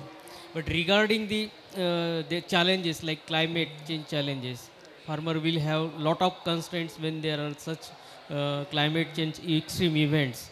In such cases, how climate proofing can be done through carbon markets?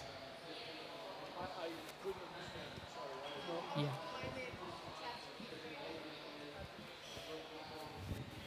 Well, I have the following view, and I will be very honest, but this is a carbon in India is exactly the same thing as a carbon in Australia or a carbon in the US or a carbon in South America. It should not be any price difference. So I think that at the end, the carbon market is going to flow towards one price, and the only real big market that we know where there is a price formation is the ETS market in Europe right now, which is trading between 75 and 100 euros right now the ton. That's the only one I know where there is really a lively trade of carbon. That's the market. So considering that this is going to go more and more to a global thing, that's, I think, where the prices will go and tend towards. That's my personal opinion. It's an immature market right now, let's be very honest. It's a market that has no depth. If you will tell me today what's going to be the price of the next batch of natural carbon that we have, the next 30,000 tons, how much it could be 25, but it could also be 660. I just don't know yet. We are really starting to create that market. The way we are looking at it is that we are instead of setting a price, we're making an auction. So every time this carbon gets into the market, we're getting an auction. And we like people to bid for it. So we make a really transparent auction. And we're trying to find where is the price. That's the honesty that we are right now. There is just no price right now. There is no price formation. But as I said, carbon is going to be most probably, think about it, right? If I have a dream here, right? So if you think about the beginning of our society, salt was the most important thing. Was what was really let's say there was not enough. So that for everyone we paid in salt, right? That's why we talk about salary, which come from salt. Yeah. So I think that carbon is going to be the thing in the future, which we are going to be, let's say, it's going to be the rarity, is going to be what we will need to. So most probably in the future, we will not pay in money anymore, but we will be paying carbon units. That's where we're going to. Yeah, Lee, you want to add on? And I think to add is that we like to say that storing carbon in the soil is really like putting money in the bank, because you put carbon in the trees, very likely they can fall down. And where does it go? To the soil. Into the soil. or into a chair. Yeah. So Then I it think Maybe if I can also add a bit. Yeah, Anuj, maybe. My small question will Yeah. be. So let me just give a little bit of analogy here. When I'm talking about small farm holders, and 90% of them are there. If we raise a hope with carbon credit, and we are talking about a certain amount, believe me, they are not going to be happy if you are having the price fluctuation as the way we are talking. So what if the technology helps them to validate the regenerative agriculture shift coming in and allow their producers to be priced in a better way? That is more democratic way to talk about. Carbon credit is an add-on, but that's not the solution.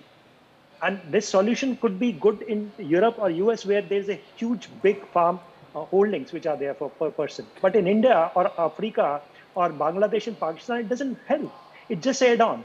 It's not the main solution. Thank you, Anuj. I'm sorry we are short of time, so maybe I can take the questions and pass it on to the panelists, and I'll get back to you with it. Thank you so much for being here. This has been amazing, and all of you have been amazing participants to this discussion. I'd like to thank the members of organizing committee, the technical team for making this event an amazing experience. Thank you, panelists, for taking time and being a part of this event today. I wish you all a wonderful time at COP. Thank you so much. Namaste.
with this, just make sure the light is on and you're nice and close to the microphone. Should be fine. Those are on.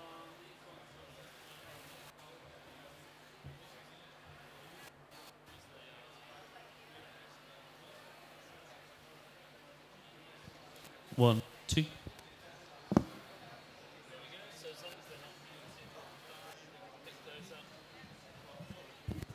One, two.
everybody. We're starting.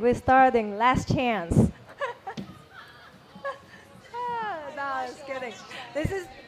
So I'm standing here between you and food and drinks and whatever is coming. So I'm.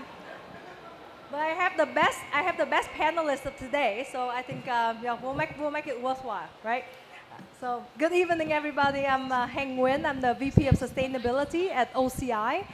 We're a global leading company, nitrogen producer. And we have very proud to have a plant, 2 plants here. We start in Egypt. We have 2 plants here in Sokna, and also have now the 7 different plants in 3 continents. So it's a privilege here today to host this very esteemed panel and discuss my most passionate topic, which is sustainable agriculture. And this week at COP, I have been very, very encouraged that agriculture and the food system is somehow feel like it's at the center stage, but maybe I'm just looking at food and COP. So who knows? But it's very exciting, and it's not just about mitigation, it's also about adaptation. And I'm also very encouraged to see that discussion is not just about climate, because sometimes, you know, in the industry, we're very much tunnel vision on climate, but in fact, you know, we live in life, everything is connected. So I can see, you know, water, which is across the whole from the water pavilion and biodiversity and equality. So I think, yeah, I want to focus a bit, we talk a lot about challenges, and would love to focus the discussion today about solutions. And really the people that we have on the panel today have been working the whole professional career on the not just thinking, but also doing to address the challenges that we have in the food system today. So with no further ado, I would love to ask our panel to introduce themselves and maybe say a little bit more about what does the sustainable food system mean to you and your organization. So I'll start with Alberta. Yeah. Okay. Hi, everyone. Alberta Klein, Director General of International Fertilizer Association. What a sustainable food system means for me is that we are all going to be eating and we will not have malnutrition in a world, and that the way how we grow food doesn't have negative impact on the environment. It cannot be simpler than that. For my organization, sort of one organization is Systemic, which I founded 7 years ago with top professionals like Rupert. Another organization is the Land Banking Group, which tries to build the world's first registry for natural capital assets so that we can start reward land stewards for building natural capital. And the 3rd organization is my organic farm, which has never bought fertilizer. I hope that's okay for you. From a systemic point of view, there's 3 big transitions that we need to work on to get to net zero. It's the energy transition, it's the resource transition, and it's the or the land use transition. And fertilizer, something we talk about today, is conveniently placed across all of them. And out of all of them, it might be the most urgent one, and it might be the least understood one. It's the toughest one. And it's almost the best example of how we are growing poor, because this is a 10 trillion economic system which is creating 12 trillion of costs, and that's why we took a particularly focus on that. We started with the Food and Land Use Coalition, and now there is a whole domain around it where we are trying to be a catalytic force towards better food and land use systems.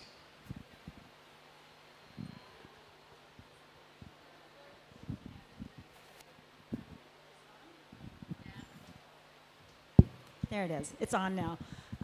Hi, Melissa Ho. I am Senior Vice President for Freshwater and Food at WWF US, based in Washington, D.C. And most people have seen our iconic logo of the panda. Think of us just as wildlife, but really what WWF's mission is around the world and our more than 100 offices is to empower, enable a world where people live in harmony with the planet. And so it's much more than just animals. It really is about landscapes, ecosystems, and making sure they're viable for humans and humanity.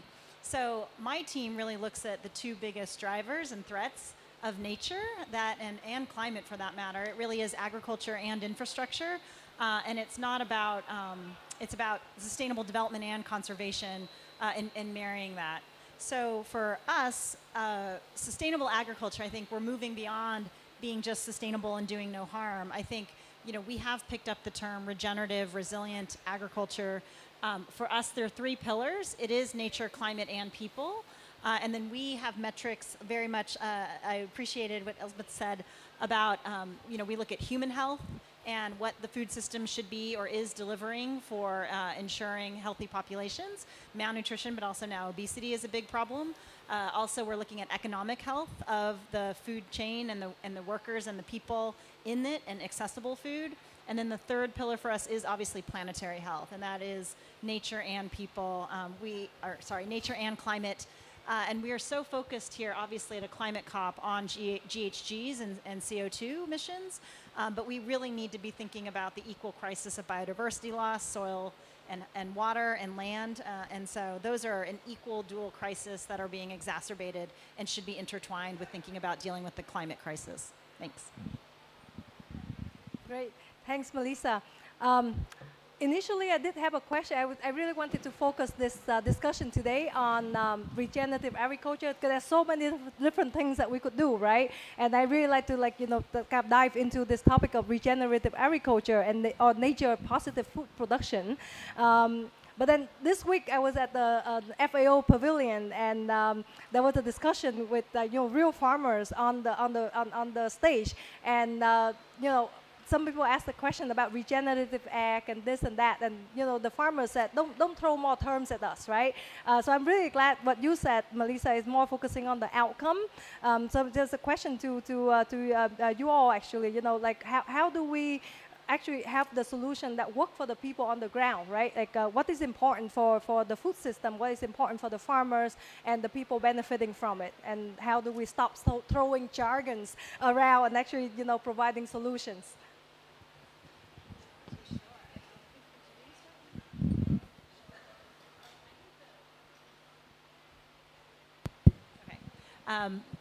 For us, I think the first thing is grounding our interventions in the producers.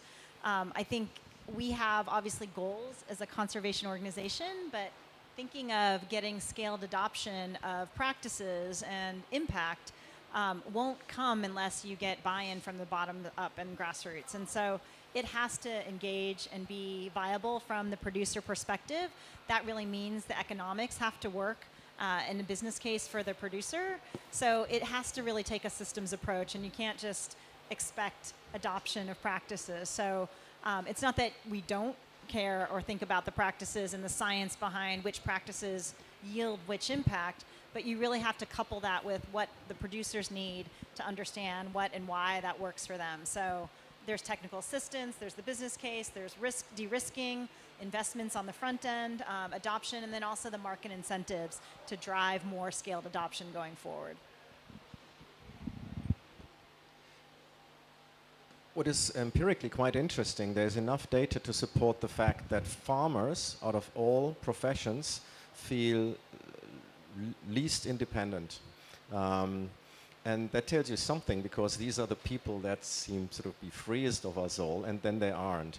That has to do with an agricultural market which pushes them increasingly into dependencies, not just when they produce their cash crops, with all the load of OPEX and all the load of CAPEX that they have to carry.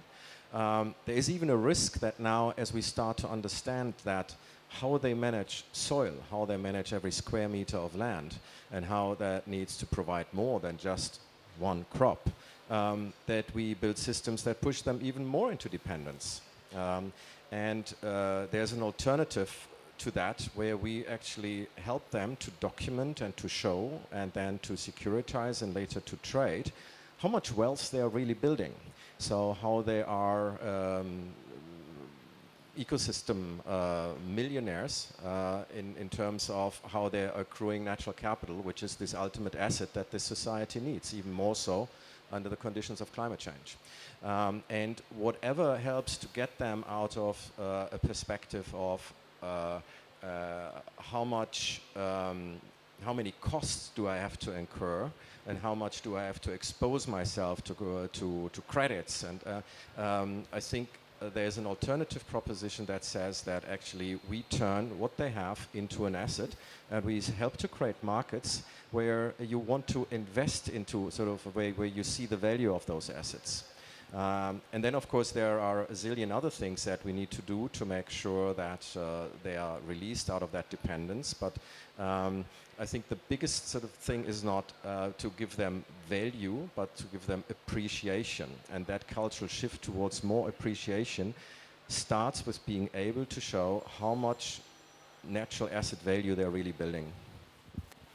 So I'm going to add to it from the other side of the economic equation. We're talking mainly supply side, right? What do we do with the farmers? I think what we need to think about is the demand side, right? So there's a lot of things that farmers tell us that, you know, we ask them to do this and that, and nobody's compensating them for this additional work. But what we need to think about is the systemic question: how do we feed the world today of 7 billion people and tomorrow of 8, 9, 10, right? And how do we do it given not just one constraint, which is climate, but several constraints? We are literally solving simultaneous equation of how to feed the world sustainably and how to do it with regards to biodiversity, with regard to climate change, with regard to nutrition and health. And this is the other side of the equation. So the farmer, when she farms, they don't come and say, okay, we are going to use this much fertilizer, this much pesticides, this much, you know, this kind of seed, that kind of seed. They want to feed themselves, and eventually they want to help feed others. And they want to do it, in most cases, with the utmost regard for the environment, because it's their land plot, right? We can go into land rights and discuss whether it's their land plot or not, but we find that if the farm is theirs, they actually take a good care, and they know what to do on a farm. So they don't start with, I want to do X, Y, Z of supply. They start with, I want to produce this because it feeds me and it, you know, provides for other things in the market. And it's sort of easy to tell the farmer, do this or that, be organic, do certain practices.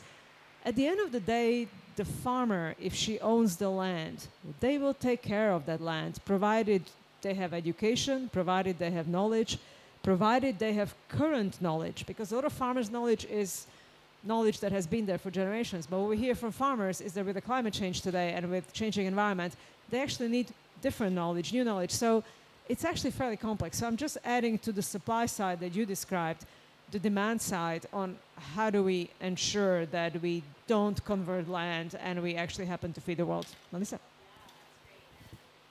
At the end of the day, we're in a small room, we can kind of have a chat or a conversation. Since you're bringing up equations, I don't have a graph or a whiteboard, but I would draw an S-curve and think about technology adoption, what that looks like, right? You have early adopters, and we work with those early to be model producers, those that are going to take up innovation, who are willing and, you know, so aligned. And then you've got those that are the more mainstream, and it takes a little bit longer to get to that tipping point. And then you've got the laggards who maybe they'll never adopt just because they're a bit recalcitrant. And I think, Elizabeth, you brought up a really good point.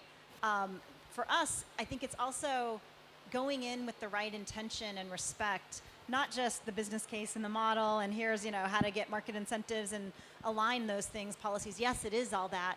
But I think the first thing is not assuming bad intent. It's actually assuming the opposite, and that producers that we work with, whether they're ranchers or crop producers, are stewards of the land, and they think of themselves in that way. And often they're family farmers and are so proud to tell their story.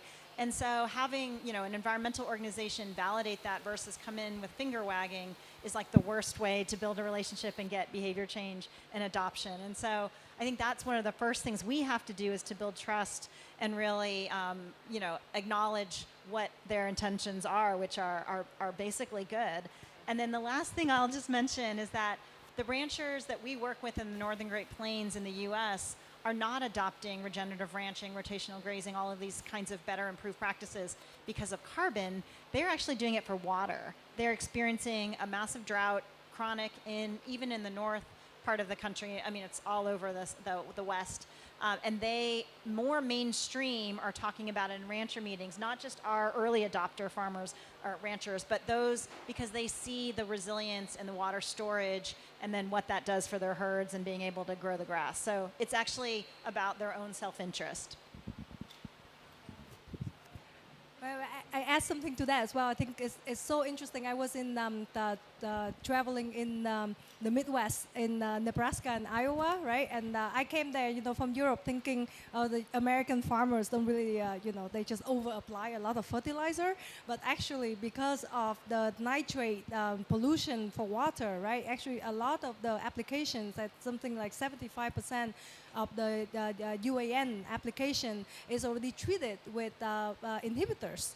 I was shocked, right? And that's actually in Europe. It's not really the common practice at all. So it's really is like, and to your point, right? It's not just it's not the GHG thing. It's really about the water table, and it is regulated by the state agency, but. Then the farmer also see that it is a good effect, right? Because they could really keep the use less fertilizer and it lasts longer, right?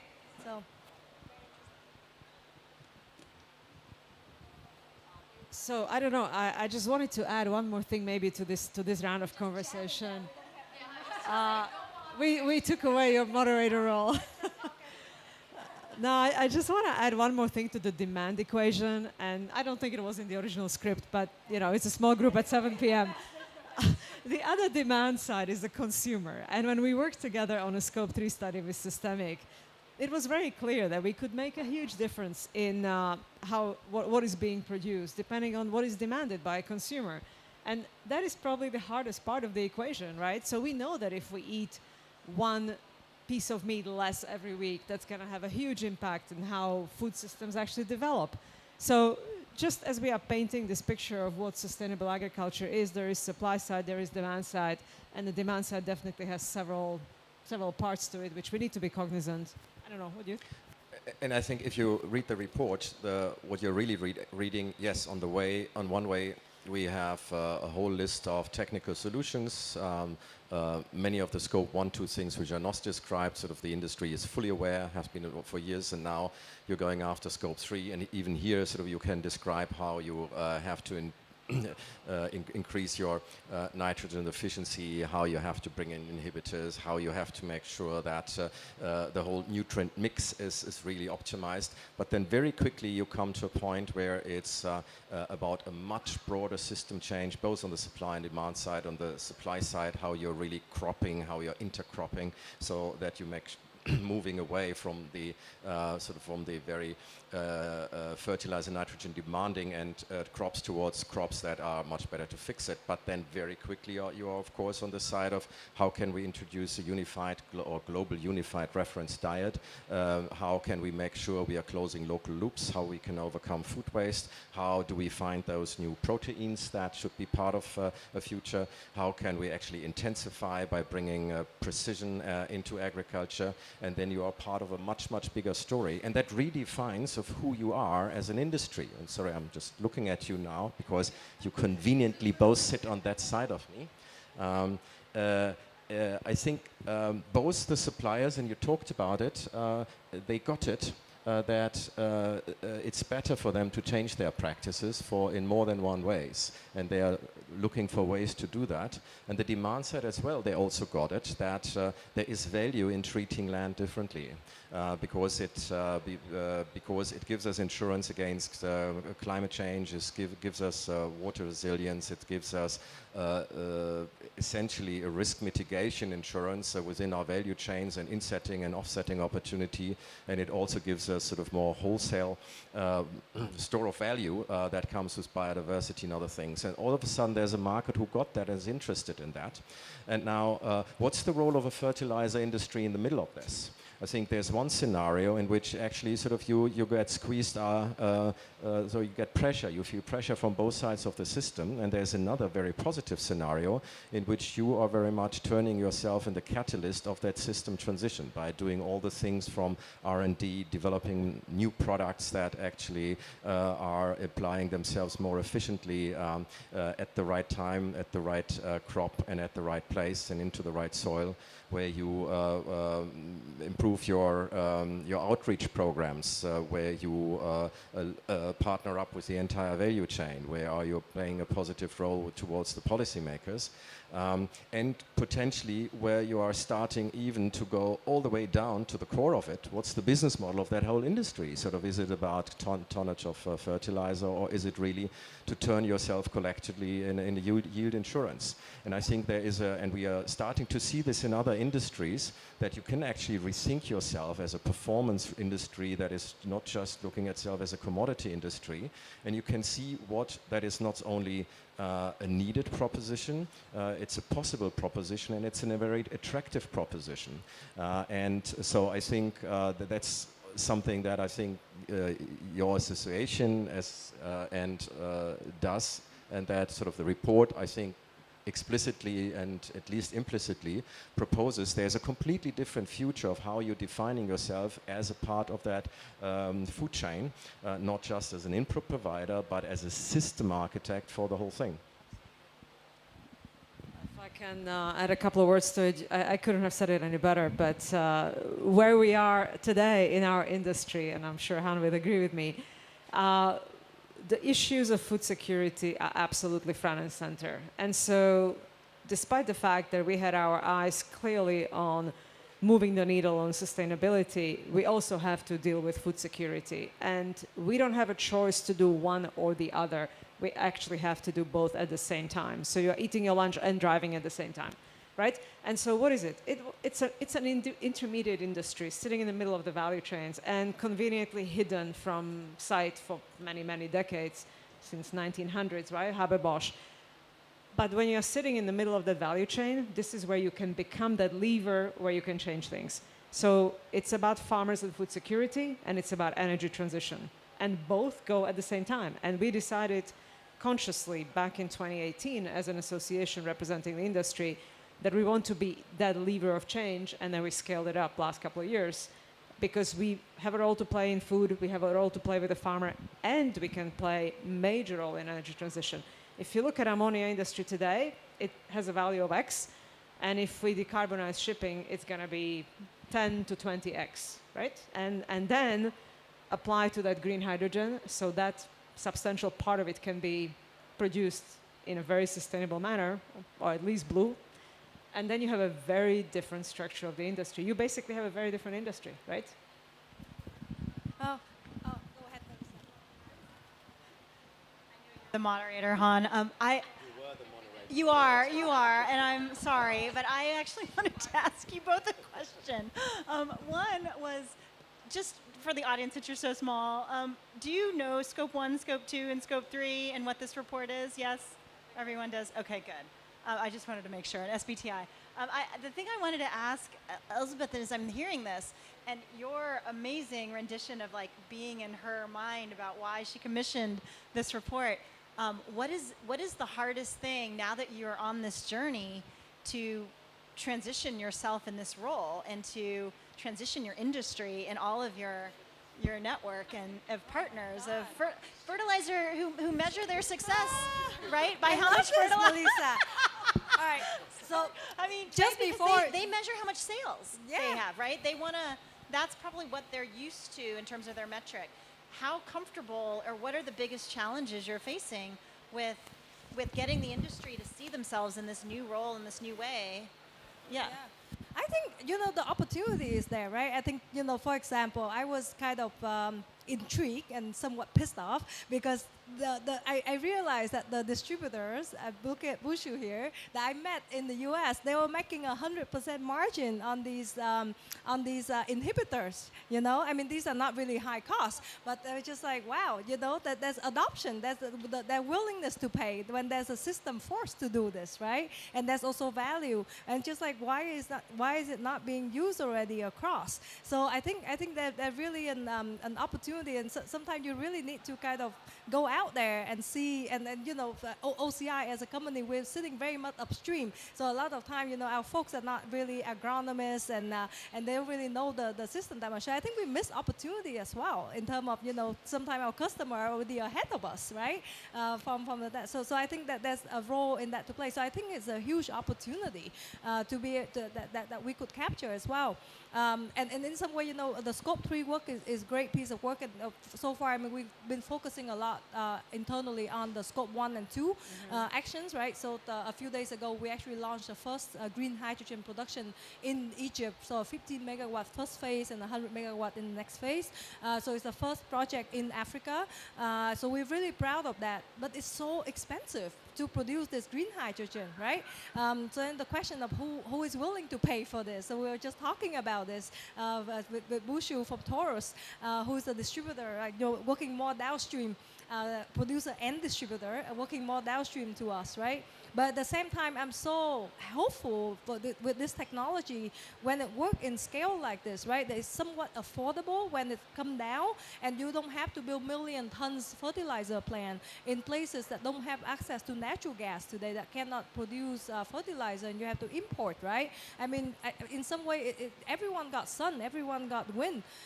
You could make different efficiency and stuff like that, but you could potentially have a very self-sufficient fertilizer production, right? And if you use it, you know, in the 4R ways, then I think we'll have enough to go around. So I'll just compliment from the industry level. I think you can imagine a future where fertilizer is not provided as a commodity, but as a service. And it's going to be provided together with all the other plant nutrients, and most importantly, with the agronomic advice and maybe financing for farmers and financing for traders, and the whole value chain will be engaged. And that will be a very, very different industry to what we had. Can I repeat back what I heard both of you say? So the industry then, the way you're propositioning it, the transition, you're moving from volume to value creation, both for you as a company, but also for your client, the producers themselves. And then the other thing I hear you say is the innovation isn't just the technology, so green hydro, but it's also the system, the supply chain processes, the supply chain partnerships, what the model looks like for delivery even. Yeah, interesting. And that, I mean, you can feel it and hear it. That creates a completely new conversation altogether. I mean, just look at it. In what kind of world are we living? We've woken up in a completely new context. On the one hand, we have climate change with all the volatility and all the risk exposure that you have within agricultural value chains. Secondly, we have a geopolitical conflict. We don't know how it's going to end. We do know it will take us into decades of political confrontation and resource competition. And that is not just resource competition, it's net zero resource competition. That will change how we will have to work all together. I mean, look, you and Rupert and I we have not a dirty but a funny legal secret. When we were consultants, we were working for decades trying to tell everyone to just have a very flat supply chain. And now everything is about going vertical and having control of your strategic sources. If you do not know where you are getting your stuff from in 2030, then you don't have a business. And in such a world where there's so much dependency, or where it's where the resource costs are on a path of structural inflation for years, how do you best deal with that when all of a sudden there's an alternative recipe available, which is called regenerative agriculture, which not only decouples you from some of those dependencies, but which also happens to be a fairly productive way resilient and productive way of producing sustainable food.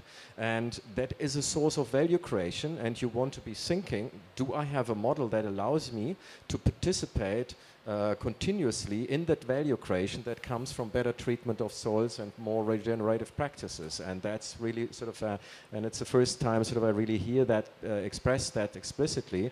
Sort of basically, it's yield as a service, or it's sort of you can even go further. Sort of its ecosystem outcomes, or its land, sort of sustainable land production as a service that you could stand for, which is not just sort of something in line with what we are supposed to discuss at COP, but which is also very attractive, because there's also a third element that all of a sudden you would be competing forever against all those technologies that are coming out now, which allow us more precision and efficiency in the way we apply fertilizer. I would submit that it's not a competition, it's actually an integration. So at IFA, we actually have biologicals, we have organics, we have accepted anyone. We bring anyone into the tent. You help the farmer get the outcome. But I'd like to just add to what you were talking about, ecosystem services, right? So the way how I think about it, it's like co-benefits, right? The farmer produces food, whatever that is, oilseeds, grains, fruit, vegetables, whatever. And then you could easily think about it as a co-benefits. And I don't know, you probably talk about that, right?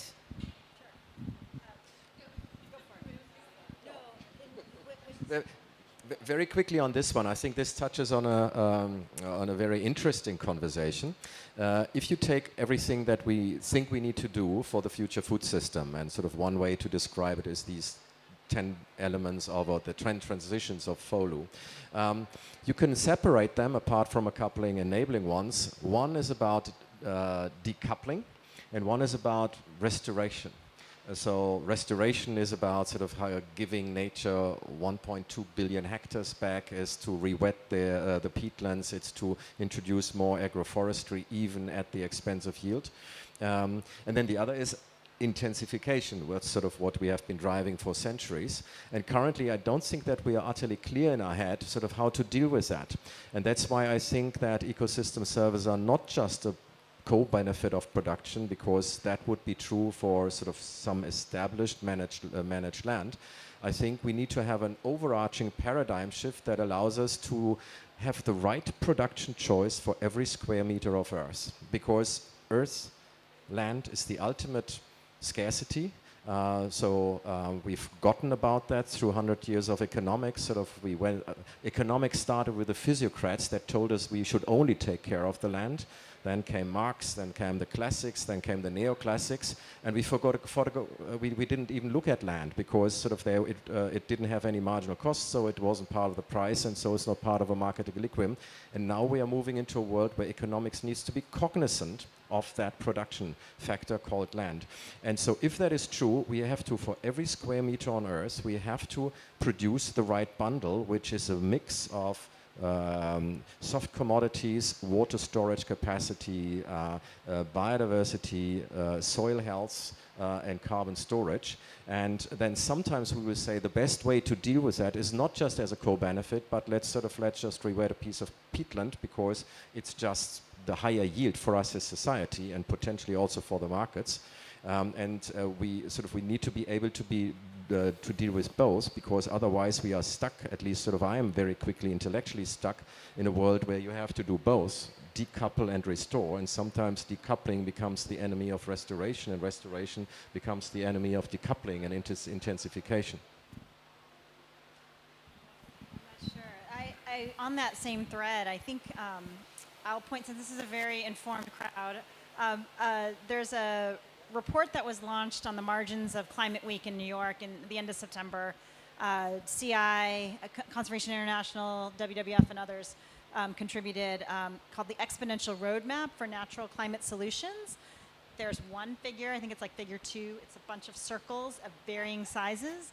And basically it's saying that especially land use change, agricultural-based land use change, needs to reduce emissions by 12.5 gigatons in order to meet well, 12.5 gigatons to get to net zero by 2030, and that is the pathway, one of the requirements to get to a 1.5 degree future. And they go through a rubric similar, a little different, but similar to what Martin was saying: protect, manage, and restore.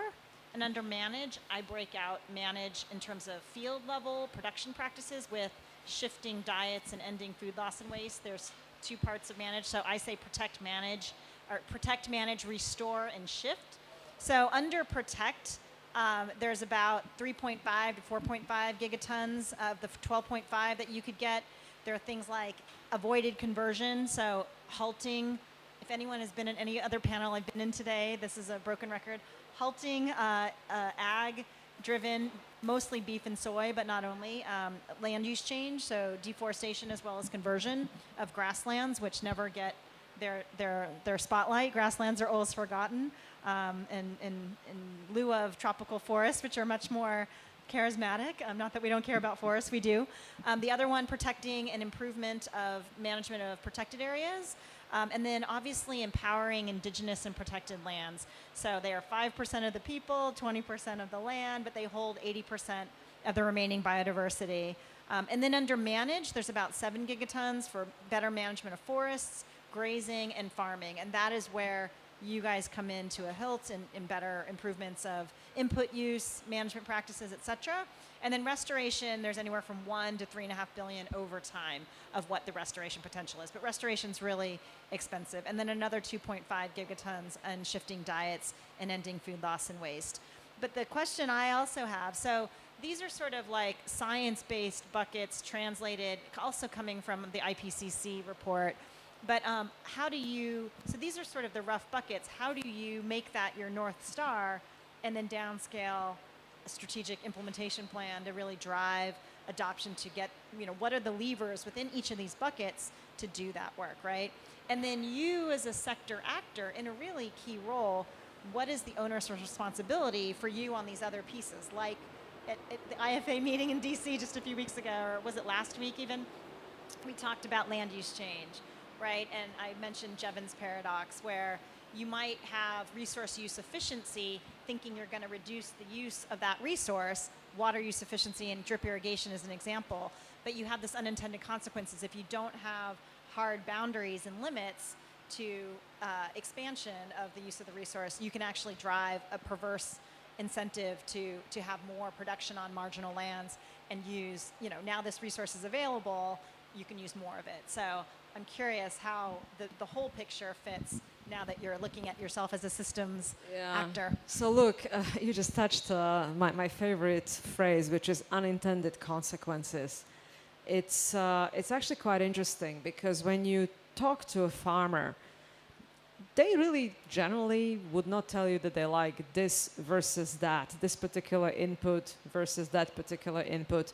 Yeah, generationally they say, okay, dad used this and mom used that, so I'm going to use the same, packet of seeds and packet of fertilizers and packet of pesticides. But by and large, they're open-minded. They want to get their yield and they want to keep their land.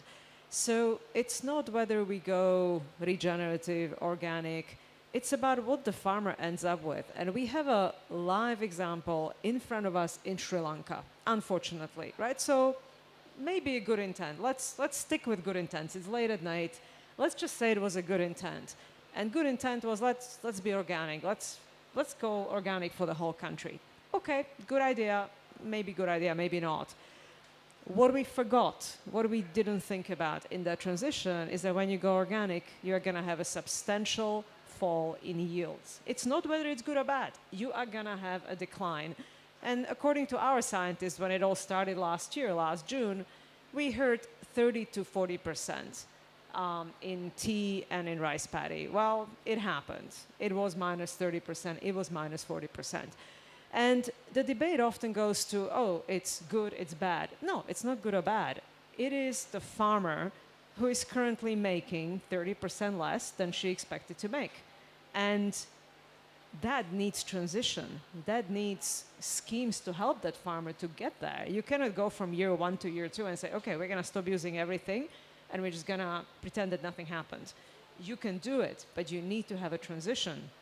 And then you have to be careful about unintended consequences of using more land to produce it. So if the rice paddy goes down by 30%, guess what they're going to do? They're already doing it. They put more land into production.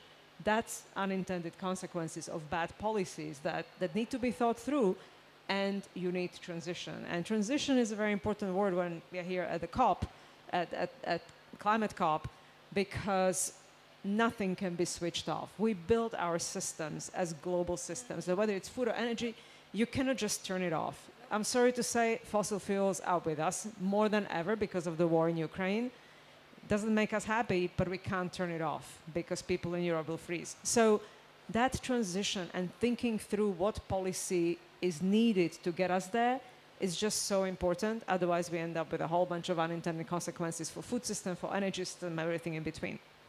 I think there was a section earlier today actually about subsidies, right? Like if you turn up, there are different scenarios about turning up subsidies. I mean, I never thought about it that way, but the analysis show that basically you really exacerbate. I mean, most of the subsidies are coming in the US and in Europe, right? And then if you shut down the subsidies for farming in those regions, guess where it's gonna have an impact on? There's gonna be more deforestation in Brazil and in Africa, right? I mean, whether that's true or not, but the point is, you know, it's unintended, like to your point, unintended consequences, right? It's yeah, I mean, it's a transition. To today, I was talking about on this marine panel, and then people were saying, look, we need to transition to the clean fuel for marine. But basically, what that means is that in 2050 we can, right? What are we gonna do in between? But that is one of the themes which I think we are experiencing at this COP. We have gone through years of energy transition planning. There's a whole industry that has, in greatest detail and understanding, of where they have to go. We've spent many years now, we are still in the middle of that, of doing the same for sector by industrial sector. So where you also need to understand sort of where to, what kind of capex commitments do we actually need, what are the financing requirements, when do I have to enter into the next technology. So increasingly we have a line of sight. It's still sort of, we don't have that for the food and for the ag sector yet. We are starting, and sort of some of those propositions that you talked about, the exponential report, some of our work, some of the work that Johan currently does. So for the first time, actually put it on a timeline. For the first time, describe it also down to pixel level, which is very important because we talk about a spatial problem here. And so we need to know where are these preservation and this restoration and these management or intensification parts. And then we need to describe what kind of financing requires are related to it and what kind of financing instruments do we need, because we have two problems at both sides, which I think we can get to match, but currently we categorically don't. On the one hand, you have a farmer who is unable to invest herself into that conversion because we can argue forever sort of whether they will ever get to the same yields or not. We will all agree that there's a conversion. Sort of there's also, Rupert, something that you have worked on. And on the other hand, sort of you have a buyer who is massively exposed to some of these supply chain and origination risks under climate change and with a resource conflict. And so why shouldn't they use that to help them to finance themselves into such a conversion? And that is currently not happening. We sort of, this is the next sector that needs to be very, very serious and granular around how that transition really comes about. I think the session is almost over, but with this small group, we can go crash the German party and continue this conversation. Yeah. With a half German beer. Very good. Well, thank you. Great conversation. You know, it sounds like we are between this and drinks, so